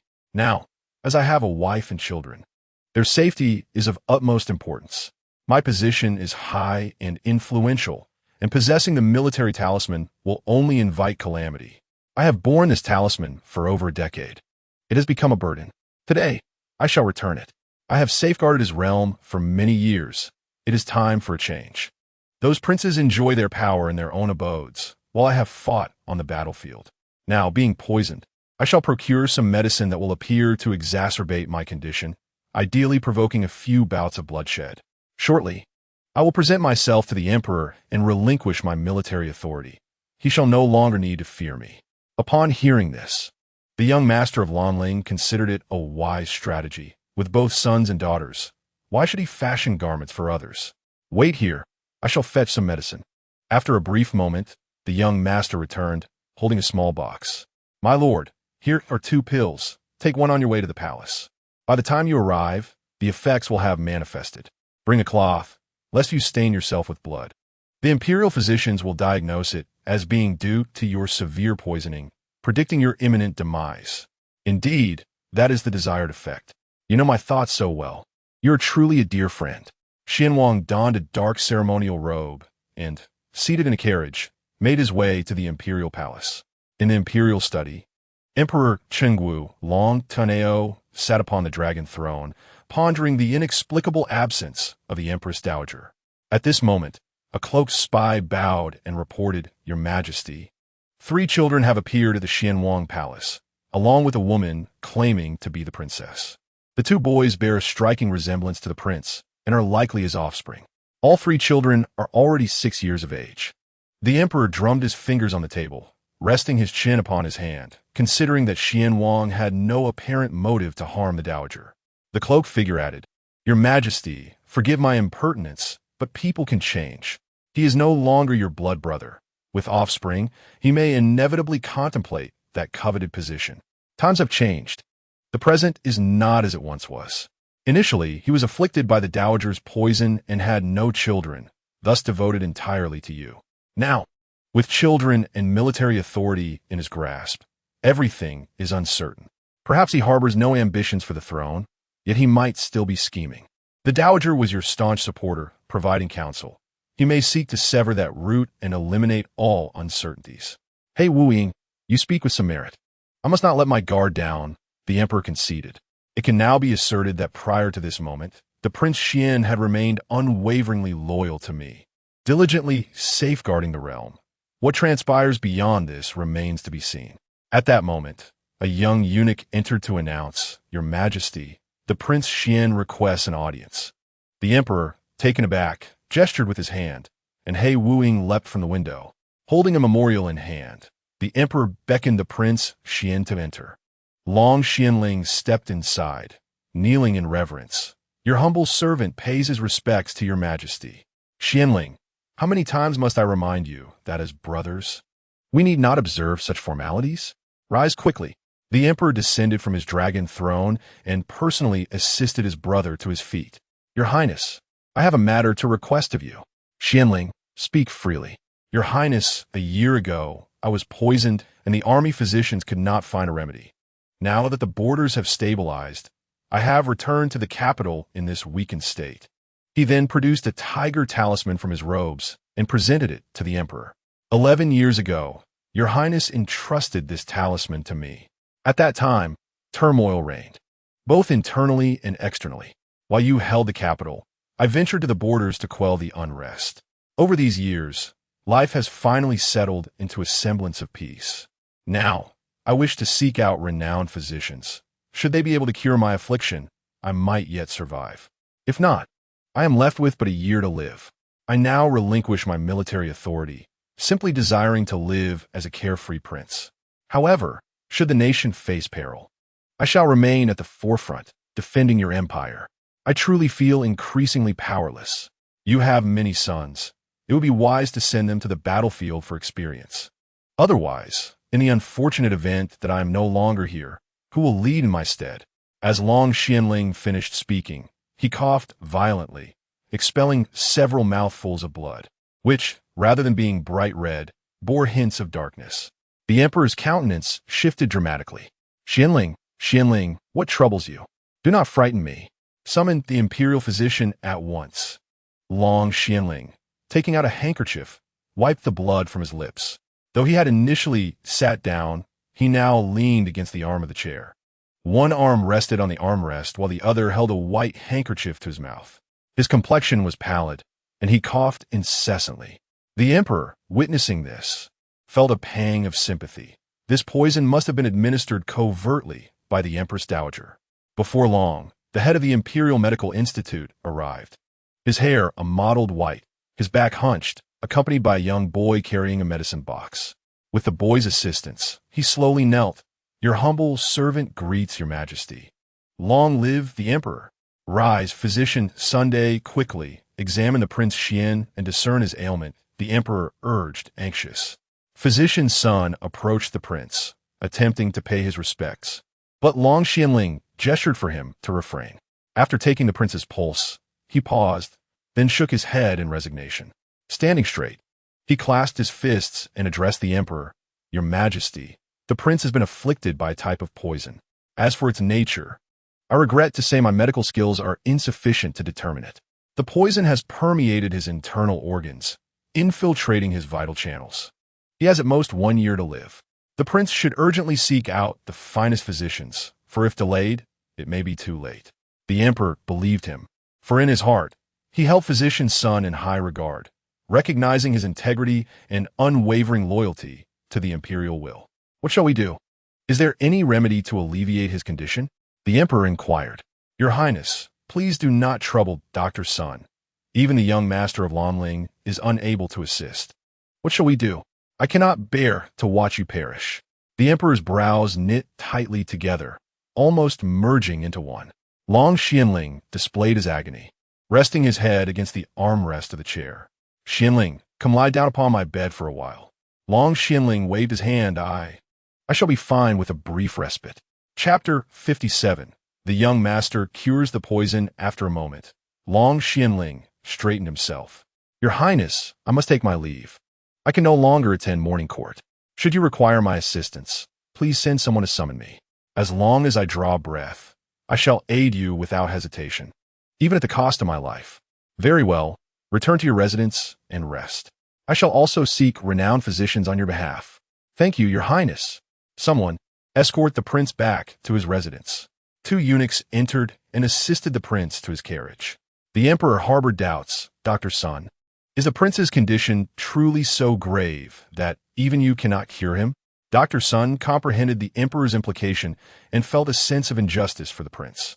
Over the years, he had fought valiantly on the battlefield for the sake of the nation, yet he found himself the subject of the emperor's suspicion. With clasped hands, Dr. Sun replied, Your Majesty, the prince's poison is beyond even my capabilities, and it cannot be resolved by anyone in the Imperial Medical Bureau. With the right medicine, he may be granted an additional 3 months at most. Understood. You may retire. Someone, fetch some nourishing medicine for the prince's residence. Yes, Your Majesty, replied the young eunuch outside the door. Upon entering the carriage, Long Xianling discreetly addressed the 2 young eunuchs. Thank you both. I can return to the prince's residence alone. There is no need for your assistance. The 2 young eunuchs departed, and one inquired, My lord, are you well? Does your lord appear well? However, there shall be no more troubles henceforth.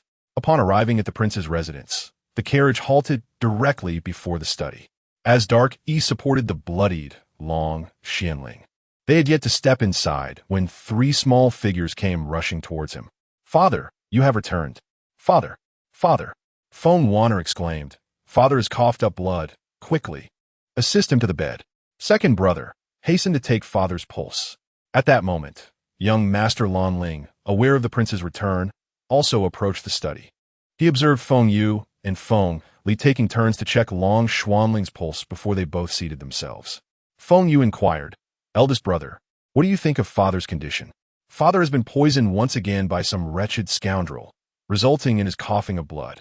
Feng Li added, This person is truly devoid of virtue. They have administered Xianhan San to father. When I catch them, I shall not let them escape. Young Master Lan Ling glanced at Long Xianling, wiped the sweat from his brow, and thought, Your Highness, I'm the very scoundrel lacking virtue, enduring blame to fulfill your task. Long Xianling conveyed a reassuring look, indicating that children's words should not be taken to heart. The 2 children continued their discussion. Feng Yiyi, shall you take action this time, or shall I? You are the eldest, so you should go. Very well. Feng Li retrieved a silver needle from his sleeve and approached Long Xianling.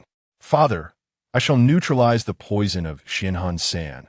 However, the poison of Qingxi Rao must be addressed by mother. Please lie still, father. After speaking, he took out a silver needle and executed the technique of the 13 fiery needles. As he performed the acupuncture, he cursed under his breath. This scoundrel dared to poison my father. Once I find him, I shall castrate him. Lan Ling felt a tightness in his lower abdomen and glanced at Long Xianling. Long Xianling smiled. Children often speak nonsense. Do not take offense. Lan Ling cast a sidelong glance at Long Xianling and observed Feng Li's medical skills. As the old saying goes, dragons give birth to dragons, and phoenixes give birth to phoenixes. A mouse's child can dig a hole. This adage could not be more accurate. Moments later, Feng Li withdrew the silver needle and took Feng Yi's pulse. Feng Yiyi, it is your turn to prepare the medicine and further treat your father. Feng Yiyi stepped forward to take Xian Wang's pulse and began writing a prescription on paper, resembling an experienced physician. Take this prescription to gather the herbs. Feng Yiyi instructed as he handed the prescription to an E. Lan Ling looked at the prescription with skepticism, then took Xian Wang's pulse again and found himself convinced. Despite his young age, one must consider from whom the child learned his medical skills. 3 days later, Feng Yi's health had improved significantly, and Long Xianling was also feeling much better. Feng Yiyi resolved to go to Liang to address matters concerning the Earth Fiend sect. Long Xianling had to remain behind to care for his 3 children, making the antidote all the more vital. She prepared the prescription and concocted some detoxifying pills. Upon reaching the door of the study, and he called out, "Princess, is the prince inside?" "Yes, you may enter," came the reply. Feng Yiyi pushed open the door to the study and was met with the sight of Long Xianling shirtless, revealing his smooth back, while Long Ling was gently touching it.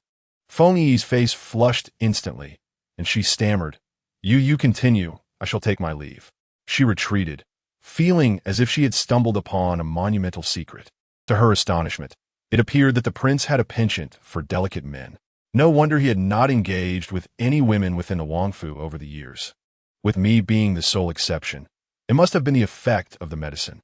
With that understanding, she felt relieved, knowing the prince harbored no improper intentions toward her, allowing her to reside in the manner at ease. Long Xianling, upon hearing her words, you continue, felt an urge to swat her. What on earth was she thinking? His own back wound still harbored some pus and had yet to heal completely. He had asked Long Ling to take a look at it, mistakenly leading her to perceive him as having a taste for delicate men. "Your Highness, it seems the princess has misunderstood," Long Ling said cautiously. "Let us leave it for today. I must seek her out," he added, stifling a laugh as he exited the study. Long Xianling tidied himself up, changed his clothes, and made his way to Feng Yi's courtyard. He saw her arranging the herbs in the garden and said, "Yi, come inside with me." As Feng Yi entered the room, the earlier scene from the study flashed in her mind, and she could no longer suppress her laughter. Thinking that the prince and Long Ling must have a different dynamic, the prince undoubtedly played the dominant role, while Long Ling, resembling a frail scholar, must be the submissive one. Noticing Feng Yi's mischievous smile, Xianwang instantly grasped the situation. He pulled her into his embrace, asking, "What are you thinking, little head? Do you believe I have an inclination for delicate men?" "Isn't that the case?" Feng Yi retorted. "I have no interest in men, only in Yui," he replied. As he spoke, he advanced, cornering Feng Yi against the wall. He embraced her, one arm around her waist, the other cradling her head. "Release me. Are you not a man?" Long Xianling smirked playfully. "How would you ascertain my manhood unless you give it a try?" He continued, "It seems my memory has faltered. Our previous encounters were both under the influence of substances. Now, with such fervor ignited, why not indulge in a tempest of passion upon the bed? Why you step away?" Feng Yi stammered, a hint of fear in her voice as she attempted to push him away, but her efforts were futile. In modern times, she had never even had a boyfriend, let alone experienced intimacy, and her heart was filled with resistance. Long Xianling, with his devilishly handsome features, particularly his alluring, slanted phoenix eyes and sensuous lips, exuded a captivating fragrance. He pressed a kiss to Feng Yi's forehead as she continued to struggle against him. She found herself ensnared in his embrace, with the wall at her back offering no escape. Her heart raced, and her cheeks flushed. Chapter 58. A malady in need of treatment. Feng Yi was trapped in the corner by the domineering royal uncle, Long Xianling. Noticing her apprehension, he revealed a wicked smile. Internally, he mused, who would have thought that the formidable leader of the earthly fiends, renowned for his medical prowess, could possess such timidity? He continued to tease. "Do I appear to be of the softer disposition?" With that, he leaned towards her exquisitely soft, rosy lips. Feng Yi found herself utterly immobilized. "Why, you're not a man." Even uttering those few words was laborious, as Long Xianling's enticing lips covered hers. It was only during brief moments of breath that she managed to speak. Long Xianling, brimming with a desire to conquer, inquired, "Would you declare me a man?" "You are undoubtedly a man, undeniably so, a pure one." Long Xianling nearly burst with laughter at her words. "Pure? Let's put that to the test." He then descended upon her lips with a fervor akin to a tempest. His tongue danced wildly, igniting a fervent fire of desire within them both. Feng Yi's complexion deepened with a flush, her heart racing as if a dozen rabbits were leaping about within her. Long Xianling was not faring any better, his heart pounding in tandem with hers. His hands began to unfasten Feng Yi's outer garments, gradually guiding her towards the bed. At long last, Feng Yi's lips found a moment of freedom You scoundrel. Devoid of honor. What have I ever claimed to possess honor? Is this not a testament to my masculinity? Long Xianling resumed, kissing her delicate, porcelain-like face. Xianling, you are relentless. If you dare to continue, I assure you, you shall not see the light of tomorrow. I have no qualms. Witnessing today's sun is more than enough. Seizing the opportunity, Feng Yiyi delivered a swift kick to his vulnerable area, causing him to instinctively crouch and shield himself. Are you intent on remaining solitary? Long Xuanling's enchanting visage drew closer to hers once more. Xianling, why are you so impervious? She exclaimed, let me go. If you wish for me to release you, then you must become my princess. Very well, I shall be your princess, and then I will ensure your demise.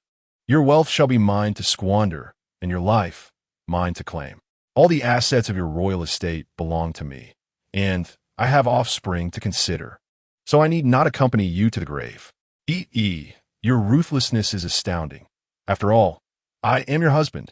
Perhaps you should reconsider. For a husband who can simply abandon you is not worth keeping.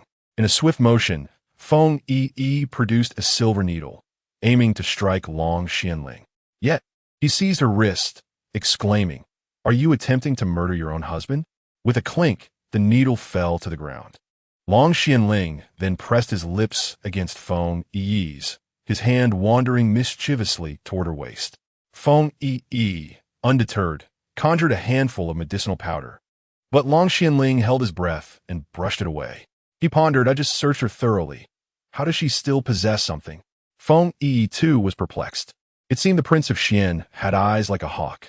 Long Xianling, should you dare to move again, I shall ensure you possess life to come, but none to return. I too have but a year's lifespan. Having angered you today, I cannot hope to rely on your antidote. To die beneath the peony blossoms is to be a ghost of elegance. To perish on your bed would be worth it in this lifetime. Feng Yiyi rolled her eyes in exasperation. Truly, this prince was a fiend. Reasoning with him was a futile endeavor. Confrontation would yield nothing but disappointment. A man born of carnage on the battlefield, would challenging him not be courting disaster? With a sudden inspiration, she pleaded, Brother Ling, do release this humble woman. My entire being is tingling. She altered her tone, and Long Xianling felt a chill sweep over him, sending shivers down his spine. Noticing his reaction, Feng Yiyi inwardly chuckled. Ah, so this is what unsettles you. Brother Ling, do let me go, she urged. Long Xianling could no longer bear it. His voice sharp, speak reasonably. He then gestured, and Feng Yiyi regained her mobility. In an instant, she produced more medicinal powder, casting it toward Long Xianling caught off guard. He collapsed onto the bed. Feng Yiyi clapped her hands. You wretched demon. You forced my hand. She dismounted the bed, positioning Long Xianling's body. With a knife drawn, Long Xianling was utterly bewildered. Where did that knife come from? Can she conjure objects? Or does she possess some hidden treasure? Feng Yiyi gazed at him with a playful smile. Oh, Long Xianling, what can I say? Are you not a commander? Do you not know that in war, deception is key? Wielding the knife, she traced it across his face. Tell me, what would happen if I marred this visage of yours? Can you bear to see our 3 children with a hideous father? Ah, you have a point. Perhaps we should find a more discreet location. She brandished the knife near his most sensitive area. Long Xianling, would you prefer I cleave it in one fell swoop like a great carrot, or sever it in pieces, akin to sawing wood? Long Xianling's abdomen tightened at her words. That is your lifelong happiness. You must not destroy it. Fear not for this thing, should you lose it. Others shall still possess theirs. Feng Yiyi teased. Long Xianling was utterly speechless. Did you think this was merely a matter of shopping for vegetables? Just because your household lacks it does not mean others do not. That is an entirely different matter. Feng Yiyi, unfazed by Long Xuanling's incessant complaints, brandished a silver needle and swiftly targeted one of his acupoints. With her dagger stowed away, she settled herself on a nearby chair and took a sip of tea. At that moment, Long Xianling was racked with excruciating pain, beads of sweat rolling down his forehead. Please release me. I promise I will never tease you again. I feel like I'm dying from the pain. If you must die, then so be it. What happened to your earlier bravado? That is a flaw that needs remedying. Is it not a sign of deep affection? Please, spare me your affections. I am not worthy of such burdens. Feng Yi continued sipping her tea. Your Highness, are you feeling more comfortable now? I estimate the pain will persist for 3 to 5 hours. Do you still harbor intentions against me? I swear I won't tease you again. Please let me go. Just then, 2 small heads appeared at the door. Feng Wanner whispered to Feng Yu, second brother. What do we do? We must save father. He must have angered mother and fallen into her trap. Leave it to me, Feng Yu replied. Mother, are you in there? He called out. Receiving no response, Feng Wanner pushed the door open. Father, why are you still lying in bed? Mother, are you detoxifying him? Come give me a hug. Yes, your father has made a mistake, and I am treating him, Feng Yi explained. Feng Yu approached Long Xianling, extending 2 fingers to take his pulse. He then removed the silver needle and produced a small vial, placing it beneath the prince's nose for him to inhale. Long Xuanling's strength returned, and the pain subsided. Chapter 59.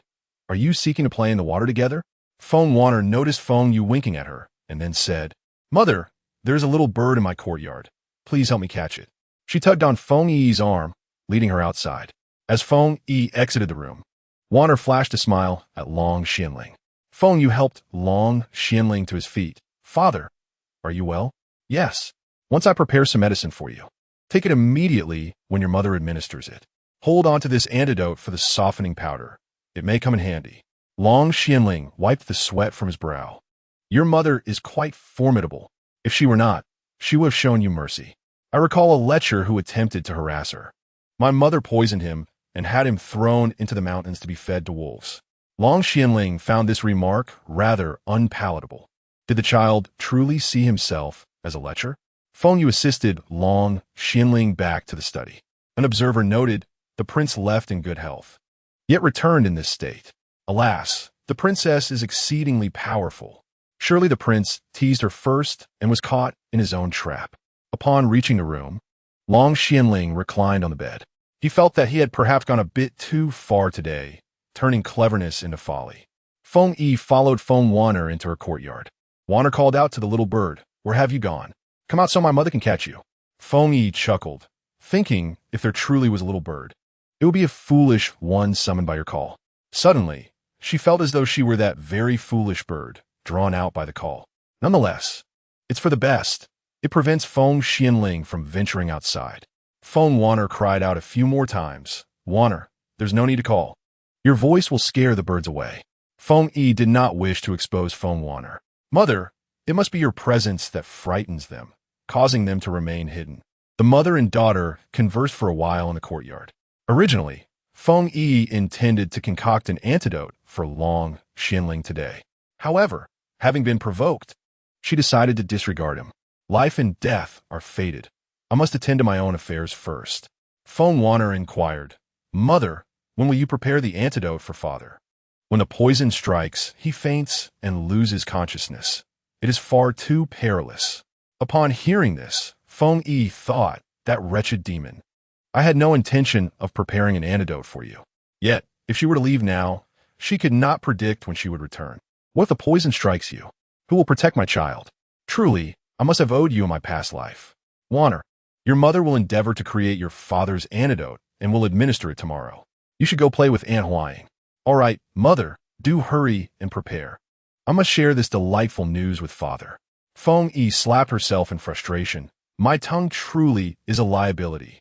Now, I must administer the antidote to Long Xianling after all. As she walked toward her room, she felt as though these 3 children had betrayed her, turning into little traitors. Feng Wanner dashed ahead to Long Xuanling's study. Father, I have delightful news. Mother will prepare the antidote for you tomorrow. Long Xianling was taken aback. She will administer the antidote to me? Yes, mother just mentioned it. Long Xianling mused. Given Feng Yi's nature, she would never concoct an antidote for herself. What game is this? Wanner explained that father fainted when the poison struck, which was indeed alarming, prompting mother to consider preparing the antidote. Long Xianling sensed that this matter was far from simple. Without cause, she would not administer an antidote unless she had ulterior motives. That evening, Feng Yiyi approached Long Xuanling's study, where an Yi was standing guard. Your Highness, the Lord is inside.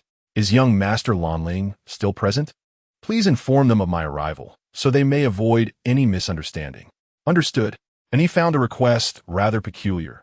What misunderstanding could there be with young Master Lanling? He opened the door and bowed. Your Highness, the princess is at the door seeking your attention. Come in. Feng Yiyi entered with poise. Although she had been taken advantage of earlier, she had also managed to torment him, and he discreetly withdrew. Long Xianling appeared to have forgotten the events of the day, gazing at her with affection. Feng Yiyi cut to the chase. Long Xianling, I will prepare the antidote for you tomorrow. Here is the list of medicinal ingredients. The total cost is 300,000 taels of silver. I was in the wrong. I should not have teased you. If you dare to mention today's incident again, I shall shoot you and turn you into a sieve. Feng Yi's expression remained devoid of emotion as she coldly asked, will you accept the antidote or not? If not, I shall take my leave. Long Xianling stepped forward and seized her hand. Look at the jewelry I selected for you from the storeroom. Tell me if you like it. Feng Yiyi was at a loss for words. Why did it feel as though their conversation was not on the same wavelength? When she spoke of the antidote, he brought up something else. Could this dialogue possibly continue? Can we still play together joyfully? Feng Yiyi remained silent. I need you to detoxify me. The 3 children still require my presence. Very well, but first, payment before the detoxification. Long Xianling thought to himself. Am I not one to pay? He retrieved a stack of banknotes from a compartment in his desk, counting them not at all. This is for you. Feng Yiyi accepted the banknotes and counted them. 50,000 taels, each in a single note. She took out 6 notes and returned the rest to the king. I will only take what I am owed. No, keep it. If I were to be poisoned again, I might not have enough silver on hand. It's best to keep it with you for now. Feng Yiyi was truly at a loss for words. Is there a reservation for poisoning? Here is the prescription for the medicinal bath. These are common herbs you should be able to find in your royal pharmacy. Prepare 2 large tubs for tomorrow.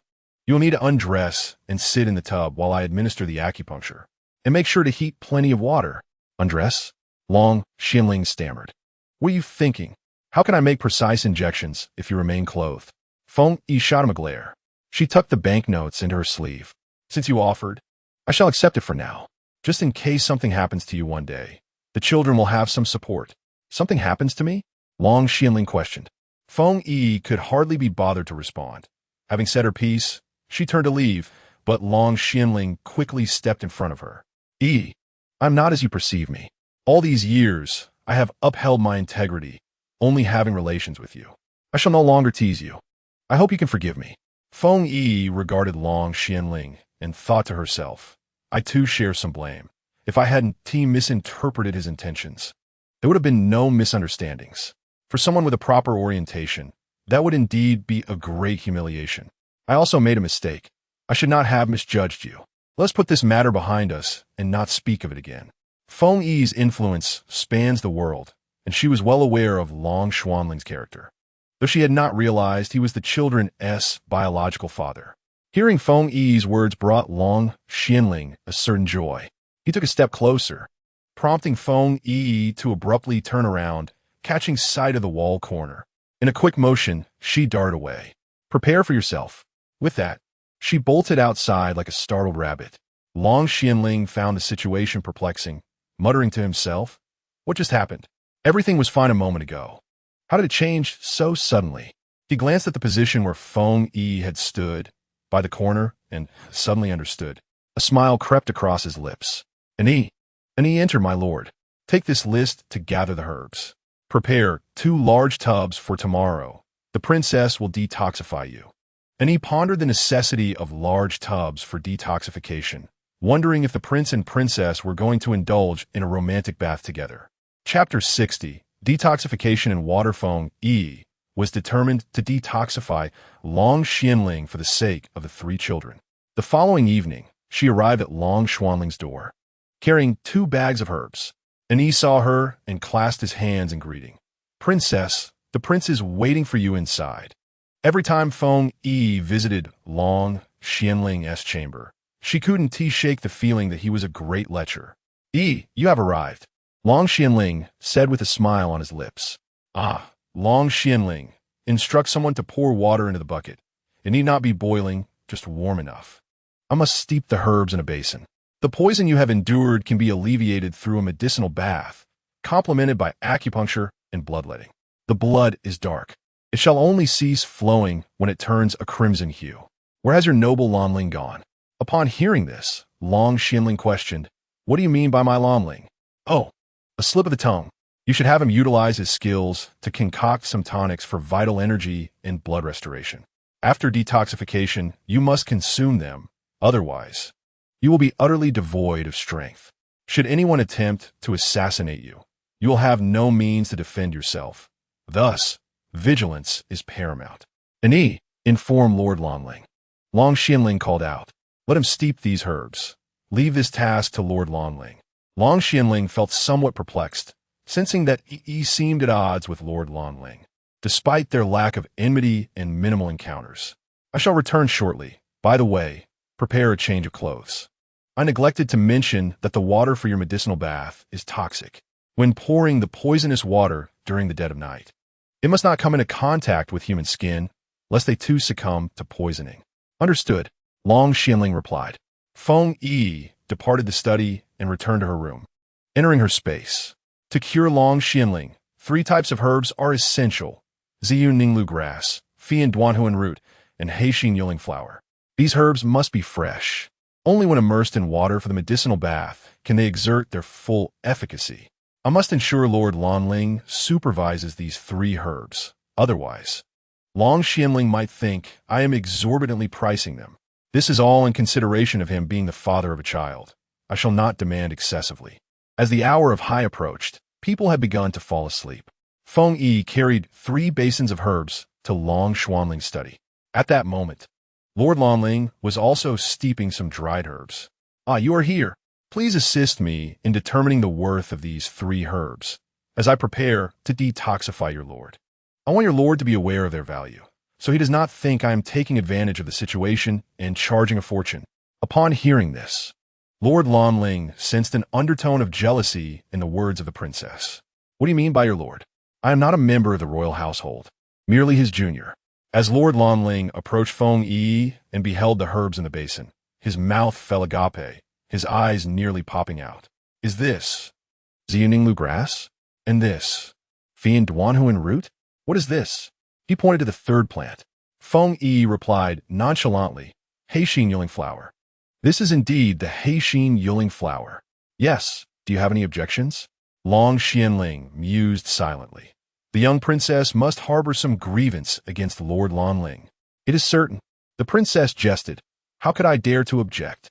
I have merely heard of these herbs, but have never seen them, for my knowledge is limited." Lord Lanling, inform your lord the price of these 3 herbs. Lord Lanling appeared somewhat bewildered, pondering why the princess consistently intertwined herself with his lord. These 3 herbs are priceless treasures. The first type, the purple dew grass, is a rare specimen that has appeared only once at an auction in the past decade, dried and valued at 200,000. The second type, the soul-fragmenting smoke root, has received offers, with one reaching 300,000 for a single plant, yet none were sold. The third type, the Blackheart phantom flower, has been spoken of, yet never seen, and is deemed priceless. Xianwang, have you heard?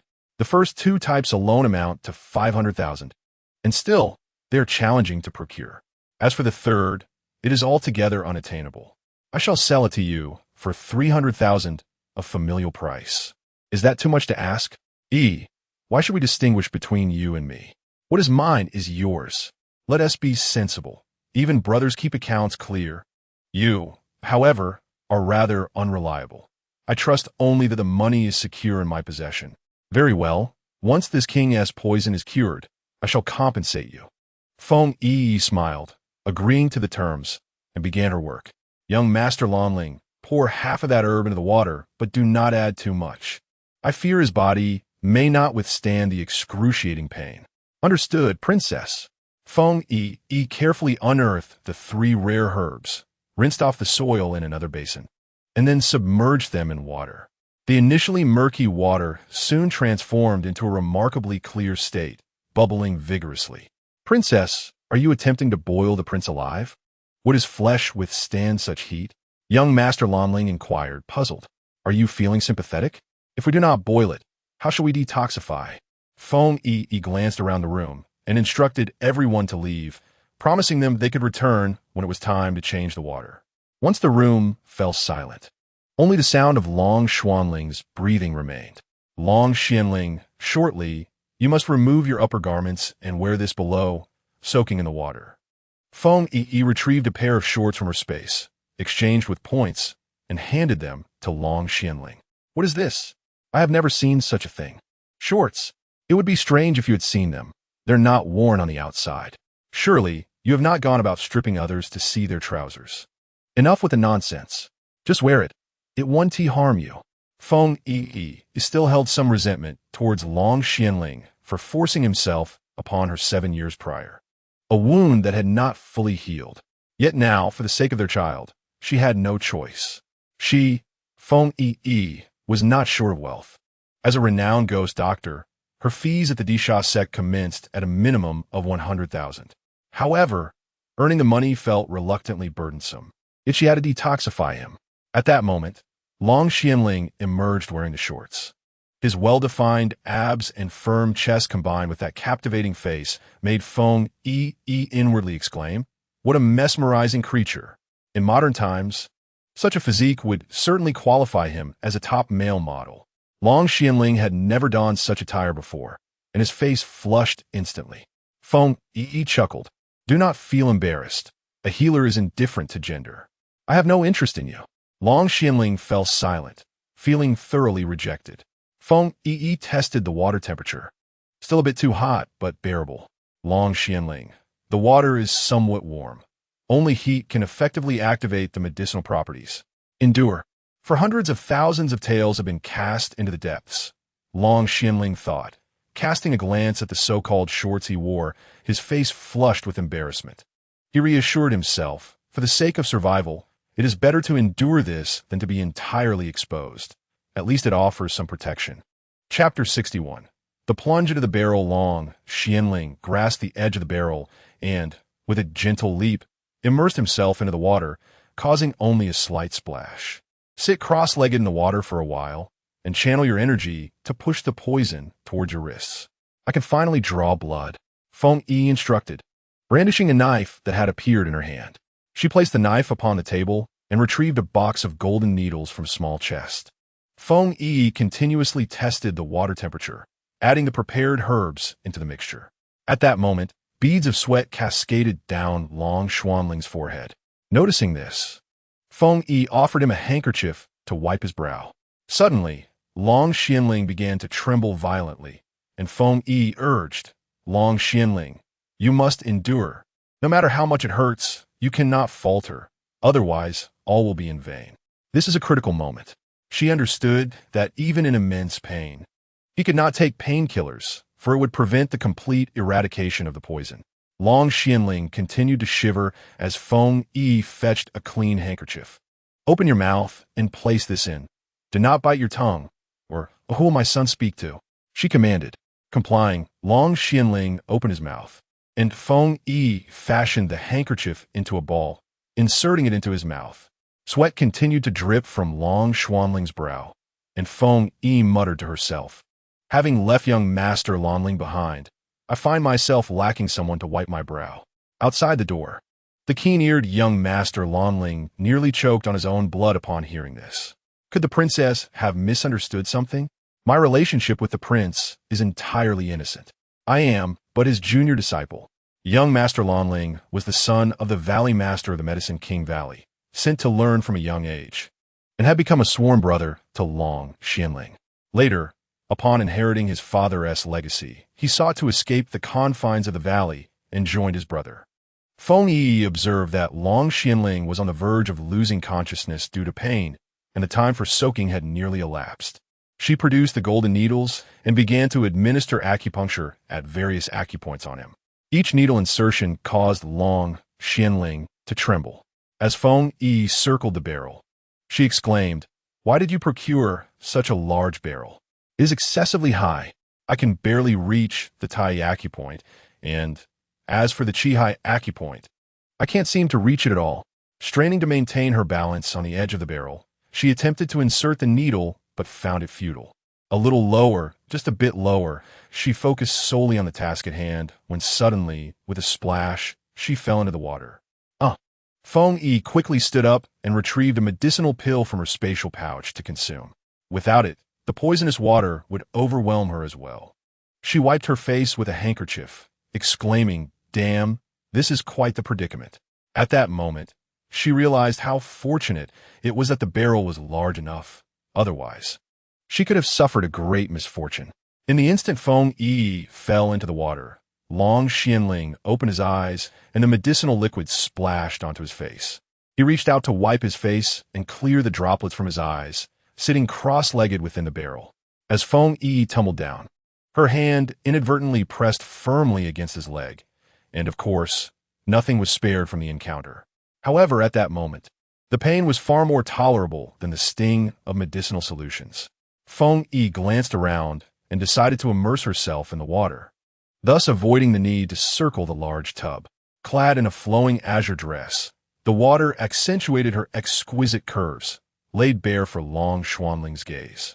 "Close your eyes," Feng Yiyi commanded. Long Xianling promptly obeyed. Feng Yiyi continued to administer the needles. Once she deemed it sufficient, she climbed out of the tub and swiftly darted to the side. Behind the screen, she entered her space. Within that sanctuary, she took a shower and changed into a fresh outfit. When she emerged, Feng Yiyi called out, "Bring me 2 basins." Upon hearing her summons, the vigilant Dark One and Dark Two hurriedly brought in the basins. "Your Highness, the basins." "Good. You two wait here while I draw blood for your lord." "Draw blood?" The 2 dark guards exchanged bewildered glances. Feng Yiyi glanced at them, her voice icy. "Toxic blood that cannot be resolved must be released." She brandished a knife, and as the blade was unsheathed, a glimmer of cold light flashed. Dark One and Dark Two gasped, "What a magnificent blade!" Indeed, it was originally intended for taking lives. "Who knew it would today serve to draw blood?" Feng Yiyi remarked. "Long Xianling, regulate your breath and force the poison towards your wrist while I draw blood." With that, she swiftly sliced the outer part of the prince's wrist. Dark, viscous blood gushed forth, exuding a foul stench. Feng Yiyi quickly retrieved a mask from a small box and handed 2 more to Dark One and Dark Two. At that moment, the 2 dark guards were filled with gratitude, donning the masks in imitation of their lady. As the black blood flowed nearly to completion, Feng Yiyi commanded, "Change the basin and quickly prepare a tonic for your lord to drink." Young Master Longling entered with the medicine and offered it to Long Xianling. "Look at his condition. How can he hold the medicine? You should feed it to him. How lacking in insight." Feng Yiyi chided. "I can manage." Long Xianling gritted his teeth and lifted the bowl of medicine. Yet before he could drink, his hand began to tremble. "Perhaps it's better if I take over," Feng Yiyi said, accepting the bowl and pouring the medicine into Long Xuanling's mouth. He gulped it down, while the dark guards averted their gazes in discomfort. Dark One muttered, "Your Highness, that action is rather crude. Are you feeding a medicine or forcefully administering it? At least allow the prince a moment to breathe." Yet they dared not utter a word. After finishing the medicine, Long Xianling coughed a few times. Feng Yiyi examined him, took out a cloth, sprinkled hemostatic powder on the wound at his wrist, and bandaged it. "You two, bring in another bucket of hot water and immerse Long Xianling in it for a while." Dark One and Dark Two busied themselves again, while young Master Longling seemed to have vanished. He had come to understand that wherever the princess was, he must not be present, otherwise he would not know how he might perish. Ultimately, he realized that the princess was indeed feeling jealous. Last time, he assisted the prince in lancing a festering sore, and was seen by the princess, who mistakenly assumed they shared a romantic bond. Long Xianling was once again submerged in water, and Feng Yiyi cautioned him, saying, "Be exceedingly careful while pouring this water. Ensure it does not touch your skin. If it does, come to me immediately." And Yi then instructed 2 reliable individuals to carry the bucket outside. An E and an Air, understanding the gravity of the situation, discreetly exited the room. Feng Yiyi glanced at Long Xianling, whose complexion had turned ashen. Unable to bear the sight, she retrieved a medicinal pill from her space, opened his mouth, and administered a dose to help restore his strength. Long Xianling lacked the energy to speak, merely parting his lips while his eyes remained closed. However, the pain throughout his body had somewhat diminished. Moments later, Feng Yiyi extracted the golden needles. Long Xianling, focus your energy and assess if there are any changes in your condition. As the prince concentrated on his dantian, he suddenly felt a warm sensation spreading through it, followed by a flow of warmth coursing through his meridians. At last, my dantian feels warmth. After being poisoned, it had been icy cold. Yet now I can regulate my breath freely. Excellent. The poison has been entirely resolved. Just as she finished speaking, Feng Yi suddenly felt the world spinning around her. This golden needle technique severely depletes one's internal strength, draining all vitality from the practitioner. With a thud, Feng Yi collapsed to the ground. In Chapter 62, Administering Medicine, Feng Yi employed the ice and fire golden needle technique to detoxify her uncle, Long Xianling. This technique was one she rarely used, reserved solely for the most challenging poisons, such as the entangling love poison, which could only be resolved through this method. During its application, she channeled her internal strength, wiping the sweat from her brow as she worked, ultimately fainting after removing the last needle. Upon hearing the thud, Long Xianling called out frantically, but received no response. Summoning all his remaining strength, he leaped into the air and landed on the ground, hastily lifting the unconscious Feng Yi into his arms. Ordinarily, carrying someone would feel as effortless as cradling a small bird, but now he felt utterly drained, as if he were bearing the weight of a mountain. With trembling arms and shaky legs, he took painstakingly slow steps forward, determined not to allow the guards outside, all men, to carry his princess. Thus, the short distance of merely a dozen meters took an eternity to traverse. Upon reaching the bedside, Long Xianling gently placed Feng Yi on the bed, straightened his back, grasped the bed railing, and paused to catch his breath. He then removed her shoes and donned a garment of his own. Calling out for an E, he slumped to the ground, resembling a deflated balloon. An E and an heir, who had been waiting outside, rushed in upon hearing his voice. An E quickly approached, intending to assist the pale-faced prince, but Long Xianling waved him off. An E, quickly seek out young Master Longling. The princess has fainted. An E dashed out, instructing an heir to enter and attend to their master. An heir entered and helped Long Xianling to a chair beside the bed. The prince's gaze remained fixed on Feng Yi as he gently tucked away the strands of hair, obscuring her face. His eyes shimmered with affection, as if beholding an unparalleled treasure, or perhaps scrutinizing a precious possession that had been lost and found again. He gazed intently, murmuring to himself, "It is I who have wronged you. You dispelled my aphrodisiac, yet I remained afflicted by a strange poison, which is soon to manifest. The battlefield still rages on, with my thousands of brothers valiantly fighting the enemy. At that moment, it was truly beyond my control. I searched for you for 7 long years, only to find no trace of you. Even if you had pawned the jade pendant I left you, I would have been able to locate you, but you did not. I am aware that you have endured considerable suffering over the years. I will surely compensate you tenfold. I'm deeply grateful for the 3 little bundles of joy you have given me. They have brought me immense happiness." Typically, Feng Yiyi is in a state of constant agitation. Now, in an effort to rid herself of the poison, she lies there motionless. Long Xuanling's heart feels as though it is bleeding. Throughout their days together, he struggles to articulate the nature of his feelings for Feng Yiyi. Is it gratitude? No. Is it sympathy? Not quite. In any case, each day without her is filled with longing. Her happiness brings him joy, and her anger prompts him to soothe her. Who can elucidate my condition? Although Feng Yi has fainted, her mind remains conscious, allowing her to hear Long Xuanling's words. She understands that these are his sincere feelings. At that moment, he may have truly had no choice. Otherwise, he would not have left the pendant behind. And he arrived at the courtyard of the Prince of Longling and noticed the candlelight still flickering within. Thus, he called out loudly, "Prince of Longling, Prince of Longling." The prince emerged, book in hand. "Ani, are you summoning souls? The princess has fainted. The prince requests that you come quickly. That jealous one has fainted? Good riddance. I shan't go. If she awakens, she will misunderstand my relationship with the prince. You already have a connection with the prince. Ani remarque dismissive. I'm not going. The prince, incensed by Yi's comment, replied, Are you implying there's something wrong with your brotherhood with the prince? And Yi offered further clarification. Oh, a brotherhood. You startle me. The prince presumed, and Yi was suggesting that Feng Yiyi had misunderstood his relationship with the prince as something inappropriate. Quickly go. If you delay, the prince will surely reprimand you later. Go. Your Highness, as a royal uncle, you ought not to threaten me. At that moment, the door creaked open, and Long Xianling heard footsteps. Lanling, attend to the princess. What is wrong with her? The prince took her pulse and contemplated for a moment. Her internal energy is depleted. She requires rest. Administer some medicine and ensure she consumes nourishing food. When will she awaken?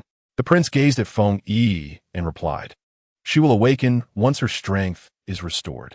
You seem quite anxious. I shall prepare a prescription and have someone brew the medicine. Lanling, hasten to prepare the medicine. Once I recover, I will present you with that glistening dagger. The demeanor of the Xian king was cold and stern, refusing to cast even a glance in his direction. Yet the prince sensed a chilling wind enveloping him. All right, senior brother, you should have said so earlier. I'm on my way to prepare the medicine. With that, he hurried off, practically skipping. Typically, the young master of Lanling would refer to him as prince, only invoking senior brother when seeking favor. The household was accustomed to this.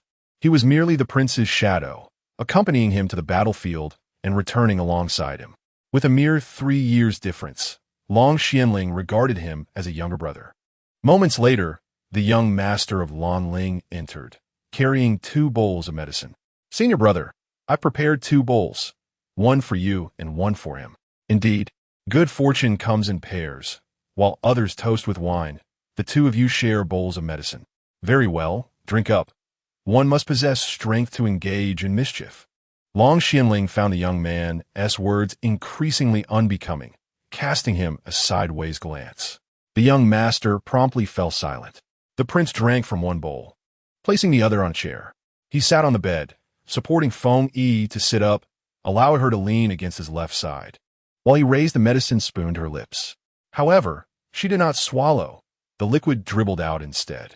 Long Xianling scooped another small spoonful and offered it to her. Yet she still failed to swallow. Senior brother, don't waste your efforts. Just aid her in drinking, said the young master of Lanling. Feeling a pang of sorrow for the precious concoction he had painstakingly prepared, using herbs he typically reserved. Upon hearing the suggestion to assist her, Long Xianling pondered for a moment, concluding that this was indeed the method to employ. We shall take our leave, senior brother. After she consumes the medicine, she will awaken in about an hour. The young master signaled to the dark figures, and they departed together. Feng Yiyi leaned against Long Xianling's chest, prompting him to shift slightly, allowing her to rest in the crook of his left arm. He lifted the bowl of medicine from a chair, taking a cautious sip. Lacking experience in administering medicine to others, he hesitated, preferring to test the waters before risking waste. He then brought the medicated spoon to Feng Yiyi's rosy lips. Chapter 63. Taking advantage of me, Feng Yiyi was conscious, yet her eyelids felt heavy, as if ensnared in a nightmare, unable to awaken. She heard the young master's words and realized he was indeed Long Xianling's junior disciple. It seemed she had misjudged him. What? Aid in drinking the medicine? What a foolish idea from the young master of Lanling. I would awaken without assistance. I merely require rest and shall awaken in due time. Surely this infuriating royal uncle wouldn't heed the young master's advice. Would he? Why the sudden silence? Long Xianling's warm, gentle kiss found her lips, softly prying open her porcelain-like mouth and gradually administering the medicine. With a soft gulp, Feng Yiyi swallowed the potion. Did I say good girl? He took another sip, continuing to press his lips to hers. With another soft gulp, she swallowed again, the process repeating itself, fearing that a larger mouthful might choke her. Long Xianling opted for small sips. Eventually, he glanced at the bowl. It was empty.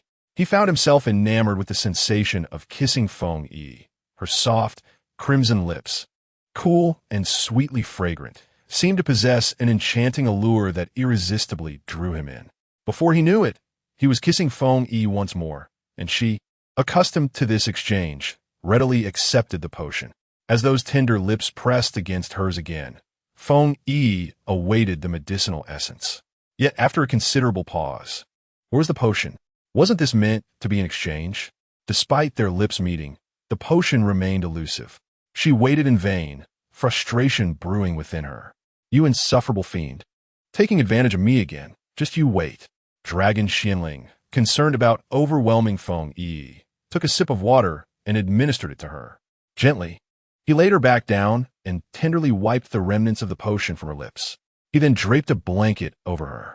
Feng Yiyi mused in surprise at the contrasting warmth of the seemingly cold-blooded and ruthless King Xian, who, beneath his fierce exterior, revealed a softer side. This revelation reshaped her perception of him, stirring a flicker of emotion within her heart. Exhausted, Dragon Xianling sank into a chair beside the bed and dozed off. Time passed unmeasured, and soon Feng Yiyi succumbed to sleep as well. When she awoke, daylight filled the room.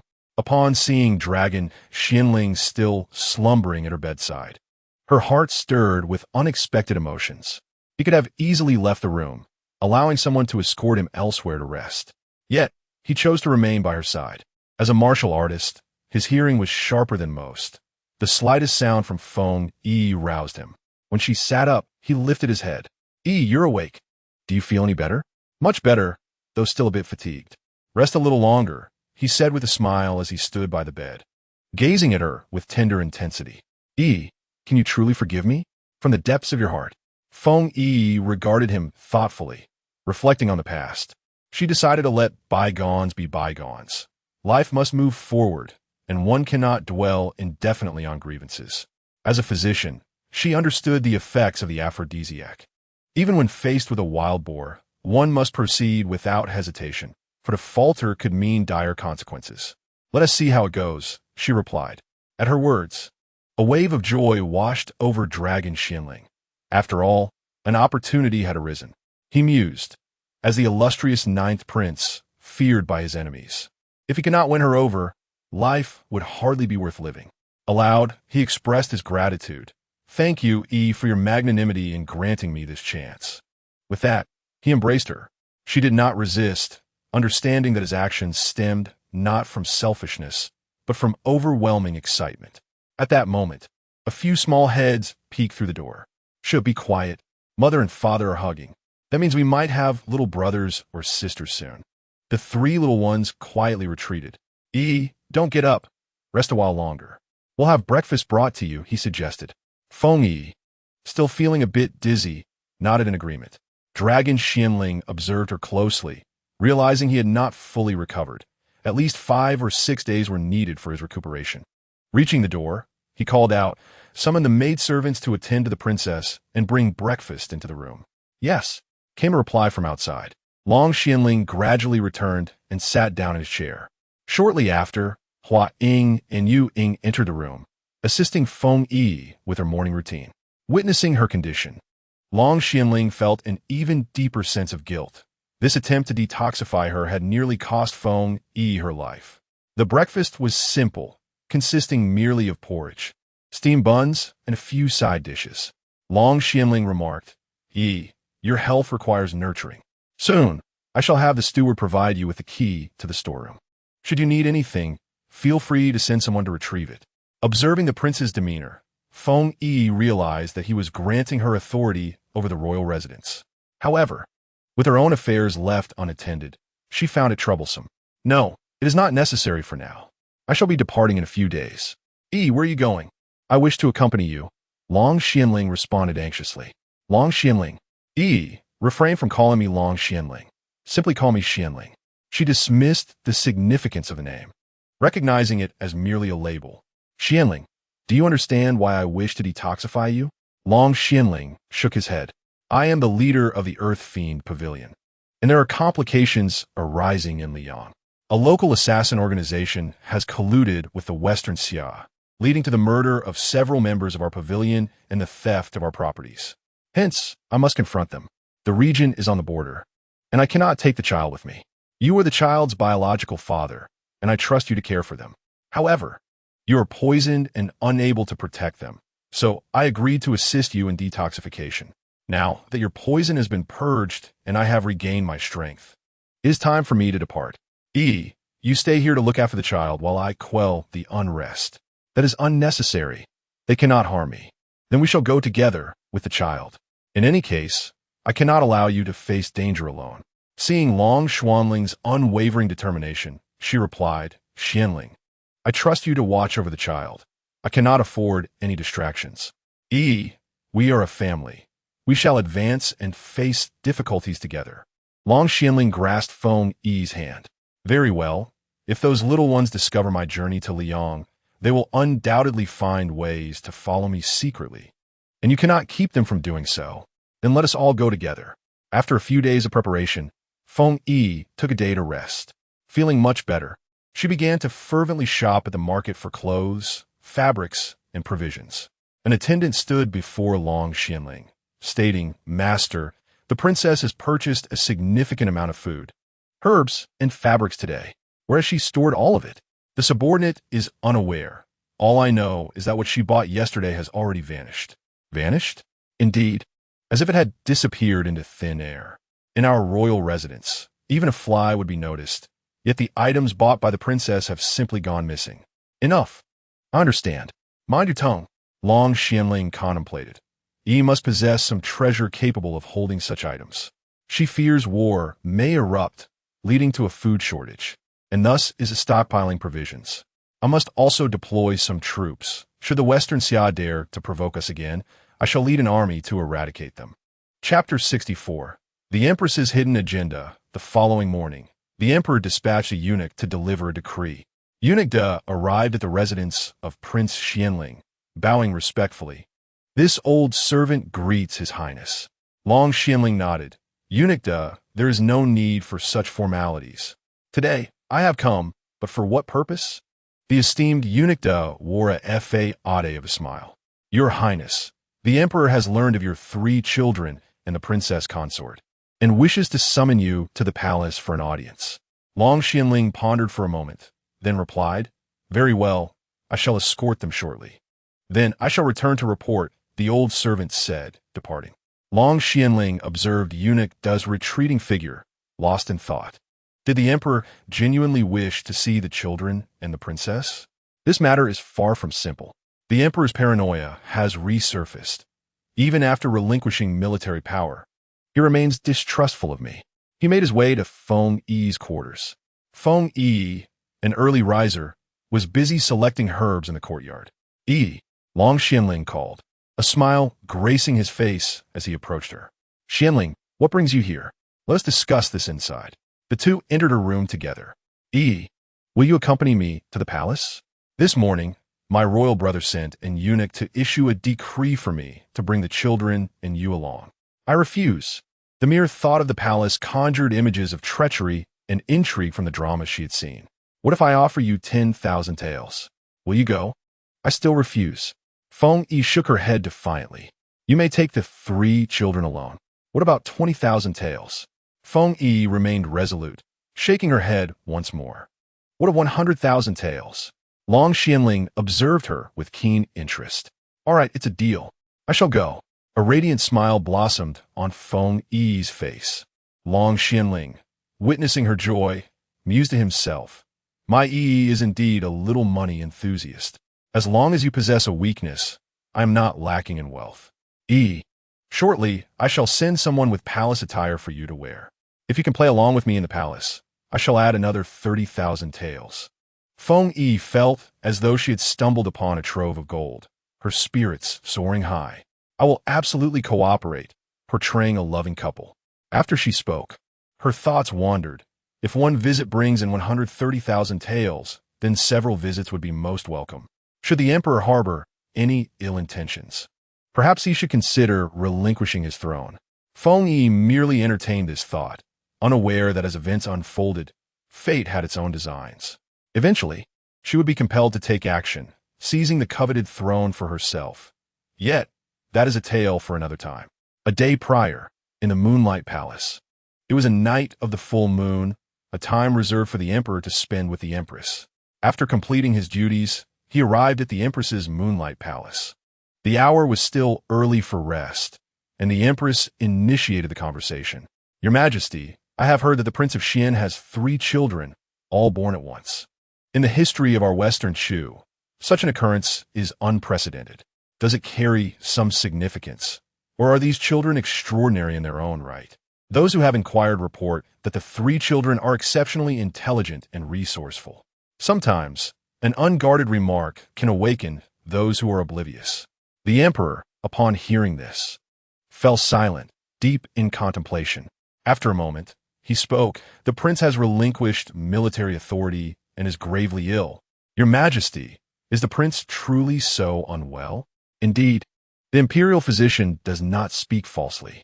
He has sought renowned doctors and even posted notices. Have you considered that this might be an elaborate ruse? A performance to safeguard his power, concealing a deeper plot? The emperor cast a glance at the empress, a flicker of anger igniting within him. The queen, struck with fear, hastily knelt and implored the emperor to quell his anger, stating that her intentions were merely to safeguard the realm of Western Shu. Throughout history, how many instances of patricide and fratricide, of treachery and fraternal strife, have we witnessed?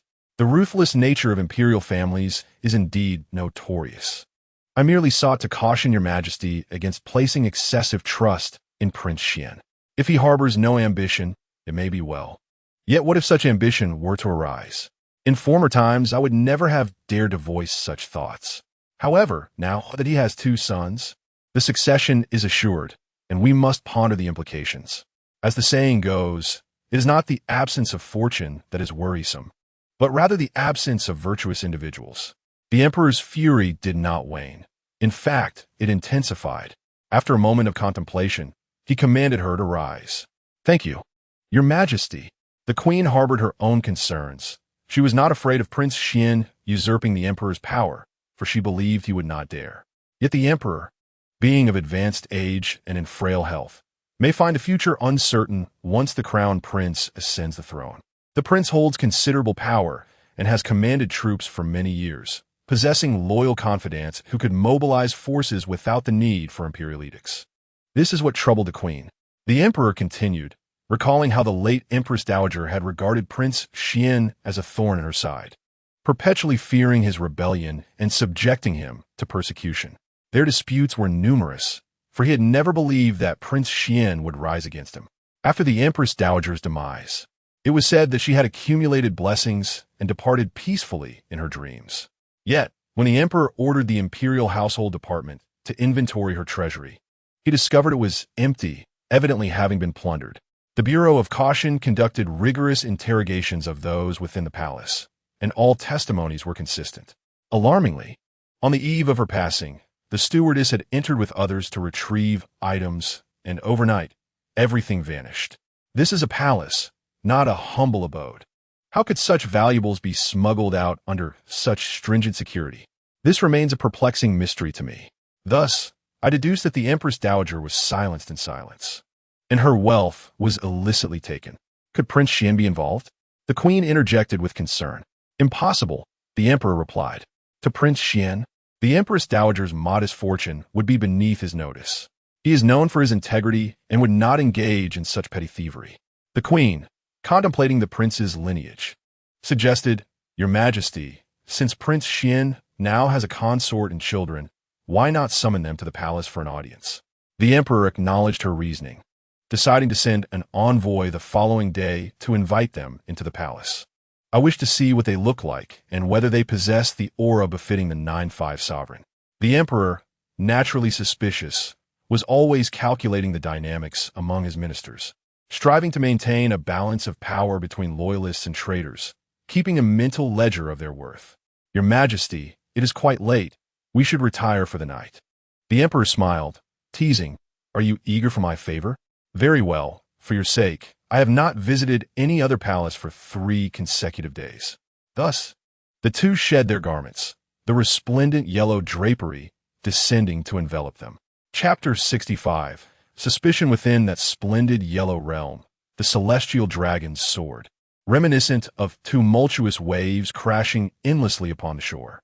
Envisioning the Dark King seated upon his dragon throne, I imagine the embers of hatred flickering within him. He resembles a fierce lion, claws bared, seething with rage, each emotion transforming into a driving force that courses through his weaponry. The golden phoenix's hook jingles ominously, as if on the brink of shattering. After a prolonged silence, calmness descends once more. The Emperor Chengwu, Long Tian'ao, awakened early and proceeded to the morning court. By the time the sun had ascended to its zenith, the Empress had just stirred from her slumber. A searing pain coursed through her body, eliciting an involuntary gasp. She pondered the transformation of the Emperor.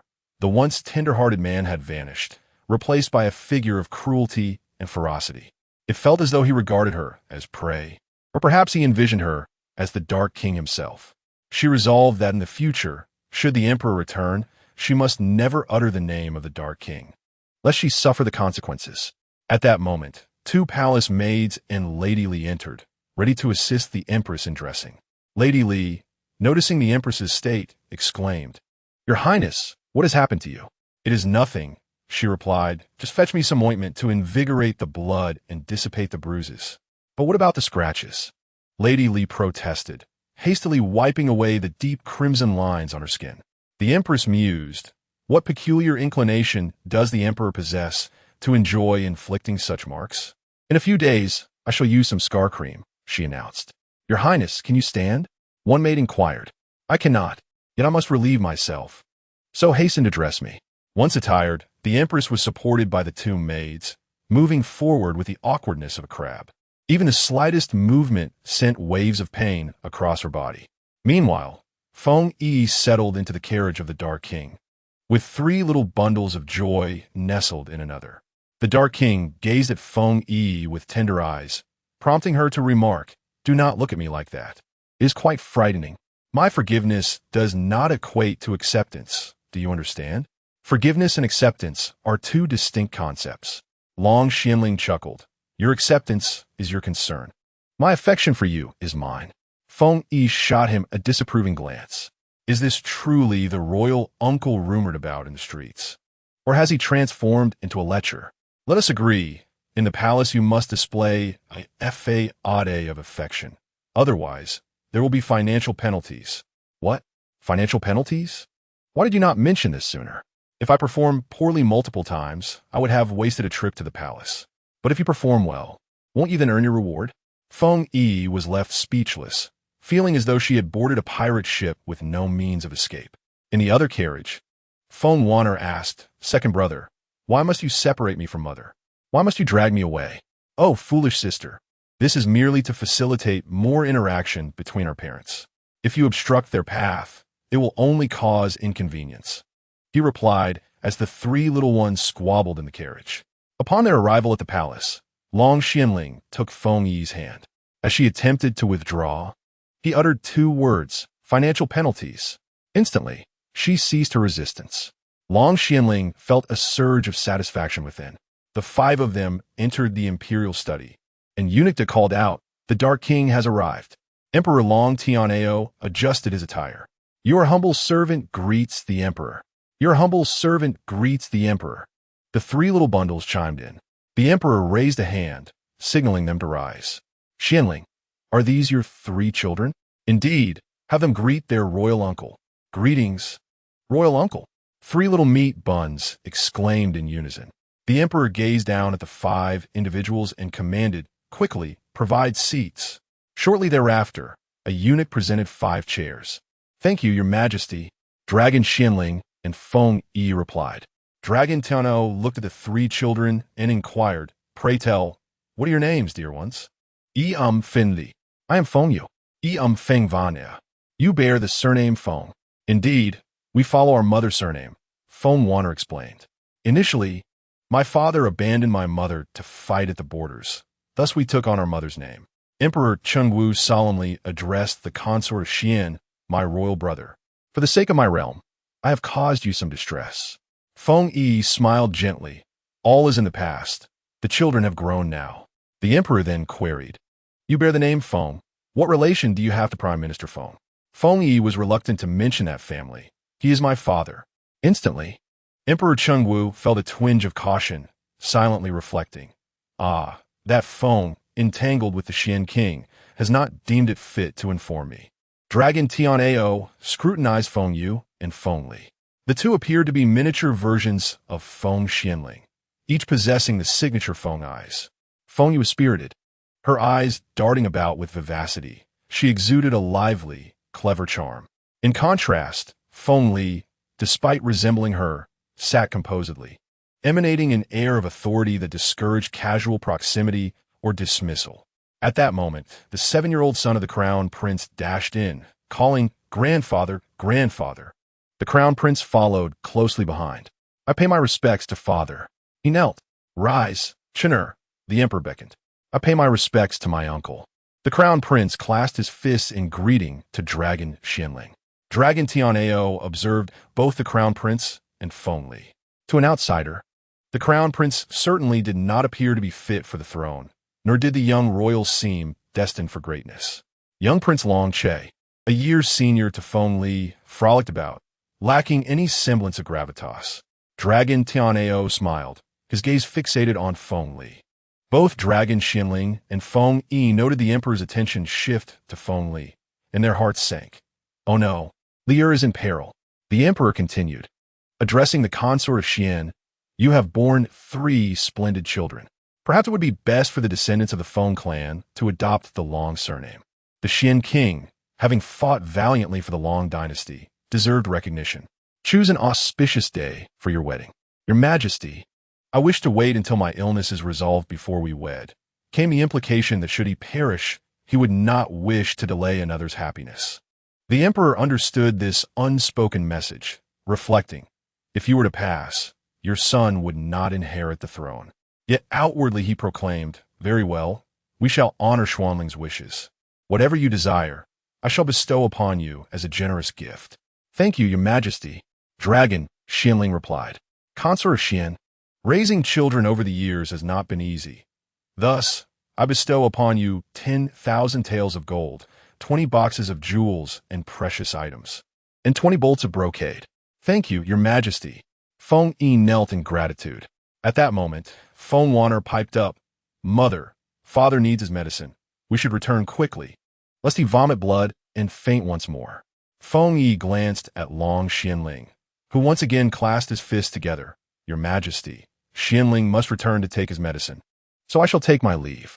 Emperor Chengwu Long Tian'ao observed Feng Wanner, her cherubic face radiating sincerity, devoid of any semblance of deceit. It seemed that at this moment, the poison afflicting this prince had yet to be resolved, merely suppressed. If such words had been spoken by an adult, it would be understandable, for children often stammer and falter in their speech. Yet Wanner spoke with remarkable naturalness. "Very well, Xianling, focus on your recovery. Once you are well, you may assist me in court." "Yes, your Majesty," Long Xianling replied, taking Feng Yi's hand as 3 little chubby figures trailed behind them, exiting the palace together. Once in the carriage, Feng Yi smiled mischievously. "Xianling, to whom do you believe the emperor's gifts are intended?" "Of course, they are meant for my beloved consort, the princess of the Xian kingdom. But the emperor distinctly stated they were for me."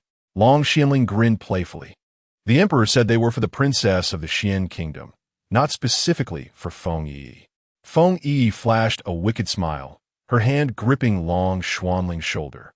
Suddenly, a dagger materialized in her other hand, poised against Long Xuanling's throat. "Now, Xianling, do tell, to whom do you believe those gifts belong?" Long Xianling did not even consider evading. Had the wielder of the knife been an enemy, he would have easily dispatched them with a single blow. "They belong to Feng Yi. They are yours," he cooperated. "Ha, that is more like it. You are perceptive. In the future, we must refrain from using knives. It is rather uncouth." Chapter 66. The goo poison of Miao territory. During this visit to the palace, Emperor Chengwu began to harbor reservations regarding Feng Yi and Long Xianling, particularly concerning Feng Li, who possessed an imperial aura. Despite being only 6 years old, some qualities are nurtured from a young age. He also discerned that the 2 other little chubby ones were quite intimidated by Feng Li. This child posed a genuine threat, and must be eliminated. Upon returning to the estate, Feng Yiyi alighted from the carriage and extended her hand to Long Xianling. "Money, please. 130,000 taels." Unfazed, Long Xianling replied, "Are you so eager? Do you think I am one to default on my debts? Perhaps. I only feel secure when the money is in my hands. Who knows whose it is while in someone else's possession?" Long Xianling retrieved a stack of silver notes from his sleeve, counting them to confirm whether it amounted to 130,000 taels. Feng Yiyi immediately accepted the money, counting each note with a smile adorning her face. "You are trustworthy. Should such an opportunity arise again, seek me out. I shall accept. You seem to be addicted to making money. Do you truly believe that place is safe? You might lose your life one day. Never mind that. I am one to repay grudges. If anyone seeks to harm me and I uncover their identity, I shall ensure their entire lineage is extinguished," Feng Yiyi declared. The hidden guards nearby broke into a cold sweat, finding her words strikingly familiar. "Oh, right. The prince often expresses such sentiments, and he indeed acts upon them. This princess is just as merciless as the prince. Truly, it is said that those who share a household often mirror one another." Feng Yiyi instructed the three little chubby ones. "Feng Li, keep an eye on them. They are not to leave the estate. Many outside seek your lives, especially you. Feng Li, while in the prince's residence, you must study poisons. I have matters to attend to outside. Mother, please be cautious." Feng Vanya exclaimed. Long Xianling, hearing this, felt a twinge of concern. Allow me to accompany you." Feng Yiyi, with a gentle smile, instructed the care of three individuals, noting that a certain someone had already taken notice of their presence. It would not be long before murderous intent arose. She cautioned them to remain vigilant. Yesterday, the Disha Pavilion received a summons from a wealthy merchant's son who had been poisoned. Despite consulting numerous doctors, all had declared he would not survive beyond a month. He offered a considerable sum of 100,000 taels to seek assistance at the Disha Pavilion. Dressed in black attire and veiled, Feng Yiyi arrived at the pavilion accompanied by the shadows of Huaying and Yueying. "Greetings, Pavilion Master." Yu Donghai bowed before her. "There is no need for formalities, Yuzhua. Where's the patient? My subordinates have investigated. He is Jiang Lihan, the son of the wealthiest man in the capital and the master of Wangtian Tower. Last year, he was afflicted by a rare poison, and despite seeking every doctor, he found no remedy. In desperation, he has come to us. Very well. Bring him to the examination room." Momins Latte, Palit. Emaciated figure with sunken eyes was supported into the room by two shadow guards. "Ghost doctor," the man uttered weakly, clasping his fists in salute. Feng Yi nodded. "Take a seat. I shall check your pulse." As she examined him, her expression grew contemplative. After releasing his wrist, she declared, "You have been poisoned by the 7-star deadly herb. A red line appears on your arm. Once it reaches your elbow, your life will come to an end. This poison is derived from 7 rare toxic plants. Each night at midnight, you will endure excruciating abdominal pain, which will only worsen day by day. Moreover, you have also been afflicted by a Miao tribal curse poison. To cure the poison, the curse must first be resolved." "Ghost doctor, is there a possibility to cure this curse poison?" one of the dark guards inquired. "Yes, but the process will bring you immense suffering, akin to being devoured by a myriad of insects. You would rather die than endure the antidote?" Feng Yi warned. "I am willing." Jiang Lihan responded decisively. "This cursed poison is not of this world. It is exorbitantly priced, introduced through your tea and wine over the past 3 years. Now, your body harbors tens of thousands of cursed insects and their eggs. Within 5 days, you shall return to your ancestral home. Please, Ghost Doctor, save my life," Jiang Lihan implored, clasping his fists once more. "The cost for both the antidote and the curse remedy amounts to 300,000 taels of silver. You may choose to proceed or refrain at your discretion." "I will proceed." "Very well. First, the payment must be settled before any treatment." Jiang Lihan retrieved a stack of banknotes from his garments and handed them to his subordinate. The other individual counted out 300,000 taels and presented them to Feng Yiyi. She accepted the banknotes, instructing him to consume this pill, remove his upper garments, and lie down on the bed. "Everyone else, please leave. No one is to enter without my permission. Otherwise, I shall take no responsibility for any consequences. Understood. Feng Yi gazed at Jiang Lihan reassuringly. Do not be afraid. I shall surely cure your ailment. Cast aside any burdens. Once you pass this trial, you will be free of all diseases. I will administer an injection now. With that, she injected him with anesthetic. In but a moment, Jiang Lihan succumbed to slumber. Feng Yi then transported him into her surgical space, connecting him to the life support apparatus. A needle was inserted into his vein as she administered a potent curse poison serum into his bloodstream. The machinery whirred to life, and the blood began to circulate. Feng Yi gazed at the screen, observing as some minor insects succumbed to the potency of the medication and vanished. Meanwhile, a few larger insects continued to struggle. Feng Yi administered another injection of the detoxifying elixir into the bloodstream. The eggs and deceased small insects disappeared without a trace. The remaining larger insects ceased their movements and subsequently vanished as well. Feng Yi then administered a dose of the blood-cleansing powder. Following this, she procured a basin, incised a vein in his wrist, and commenced the process of bloodletting. The initial blood was a vivid green, gradually transitioning to a pale red, and then to a bright crimson. Feng Yi hastily applied pressure to halt the bleeding and bandaged his wrist. The system alerted. Patient has suffered severe blood loss. A transfusion is required. Blood type, unknown. In a flurry, Feng Yi exchanged her credits for several bags of blood and initiated the transfusion for Jiang Lihan. Time passed incrementally, and upon completion of the transfusion, Feng Yi relocated him from the space and laid him on the bed. She then began to administer nutritional fluids. Without them, he would surely perish in his current state. Feng Yi commenced her research into an antidote utilizing his blood. She gathered an array of rare herbs, including Earth Emperor Essence, Snowbone Ginseng, Azure Rockwood, Spirit Emperor Worm, and Thousand Leaf Vine, among others, many of which were not readily available in the market, and proceeded to concoct the antidote. In a matter of tea time, 12 medicinal pills were successfully refined. Feng Yi took a moment to rest. At that juncture, Jiang Lihan had regained consciousness. With an expression devoid of emotion, Feng Yi informed him, "Your curse has been entirely lifted, though you may feel more fatigued due to the considerable blood loss. This is the antidote for the 7-star fatal herb. Take 3 pills twice daily for 2 consecutive days to fully eradicate the toxin."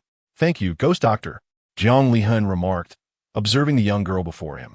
Despite her tender age, she bore the rather ominous title of Ghost Doctor, yet her medical prowess was undeniably exceptional. He felt significantly lighter.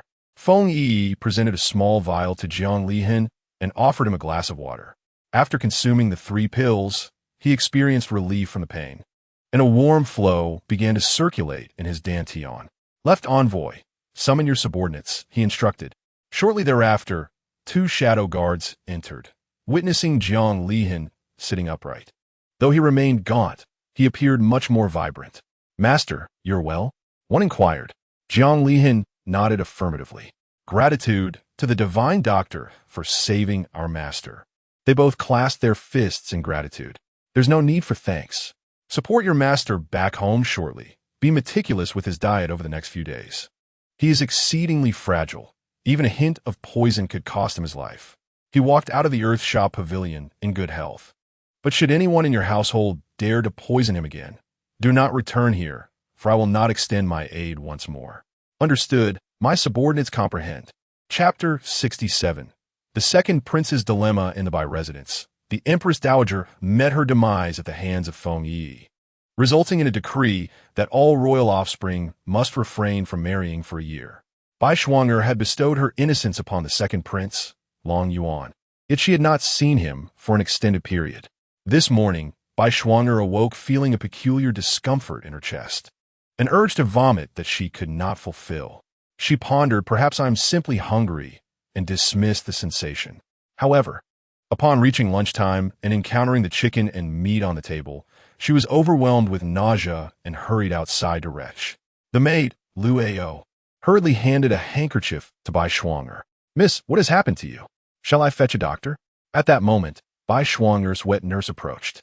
"Miss, has your monthly letter arrived?" "Not yet. exclaimed Bai Shuangya. You are likely with child, the wet nurse stated. Is that possible? Just once? And I'm already pregnant? Bai Shuangya questioned incredulously. Truly, what one fears often comes to pass. What shall we do? I will summon a trusted physician to examine you. He will keep it confidential, the wet nurse assured her. Thank you for your efforts, Bai Shuangya replied, her heart beginning to race with anxiety. The second prince would never dare to defy the emperor's decree. The prospect of taking a side consort into the palace was utterly fantastical. Other princes were undoubtedly watching. If he were to carry her into the palace, it would not be long before the news reached the emperor's ears, thus ruining the second prince's future. However, if she were merely a concubine, the chance of her becoming a side consort was even more implausible. It was unheard of for a concubine to ascend to the status of a side consort. After a short while, the wet nurse led an elderly physician into the room. Li, please examine our young miss and determine her condition, the wet nurse implored. Dr. Li approached Bai Shuangya. Liu Ao placed a handkerchief on Bai Shuangya's wrist as Dr. Li began to take her pulse. Miss, you are indeed pregnant, not yet 2 months along. What? Doctor, please check again. Am I truly with child? Bai Shuangya asked fully. Indeed, I have practiced medicine for decades. I can discern pregnancy with certainty. Miss, if you wish to terminate the pregnancy, you must act swiftly. Delay could make it too late.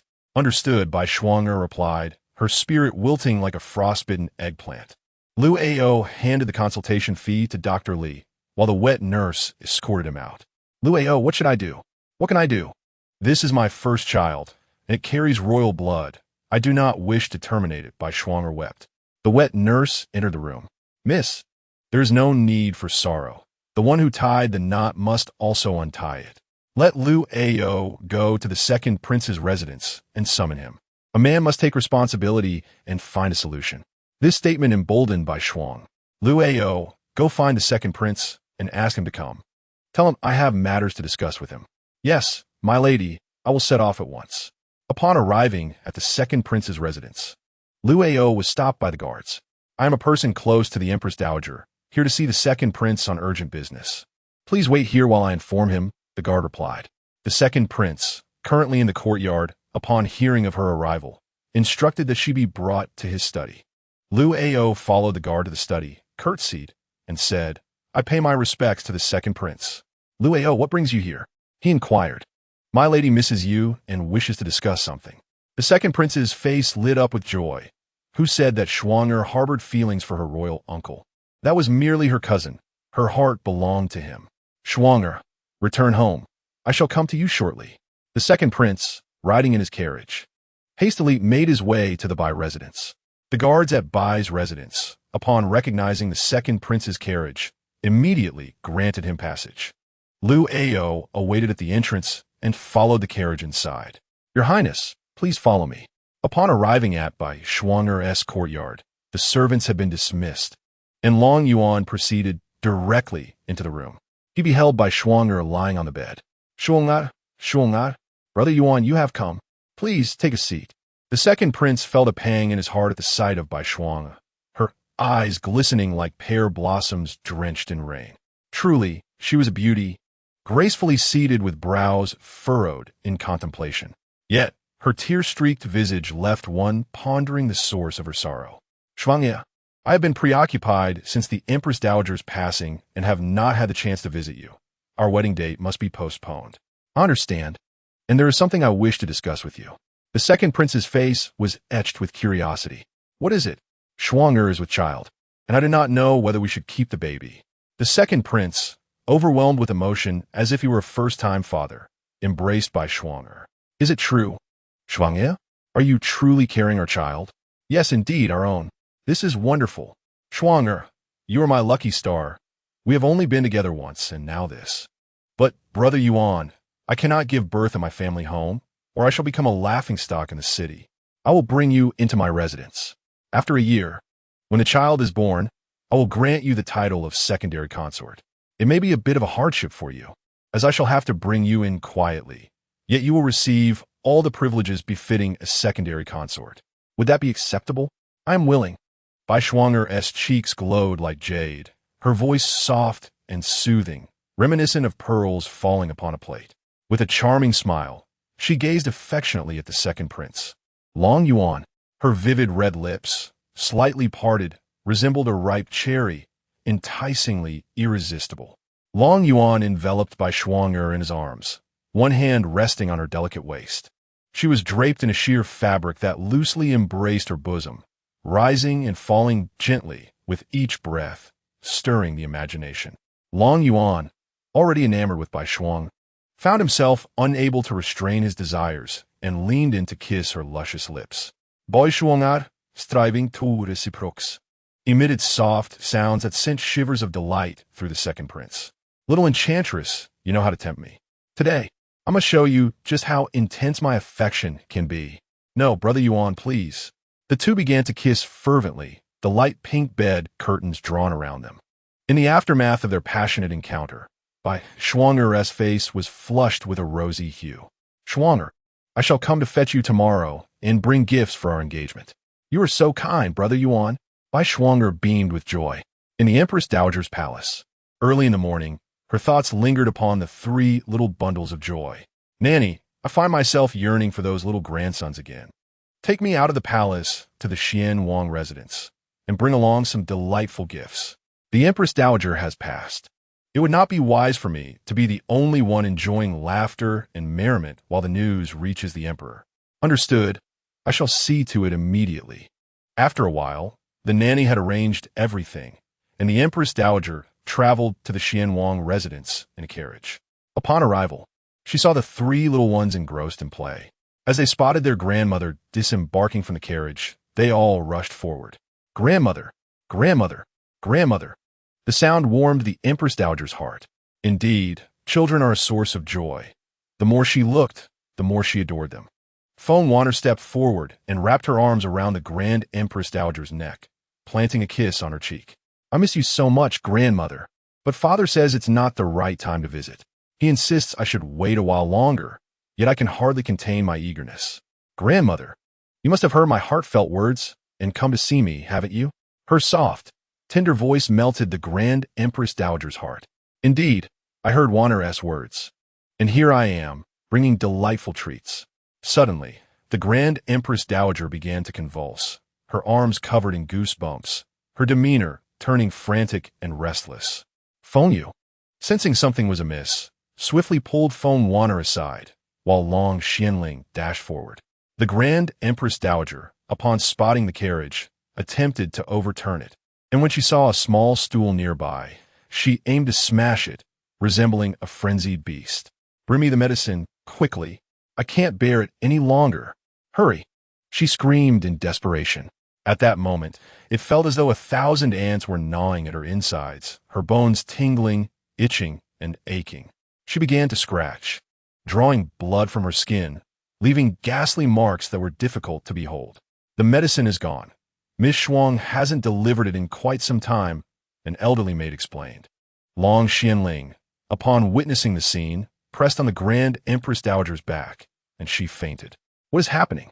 What kind of medicine is this? Why has the Grand Empress Dowager deteriorated so? Long Xianling questioned in confusion. The elderly maid recalled having witnessed the Grand Empress Dowager suffer a similar fate in the palace. At that time, Bai Shuang-er had deliberately delayed her arrival, allowing the Grand Empress Dowager to endure some torment. After consuming a pill, she had recovered shortly thereafter. What has happened to grandmother? Feng Yiyi. Long Xianling reassured her, she is fine. Just step back a bit. Feng Yiyi and Feng Li approached, checking the Grand Empress Dowager's pulse. Father, grandmother is not ill. Feng Yiyi exclaimed. How could she not be? She appears gravely unwell. Long Xianling responded, perplexed. Feng Li inquired, who concocted this medicine? Was it Bai Shuang? Indeed, it is always Bai Shuang-er who provides the medicine, claiming it to be a longevity pill that grants eternal life. The elderly maid replied, how long has the Grand Empress Dowager been consuming this medicine? Feng Yiyi asked, shaking her head in concern. For about 6 years. The elderly maid answered, isn't Bai Shuang-er the Grand Empress Dowager's niece? Why would she wish to harm her? Feng Yiyi probed further. What are you saying? Bai Shuang-er is harming the Grand Empress Dowager? Long Xianling questioned skeptically. Feng Yiyi continued, yes, father, The Grand Empress Dowager has been addicted to a toxin that invigorates her. But once the medicine is stopped, she suffers like this. It feels as if thousands of insects are gnawing at her bones and flesh, causing unbearable pain. After 6 years, this toxin is difficult to shake off. I have no choice but to seek my mother. Bai Shuang'er, you will pay for this, Long Xianling declared angrily. He carried the Grand Empress Dowager to the Dongnuan Pavilion and laid her on the bed, where she remained unconscious. After Yuer and Lyre awaken, will the Grand Empress still be the same as before? Indeed, for her body now craves that particular poison. What shall we do? At this moment, Feng Yiyi returned to the residence accompanied by Hua Ying and Yu Ying. And he stepped forward and clasped his fists. Your Highness, the prince requests your immediate presence. The Grand Empress is in distress. The Grand Empress? Feng Yi glanced at the carriage in the courtyard and understood. The old matron advanced, kneeling, please, Your Highness. Save the Grand Empress. Save her. Feng Yi hurried to assist the old matron. Quickly rise, matron. Whether she can be saved is uncertain. It depends on the nature of her ailment. I shall accompany you to examine her. An heir thought, you, a renowned ghost physician, cannot treat her ailment? Feng Yi followed the matron to the warm chamber and found the Grand Empress lying in bed with her eyes closed. Her 3 little ones sat on a nearby chair, all wearing worried expressions. Every time they visited the Grand Empress's palace, Feng Wan'er would chatter away like a little sparrow, recounting all the kindness the Grand Empress had shown them. However, since the recent passing of the Empress Dowager, the 3 children had refrained from visiting the Grand Empress. The Grand Empress held a special place in Feng Yi's heart, for she genuinely cared for her children. Long Xianling stepped forward. Yi, can you discern what is afflicting the Grand Empress? Just moments ago, she was frantic, demanding medicine, so I applied pressure points to render her unconscious. Mother, you must save the Grand Empress. Feng Van Eklit. Feng Yi approached and took the Grand Empress's pulse. All seemed normal with her health.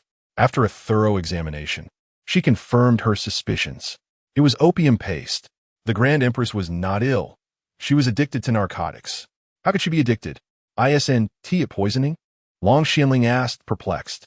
For the Grand Empress, she had ingested pills containing opium paste, 1 each day, and she had become dependent on them. If deprived, the withdrawal would seize her, leading to the frenzy witnessed moments ago. As you observed, her arms were scratched and bleeding, causing her both pain and itching, a torment worse than death.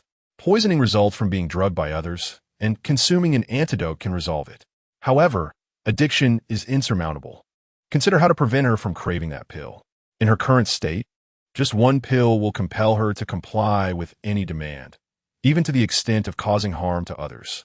This is the alluring power of narcotics. Is there no medicinal remedy? Xian Wang continued to inquire. There are no effective medications. They merely serve as substitutes, gradually reducing the dosage, yet dependency on the substance persists. The only viable solution is to ensure her willingness to undergo detoxification, binding her to the bed until the effects of the drug wear off, and then releasing her. Each time follows this pattern. 6 years of addiction requires at least 7 days, and it depends on her resolve and willpower. If the Grand Empress recovers and consumes that pill again, it will become even harder to wean her off. Must she be bound to the bed? Yes. Otherwise, she may harm herself. A cloth must be placed in her mouth to prevent her from biting her tongue in despair. At that point, she will lack rationality, consumed only by the desire for that pill. Long Xianling felt a pang of guilt as the old matron scolded nearby, exclaiming, "This Bai Shuang'er is truly an ungrateful wretch." The Empress Dowager treated her as if she were her own daughter, taking her in after her mother passed away, bestowing upon her all manner of treasures. Yet she repays such kindness with treachery. Chapter 69. A heart of steel. Utilizing this medicine, the Empress Dowager will become reliant on her, thus allowing her to achieve her desires, Feng Yi asserted. Long Xianling gazed at Feng Yi, inquiring, when will the antidote be ready? I shall finish concocting the medicine first. It should be ready by this afternoon. For now, let her remain in this dazed state, Feng Yi replied before departing. Feng Wan'er rushed to Long Xianling, pleading, Father, the Empress Dowager is so pitiable. She should not consume others' belongings without caution. Wanner, dear, you three should step outside. An heir and the matron, you two remain here. Long Xianling instructed as he exited. An heir, prepare a bed capable of binding someone securely. Yes. An heir complied and left. At that moment, a shadow slipped away from the wall. In the Imperial study, Emperor Long Tianao sat at his desk, reviewing memorials. Just then, a figure clad in black entered and bowed respectfully. Your subordinate greets your majesty. Today, the Empress Dowager visited the residence of the Prince of Xian, only to erupt into a frenzy upon arrival. She even attempted to overturn the carriage and hurled chairs far away. Her arms were lacerated, and she tried to bite others. The prince had to subdue her and carry her inside. What grave illness could cause such a reaction? Is it reminiscent of last year, when the son of Imperial physician Lin was bitten by a dog and subsequently bit others, driving them mad as well? That is indeed troubling, the emperor mused. Should the Empress Dowager return afflicted with madness, it would pose a significant dilemma. Proclaim an edict. The Empress Dowager is unwell and should remain at the Prince of Xian's residence to recuperate and enjoy her later years. Arrange for the matron from her palace to pack her belongings and send a carriage to transport them, he commanded. Yes. Upon the issuance of the decree, the matron and maidservants from the Empress Dowager's palace began to gather her belongings. At the Prince of Xian's residence, Chief Steward arrived, announcing, Prince, I bring an imperial edict. The Empress Dowager, due to her advanced age, shall relocate to the Prince of Xian's residence starting today to enjoy her twilight years. The prince's residence was instructed to send carriages to collect her possessions. Long live the emperor! Chief Steward, why has the emperor permitted the Empress Dowager to return? Inquired the prince. It is a fortuitous occasion for a reunion between mother and son. Reflect on today's events with clarity and understanding. One must prioritize oneself, otherwise one invites calamity, he replied. Thank you, Chief Steward. Please take care on your journey, Long Xianling said courteously. We shall not delay you any further. Farewell. Chief Steward departed. The prince waved his hand, summoning the housekeeper, instructing, send several carriages to retrieve all belongings from the Empress Dowager's palace. If the small storeroom lacks a key, break the lock. Understood, my lord. The housekeeper went to make arrangements. The Empress Dowager's palace bustled with activity as they hastily collected all useful items. After Feng Yiyi returned to her chamber, she entered her space and exchanged 500 points for 5 vials of detoxifying serum. This medicine would not fully neutralize the toxin, but merely alleviate its effects. However, it was best to avoid administering it to the Empress Dowager unless absolutely necessary, as it could lead to dependence. She concocted a dozen pills. When the episodes occurred, consuming them would render her consciousness somewhat more rational. The effects of narcotics are not easily alleviated, a truth that has persisted throughout the ages. In the afternoon, Long Xianling arrived at Feng Yi's chamber. Yi, have you completed the medicine? Yes, it's basically ready, Xianling. When she undergoes an episode, you must not be nearby, for you will find it hard to bear. It's all right. I have not been by her side for these years, and one could say my role as her son has been nearly superfluous, akin to non-existence. Today, as she faces tribulation, I must be there to guard her. Feng Yi contemplated for a moment and then stipulated, you may guard her, but do not interfere with her detoxification. Since I have been entrusted with the patient, I shall have the final say. Do you understand? Do not let her suffering soften your heart to the point of releasing her. That would only harm her. Long Xianling resolutely assured her, I will heed your every instruction, merely observing from the sidelines without interference. We shall follow Yi. They both stated as they proceeded towards the warm pavilion. The dowager was still unconscious, and another bed was set upon the floor. Lift the dowager onto this bed, Feng Yi commanded. 2 matrons complied, hoisting the dowager onto the bed. An Yi, bind her securely, she instructed. Your Highness? An Yi inquired, casting a questioning glance at Long Xianling, awaiting his response. Follow the princess's orders, Long Xianling replied, his expression impassive. An Yi then produced ropes, fastening the dowager's hands and feet to the bed's corners. Tighten the bindings. If they are loose, her hands will slip free, and she could harm herself further. Understood. An Yi tightened the bindings. An Yi stays, the elder matron remains, and the prince shall remain. All others may withdraw. Feng Yiyi folded a towel and instructed the matron. Stuff the dowager's mouth to prevent her from biting off her tongue. The elder matron looked on, her heart heavy, but had no choice but to comply. Your Highness, we will take turns watching over the dowager and prepare easily digestible food. Once her cravings subside, she will need sustenance. She has been addicted for 6 years. I cannot ascertain how many episodes she may experience in a day, including at night. I will oversee her for now, and you shall take the night shift. This is not merely a one-day affair. It will last at least 7 days. Can you manage to stay awake for those 7 days without rest? Stay here for a while, then rest. I will handle everything. Long Xianling nodded. He pressed a pressure point on the dowager, awakening her. She whimpered, struggling against her restraints. Unable to move an inch, fire blazed in her eyes, as though she wished to incinerate everyone around her. Her head swayed back and forth like a clapper in a bell. With a fierce glare, she directed her hatred towards the elder matron, wishing to rend her to pieces. Her venomous gaze then shifted to Long Xianling, as she thrashed against the bed, attempting to free herself. Upon seeing Long Xianling's expression, Feng Yiyi said, Xianling, you should go. I am here. Long Xianling, unable to bear the sight of his mother's suffering, exited the room. Bring Bai Shuang'er from the second prince's residence and quietly throw her into the dungeon. Yes, an heir replied.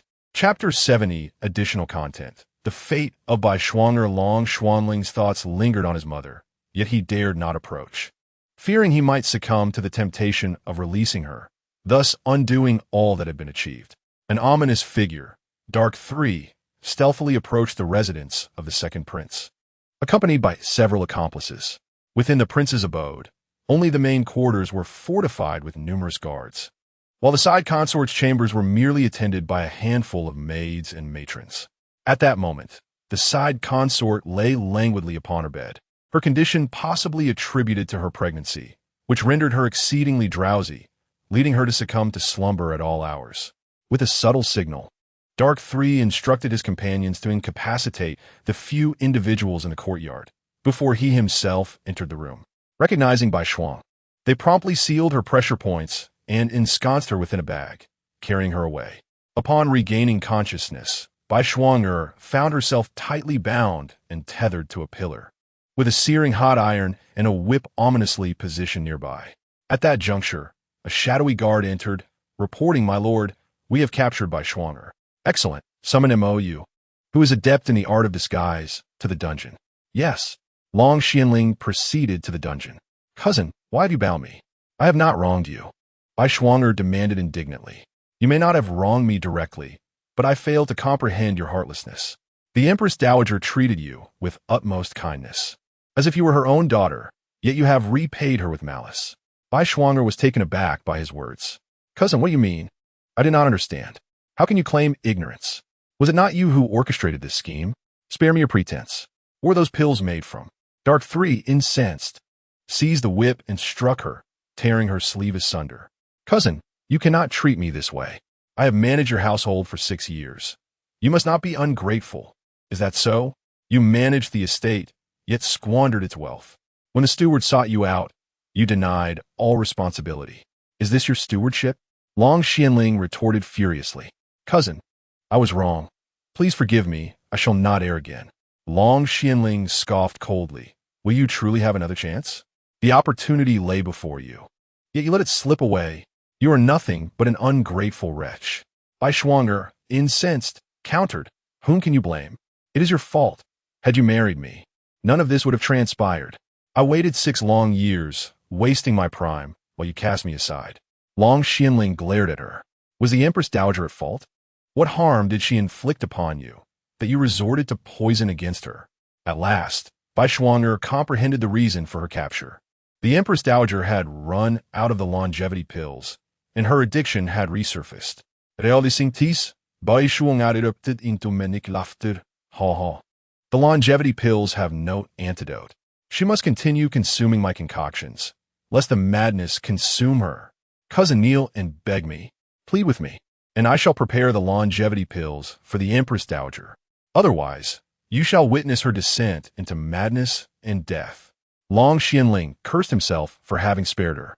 A swift end to her would have averted such chaos. He declared sharply, "The poison affecting the Empress Dowager has been identified. It is nothing more than a highly addictive opiate. Moreover, I must inform you, he has discovered the antidote. The Empress Dowager has already consumed it and is currently seated in the courtyard. Your scheme has failed." Bai Shuang, oblivious to her fate, declared impossible. "My master said this medicine can only lead to addiction, with no antidote." Upon hearing this, Long Xianling was incensed. "Bring her to me. Give her a thorough beating, one that will end in death." "No, please. Cousin, I carry the child of the second prince. You cannot harm me, or he will never forgive you. Moyu, come in." At that moment, a woman who bore an uncanny resemblance to Bai Shuang appeared at the door. Moyu glanced at Bai Shuang and said, "Do you think I resemble you? If I go to the second prince's residence as a concubine, you need not return." The shadow guards exchanged looks, realizing that the resemblance was not merely superficial. They were identical, even in voice. The art of disguise was truly remarkable. "Please, cousin, I was wrong. Remember our childhood together and spare me." Bai Shuang pleaded desperately. "Once brought here, none shall escape," Long Xianling declared, tossing his sleeve as he departed. Moyu did not miss the opportunity to taunt Bai Shuang. "All your jewelry and dowry will now belong to me. I shall be the concubine by—" "Thank you. The second prince will know I am with child. You will surely be exposed. Fear not. I will fabricate a miscarriage, and the child will be gone. The second prince will love me even more. Do you believe that?" Bai Shuang nearly succumbed to rage upon hearing this. She had encountered shamelessness before, but never of this magnitude. After Moyu's mocking exit, San looked at Bai Shuang with a cold smile. "Miss Shuang, my apologies. I might have struck too lightly. Do remind me. What do you mean by reminding you to strike harder? Wouldn't that just lead to a more severe beating?" And San exerted all his strength, delivering blows with resounding slaps. Soon, Bai Shuang was racked with unbearable pain, and blood began to flow between her legs. And San paid no heed, for the prince's command was to beat her to death, and he continued relentlessly. Initially, Bai Shuang cried out, but her voice gradually faded until it was no more. She lost consciousness. "And see, fetch some water." A basin of water was soon brought forth, and San seized it and splashed it onto Bai Shuang's face. As she opened her eyes, she was met once more with the crack of a whip. Bai Shuang understood then that her life was irrevocably over. That night, the room was brightly lit by candlelight, and the Dowager Empress, having awakened from her slumber, lay in bed. Feng Yiyi and Feng Li entered, urging, "Grandmother, hold on. We are here to cheer you on. You are the best." They had brought with them the same set of items belonging to Feng Yiyi. The Dowager Empress, seeing the two little bundles of joy, couldn't help but smile. Silently, she vowed, "Having followed the founding emperor for so many years, I have seen countless storms. I must endure, for only then can I enjoy the happiness of family. Will my grandchildren think of me otherwise?" Feng Yiyi observed, "Old matron, give the empress the medicine. It will alleviate her pain." "Yes, my lady." And Yi produced a towel, and after the empress took her medicine, she lay back down peacefully. At that moment, Long Xianling entered, saying, "You and the children should rest now. I shall come later tonight." Long Xianling, I must tell you that the will of the Grand Consort is remarkably resilient. She has endured the most arduous times, and from now on, the pain will only diminish. Do not be too merciful. Let us not let our efforts go to waste. Rest assured, I shall heed your advice. After a span of 7 days, the Grand Consort finally overcame her addiction. One evening, a sumptuous feast was laid out to celebrate the Grand Consort's new beginning. The following day, Bai Shuang, unable to withstand the lashes, met her untimely demise. Chapter 71. The side consort, the Grand Consort, gazed upon Feng Yiyi, and after these days of interaction, she found Feng Yiyi to be quite an admirable young woman. Only such a lady would be worthy of her son. "Yi, next month I shall arrange for your wedding. My son has not been commendable and has wronged you." Feng Yiyi smiled gently. "Grand Consort, I am merely the mother of the child. We shall raise him together." Long Xianling remarked, "Mother, I am truly delighted to see you well. Do not fret over anything else." The Grand Consort beamed with joy, exclaiming, "From now on, I shall see my grandson every day and need not return to the palace." This illness has truly been a blessing in disguise. That evening at the residence of the second prince, he, in a bout of whimsy, ventured to Bai Shuang'er's quarters. At that moment, Bai Shuang'er had already retired for the night. The maid, Dong Shun, upon seeing the second prince, quickly bowed and said, "Your Highness, where is Miss Shuang? She is inside." The second prince, inebriated, with a flushed visage, stared intently at Bai Shuang'er. "Shuang'er, my dear Shuang'er, your brother has come to see you." He staggered toward the bedside. The true Bai Shuang'er had perished, and the figure lying on the bed was transformed by Long Xuanling's female shadow guard, Mou. Mou realized that her virtue was at stake tonight. Should the second prince take advantage of her, it would present an opportunity for Bai Shuang'er's miscarriage. "My master has instructed me to remain here. I must capture the second prince's heart." Resolving this, she mimicked Bai Shuang'er's voice, softly saying, "Brother Yuan, you have come. I shall attend to you." The second prince, his eyes filled with lust, replied, "Do not rush. I am not yet prepared." Upon hearing this, a shiver of desire coursed through the second prince. "Since you have become pregnant, I have refrained from our intimate encounters. Now that your term has progressed, your brother can no longer contain himself. Tonight, ensure that you serve me well." As the second prince tore at Mou's garments, he pressed his lips against her face, intoxicated and fervent. Their passionate movements on the bed became fervent. After some time, as Mou's body still ached, the man beside her had succumbed to slumber. Mou then applied pressure to the second prince's sleeping acupoint, ensuring he would sleep deeper. She reached beneath the bedding and found a small vial. Opening it, she poured the blood onto her legs, creating the illusion of a miscarriage. She then concealed the vial beneath the bedding and finally released the second prince's acupoints. In the morning, the second prince awoke to find Bai Shuang'er beside him, filling his heart with joy. He only recalled having indulged in drink the previous night, and in a moment of impulse, had ventured to Shuang'er's quarters. He mused to himself, how fortunate to have a beautiful concubine and a child with her. Mou, a practitioner of martial arts, had already heard his movements upon waking, but feigned sleep. She felt the second prince's hand caress her face and gently trace her lips. He remarked, "You are truly a little enchantress. This prince cannot resist you." After speaking, he sat up abruptly. Suddenly, he noticed the blood pooling beneath him, and a wave of dread washed over him. How could there be blood? So much blood? An ominous premonition struck his mind. "Shuang'er, Shuang'er." Mou opened her eyes. "Brother Yuan, you're awake?" "Shuang'er, do you feel unwell?" "Brother Yuan, I endured excruciating abdominal pain last night, but I feel much better this morning." "What is the matter?" The second prince pointed to the bed. "What is this?" Mou glanced down to see blood staining her lower body and began to weep uncontrollably. "The child, Brother Yuan, my child is gone. Woe is me." The second prince, overwhelmed with guilt, began to strike his own face. "It is all my fault. I could not restrain myself, and came to you after drinking. Brother Yuan is not human."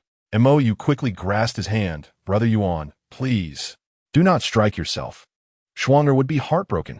Tears streamed down her face, evoking an infinite melancholy, reminiscent of the sorrowful goddess Luo. The second prince embraced Shuang'er. "Fear not. We shall have children yet. Once you recover, we are still young. There will be more children." He gazed at her, his heart aching with remorse. For he knew Shuang'er was with child, and yet had forced himself upon her. He donned his clothing, and upon seeing the unbearable sight of the bed, declared, "I shall summon the Imperial physician to examine you." Shuang'er looked at him. "Brother Yuan, there is no need for a physician. I shall recover with some time." "Very well. Send for some nourishing supplements. Take care of yourself. Shuang'er will not see Brother Yuan off." The second prince exited. "Dong Chun, prepare a bath. I wish to cleanse myself. And afterward, ready the bedding anew." Yes, Mississippi Mou understood. Last night, she had rightfully become the second prince's woman.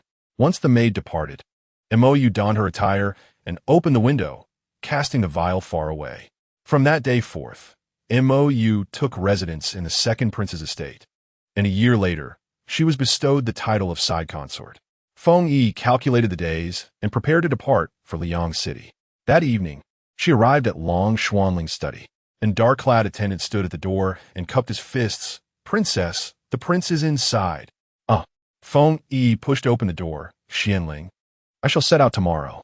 I think it best for you to remain here with the children. The grand consort has just returned, and you cannot take them all away.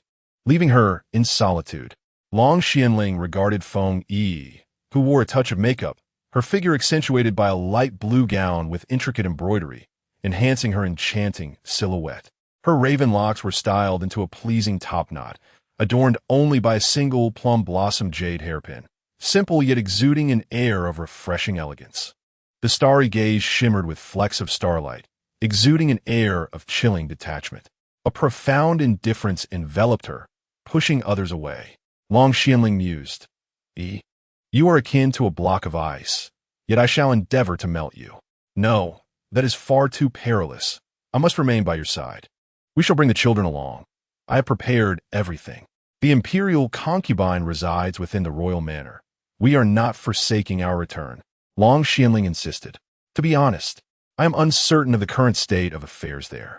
If you choose to accompany me, you must refrain from following me too closely. Your sole duty is to care for the children. Our children are quite adept. Do they truly require supervision? After some contemplation, Feng Yi proposed. Then let us embark together. We shall set forth tomorrow morning, proclaiming to the world that we are in search of renowned physicians. Indeed, you are right. Please provide me with more medicine, as the watchful eyes of my royal brother are already upon us. Should they perceive me as gravely ill, he will lower his guard. During this period, we shall enjoy a measure of safety. Just wait. After speaking, Feng Yi retrieved a small vial from her sleeve and handed it to Long Xianling.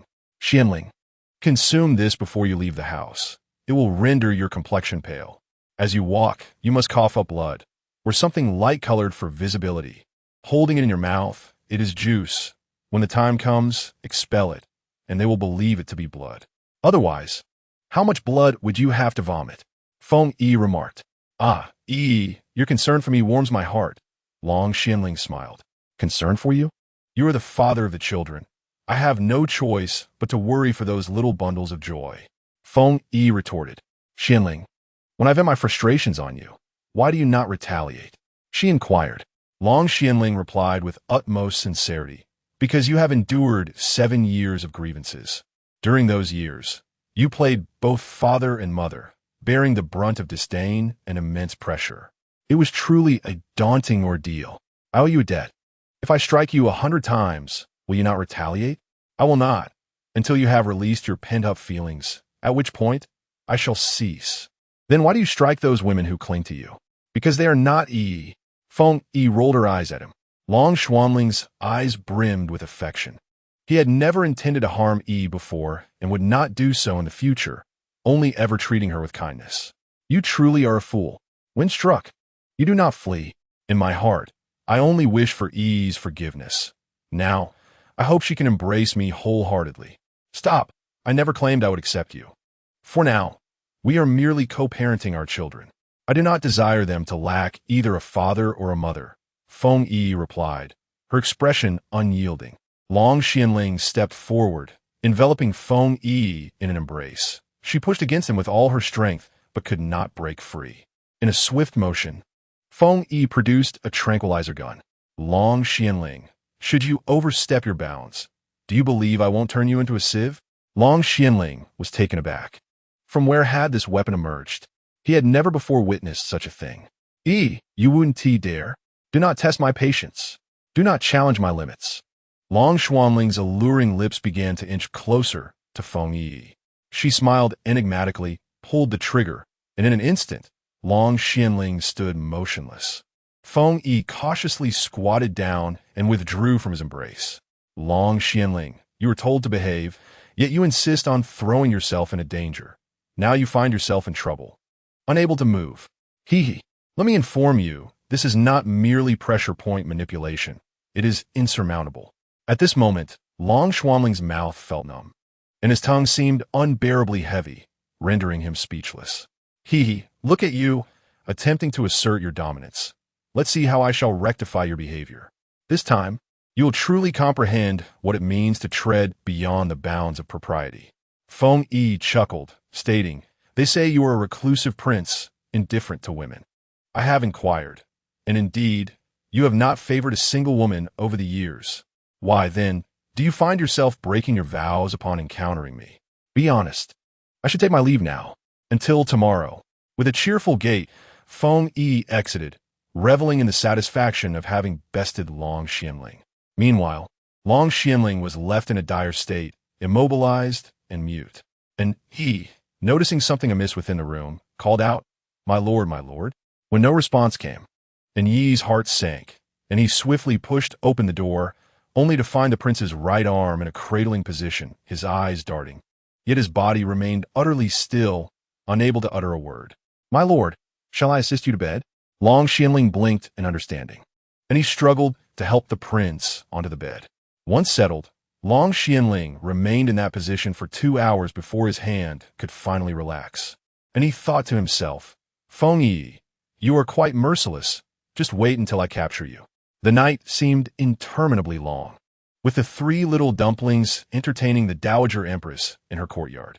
Early the next morning, Feng Yiyi loaded the cart with supplies, while the 3 little dumplings busied themselves. Everything was in readiness. Long Xianling emerged from the room, his complexion as pale as parchment, devoid of color. He coughed once, then again, ultimately spitting out a mouthful of fresh blood, enough to fill a bowl. The 3 little dumplings hurried over, calling, Father, father, what is wrong? Has the poison struck again? Feigning unsteadiness, Long Xianling squatted down and eventually sank to the ground. An E and an air rushed to assist him. My lord. Long Xianling waved his hand, producing a white handkerchief to wipe the blood from the corner of his mouth. I am fine. Help me up, let us go. He leaned against Yi's shoulder, weakly shuffling forward step by step. My lord, Feng Yiyi called out, urging them to assist the prince into the cart. And he helped Long Xianling into Feng Yi's carriage and then drew the curtain, concealing them from view. Feng Yiyi smiled, remarking, you truly possess a talent for theatrics. Your performance is remarkably convincing. Long Xianling replied with a grin, there is no choice. If I do not act convincingly, the consequences would be dire. What was that delicious juice you gave me? It was delightful. Am I now addicted? I need more. Long Xianling chuckled. I realize you have become a part of my life. I find it increasingly difficult to be apart from you. Feng Yiyi mischievously smiled. What do you mean? Are you longing for the tranquilizer gun? Wishing for another shot? Long Xianling glanced around and quickly waved his hand, thinking to himself, this girl is truly reckless. Playing with fire. Please refrain from using that item again. It is too heart-wrenching. Last night, I nearly exhausted myself lifting my arm. Even when I lay down to sleep, my arm felt uncomfortable. Ha! Feng Yiyi chuckled. The 3 little chubby figures sat together in a cart, each holding delectable treats. Second brother, do you think father and mother's relationship will improve? Feng Wanner asked anxiously. I believe that after this journey, their bond will surely strengthen. You need not worry. Mother is not made of stone. She can warm up. Chapter 73. The river god marries the sorceress Feng Yiyi, and her companions journeyed westward. Approaching noon, they arrived by a riverbank and prepared to rest, halting the carriage. The 3 little chubby figures and Feng Yiyi dismounted. Before them lay a river, broad and tumultuous, the crashing waves resonating like thunder. The surging muddy waters relentlessly battered the endless riverbank, creating an awe-inspiring spectacle. A crowd of common folk gathered at the riverbank, clad in rough hem garments, many of which bore patches. Among them were several officials in ceremonial attire, accompanied by a few elegantly dressed individuals. The eldest among them was a stout sorceress, her face pale as if emerging from a flour sack, and her lips, stained crimson, suggested a sinister past. She was bustling about, her words indistinct. 2 young maidens in pink dresses flanked her, presumably junior sorceresses, who were escorting a little girl dressed in a vibrant red bridal gown. Her head was covered with a red veil, marking her as a bride. Although her face remained concealed, her youthful figure suggested she was merely 12 or 13 years old. Feng Yiyi mused to herself, is this not a real-life rendition of the river god's wedding? In the distance, a woman in patched clothing hurried towards them. Sir, I beseech you to spare my daughter. She is my only child. She cannot be sold. It was my greedy old husband who secretly sold her, not allowing her to be sacrificed to the river god. The last statement reached Feng Yiyi's ears clearly. This was a river sacrifice, so superstitious. How could there be a river god? She approached an old man and inquired, "Good sir, what is happening here?" "Young lady, you appear to be from afar. We are suffering from a severe drought and are performing a sacrificial rite to the river god, hoping for rain," he replied. Feng Yi nearly laughed aloud. "Will the river god definitely send rain after this sacrifice?" "Not necessarily. It depends on the river god's mood. If the deity is pleased, the rain will come. If not, the skies may remain dry." Feng Yi thought to herself, what a clever ruse. The river sacrifice is merely a means for some to amass wealth, while the common folk remain oblivious. What if it never rains? Would that girl die in vain? That cannot be helped. We farmers rely on the heavens for our sustenance. We hope for a good harvest. Otherwise, we risk starvation, the old man sighed. And where did this girl come from? She was purchased with contributions from the villagers. We pay every year. Feng Yi understood. At this moment, individuals approached the riverbank, bearing an incense altar, upon which the witch arranged offerings and began her incantations. Intoning, "O river god of Tongzhou, we beseech your decree." The region of Tongzhou had suffered from drought for over a month. Thus, they presented a beautiful maiden, imploring the river god to accept her and swiftly bring forth rain to alleviate their plight. Subsequently, in a theatrical manner, she bowed thrice on the ground, prompting the crowd to kneel in unison. Dragon Xianling approached the bride and lifted the red veil. The onlookers remained oblivious to the presence of the Dark King. Dressed in a dark-hued, narrow-sleeved ceremonial robe, his long hair, as black as ink, was elegantly secured with a jade crown. The edges of his attire and cuffs were adorned with golden thread, intricately embroidered with auspicious cloud patterns. A crimson belt, embellished with similar motifs, encircled his waist, from which hung a finely crafted white jade pendant. His innate nobility and commanding presence bespoke of royal lineage. Dragon Xuanling's expression was stern.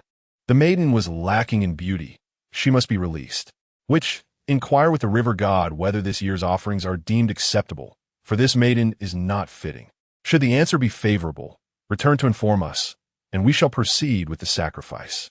The common folk, unaccustomed to such an ominous spectacle, fell silent in fear. The local gentry recoiled in trepidation. The witch trembled at the thought of descending into the water, pondering if she would ever return, realizing it might be a path to her demise. With a mere glance from Dragon Xianling, his attendants, an and an heir, seized the witch and cast her into the surging river. "No," she cried out, but her voice was swallowed by the water with a resounding splash, the surface erupting in a flurry of droplets, yet the river continued its relentless flow. After a while, Dragon Xianling paced along the riverbank, his gaze frequently drifting to the water's surface. How long has the witch been submerged? Surely, she must be dining with the river god.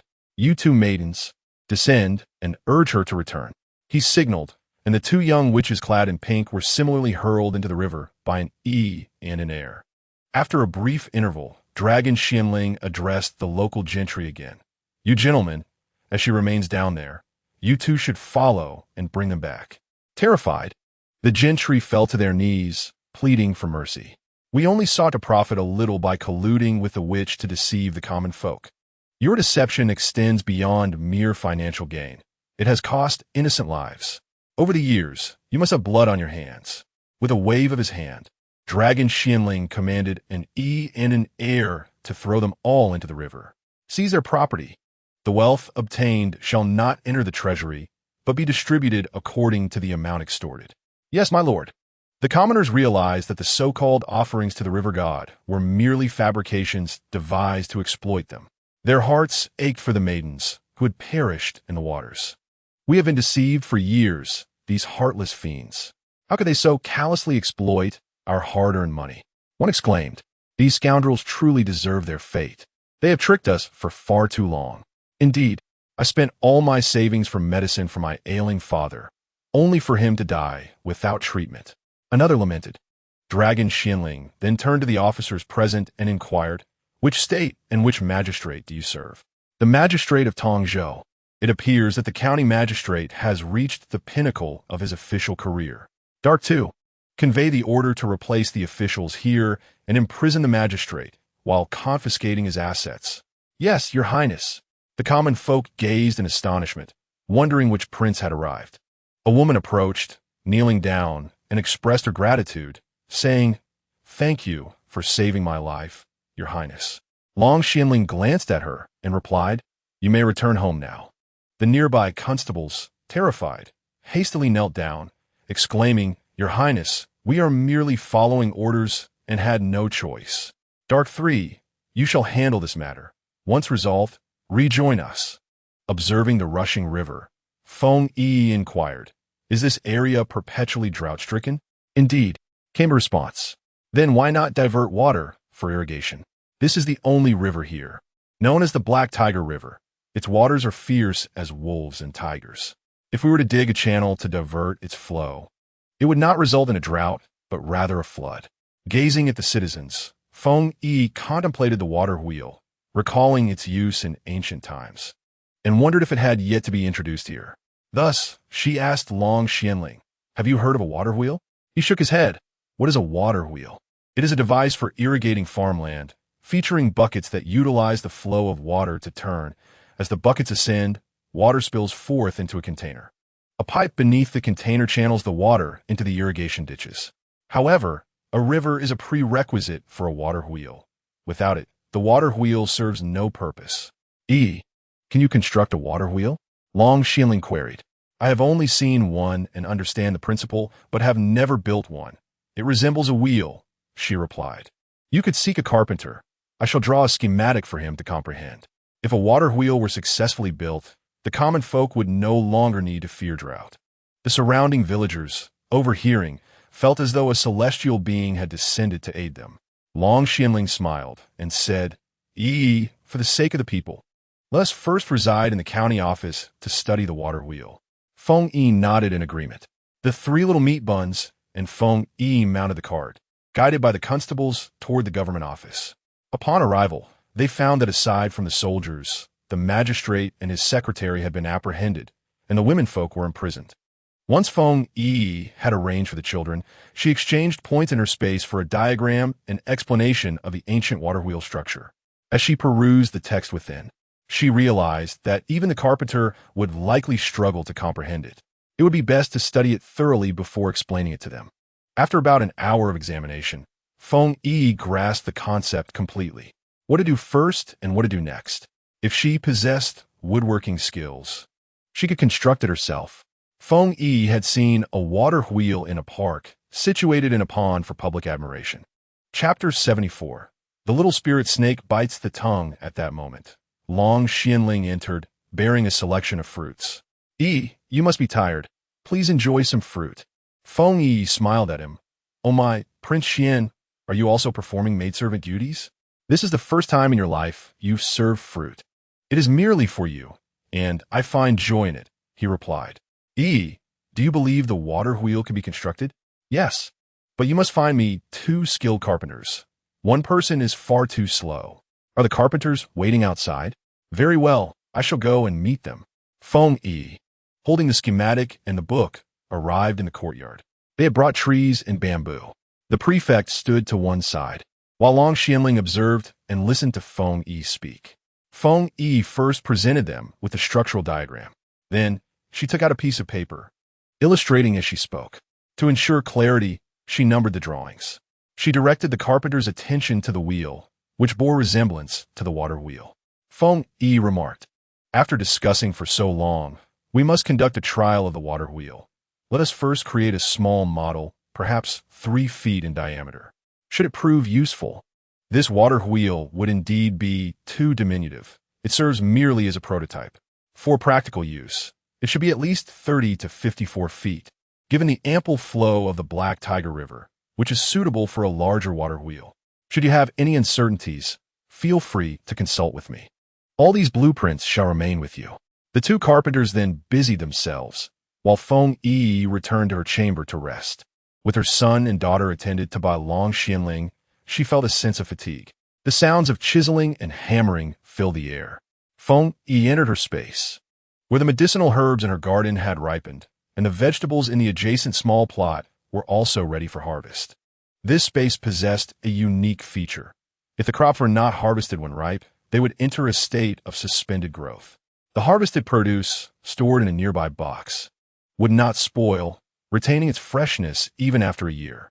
After finishing her gathering of vegetables and herbs, Feng Yiyi exited the space and lay down, succumbing to slumber before she even realized it. Upon awakening, her eyes opened to find Long Xianling seated beside her bed, gazing at her with an affectionate and indulgent expression. "Your Highness, please refrain from looking at me with such ambiguous eyes. It is somewhat unsettling. I can only gaze upon my consort in this manner," Long Xianling replied. Feng Yiyi felt that conversing with him was futile, as their thoughts were not aligned.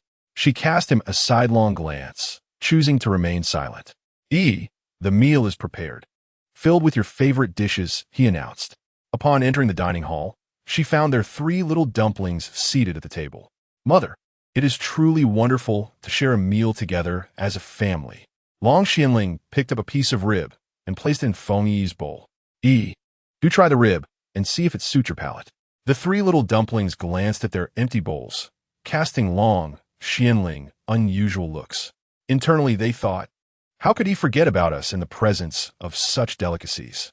"We too enjoy ribs." Observing their expressions, Long Xianling nearly burst into laughter. He quickly picked up chopsticks and served each of them a piece of rib. The faces of the 3 little dumplings then radiated with bright smiles, as though the earlier moment had never occurred. Dining together as a larger group was particularly lively, and they consumed a great deal. In the end, the table was cleared as if swept by the wind, with everyone thoroughly satisfied. In the afternoon, Feng Yiyi noticed that the water wheel had been completed. She instructed the 2 carpenters, "Now take it to the river for testing. You will accompany them." The prefect summoned several constables, who proceeded to the riverside.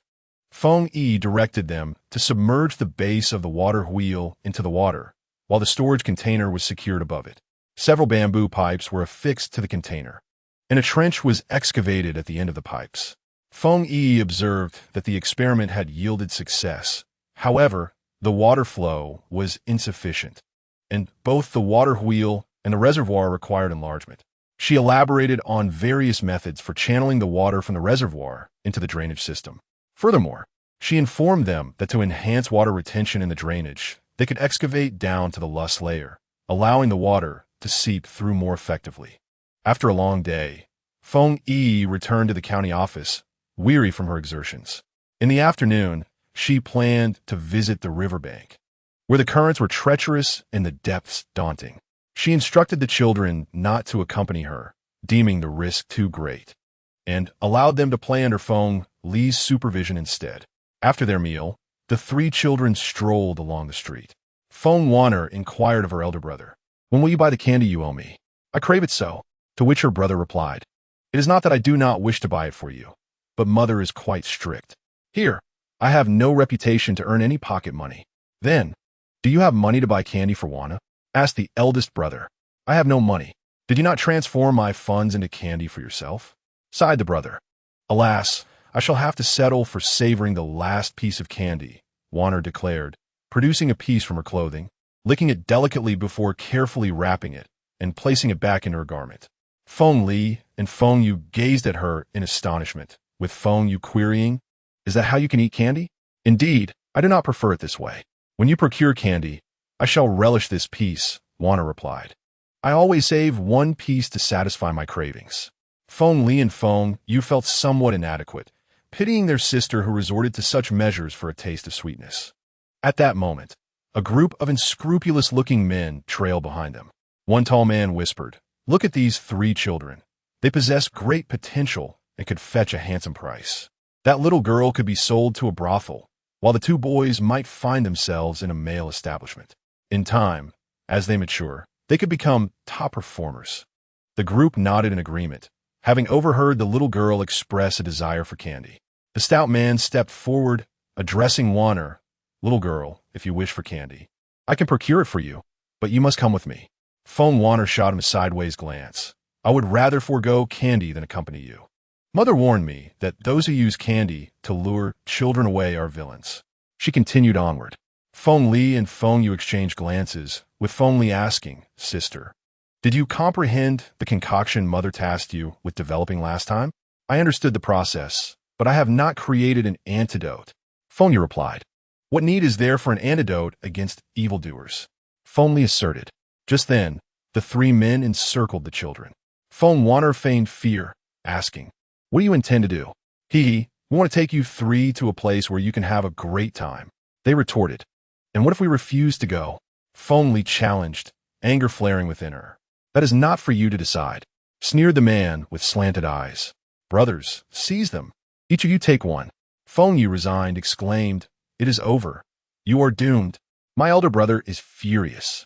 In a swift motion, Feng Li grasped the tall man attempting to seize her and delivered a kick that sent him flying over 20 meters.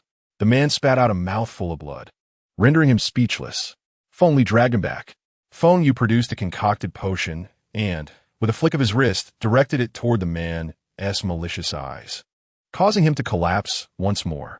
Feng Wan retrieved a silver needle from her sleeve and plunged it directly into a vital point on the stout figure, who also fell to the ground. The three children gathered the three villains together. What shall the brothers do next?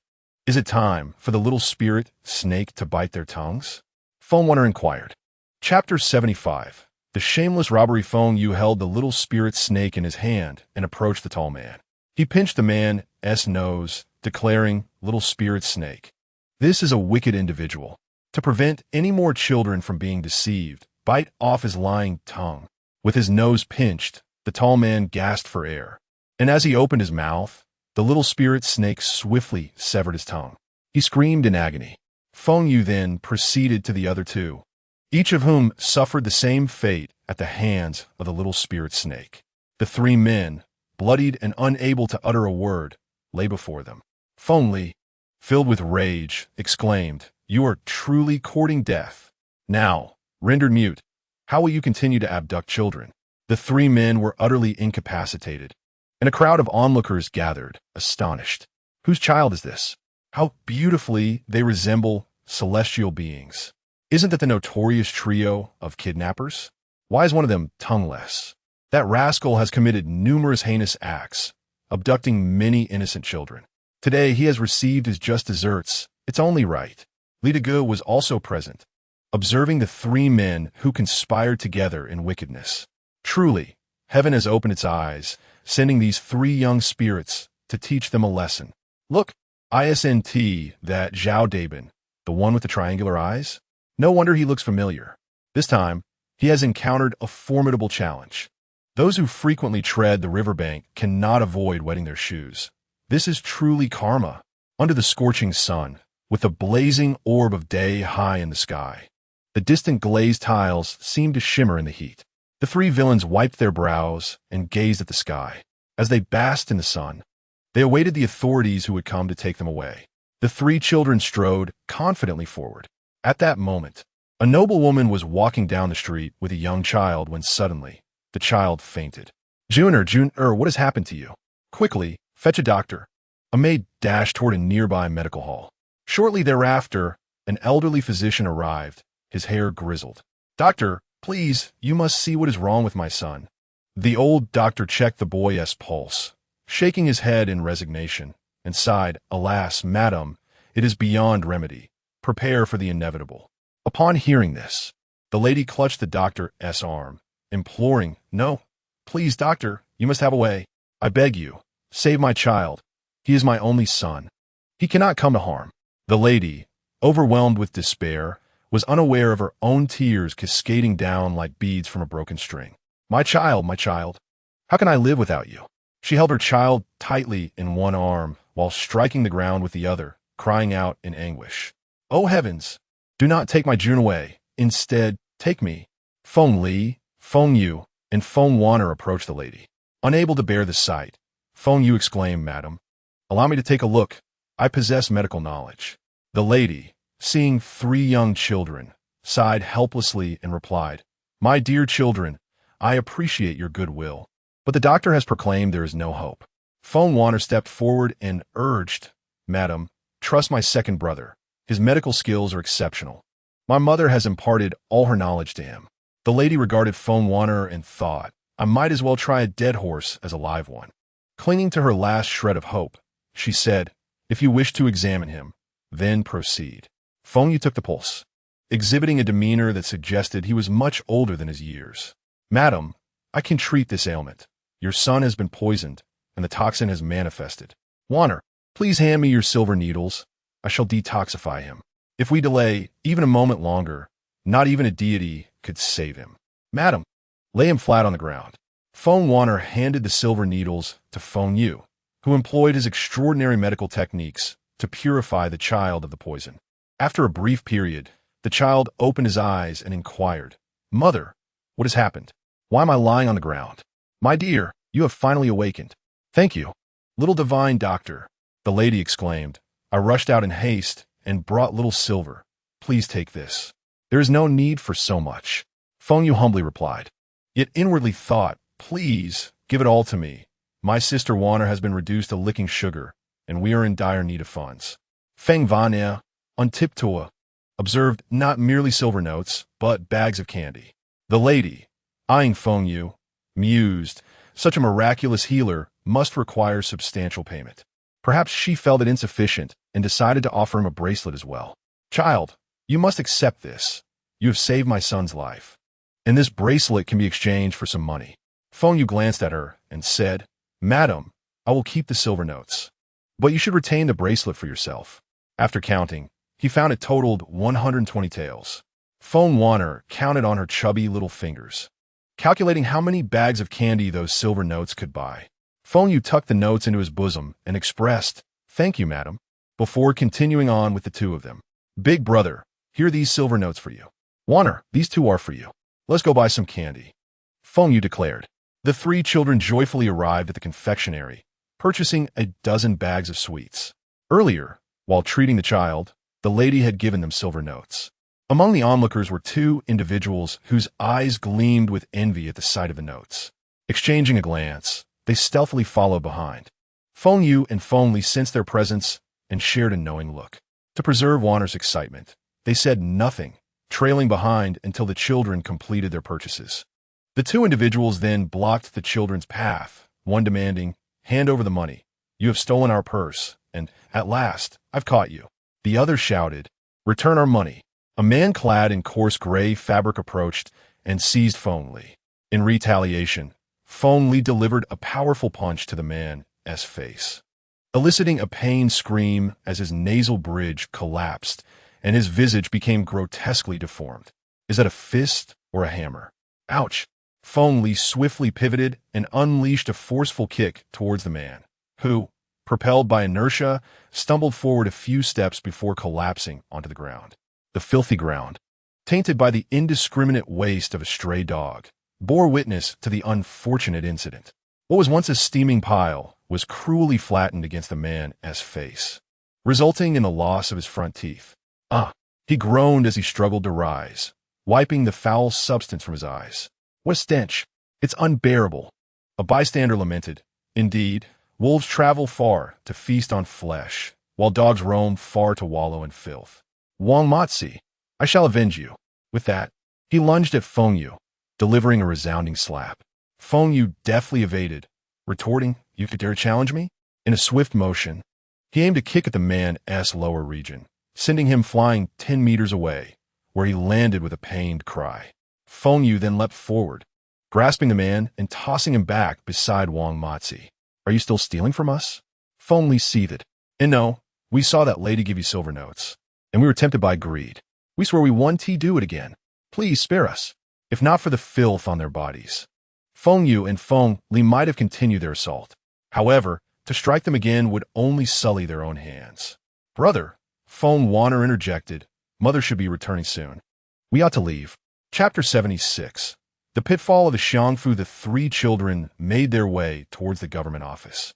In the Imperial study, Emperor Long Tianao sat regally at his desk, meticulously reviewing memorials with a vermilion brush. At that moment, a figure clad in black entered, kneeling on one knee. Your servant greets the Emperor. Long Tianao set down his brush and raised his gaze, inquiring, What news do you bring? Your Majesty. The Xianwang left this morning with a pallid complexion.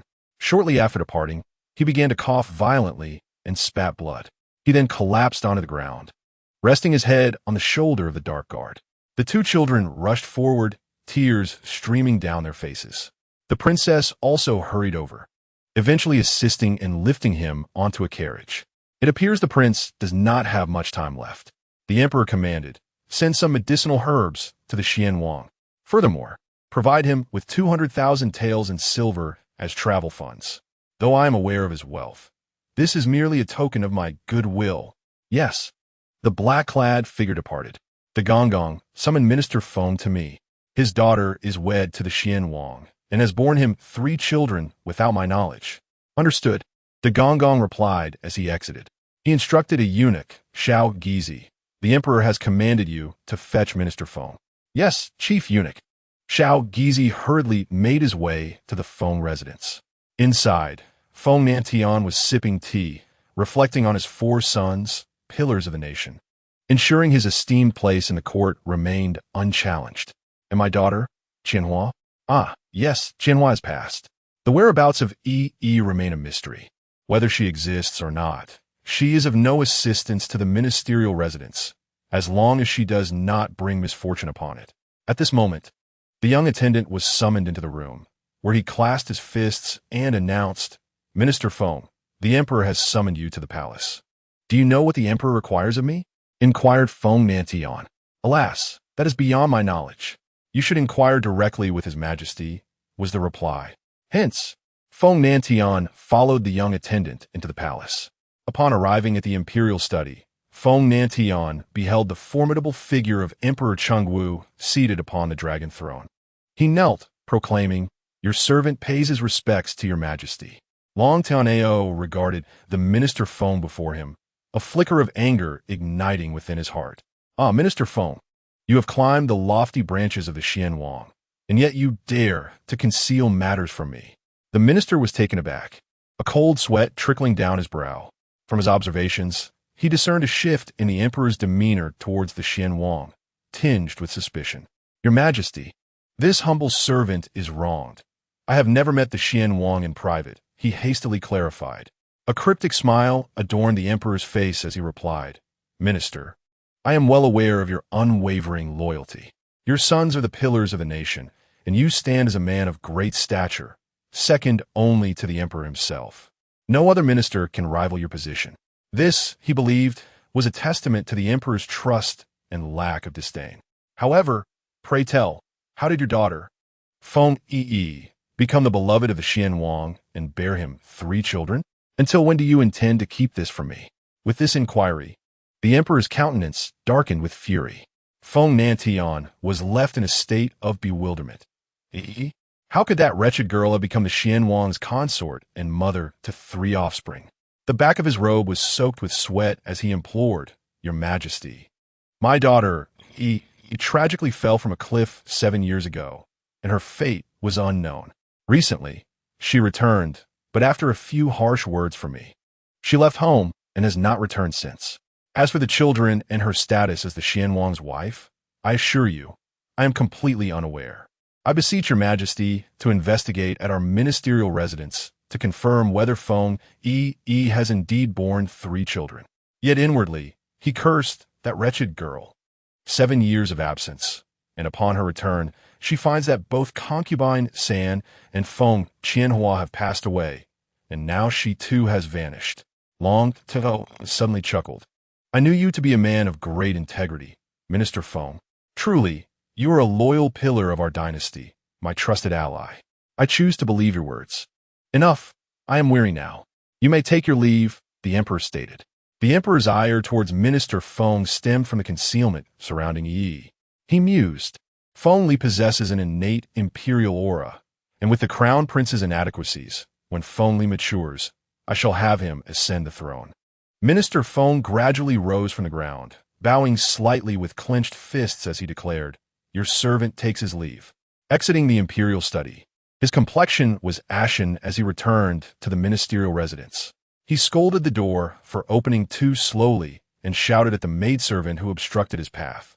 Everything appeared to irritate him as he strode directly to the Jinlan courtyard. There he found his wife, Qin Yuyin, seated within, sipping tea. In a fit of rage, he seized the teacup and hurled it to the ground. How dare you drink tea at a time like this? Qin Yuyin, taken aback by Minister Feng's fury, was utterly perplexed. My lord, what has befallen you? What offense have I committed to provoke such wrath? You have given birth to a daughter who will bring calamity upon our esteemed house. The minister Feng, enraged, displayed visible veins, his eyes aflame with fury. He has long since departed from home, and you were present at that time. What has become of her? Your Feng Yiyi possesses considerable abilities. She entangled herself with the Xian king, became pregnant before marriage, and has since borne him 3 children, now residing in the Xian king's palace. My lord, from where do you derive this information? Gossip is hardly reliable. Not reliable? The emperor himself divulged this to me. Can there be any doubt? Qin Yuyin dismissed her maidservants. Minister Feng continued, seething with indignation, asserting that Feng Yiyi would inevitably become a source of misfortune.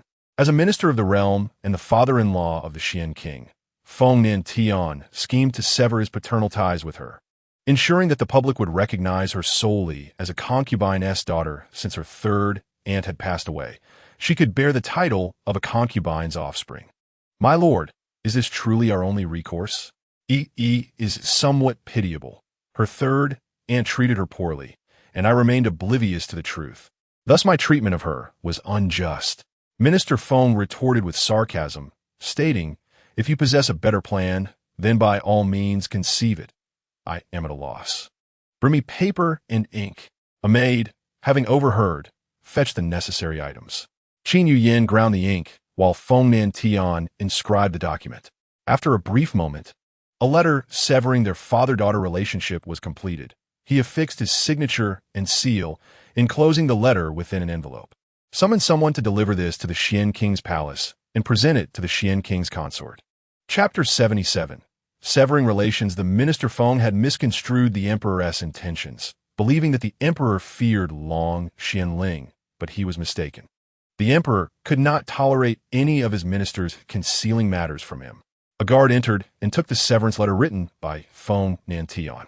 In the Western Shu, severing the father-daughter relationship requires no signatures from both parties. The father's written declaration suffices to automatically dissolve the bond, allowing the offspring to establish an independent household.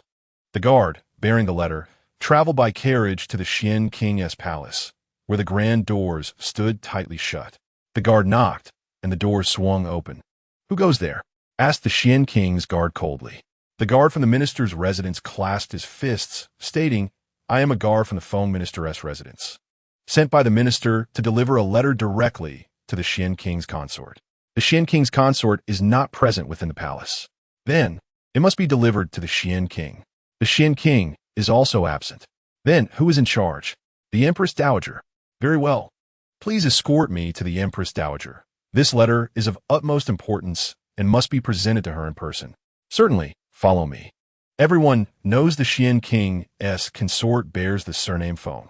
This surname is rare, since the minister's surname is also Feng. The consort must be related to the minister's house. Thus, he guided the guard to the Empress Dowager's courtyard. The Empress Dowager was seated in the courtyard. Sipping tea. A guard clasped his fists, announcing, Empress Dowager, someone from the Feng minister's residence has come to deliver a letter for the consort. Since you are currently overseeing the palace, I have brought him here. The Empress Dowager, upon hearing this, instructed him to enter. The minister's guard stepped forward, bowing, Your Highness. This is the letter of severance between Minister Feng and Feng Yiyi.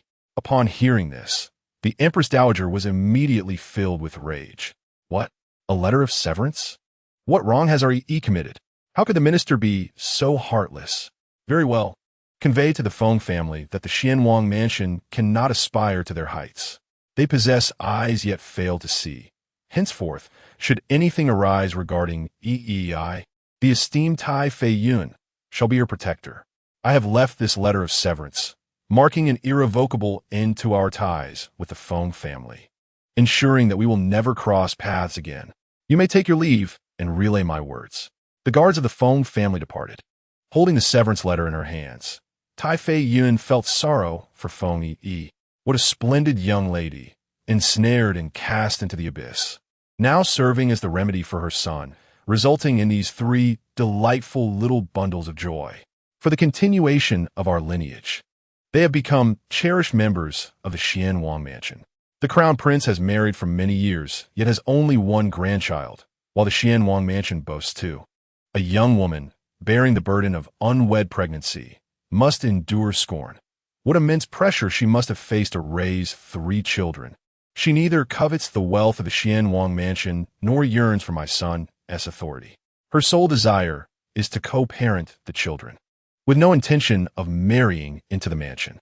My 3 little darlings are so endearing. Oh, how I wonder where those 3 little dumplings have wandered. How many days until their return? I miss them dearly. That little Wan heir, who adores beef jerky, let the kitchen prepare extra for her return. Indeed, Tai Fei, the old matron, could no longer bear the sight of such injustice. Tai Fei, how can the Feng family be so excessive? Tai Fei Yun sighed helplessly. People do not act for themselves. They invite their own destruction. The matron, having accompanied me since childhood, should understand well that the Imperial family is devoid of affection, valuing only power and authority. What can we do? Nothing at all. We can only observe the unfolding events. There is no need for concern. Fate will reveal itself in due time. Ling Air harbors no ambition for that position. How liberating it is to be a carefree prince rather than be shackled by such lofty responsibilities. Let all things unfold naturally. The guards of the Feng family returned to their residence and approached the prime minister. Bowing respectfully, he said, "My lord, I have delivered the letter. The Xianwang and his consort are not present. Only Tai Fei remains, and I entrusted the letter to her." "Did Tai Fei say anything?" inquired Prime Minister Feng. The guard answered with utmost reverence.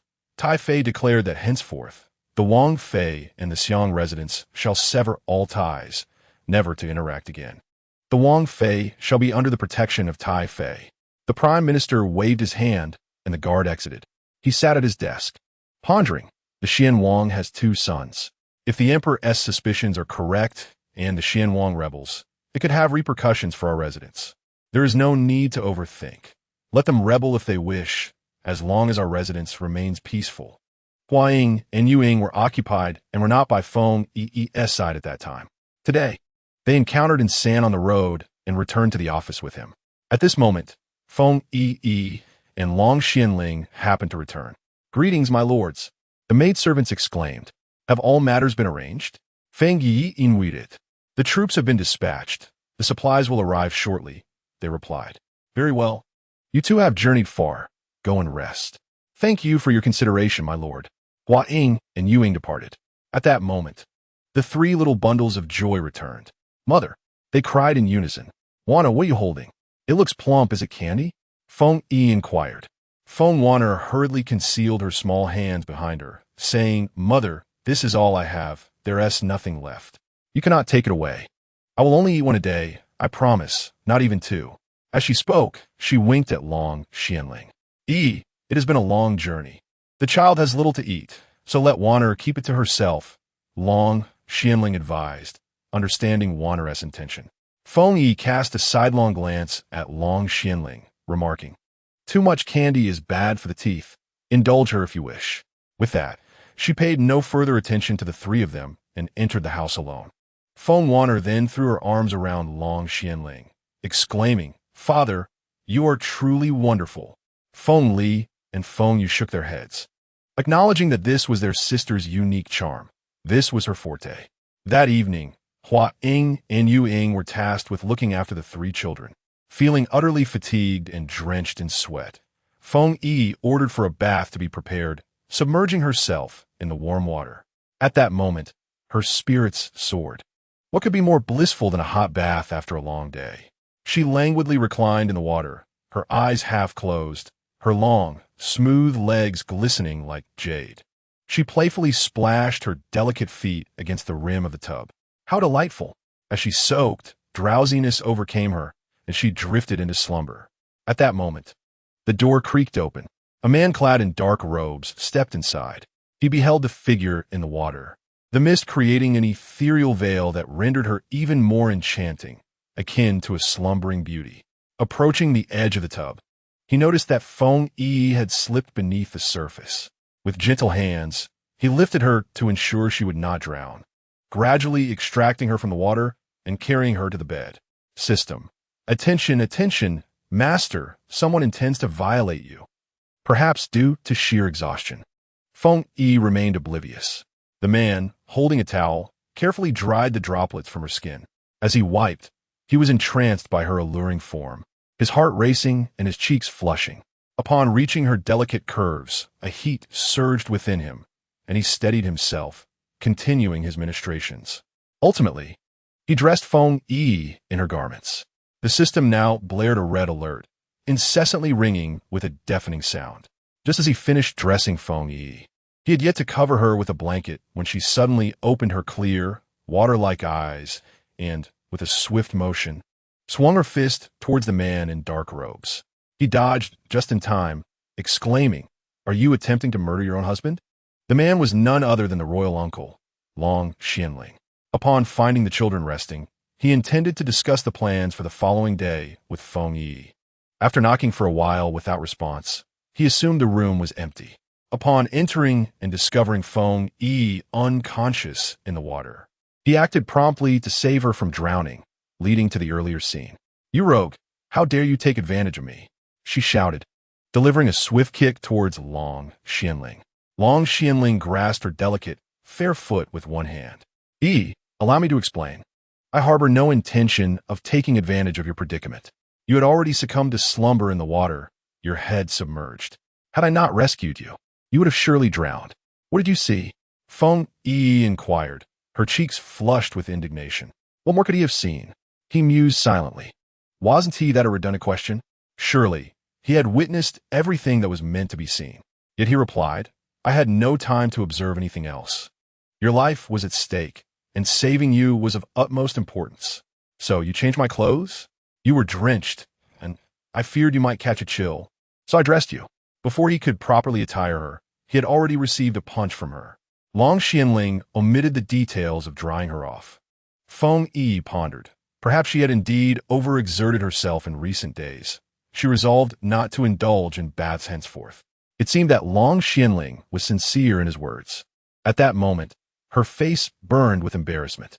I would never take advantage of you in a state of unconsciousness. When I desire you, it will be with your full consent. The first time, I was under the influence of medicine, my consciousness clouded. The second time, we were both incapacitated by the children's trickery. But I shall wait for the day when you willingly choose me. In this life, I desire only your heart, to remain together until the end of our days." Feng Yiyi cast him a sidelong glance. "You are quite stubborn. The world is vast, filled with countless women. Why must you hang your hopes on this single tree and forsake the entire forest? I am resolute in my convictions. You are my princess, the mother of my 3 children, and I shall care for you all your life." Feng Yiyi felt that conversing with him was like a scholar encountering a soldier. Communication was nearly impossible. After speaking, she chose to ignore him and fell into slumber. Long Xianling stepped outside, aware that this woman was no ordinary individual. She was the leader of the Earth Fiend Pavilion. It would require considerable effort to breach her psychological defenses and earn her genuine acceptance. 3 years prior, a martial arts faction had gathered its forces to provoke the Earth Fiend Pavilion, seeking to seize multiple properties, resulting in heavy losses for the unsuspecting pavilion. Their leader retaliated, annihilating the faction overnight, leaving a river of blood in her wake. She set the entire mountain gate ablaze, the inferno raging for 2 days and nights, with no survivor among the faction. This incident became widely known, and thereafter no one dared to challenge the Earth Fiend Pavilion. The following morning, Feng Yiyi and Long Xianling resumed their journey. They sat in the same carriage, enveloped in silence. Feng Yiyi remained trapped in the awkwardness of the previous night, feeling utterly humiliated for having been exposed in such a manner. Even as she glanced at Long Xianling, her eyes betrayed a hint of evasion. Long Xianling, observing her discomfort, retrieved some beef jerky from a nearby cabinet. Since the ride is dull, have some beef jerky. Is Wanner's favorite. Wanner's favorite? Indeed. When I first met her, I was quite fond of her. Knowing she was on her way to the capital to find her mother, I brought her along with me. The first time I offered her some, she worried about depleting my resources. I assured her that there was more than enough jerky to go around. Throughout the journey, she consumed the jerky whenever hunger struck. Feng Yiyi gazed at Long Xianling, listening intently to his heartfelt confessions. She found his words to resonate deeply with Wanner's character. The little one was indeed akin to a gluttonous kitten. The topic of children alleviated the awkwardness that had enveloped the two, prompting them to engage in conversation. After traversing a considerable distance, their carriage halted by the roadside for a respite. At that moment, 3 individuals appeared ahead, a middle-aged woman clad in patched garments, a lecherous man, and an unremarkable girl of about 13 or 14. Upon hearing the commotion, Feng Yiyi drew back the carriage curtain. "You wretched old scoundrel. Are you attempting to sell your daughter for gambling again?" The woman berated. The man advanced and delivered a forceful kick, sending the woman sprawling to the ground. "This worthless girl. I've raised her for 4 years. She has consumed my food and drink. She owes me," he declared. At 14, she is ripe for selling into a brothel to entertain clients. "No, I do not wish to go to a brothel. Mother, please save me," the girl cried as the man grasped her, dragging her along despite her resistance. "Zhang Laonian, you truly lack humanity. I marry my daughter to you, yet your girl does nothing, living like a lady of leisure. My daughter toils like a servant. Why not sell her instead? My daughter is my flesh and blood. She cannot be compared to your illegitimate spawn." "Step aside," he retorted, delivering another vicious kick towards the woman. Though she fell, she clung to the man's leg, refusing to let go. When he found himself unable to move, he released her grasp and raised his fist to strike her head. With one blow, then another, the woman lay bleeding on the ground. The girl desperately rushed forward to tug at the portly man, but her feeble strength was no match for him. With a flick of his wrist, she too found herself sprawled on the ground. Feng Yiyi, typically disinterested in meddling, was reminded of Xiang Xiao, whose plight mirrored this. Thus, she produced a tranquilizer gun, raising it and pulling the trigger towards the lecherous man. Long Xuanling's eyes widened in recognition. "I know that device. It has appeared again. Last time, it caused me 2 hours of torment." Chapter 79. Offering assistance, Feng Yiyi aimed the tranquilizer gun at the repulsive man, who immediately felt a needle pierce his body. Subsequently, his movements ceased and he collapsed to the ground, struck by the immobilizing dart. The young girl, witnessing this, rushed to help her mother to her feet, pulling her aside. "Mother, are you all right? Let me wipe your face," she said, using her sleeve to clean the blood from her mother's visage. Feng Yiyi descended from the carriage, only to be met with a wide-eyed stare of Zhang Laonian. "If you dare to glare at me again, I swear I will end you," she declared vehemently. Zhang Laonian immediately averted his gaze. Approaching the injured woman, Feng Yiyi inquired, "Are you in need of assistance?" I'm coughing," the bloodied woman managed to rasp. After a moment, she mustered the strength to kneel. "Thank you for rescuing me, noble one. May I request a favor from you? My time is running short, and I hope you can keep my daughter by your side, providing her with sustenance and allowing her to serve you as a maid. If she returns to the village after my passing, she will have no means of survival. She will surely be sold to a brothel by her stepfather, Zhang Laonian, and her life will be ruined." Feng Yiyi examined the woman's pulse and confirmed her words. She was indeed in the late stages of lung cancer. "Yuzhu, quickly come and bow to the noble person." The young girl cried, "Your Highness." "Yuzhu, listen to your mother and follow this noble person. I can no longer accompany you, and there is no need to return to that home. This noble person is kind. Serve her well." The girl repeatedly bowed to Feng Yiyi, pleading, "Noble one, please take in this humble girl.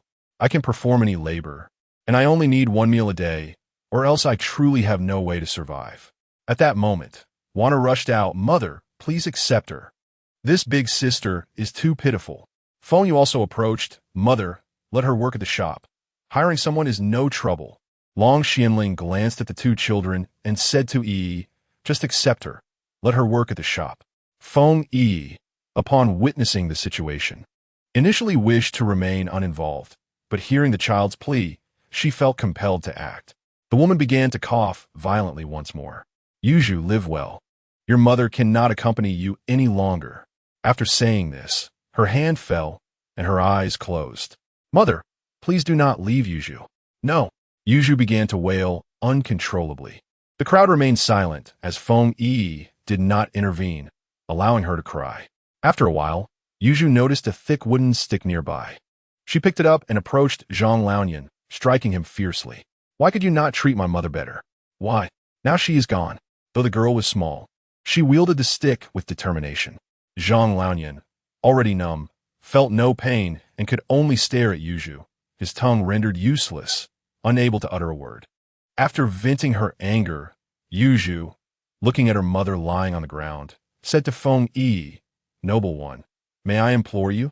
I will sell myself to buy my mother a coffin for her burial. Feng Yiyi, touched by her filial piety, nodded. Huaying, you shall handle this matter. Yes, my lady. Yuju, we must be on our way and cannot linger here. I will arrange for your mother's affairs. Come with me.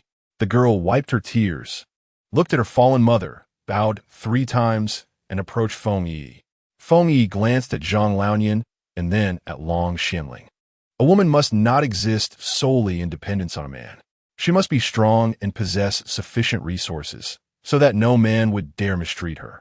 Feng Yiyi then instructed Ying to fetch a set of clothing for Yuju to change into before boarding the carriage, as they needed to continue their journey. Moments later, the carriage resumed its forward motion.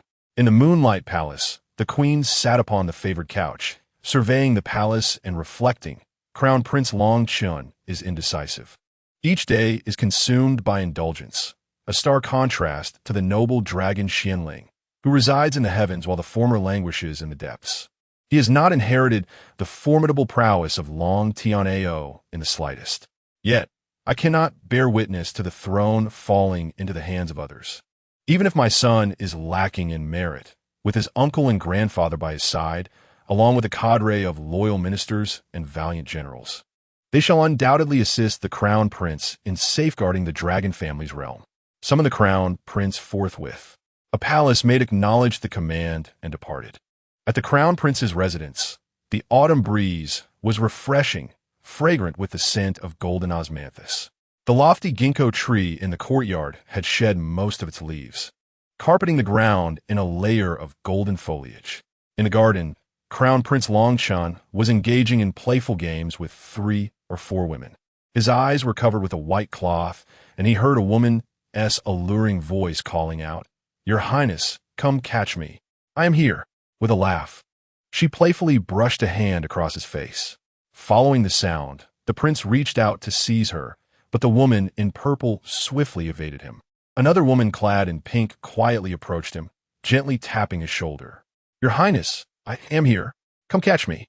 Upon hearing her coy voice and being a skilled fighter, he effortlessly grasped the pink-clad woman. He then drew her into his embrace, exclaiming, Little beauty, where do you think you can run? I have caught you. Longchan removed the blindfold from his eyes and began to kiss the pink-clad woman. Her face, blooming like a peach blossom, blushed as she said, Your Highness, there are so many people watching. Please take me inside. Hand in hand, they were about to retreat to another courtyard when a guard bearing a royal edict entered. Bowing respectfully, Your Highness, the Empress has summoned you to the Moonlight Palace. The prince halted, releasing the beauty from his arms. What does mother wish to see me about? He inquired. This subordinate does not know, only that you are requested, the guard replied. I shall change my attire and join her shortly. You may return for now. The guard bowed again and took his leave. You all may return to your quarters. We shall play again this evening. Yes, Your Highness. The prince arrived at the inner hall of the Moonlight Palace in a carriage, kneeling to pay his respects. I have come to see you, mother. The empress gazed at her unworthy son, speechless. Yet, the high position cannot fall into the hands of another. You need not stand on ceremony, Chenur. The empress glanced at the matron and waved her hand, signaling everyone to exit. Chenur, what are your thoughts on your royal uncle, Long Xianling? Long Chun pondered briefly before responding. My uncle is valiant and skilled in battle, a capable aide to father. With him, foreign nations dare not invade our western Chu. He is truly a pillar of strength. The empress scoffed softly, clearly displeased with his assessment. You see only one facet of him. Have you not considered the other side? The other side? Long Chen inquired. My uncle has spent years on the battlefield, seldom present at the royal residence. Beyond that, I know little of him, save for his reputation as a reclusive prince, indifferent to women. The Empress, wishing to avoid further trivialities, delved straight into the matter. In your heart, my son, your royal uncle is exalted. Over the years, he has indeed rendered great service to the realm of Western Shu. However, he is indeed a descendant of the Long family, and it is his duty to safeguard the territory established by his ancestors. In the past, one could say that this uncle was utterly loyal to your father. At that time, he had no children. Yet, the present circumstances are vastly different. He has 2 sons now, both of whom are exceedingly astute. This naturally brings the throne into consideration, particularly that one named Feng Yiyi, whom your father remarked possesses the aura of a sovereign. Long Chen was utterly bewildered. Did the Empress mean to suggest that the uncle harbored ambitions to usurp the throne? Surely not. Would he risk becoming a pariah, a villain throughout history? Unthinkable. The uncle could not be so foolish. The Empress shot him a glare, exclaiming that his kindness blinded him, likening the wolf in sheep's clothing to a good person. One must not judge solely on appearances. He would undoubtedly act in the interests of his sons. The crown prince argued, but the uncle is deeply embroiled in poison. As even the emperor has stated that the uncle's days are numbered, he has relinquished his military command to become a leisurely prince. If he truly wished to rebel, there would be no need to surrender his power. The empress was utterly speechless, lamenting the presence of such a thick-headed son. For others, the tiger talisman may merely signify the ability to command vast armies. Yet for the uncle, that very visage serves as the true talisman of power. Over the years, he has fought valiantly, and many have become brothers in arms through adversity. Those comrades who have fought alongside him have now risen to become formidable generals. Upon hearing this, the crown prince was suddenly alarmed, declaring, "If the uncle dares to rebel, I shall surely kill him." To slay him at that point, when he has already amassed strength and influence, is futile. What could you possibly use to contend against him? We would merely be lambs led to slaughter.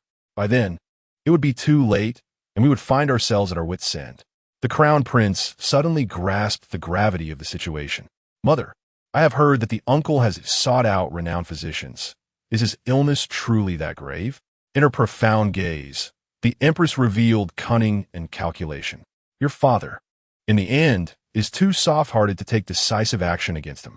As long as your father lives, he will not act. Once your father is gone, there will be no one to restrain him, and that will be the prime opportunity for his rebellion. You have observed that your father indulges daily in elixirs and potions, growing thinner by the day. On that occasion, I consulted the Imperial physician, who privately informed me that the Emperor's daily consumption of those longevity pills has harmed his constitution, leaving only the option of recuperation. He advised the Emperor to cease taking those elixirs, yet your father not only ignored him, but also struck him. Now, you must rally support from various factions within the court. Do not be ensnared in the allure of flowers. Eliminate every last one of those calamity-bringing women. Once you inherit the throne, you can have as many beauties as you desire. However, the timing is not yet ripe. The greater good must take precedence. The integrity of our realm must be prioritized." The crown prince remarked that those concubines could hardly stir any trouble. "My son, you are mistaken. They could very well be spies sent by the Xian Wangfu." Spies? Spies? The empress's reasoning held merit. Thus, every action of the crown prince's residence is under their watchful eye. The empress then said, "Chener, your insight brings me much relief. Not a single concubine should be spared. As for the primary consort, you must leverage her maternal family. Your uncle, Minister Su, is also a man of reason. He is resourceful and can devise superior strategies for you. In light of what Mother Empress desires, when should we take action?" The crown prince, Long Chen, inquired. The empress, holding a handkerchief, wiped the fine beads of perspiration from her delicate nose. "At present, it is uncertain where he has gone. He has returned to confer with your uncle. The assassins must leave no trace. Should the attempt fail and the plot be exposed, it would pose the gravest danger. To attempt another assassination would be exceedingly difficult. Success must be achieved in one decisive blow, and none of the accomplices should be spared. One must eradicate the roots of the problem. Otherwise, it will only invite future troubles. After the Empress concluded, she rose and walked towards the inner chamber. After a while, she returned with a box, which she opened to reveal a black token. Shinur, this is the Demon Slayer token. Keep it, for it can summon the people of the Flying Tower. Mobilize the forces and seize the opportunity to capture him. There is but one chance. If he escapes and learns the truth, even if he harbors no ill intentions, he may still be driven to revolt, and that would be troublesome. Long Chun, brimming with confidence, replied, "Rest assured, mother. I shall strive to seize him in one fell swoop." The Empress then retrieved a stack of silver notes from another box. "Take these silver notes. If he is alarmed, enlist the aid of the martial forces to take action. Money can move mountains." "No need, mother. I have sufficient funds." The Empress smiled, stating, "Employing assassins is not a matter that can be resolved with merely 2,000 or 3,000 taels. Take this and send trustworthy individuals to accomplish the task." The Crown Prince accepted the silver notes, glancing at them. "Mother, this is your entire fortune." The Empress chuckled and said, "Once you ascend to that position, what wealth will be beyond your reach? This amount is negligible. I spend little in the palace, and funds should be directed where they matter most. Success hinges upon this endeavor." The Crown Prince nodded. "Mother, I take my leave." The Empress awaited your promising news within the palace. Upon exiting, the Crown Prince returned directly to the prince's residence and instructed a guard, "Summon Minister Su at once." The man acknowledged and departed. Qin Wu, make arrangements for tonight's family banquet. Aside from the Crown Princess and the 2 secondary consorts, all other concubines and attendants are to be invited. After speaking, he whispered a few words into Qin Wu's ear, who nodded and left as well. After a little over half an hour, Minister Su arrived at the Crown Prince's study.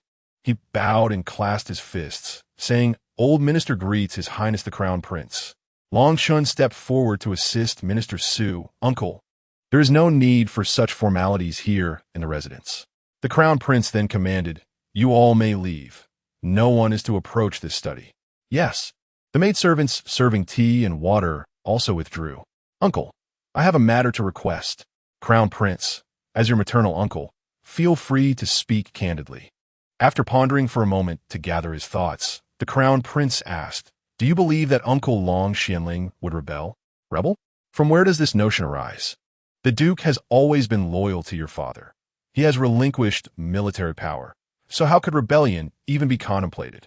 The Crown Prince scoffed slightly. "Surrendering the Tiger Talisman is merely a ruse to deceive others. Without the military talisman, can he not command the troops? Those generals have fought alongside him, like brothers." "What clues have you uncovered?" inquired Minister Su. In Chapter 81, The Banquet of the Underworld, Minister Su posed his question, and Crown Prince Long Chun promptly explained, "Previously, the Xian King may not have harbored ill intentions, but with 2 sons, the situation becomes uncertain." Minister Su, being both the Crown Prince's uncle and father-in-law, harbored hopes for the Crown Prince to ascend the throne, which would elevate his daughter to the status of Empress. With one Empress already emerging from the Su family, the prospect of another would bring unparalleled glory to their lineage. "What are your plans moving forward?" Minister Su inquired. "The Empress Dowager believes we cannot wait for them to grow stronger. We must eliminate them preemptively, uprooting them entirely. Currently, he is outside seeking renowned physicians. We will locate them first, then send assassins," replied Long Chun.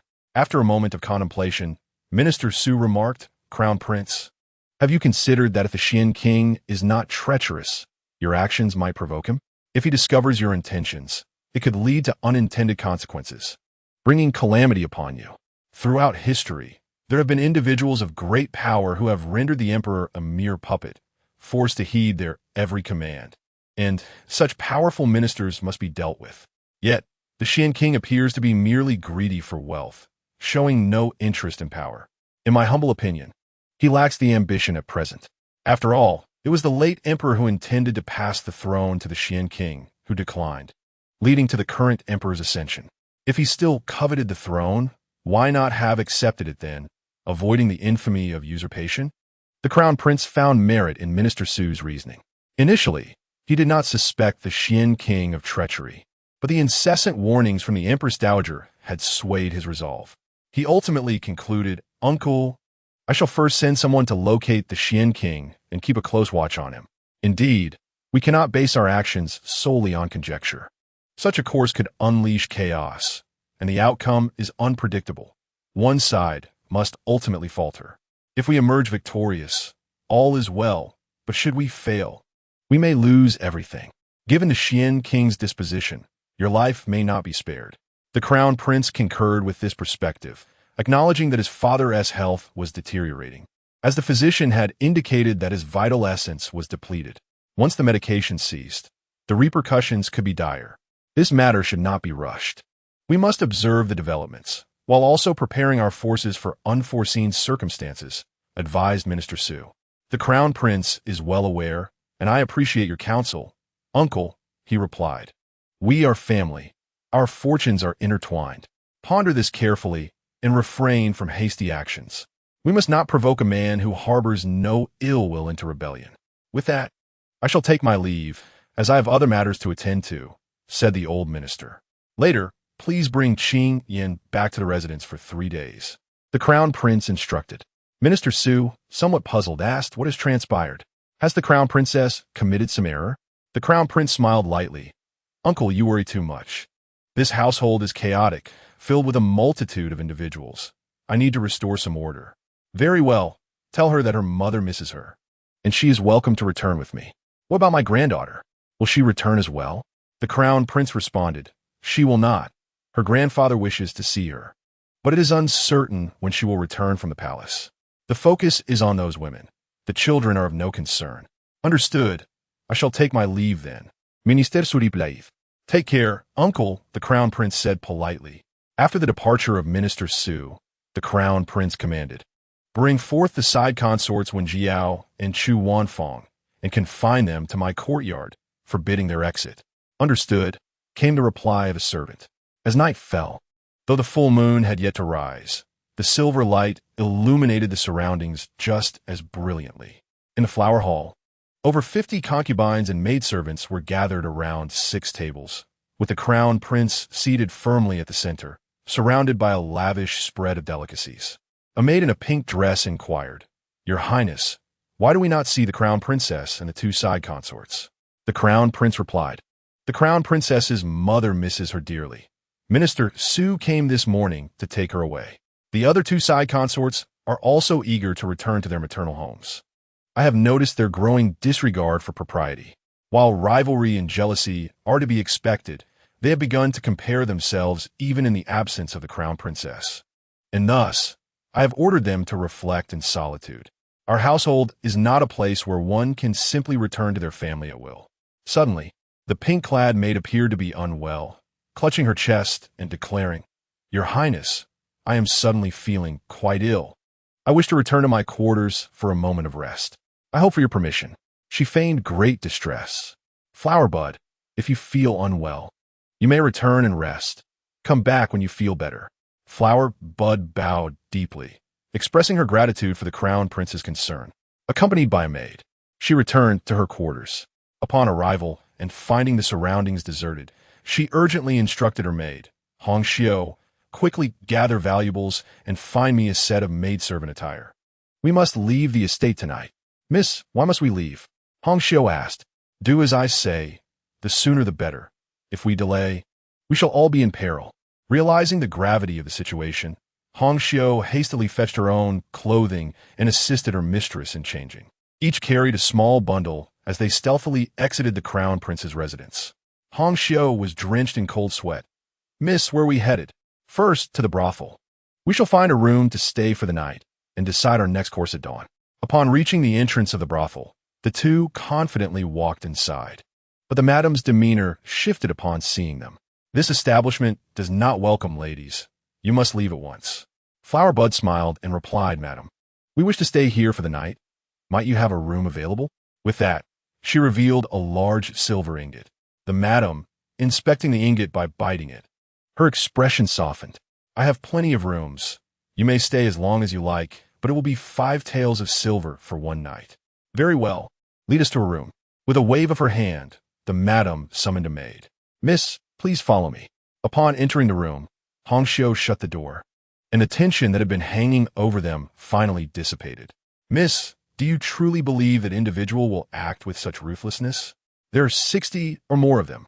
Hongxiu, your mistress is not foolish. The crown princess and the 2 side consorts have the backing of their family's influence.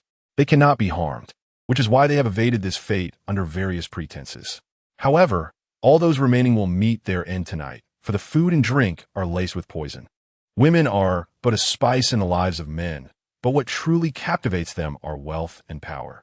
Tonight, the concubines perished from food poisoning, subsequently framing the kitchen and alleging that someone had poisoned them, thereby providing an explanation for the families of the victims. Miss, shall we return home or continue our flight? Let us reside in this courtyard for a few days and observe whether there are any guards at the city gate checking portraits. I believe that the individual in question would refrain from alarming the snake, opting instead to watch the developments in silence. In the evening, Hongxiu arranged for the meals, and the 2 of them rested on a single bed. Although they had changed their surroundings, they were alive, a fortune far surpassing that of those unfortunate souls. In the prince's residence, within the flower hall, the prince sat centrally, a table laden with food and wine before him. Ordinarily, the princess consort would occupy the seat to his right, with 2 side consorts positioned on either side of the table. Now, however, with all 3 consorts absent, the prince appeared somewhat solitary. 6 tables were set below, accommodating over 50 concubines and secondary wives.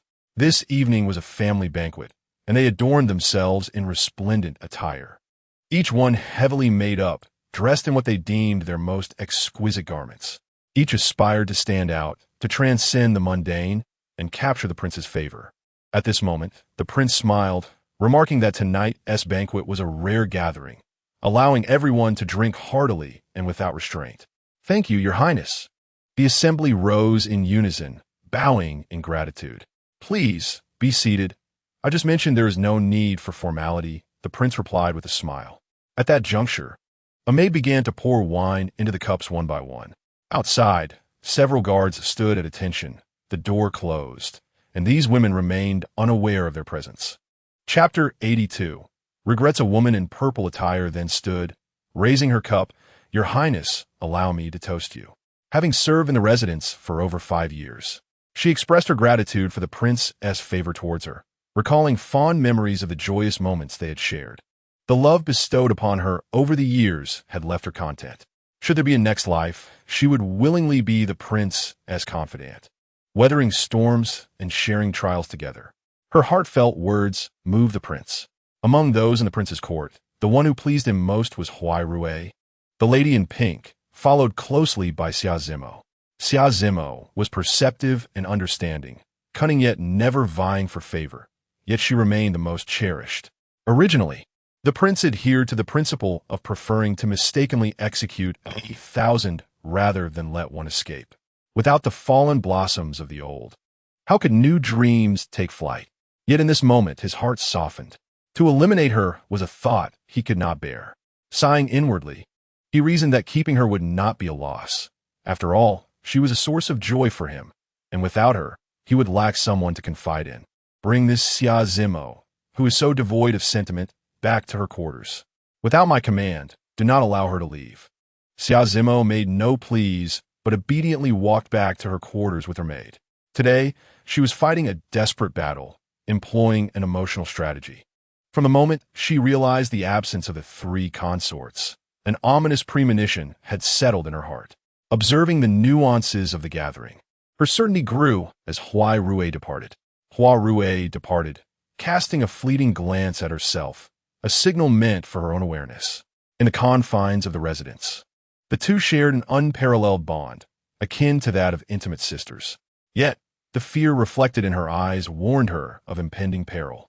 Huai Rui, being exceptionally astute, understood that the strategies she had employed could no longer serve her purpose. She had to take a bold gamble. If the crown prince still harbored any affection for her, he might spare her life. If not, she would accept her fate having done her utmost. Such was the design of destiny.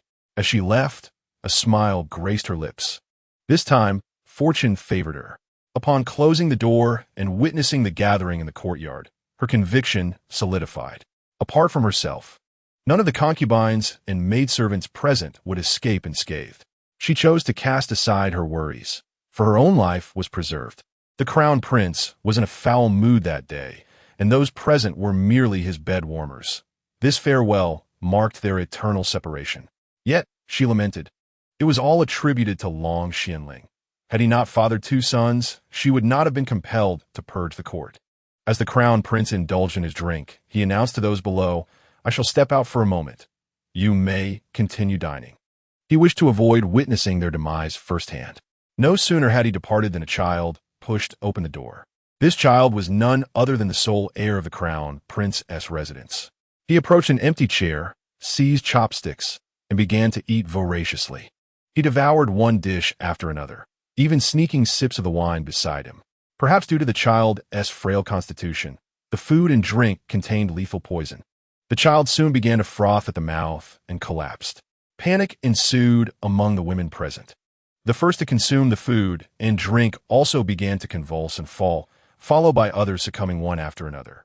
The woman seated next to the child, the last to partake of the meal, laughed knowingly. Just as she was about to drink, she witnessed the child's collapse. She realized that the crown prince had unleashed his wrath. However, she felt a surge of satisfaction. The little prince had become a sacrificial offering for these individuals. This was the cost of their actions. As she observed others perish, she feigned death, thinking, let me survive this moment. The few maidservants were paralyzed with terror, collapsing to the ground. As the sound of shattering dishes echoed from within, the guards outside hesitated momentarily before entering with the crown prince. They hurriedly loaded the bodies onto a cart, departing the city under the cover of night. Destined for a mass grave. Dispose of them, commanded the crown prince. Yes, responded the guards, dragging the women and tossing them onto the carriage. When they approached the child, he had already breathed his last. One guard exclaimed, Little Prince, how could he be here? Your Highness, it's terrible. The little prince has also collapsed. Long Chan felt as if he had misheard. His mind momentarily clouded. He shouted, What did you say? The guard reiterated, The little prince has met with misfortune. Darkness enveloped the crown prince's vision, and the world spun chaotically around him. Your Highness! Your Highness! He struggled his feet, crying out, My son! My dear son! Quickly, go to Minister Su's residence and summon the crown princess back. One guard dashed away. The crown prince cradled the lifeless child in his arms. Weeping upon the ground, this child embodied all his hopes. Now, with the only son gone, I cannot help but wonder if it was my fault. A retribution for my actions. He sat on the ground, cradling his 7-year-old son, utterly inconsolable. The guard arrived at the residence of the Minister Su, and after a swift announcement, hastened to the courtyard of the crown princess. He approached with a bow and clasped fists, saying, Your Highness, the crown prince requests your immediate return to the palace. The young heir has passed away. Upon hearing this, Su Qingyan exclaimed, What do you mean? What has happened to the young heir? Please tell me. The guard replied, Your Highness, you will understand upon your return to the crown prince's residence. I am not fully informed of the details. At that moment, the crown princess burst into tears, crying out, My son, my son. Her lamentation was heart-wrenching, echoing through the stillness of the night. Hearing the anguished cries, Minister Su inquired urgently, What is happening? The report came back, My lord, it is the crown princess weeping. A message has just arrived from the crown prince's residence, stating that the young heir has perished. Minister Su and his wife rushed towards Su Qingyan's courtyard. Qingyan, Qingyan, they called, only to find her in a state of despair. Mother, mother, my son is gone. He was only 7 years old. Come, I shall see for myself. Prepare the carriage. We must go to the crown prince's residence, ordered the minister's wife. By the time Minister Su arrived, the scene had been cleared, leaving only the crown prince holding the lifeless body of the young heir in the courtyard. Minister Su approached, demanding what has transpired. Uncle, the crown prince replied, the child accidentally consumed poisoned food and has died. Take the child away, Minister Su commanded. He then continued, Crown Prince, though this is a grave loss. Your sorrow cannot reverse what has occurred. You must remain strong. There will be other children. No, uncle, this is all my retribution. I should not have acted so ruthlessly. In a moment of fury, I should not have taken their lives, leading to my son's demise as a consequence. What? You killed all those women? How foolish. Chapter 84. Reaping what one sows. The crown prince was filled with remorse. His son had been his sole hope. He lamented the consequence of a fleeting thought, a rigid principle that had cost him his only child. All of this was due to Long Xuanling's influence. If he had no child, he would not have contemplated treachery. Now, with furrowed brows and eyes glinting with fury, the crown prince seemed poised to unleash a torrent of wrath, as if his gaze could incinerate those before him. His eyes, devoid of the usual tenderness, were filled only with coldness and cruelty, resembling a demon. Crown Princess Su Qingyin, supported by her maidservants, trembled as she approached her child. "Oh, my son, it is my fault for not waiting for your return. If I had been there, you would not have perished." She sobbed before fainting. "Quickly, take the crown princess back to her quarters," commanded Minister Su. The minister's wife wiped her tears incessantly, casting a helpless glance at the crown prince, shaking her head in sorrow. Xia Zimo's courtyard was not far away, and she heard the crown princess's heart-wrenching cries. "Did I just hear the crown princess weeping?" Zimo asked her maid. "Yes, she is mourning her son. It seems something has happened to the young heir." Xia Zimo pondered. Today, the young lord was summoned to the palace, and the crown princess must not have taken him away when she departed. Upon his return, it is likely that he inadvertently consumed poisoned food and became a sacrifice. "Miss, what shall we do next?" inquired a maid. "This is the command of the fourth prince. We must remain in this estate, as there is no retreat. If we flee, we will surely be captured by the fourth prince and beaten to death. Our families are all under his control." From a moment we stepped into the crown prince's residence, there was no turning back. We can only live for the moment and see what fate brings. Why would the crown prince harbor murderous intent towards those concubines? He is searching for informants and traitors. This tactic is utterly foolish. Send a message stating that the crown prince disregards human life and unjustly slaughters the innocent. Understood. After speaking, the maid leaped into the courtyard, swiftly exiting the crown prince's residence and heading straight for a shop. The following day, the concubines Huarue and Hongxiu from the crown prince's residence were in a brothel. Huarue said to Hongxiu, "Hongxiu, let us sneak to the city gates and see if anything is amiss. If all appears as usual, we shall leave the city. The world is vast. There must be a place for us to find refuge." "Yes, miss. Wherever you go, I shall follow. Do not call me miss anymore. Call me sister. You shall be my little sister." The two adorned themselves and arrived at the city gates. Today, the scene was much like any other, and they concealed themselves to the side. At that moment, several horse-drawn carriages passed by them. The drivers remained focused ahead, oblivious to Huarue and Hongxiu amidst the crowd. Huarue observed that the drivers were, in fact, from the crown prince's residence. With no time to contemplate, she tugged at Hongxiu, and together they flowed with the crowd out of the city. Once in a secluded area, Huarue patted her chest and exclaimed, "We are indeed fortunate. Did you see? Those carriages are transporting corpses out. The women in the back courtyard, aside from the three consorts, must all be dead. What has become of Sister Zimo? When we reach the next town, we shall pawn our jewelry. We need to acquire a modest courtyard as a place to settle. I shall also rent a shop to sell spices, returning to my old trade. Otherwise, with only this small amount of silver, we will inevitably consume it all and face a day when it runs out." Huarue's family was a small merchant. Once, when the crown prince traveled to Jiangnan, he happened upon a shop and saw Huarue promoting spices. Her persuasive tongue extolled the virtues of the spices she held, and upon seeing her beauty, he bestowed some silver upon her father and took Huarue as a concubine. However, Huarue dared not return home, fearing the crown prince would seek her out, leaving her with no escape. Upon arriving at the next town, Huarue disguised herself, purchased a courtyard, and rented a shop to engage in the spice trade. From then on, she never saw the crown prince again. In recent days, the news of the crown prince's massacre of the women in the back courtyard had spread like wildfire. In brothels and taverns, wherever there were people, tales of this event circulated. They insinuated that the lecherous and foolish crown prince lacked virtue, questioning how he could ever be fit to rule as emperor. In the imperial palace, during the morning court session, the officials boldly criticized the crown prince for his misconduct, disregarding the lives of the common people. If you dislike those women, you could simply release them. There is no need to take their lives. How much chaos could a mere concubine incite? After the court session, the emperor stormed into the empress's palace, his fury palpable. Upon witnessing the emperor's wrath, the empress's heart raced with trepidation. Look at the son you have raised. He has been spoiled by your indulgence all these years. The memorials are all accusations against him. 50 women from the inner court have been poisoned and killed. That 7-year-old grandson of yours mistakenly consumed the tainted food and has perished. He hurled the memorials at the empress. She staggered in shock, exclaiming, "What? My grandson is dead? Humph, the crown prince is truly foolish." Do you know what the outside world is saying?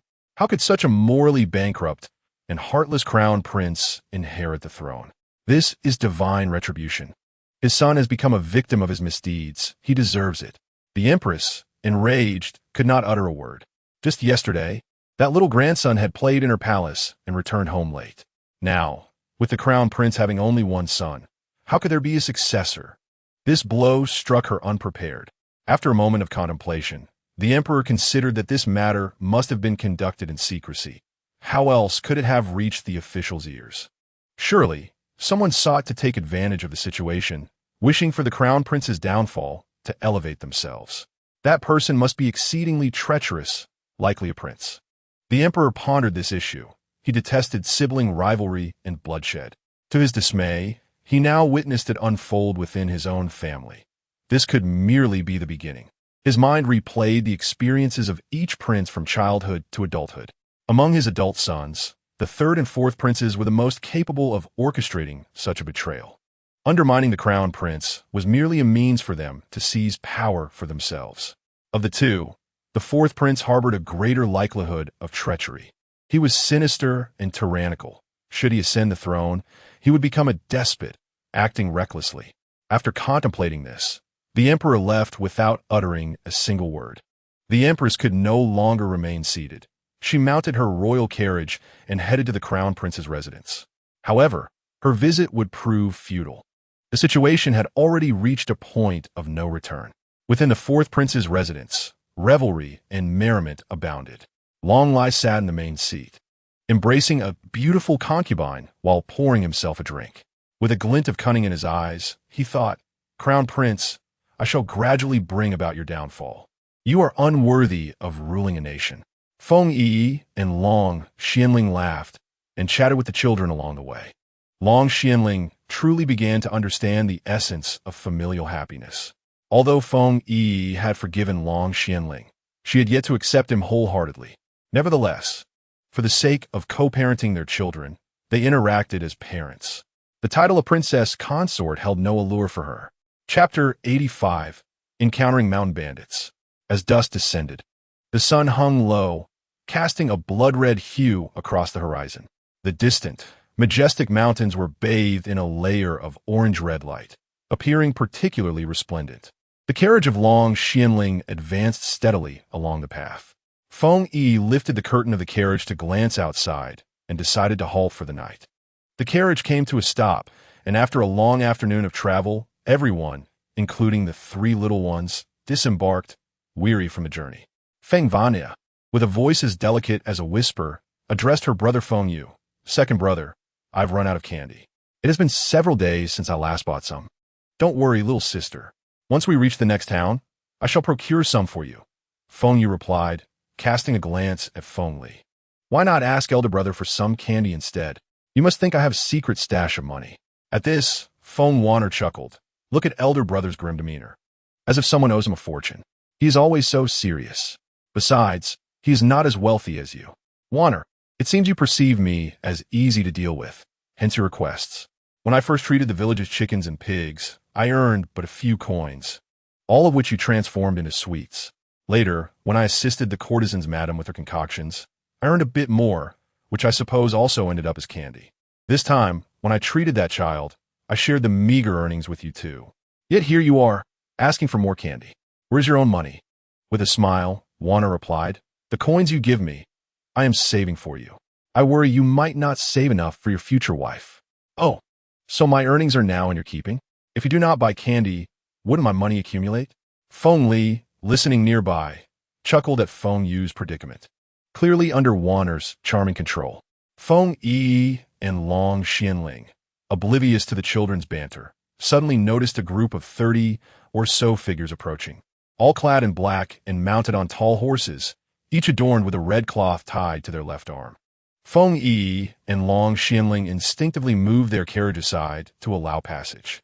At that moment, a lanky man remarked, Brother, we ventured to Ping City for naught, returning empty-handed. It is infuriating. I share your sentiment. Another replied, Look, there are a few carriages ahead. This family must be wealthy. Shall we rob them? The portly, bald leader chuckled. Indeed, let us proceed as usual. We take all the money, slay the men and children, and take the women to the mountains for our enjoyment. Wise words, brother, came the response. As they approached, the second-in-command dismounted, brandishing a large knife. Brothers, we have a big catch ahead. Surround them. With that command, the bandits surged forward. Sensing the imminent threat, Long Xianling shielded Feng Yiyi and the 3 children behind him, drawing his soft sword from his waist. Who goes there? State your name. With fierce, fiery eyes and an imposing aura, Long Xianling stood resolute, his presence commanding fear and respect. It seemed as if one could feel it from 10 miles away. He held the reversal sword, pointing it at his adversary, the bald man with a plump face and ears, when confronted with the chilling aura of impending death, felt an overwhelming sense of oppression. The second-in-command, oblivious to his imminent doom, laughed heartily, proclaiming, And who might we be? We are renowned figures in the underworld. My elder brother, the leader of the Qingfeng stronghold in Erlong Mountain. We are bandits specializing in murder and arson. Today, you have fallen into our hands. So you might as well hand over your money and women for our enjoyment. Brothers, attack. Suddenly, a throng of people surged forward. With a forceful grip on the sword hilt, Long Xianling swept the blade outward, and even before the sword reached its target, the sword's energy cleaved through the bodies of several men standing before him. The second-in-command, taken aback, remarked, It seems you possess some skill. Let's see what my prowess can accomplish. With that, he drew the flying knife and lunged at Long Xianling. Long Xianling parried with his sword, sending a tremor through it, and the once invincible second-in-command was propelled over 20 meters away, crashing to the ground, motionless. Feng Yu, observing this, said, Brother, we have yet to truly kill anyone. Should we not gain some experience ourselves? What a splendid idea. Feng Li replied, retrieving the blazing fire sword from the cart. Feng Yu grasped the Xiankan iron dagger, while Feng Waner wielded the azure dragonbone whip. The 3 little warriors advanced to confront the mountain bandits charging at them. Feng Yi noted the bandits' lack of skill and stood aside, watching the 3 children engage in battle. Children must experience real combat. Otherwise, they would hesitate to act. As the distance widened, Feng Waner wielded her whip with force, striking at the 2 men before her, initially intent on slaying the little girl, the assailants. Seeing her wielding the whip, felt a twinge of reluctance to harm someone so innocent and tender. However, as Feng Waner unleashed her whip, they were caught off guard and sent tumbling into a roadside ditch. Hua Ying and Yu Ying attempted to assist, but Feng Yi gestured for them to let the children fight. Feng Yu brandished the dagger, darting between the 3 bandits, and in mere moments, they lay sprawled on the ground, blood splattering the scene. As he dispatched his foes, he chanted sugar-coated haws. Feng Li, wielding the blazing fire sword, moved like a soaring dragon, executing a graceful arc with the blade. The sword's radiance surged towards the cloaked figures. The bandits, caught by the flash of red light, felt as though they were engulfed in flames, enduring excruciating pain. They cried out in agony. In the stillness of the mountain forest, their cries echoed hauntingly. The leader, the rotund man, realizing that half of his men were either dead or wounded, concluded that they could no longer afford to linger in battle. Otherwise, they would all perish. He bellowed, retreat. The members of the stronghold fled in unison in another direction. Chapter 86. Lying on someone's lap, the leader of the Qingfeng stronghold. seeing that no one pursued them, halted and caught his breath. Brothers, what do you suppose those individuals were? Even those few children possess such remarkable prowess. Over 20 lives have been lost, and their deaths cannot be in vain. The strategist of the mountain stronghold stepped forward, proclaiming, "Chief, we have two options. The first is to preserve our lives by avoiding confrontation. We would remain unscathed, for these individuals possess formidable skills and are far from ordinary. The second option involves devising a plan to eliminate them. However, I must ask you, if we kill them solely for the sake of plunder and fail to secure the riches, resulting in the loss of our comrades, should we continue our pursuit? Or if we attempt to orchestrate their demise and fail, ultimately jeopardizing our own lives, is that truly worth it?" Upon hearing this, the chief acknowledged the strategist's sound reasoning. Yet his pride remained unassuaged. After all, his second-in-command had perished in the fray. Those who had fallen were brothers who had shared countless trials alongside them. "Let us return to the stronghold," he commanded once more. Upon their return, the chief was engulfed by a sense of despair. He murmured to himself, "These brothers fought alongside me through thick and thin. Malu, Xiao, Anzi, Wangdadayan. Now they are gone. I have proven myself inadequate. I cannot allow their sacrifices to be in vain." As he sat in contemplation, he recognized that those who had fallen were travelers who must press onward. "I shall capture those 3 youngsters and exact my vengeance for my brothers." A promising plan began to take shape in his mind.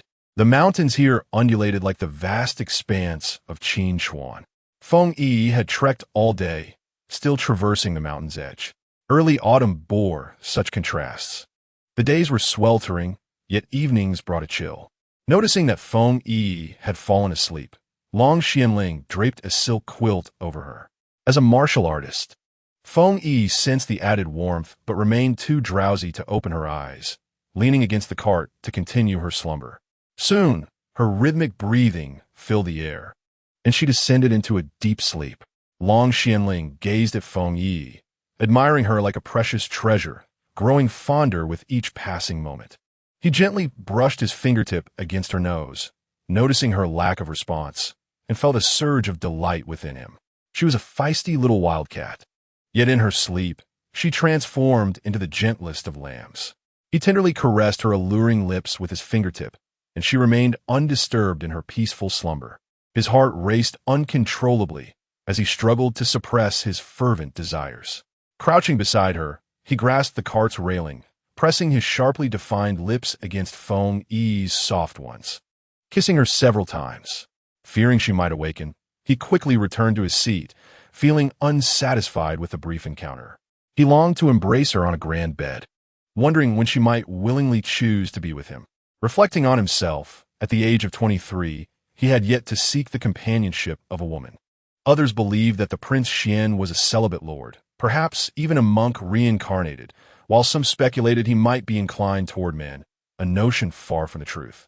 His previous encounters with Feng Yiyi, albeit under the influence of herbal concoctions, had left him in a haze, and upon waking, he remembered nothing. Once, the sight of other women would irk me, but ever since I laid eyes on Feng Yiyi, my admiration for her has only grown deeper with each glance. Perhaps feeling weary from her position, she tilted her head towards Long Xianling. He gently cradled her in his arms, noticing her discomfort. He allowed her to rest her head on his lap, soon succumbing to slumber himself. The first rays of morning sunlight streamed through the car curtains, awakening Feng Yiyi from her hazy dreams. Realizing her position felt somewhat askew, she turned her head to find Long Xianling still with his eyes closed, one hand protectively resting on her.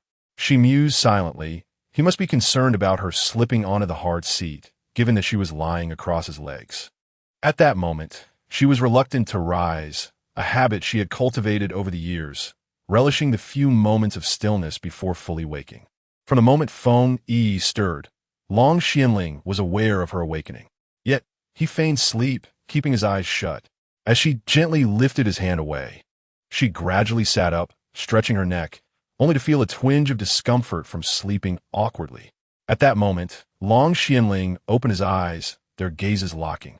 Embarrassed, Feng Yiyi confessed, "I can't believe I slept on your lap all night. You must not have rested well. This seat can recline, tonight?" You should sleep in a proper bed. Long Xianling had mentioned this before their journey began. However, Feng Yiyi was reluctant. It felt improper to occupy his bed while he remained seated. The bed was ample enough for both of them to lie down comfortably. Later tonight, we shall both rest on the bed. Sitting for such a long journey is hardly suitable, he asserted. Feng Yiyi contemplated his words and nodded in agreement. She thought to herself, having shared such intimacy already, what was there to fear? The road ahead was still long, and if this continued, her neck would surely ache daily. The carriage for the 3 children had been custom-made by Long Xianling. It was larger, outfitted with 3 small beds and protective railings to prevent the children from tumbling out while asleep. At the edge sat the seats where Hua Ying and Yu Ying were currently situated. Noticing Wander's blanket had slipped off, Hua Ying promptly picked it up and tucked it back around her. As the carriage continued its journey, they soon arrived at Heihu Gorge. Hearing the melodic sound of rushing water nearby, Feng Yiyi called for a halt and, like the children, disembarked. The 3 children, spotting the water, clamored to play for a while. Feng Yiyi consented to their request, cautioning them not to venture downstream, allowing only play in the shallows. In the distance, a tiered waterfall cascaded gracefully, its beauty unique. Feng Yiyi had visited the Huangguasha waterfall and the Changbai Mountains. Though this site lacked their grandeur, it held its own charm. The water, flowing mysteriously from an unknown source, meandered through the crevices of stones, arranged in an artful disorder. The brook twisted and turned, prompting one to marvel at the artistry of nature, which had sculpted this landscape into such a breathtaking tableau. Chapter 87. The beginning of Bombs Away, the 3 children removed their shoes and rolled up their pant legs, perched on the stones, delighting in their play with the water. Feng Yiyi was seated upon a large stone, observing several children frolicking in the water. "Mother, there are fish. Many fish." The voice of Feng Yiyi reached her ears, prompting her to approach for a closer look. Noticing the fish swimming in the water, which were of considerable size, she returned to the carriage. From her spatial storage, she retrieved a fish net and a small bucket, returning once more to Feng Yi's side. Feng Li carried the bucket, while Feng Yiyi wielded the net. Indeed, the water teemed with fish, both large and small, some measuring about a foot in length, while others were merely a hand's breadth. The sight of the 2 children attempting to catch fish embodied the essence of childhood joy. Meanwhile, Feng Wanner was engaged in her own play when a sudden craving for candy struck her. "Mother, I wish to return to the carriage to fetch something to eat." "Hua Ying, you come along." "Yes." As Feng Wanner looked up, she spotted a few small rabbits in the nearby woods. "Hua Ying, go to the carriage and bring me my clothes and candy." "Yes, young lady, but you must not wander off." "Fear not." Feng Wanner thought to surprise her parents by catching one of the rabbits. While Hua Ying went to retrieve the items, Feng Wanner ventured toward the edge of the woods. "Little white rabbit, do not flee. I shall not harm you. I am your friend." As she spoke, she carefully pursued the little creatures. Suddenly, a large net descended from above, ensnaring Feng Wanner. She cried out, "Let me go! Mother! Mother!" It seemed Feng Yiyi sensed her daughter's distress. "Wanner!" she exclaimed, swiftly making her way to the carriage. Upon arriving, she saw Hua Ying, who had just disembarked with her clothes. "Where is Wanner?" Hua Ying was startled. "She was just here." The coachman, standing nearby, added, "Everyone else is by the ravine." "Where's Wanner?" Feng Yiyi pressed the coachman for answers. "She was here moments ago." I stepped aside for a moment. Feng Yi's heart raced with urgency. Glancing towards the woods, she instructed Hua Ying, "Keep a close watch on the 2 of them." With that, she ventured into the forest. Within, she sensed the presence of strangers, confirming that those who had taken Feng Wanner were nearby. Under the net, Feng Wanner was soon surrounded by several individuals who bound her and gagged her mouth. The leader of Qingfeng village, after much contemplation, devised a plan to act near the Heihu ravine. He intended to capture the little ones, knowing their fondness for small creatures. He arranged for several rabbits to be purchased and positioned his men near the ravine, waiting for the opportune moment. By sheer coincidence, Feng Wanner came into their sight, prompting them to release the rabbits. Being a child with an affinity for animals, she easily fell into their trap. Observing Feng Yiyi taking flight, Long Xianling pursued her direction. Feng Yiyi bellowed, "Show yourselves, do not cower like turtles." 4 individuals emerged, holding Feng Wanner captive. You are rather swift in your endeavors. Hand over all your belongings, or I shall take her life, one of the men clad in black demanded. Feng Yiyi scrutinized their dark attire and the red sashes tied around their arms, inquiring, "Are you from Qingfeng village? Indeed, you have slain over 20 of our brothers. Today, I shall take the life of this wretched child to avenge them," Feng Yiyi declared coldly, her tone laced with a fierce sense of loyalty. Qingfeng's stronghold was a den of bandits, and I had no desire to stir trouble. However, you have compelled me to commit murder. A scrawny individual, resembling a mere stick, scoffed disdainfully. Murder? Your daughter is in my grasp. You ought to come here, groveling and begging us. Such a defiant attitude will only lead to your daughter's demise at my hand. Feng Yiyi watched as Wanner's hands were bound, a pang of anguish striking her heart. Release her, or every last one of you in this stronghold shall meet your end, Long Xianling bellowed angrily. Huh, not a single one shall remain. Today, I shall avenge my fallen brothers. With that, he brandished his knife, poised to strike at Feng Wanner. Long Xianling swiftly launched 4 leaves, their speed astonishing. The 2 captors of Feng Wanner fell, each pierced through the heart by the leaves, and the 2 others met the same fate, collapsing lifelessly. Mother, father, Feng Wanner wailed, and Long Xianling gathered her into his arms. Fear not, my dear Wanner, for your father and mother are here to protect you. You shall no longer chase after little rabbits. Feng Yiyi understood. Wanner had been lured into a trap while pursuing a rabbit. Enraged, she cried, You wretched Qingfeng stronghold, today I shall enact justice and obliterate you. One of the surviving bandits, barely clinging to life, was forced to inhale the antidote. Long Xianling, I entrust our child to you. I shall return shortly. Wait for me. I will accompany you. No need, I shall return soon. Do not worry. Feng Yiyi approached the dying bandit and inquired, Where's your stronghold located? The man, nearing his end, harbored immense hatred for the leader. This vengeance should not be pursued, and the past should remain buried. Once I perish, your leader shall not live either, he muttered defiantly. This is the rear mountain of Qingfeng stronghold. Walk 2 miles ahead, and you shall arrive. With that, he breathed his last. Feng Yiyi leaped away, vanishing from sight. Long Xianling cradled Feng Wanner and placed her in the carriage. Ani, summon Feng Li and Feng Yu back. You and an heir must hurry to Qingfeng's stronghold to protect the princess, Long Xianling commanded. Yes, I shall obey. 2 shadowy figures swiftly disappeared. Feng Yiyi soared through the air, soon arriving at Qingfeng's stronghold. At the entrance, 2 guards stood watch.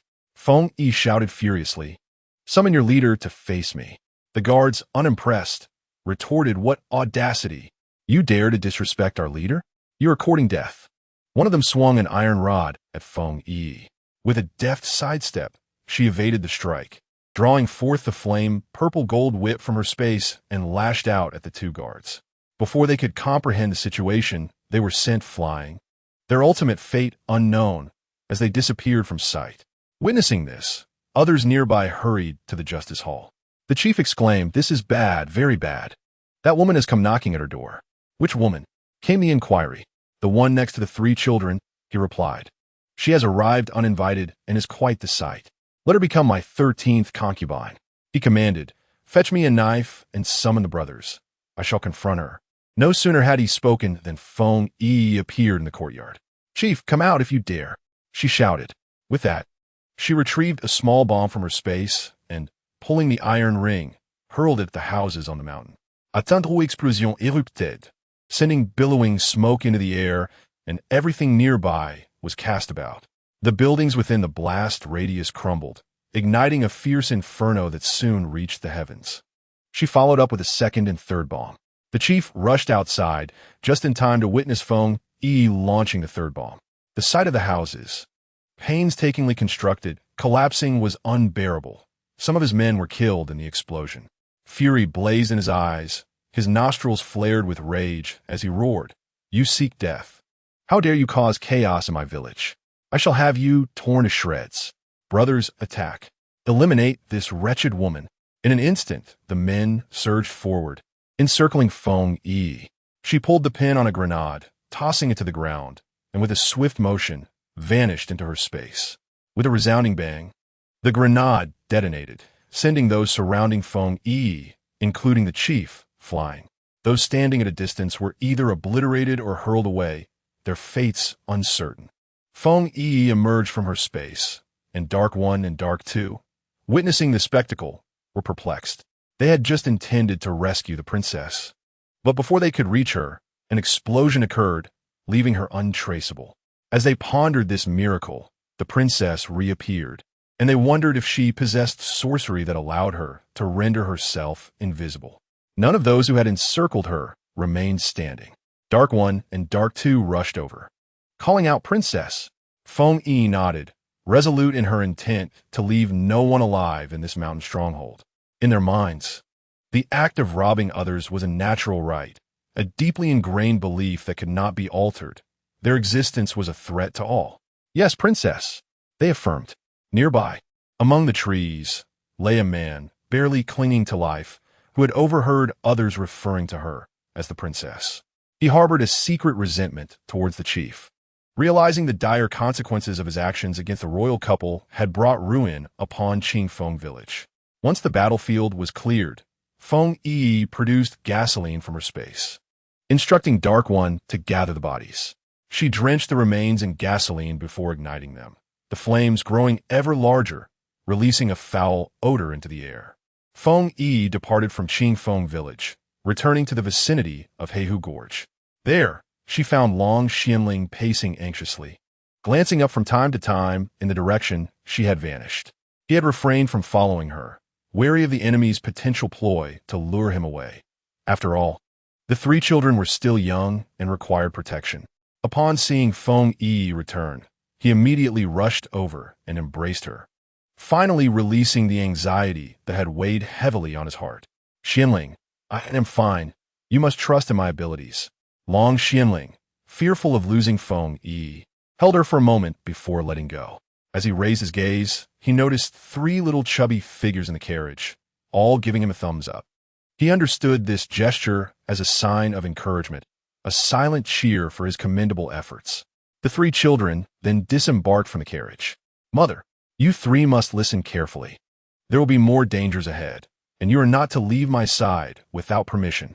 If you encounter peril, and your mother and father are not there to protect you, you will find yourselves in grave trouble. Mother will concoct more poisons for you to carry. Should you encounter any villains, you could disperse them. The three little ones lowered their heads in acknowledgement. We understand, Mother. We will be obedient. Feng Yi continued. Having caught so many fish, we shall roast them for lunch.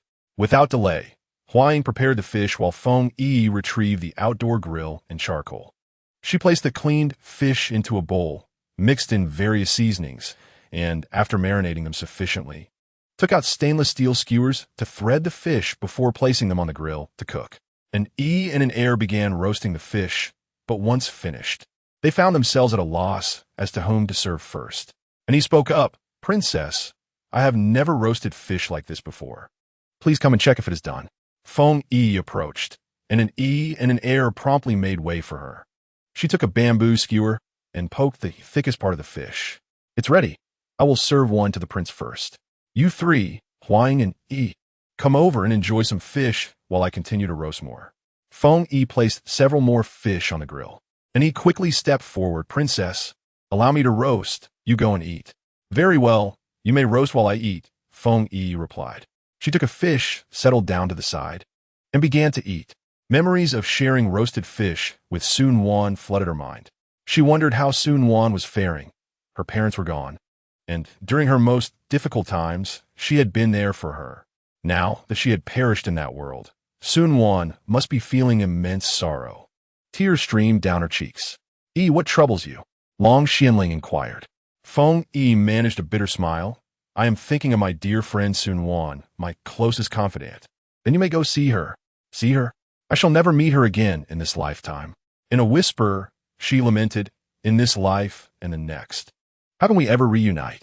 Do not dwell on such unhappy thoughts. Each person has their own destiny. You speak wisely, she replied, beginning to eat once more. After finishing their meal and tidying up, they resumed their journey.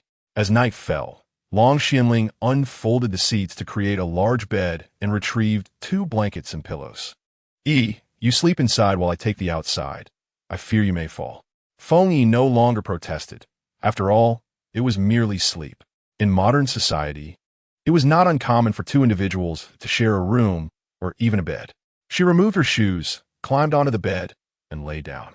How comfortable the bed was. Although it was somewhat inferior to the bed at home, lying down was undeniably more comfortable than sitting.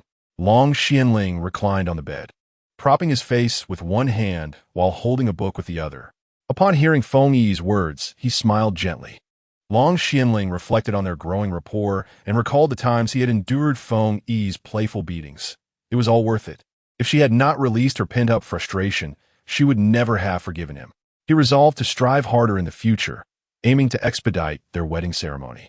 Noticing that time was not on his side, Long Xianling settled onto the bed. Just as he lay down, Feng Yi draped her arm across him. He felt a surge of happiness. Despite her slumber, it was she who had initiated this intimacy, and he must not move. He wanted her to witness her own actions come morning, a classic case of seduction. However, her arm resting on his chest felt stifling, as if it were restricting his breath. Thus, he turned his face to meet hers directly. As he did, one of Feng Yi's legs found its way onto his body. The Shen King mused, "I cannot move. This too serves as evidence.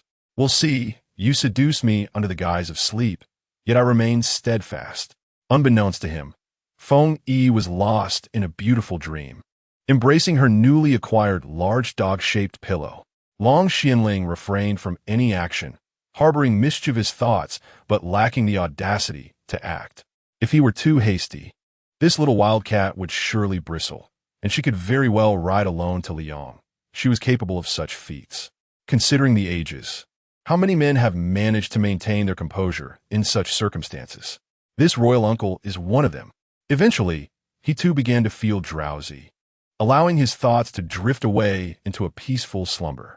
Early the next morning, Feng Yi awoke, and as she opened her eyes, she nearly gasped. She found her arms and legs draped over Long Xianling. She thought to herself, "Wasn't I sleeping with a large dog pillow?" Before she could retract her limbs, Long Xianling softly remarked, "You nearly crushed me last night." Instantly, Feng Yi's face flushed with embarrassment. "I apologize. My sleeping posture is rather poor. I thought I was embracing." What was it?" Long Xianling raised an eyebrow at her pitch-black eyes. Feng Yi wished to slap herself for her careless words. How could she have mentioned embracing a dog? Long Xianling smiled. "Not to worry. I rather enjoy your position. At least it shows you are not averse to me." Feng Yi's cheeks remained flushed, and she retorted, "Next time I end up on top of you, just remove my arms and legs." He replied, "I would. But the moment I set them aside, you would merely drape them back over me. Thankfully, I possess great self-control. Had it been someone else, they would surely succumb beneath the peony blossoms, becoming a ghost of romance. Nonetheless," he added, "but I truly enjoy it." Feng Yi felt her ears heat up, reflecting. It's truly unwise to hug a pillow while sleeping. Such habits can lead to complications. She neatly folded the blanket and slipped on her shoes before stepping out of the vehicle. Once outside, Feng Yi stretched, feeling utterly refreshed. At that moment, 3 little bundles of joy also emerged from the car. Feng Wan'er approached Feng Yi, followed closely by Feng Li and Feng Yu. "Feng Vanya in Kvilet, Muta. When will you give us a little sister or brother?" She gently patted Feng Yi's belly and, with a look of disdain, remarked, "Why is Mother's belly still flat and not round at all? Lan Hua's mother is already quite swollen, as if she is carrying a large basin. Oh, may the little brother or sister grow quickly." As she touched Feng Yi's abdomen, Long Xianling nearly burst into laughter. Feng Yi's expression darkened as she caught sight of Long Xianling's smug smile, shooting him a fierce glare. Feng Li stepped forward, pulling Feng Wan'er aside. "Sister, refrain from speaking so carelessly. If Mother is indeed expecting another child, she will inform us. Come, let me take you to enjoy some delicious treats." Long Xianling coughed lightly. Children speak without thinking. Do not take it to heart." After they finished washing up and had breakfast, they resumed their journey. As they passed through a village, they noticed a crowd gathered around a courtyard. An elderly woman resembling a witch was chanting, though her words were unclear. Feng Yiyi asked Long Xianling, "What are they doing? It doesn't seem like a festival. It must be a sorceress performing a rite," he replied. At that moment, a voice from the courtyard cried out, "Oh no! There's a hemorrhage! A hemorrhage!" Upon hearing this, Feng Yiyi realized it was related to childbirth. She dismounted the carriage and approached an elderly woman, asking, "Excuse me, what's happening here?" The old woman, noticing Feng Yiyi's noble attire, sighed and replied, "The carpenter's wife is in labor but unable to give birth. They summoned a sorceress, and now she is hemorrhaging. Can this sorceress help deliver the child? Superstition can be deadly. I am a doctor. Please take me to see her," Feng Yiyi insisted. The elderly woman nodded. "All right, I will take you inside." At the entrance, the carpenter awaited, his face stained with tears. "Carpenter, this is a doctor. Let her examine your wife and see if there is still hope." The carpenter looked up at Feng Yiyi, his eyes filled with desperation. "Are you truly a doctor?" Feng Yiyi nodded affirmatively.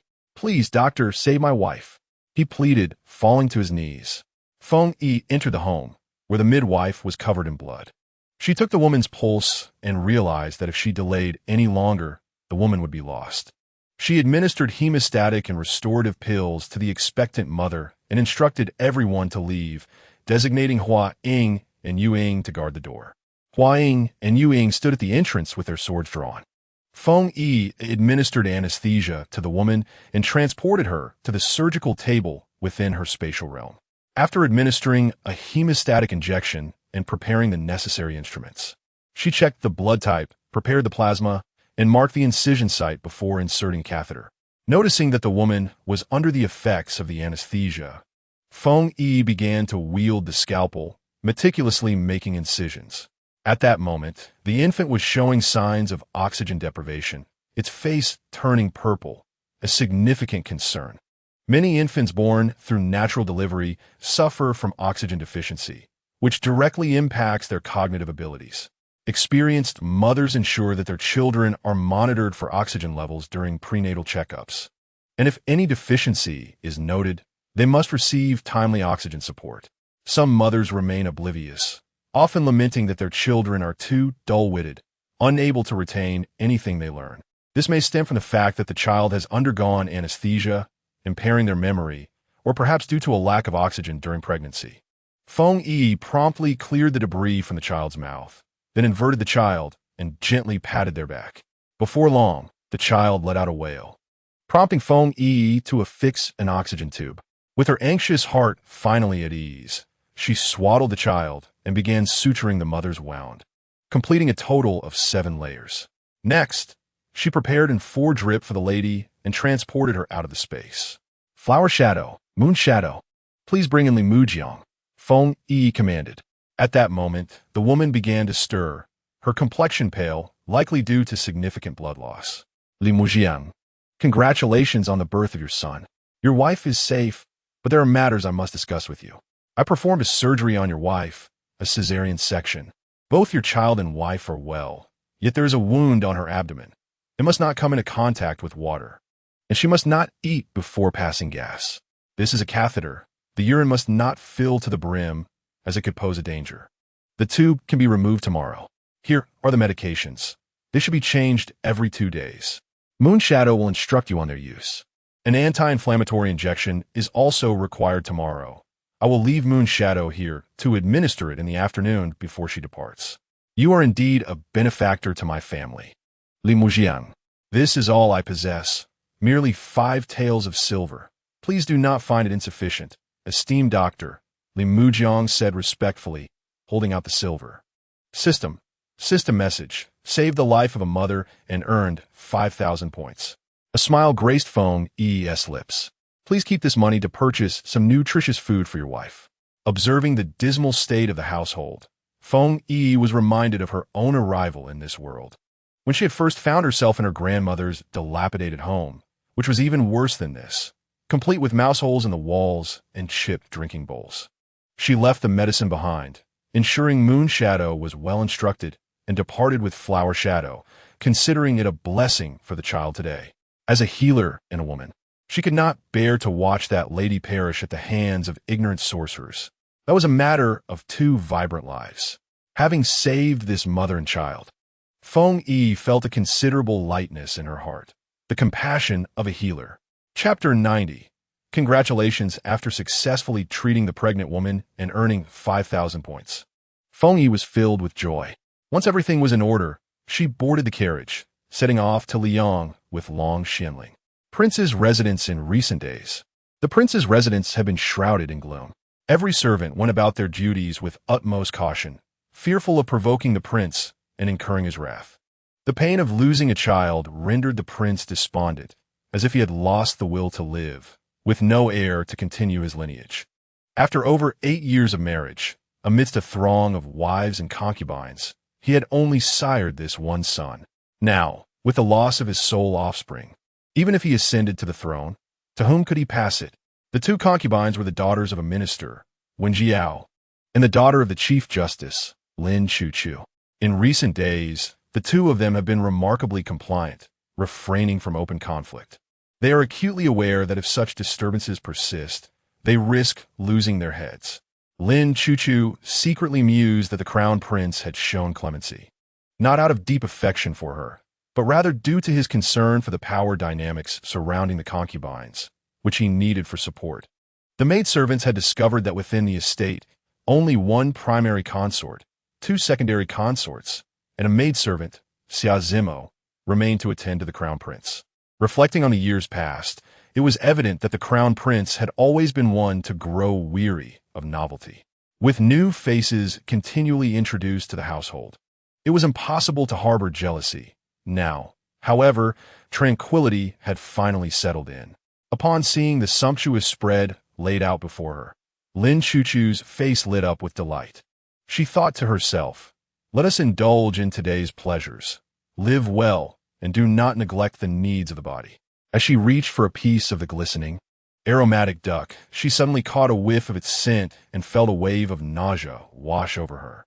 Thus, she took a handkerchief and made her way to the window for a breath of fresh air, questioning, "What is happening to me?" The maidservant, Yinxing, approached her, saying, "My lady, perhaps I should summon the physician for you." Lin Chuchu shook her head, insisting, "No need. The weather is unpredictable. It is best to remain calm." Yinxing nodded, understanding that in these tumultuous times, one must exercise caution in all matters. Returning to her seat, Lin Chuchu refrained from touching the fragrant duck again and instead placed the cold vegetable dish before her. Yet, the enticing aroma of the meat triggered another bout of dry heaving. Yinxing hurried over, inquiring, "What is troubling you, my lady?" Lin Chuchu replied, "I cannot fathom it. I used to enjoy these delicacies, but today they repulse me." Yinxing asserted, "This cannot be ignored. I must fetch the physician, as the matron has instructed me to care for you diligently." Not heeding Lin Chuchu's protest against seeking medical attention, Yinxing promptly departed. Lin Chuchu ordered the removal of the meal, and shortly thereafter, an elderly physician with graying hair entered, guided by Yinxing. He bowed respectfully, saying, "Lin consort, I shall take your pulse now." Yinxing placed a handkerchief over Lin Chuchu's wrist as the physician began his examination. As he felt her pulse, he suddenly broke into a smile, leaving Yinxing perplexed. The old physician set his hands down and bowed again, exclaiming, "Congratulations, consort! You are with child." Lin Chuchu's face was a canvas of confusion. "What? I am a child? Are you suggesting I am pregnant?" The physician nodded affirmatively. The thought that she could indeed bear a child was utterly astonishing. The physician chuckled lightly, stating, "At present, the pulse indicates that the fetus is perfectly healthy. However, the first trimester is a precarious time. Consort, you must exercise caution in both movement and diet and abstain from intimate relations." Lin Chuchu smiled and replied, "Thank you for your guidance, doctor. I shall be vigilant and hope you will keep this matter confidential. As you have observed, the household is currently unstable." The physician nodded in agreement, acknowledging the wisdom in her words. If kept secret, the child would likely remain safe, but disclosing it could jeopardize the pregnancy. Yinxing, displaying her discernment, presented a silver coin to the physician. "This is too much, consort." The physician protested, accepting the coin nonetheless. "Doctor, please don't stand on ceremony. Take it." Lin Chuchu said, "Thank you, Concubine Lin. I shall accept it graciously. With that, he retrieved a bag from his medical box. Concubine Lin, wear this. It will deter any toxins and provide you protection. I am immensely grateful, doctor. If I can deliver this child safely, I shall ensure you are well rewarded. As the doctor departed, he reminded her, be cautious with your diet. Only consume proper meals. Eating too many different foods can lead to adverse interactions, akin to poisoning. Exercise utmost care. Lin Chuchu nodded. Yinxing, see the doctor off. Watching both the doctor and Yinxing leave filled her heart with joy. She mused to herself. After 5 or 6 years in the estate, this pregnancy has proven to be quite uncooperative. In the night sky, the bright moon hung high, casting a silvery light. A delicate, gossamer-like cloud drifted toward the moon, gradually obscuring its glow.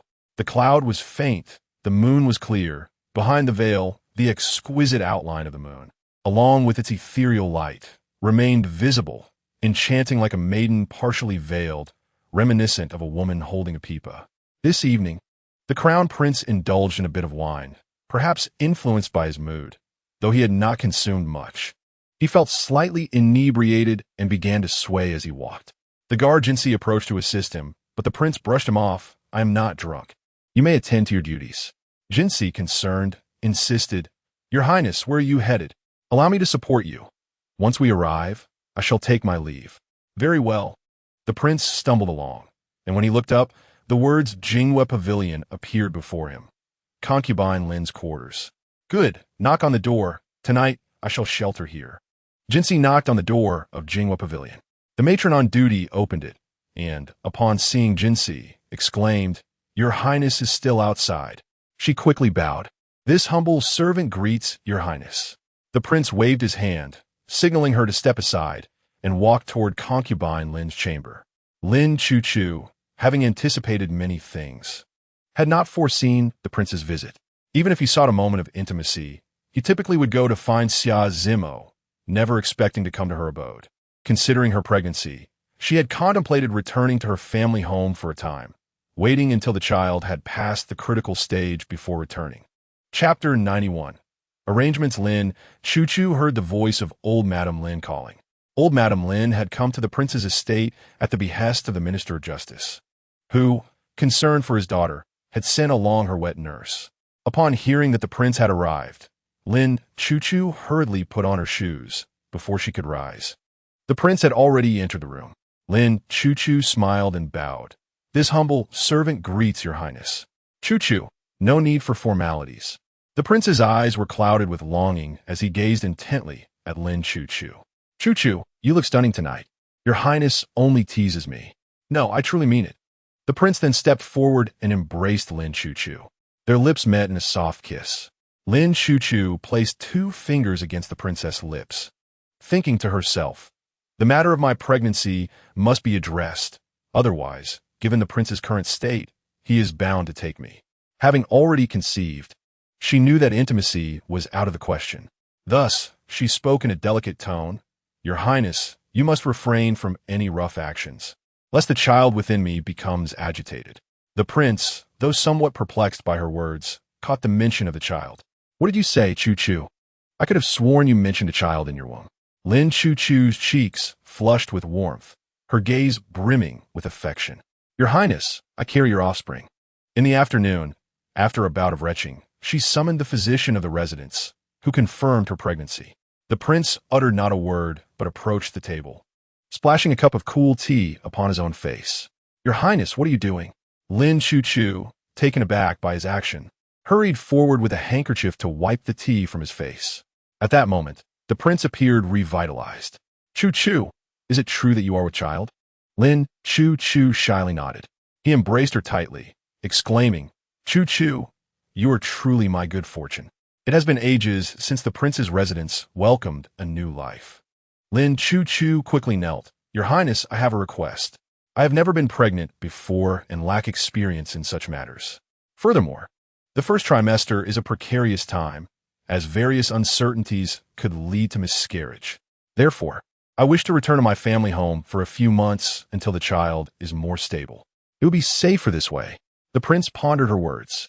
You make a valid point. The current atmosphere in the prince's residence is not conducive to nurturing.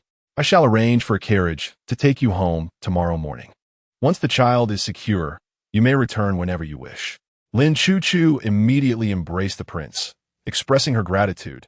Thank you, Your Highness. I will take good care of our son while in my family home. Upon hearing the word son, hope ignited within the prince. Indeed, he would have a son and must marry more virtuous women to ensure an abundance of heirs. The next morning, he ordered the storage room to provide ample, nourishing supplies and provisions for the journey, along with 1,000 taels in silver for her use. Thank you, Your Highness. Lin Chu felt a surge of joy. With this child, she had security. In royal circles, without children, a woman held no status. A child was her sole dependence. Arriving at her family home, Lin Chu entered the residence in a carriage. The matriarch, elated at her daughter's return after 6 months of separation, rushed to embrace her. Women from the prince's residence were not permitted to visit their family homes freely, nor could their mothers easily visit the prince's residence. A stark contrast to the lives of common folk. Seeing her daughter, the matriarch exclaimed, Chu, you have finally returned. Come inside. Inform the kitchen to prepare extra dishes for the return of the esteemed concubine. Yes, madam, replied a maid as she hurried off. Once inside, Lin Chu revealed her pregnancy to her mother. The matriarch nodded in agreement, saying, Chu, you have made the right decision. In that environment, it would indeed be difficult to nurture your child properly. In the palace, where intrigue and deception abound, this impending birth holds great significance for you.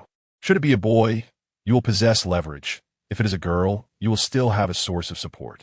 Within these walls, one must tread cautiously, ensuring that all incoming items are thoroughly examined. Tomorrow, I shall send green embroidery to your courtyard. She is skilled in the healing arts and will attend to you henceforth. Thank you, mother. There is no need for such formality between us. The prince's execution of the concubines within the palace is no longer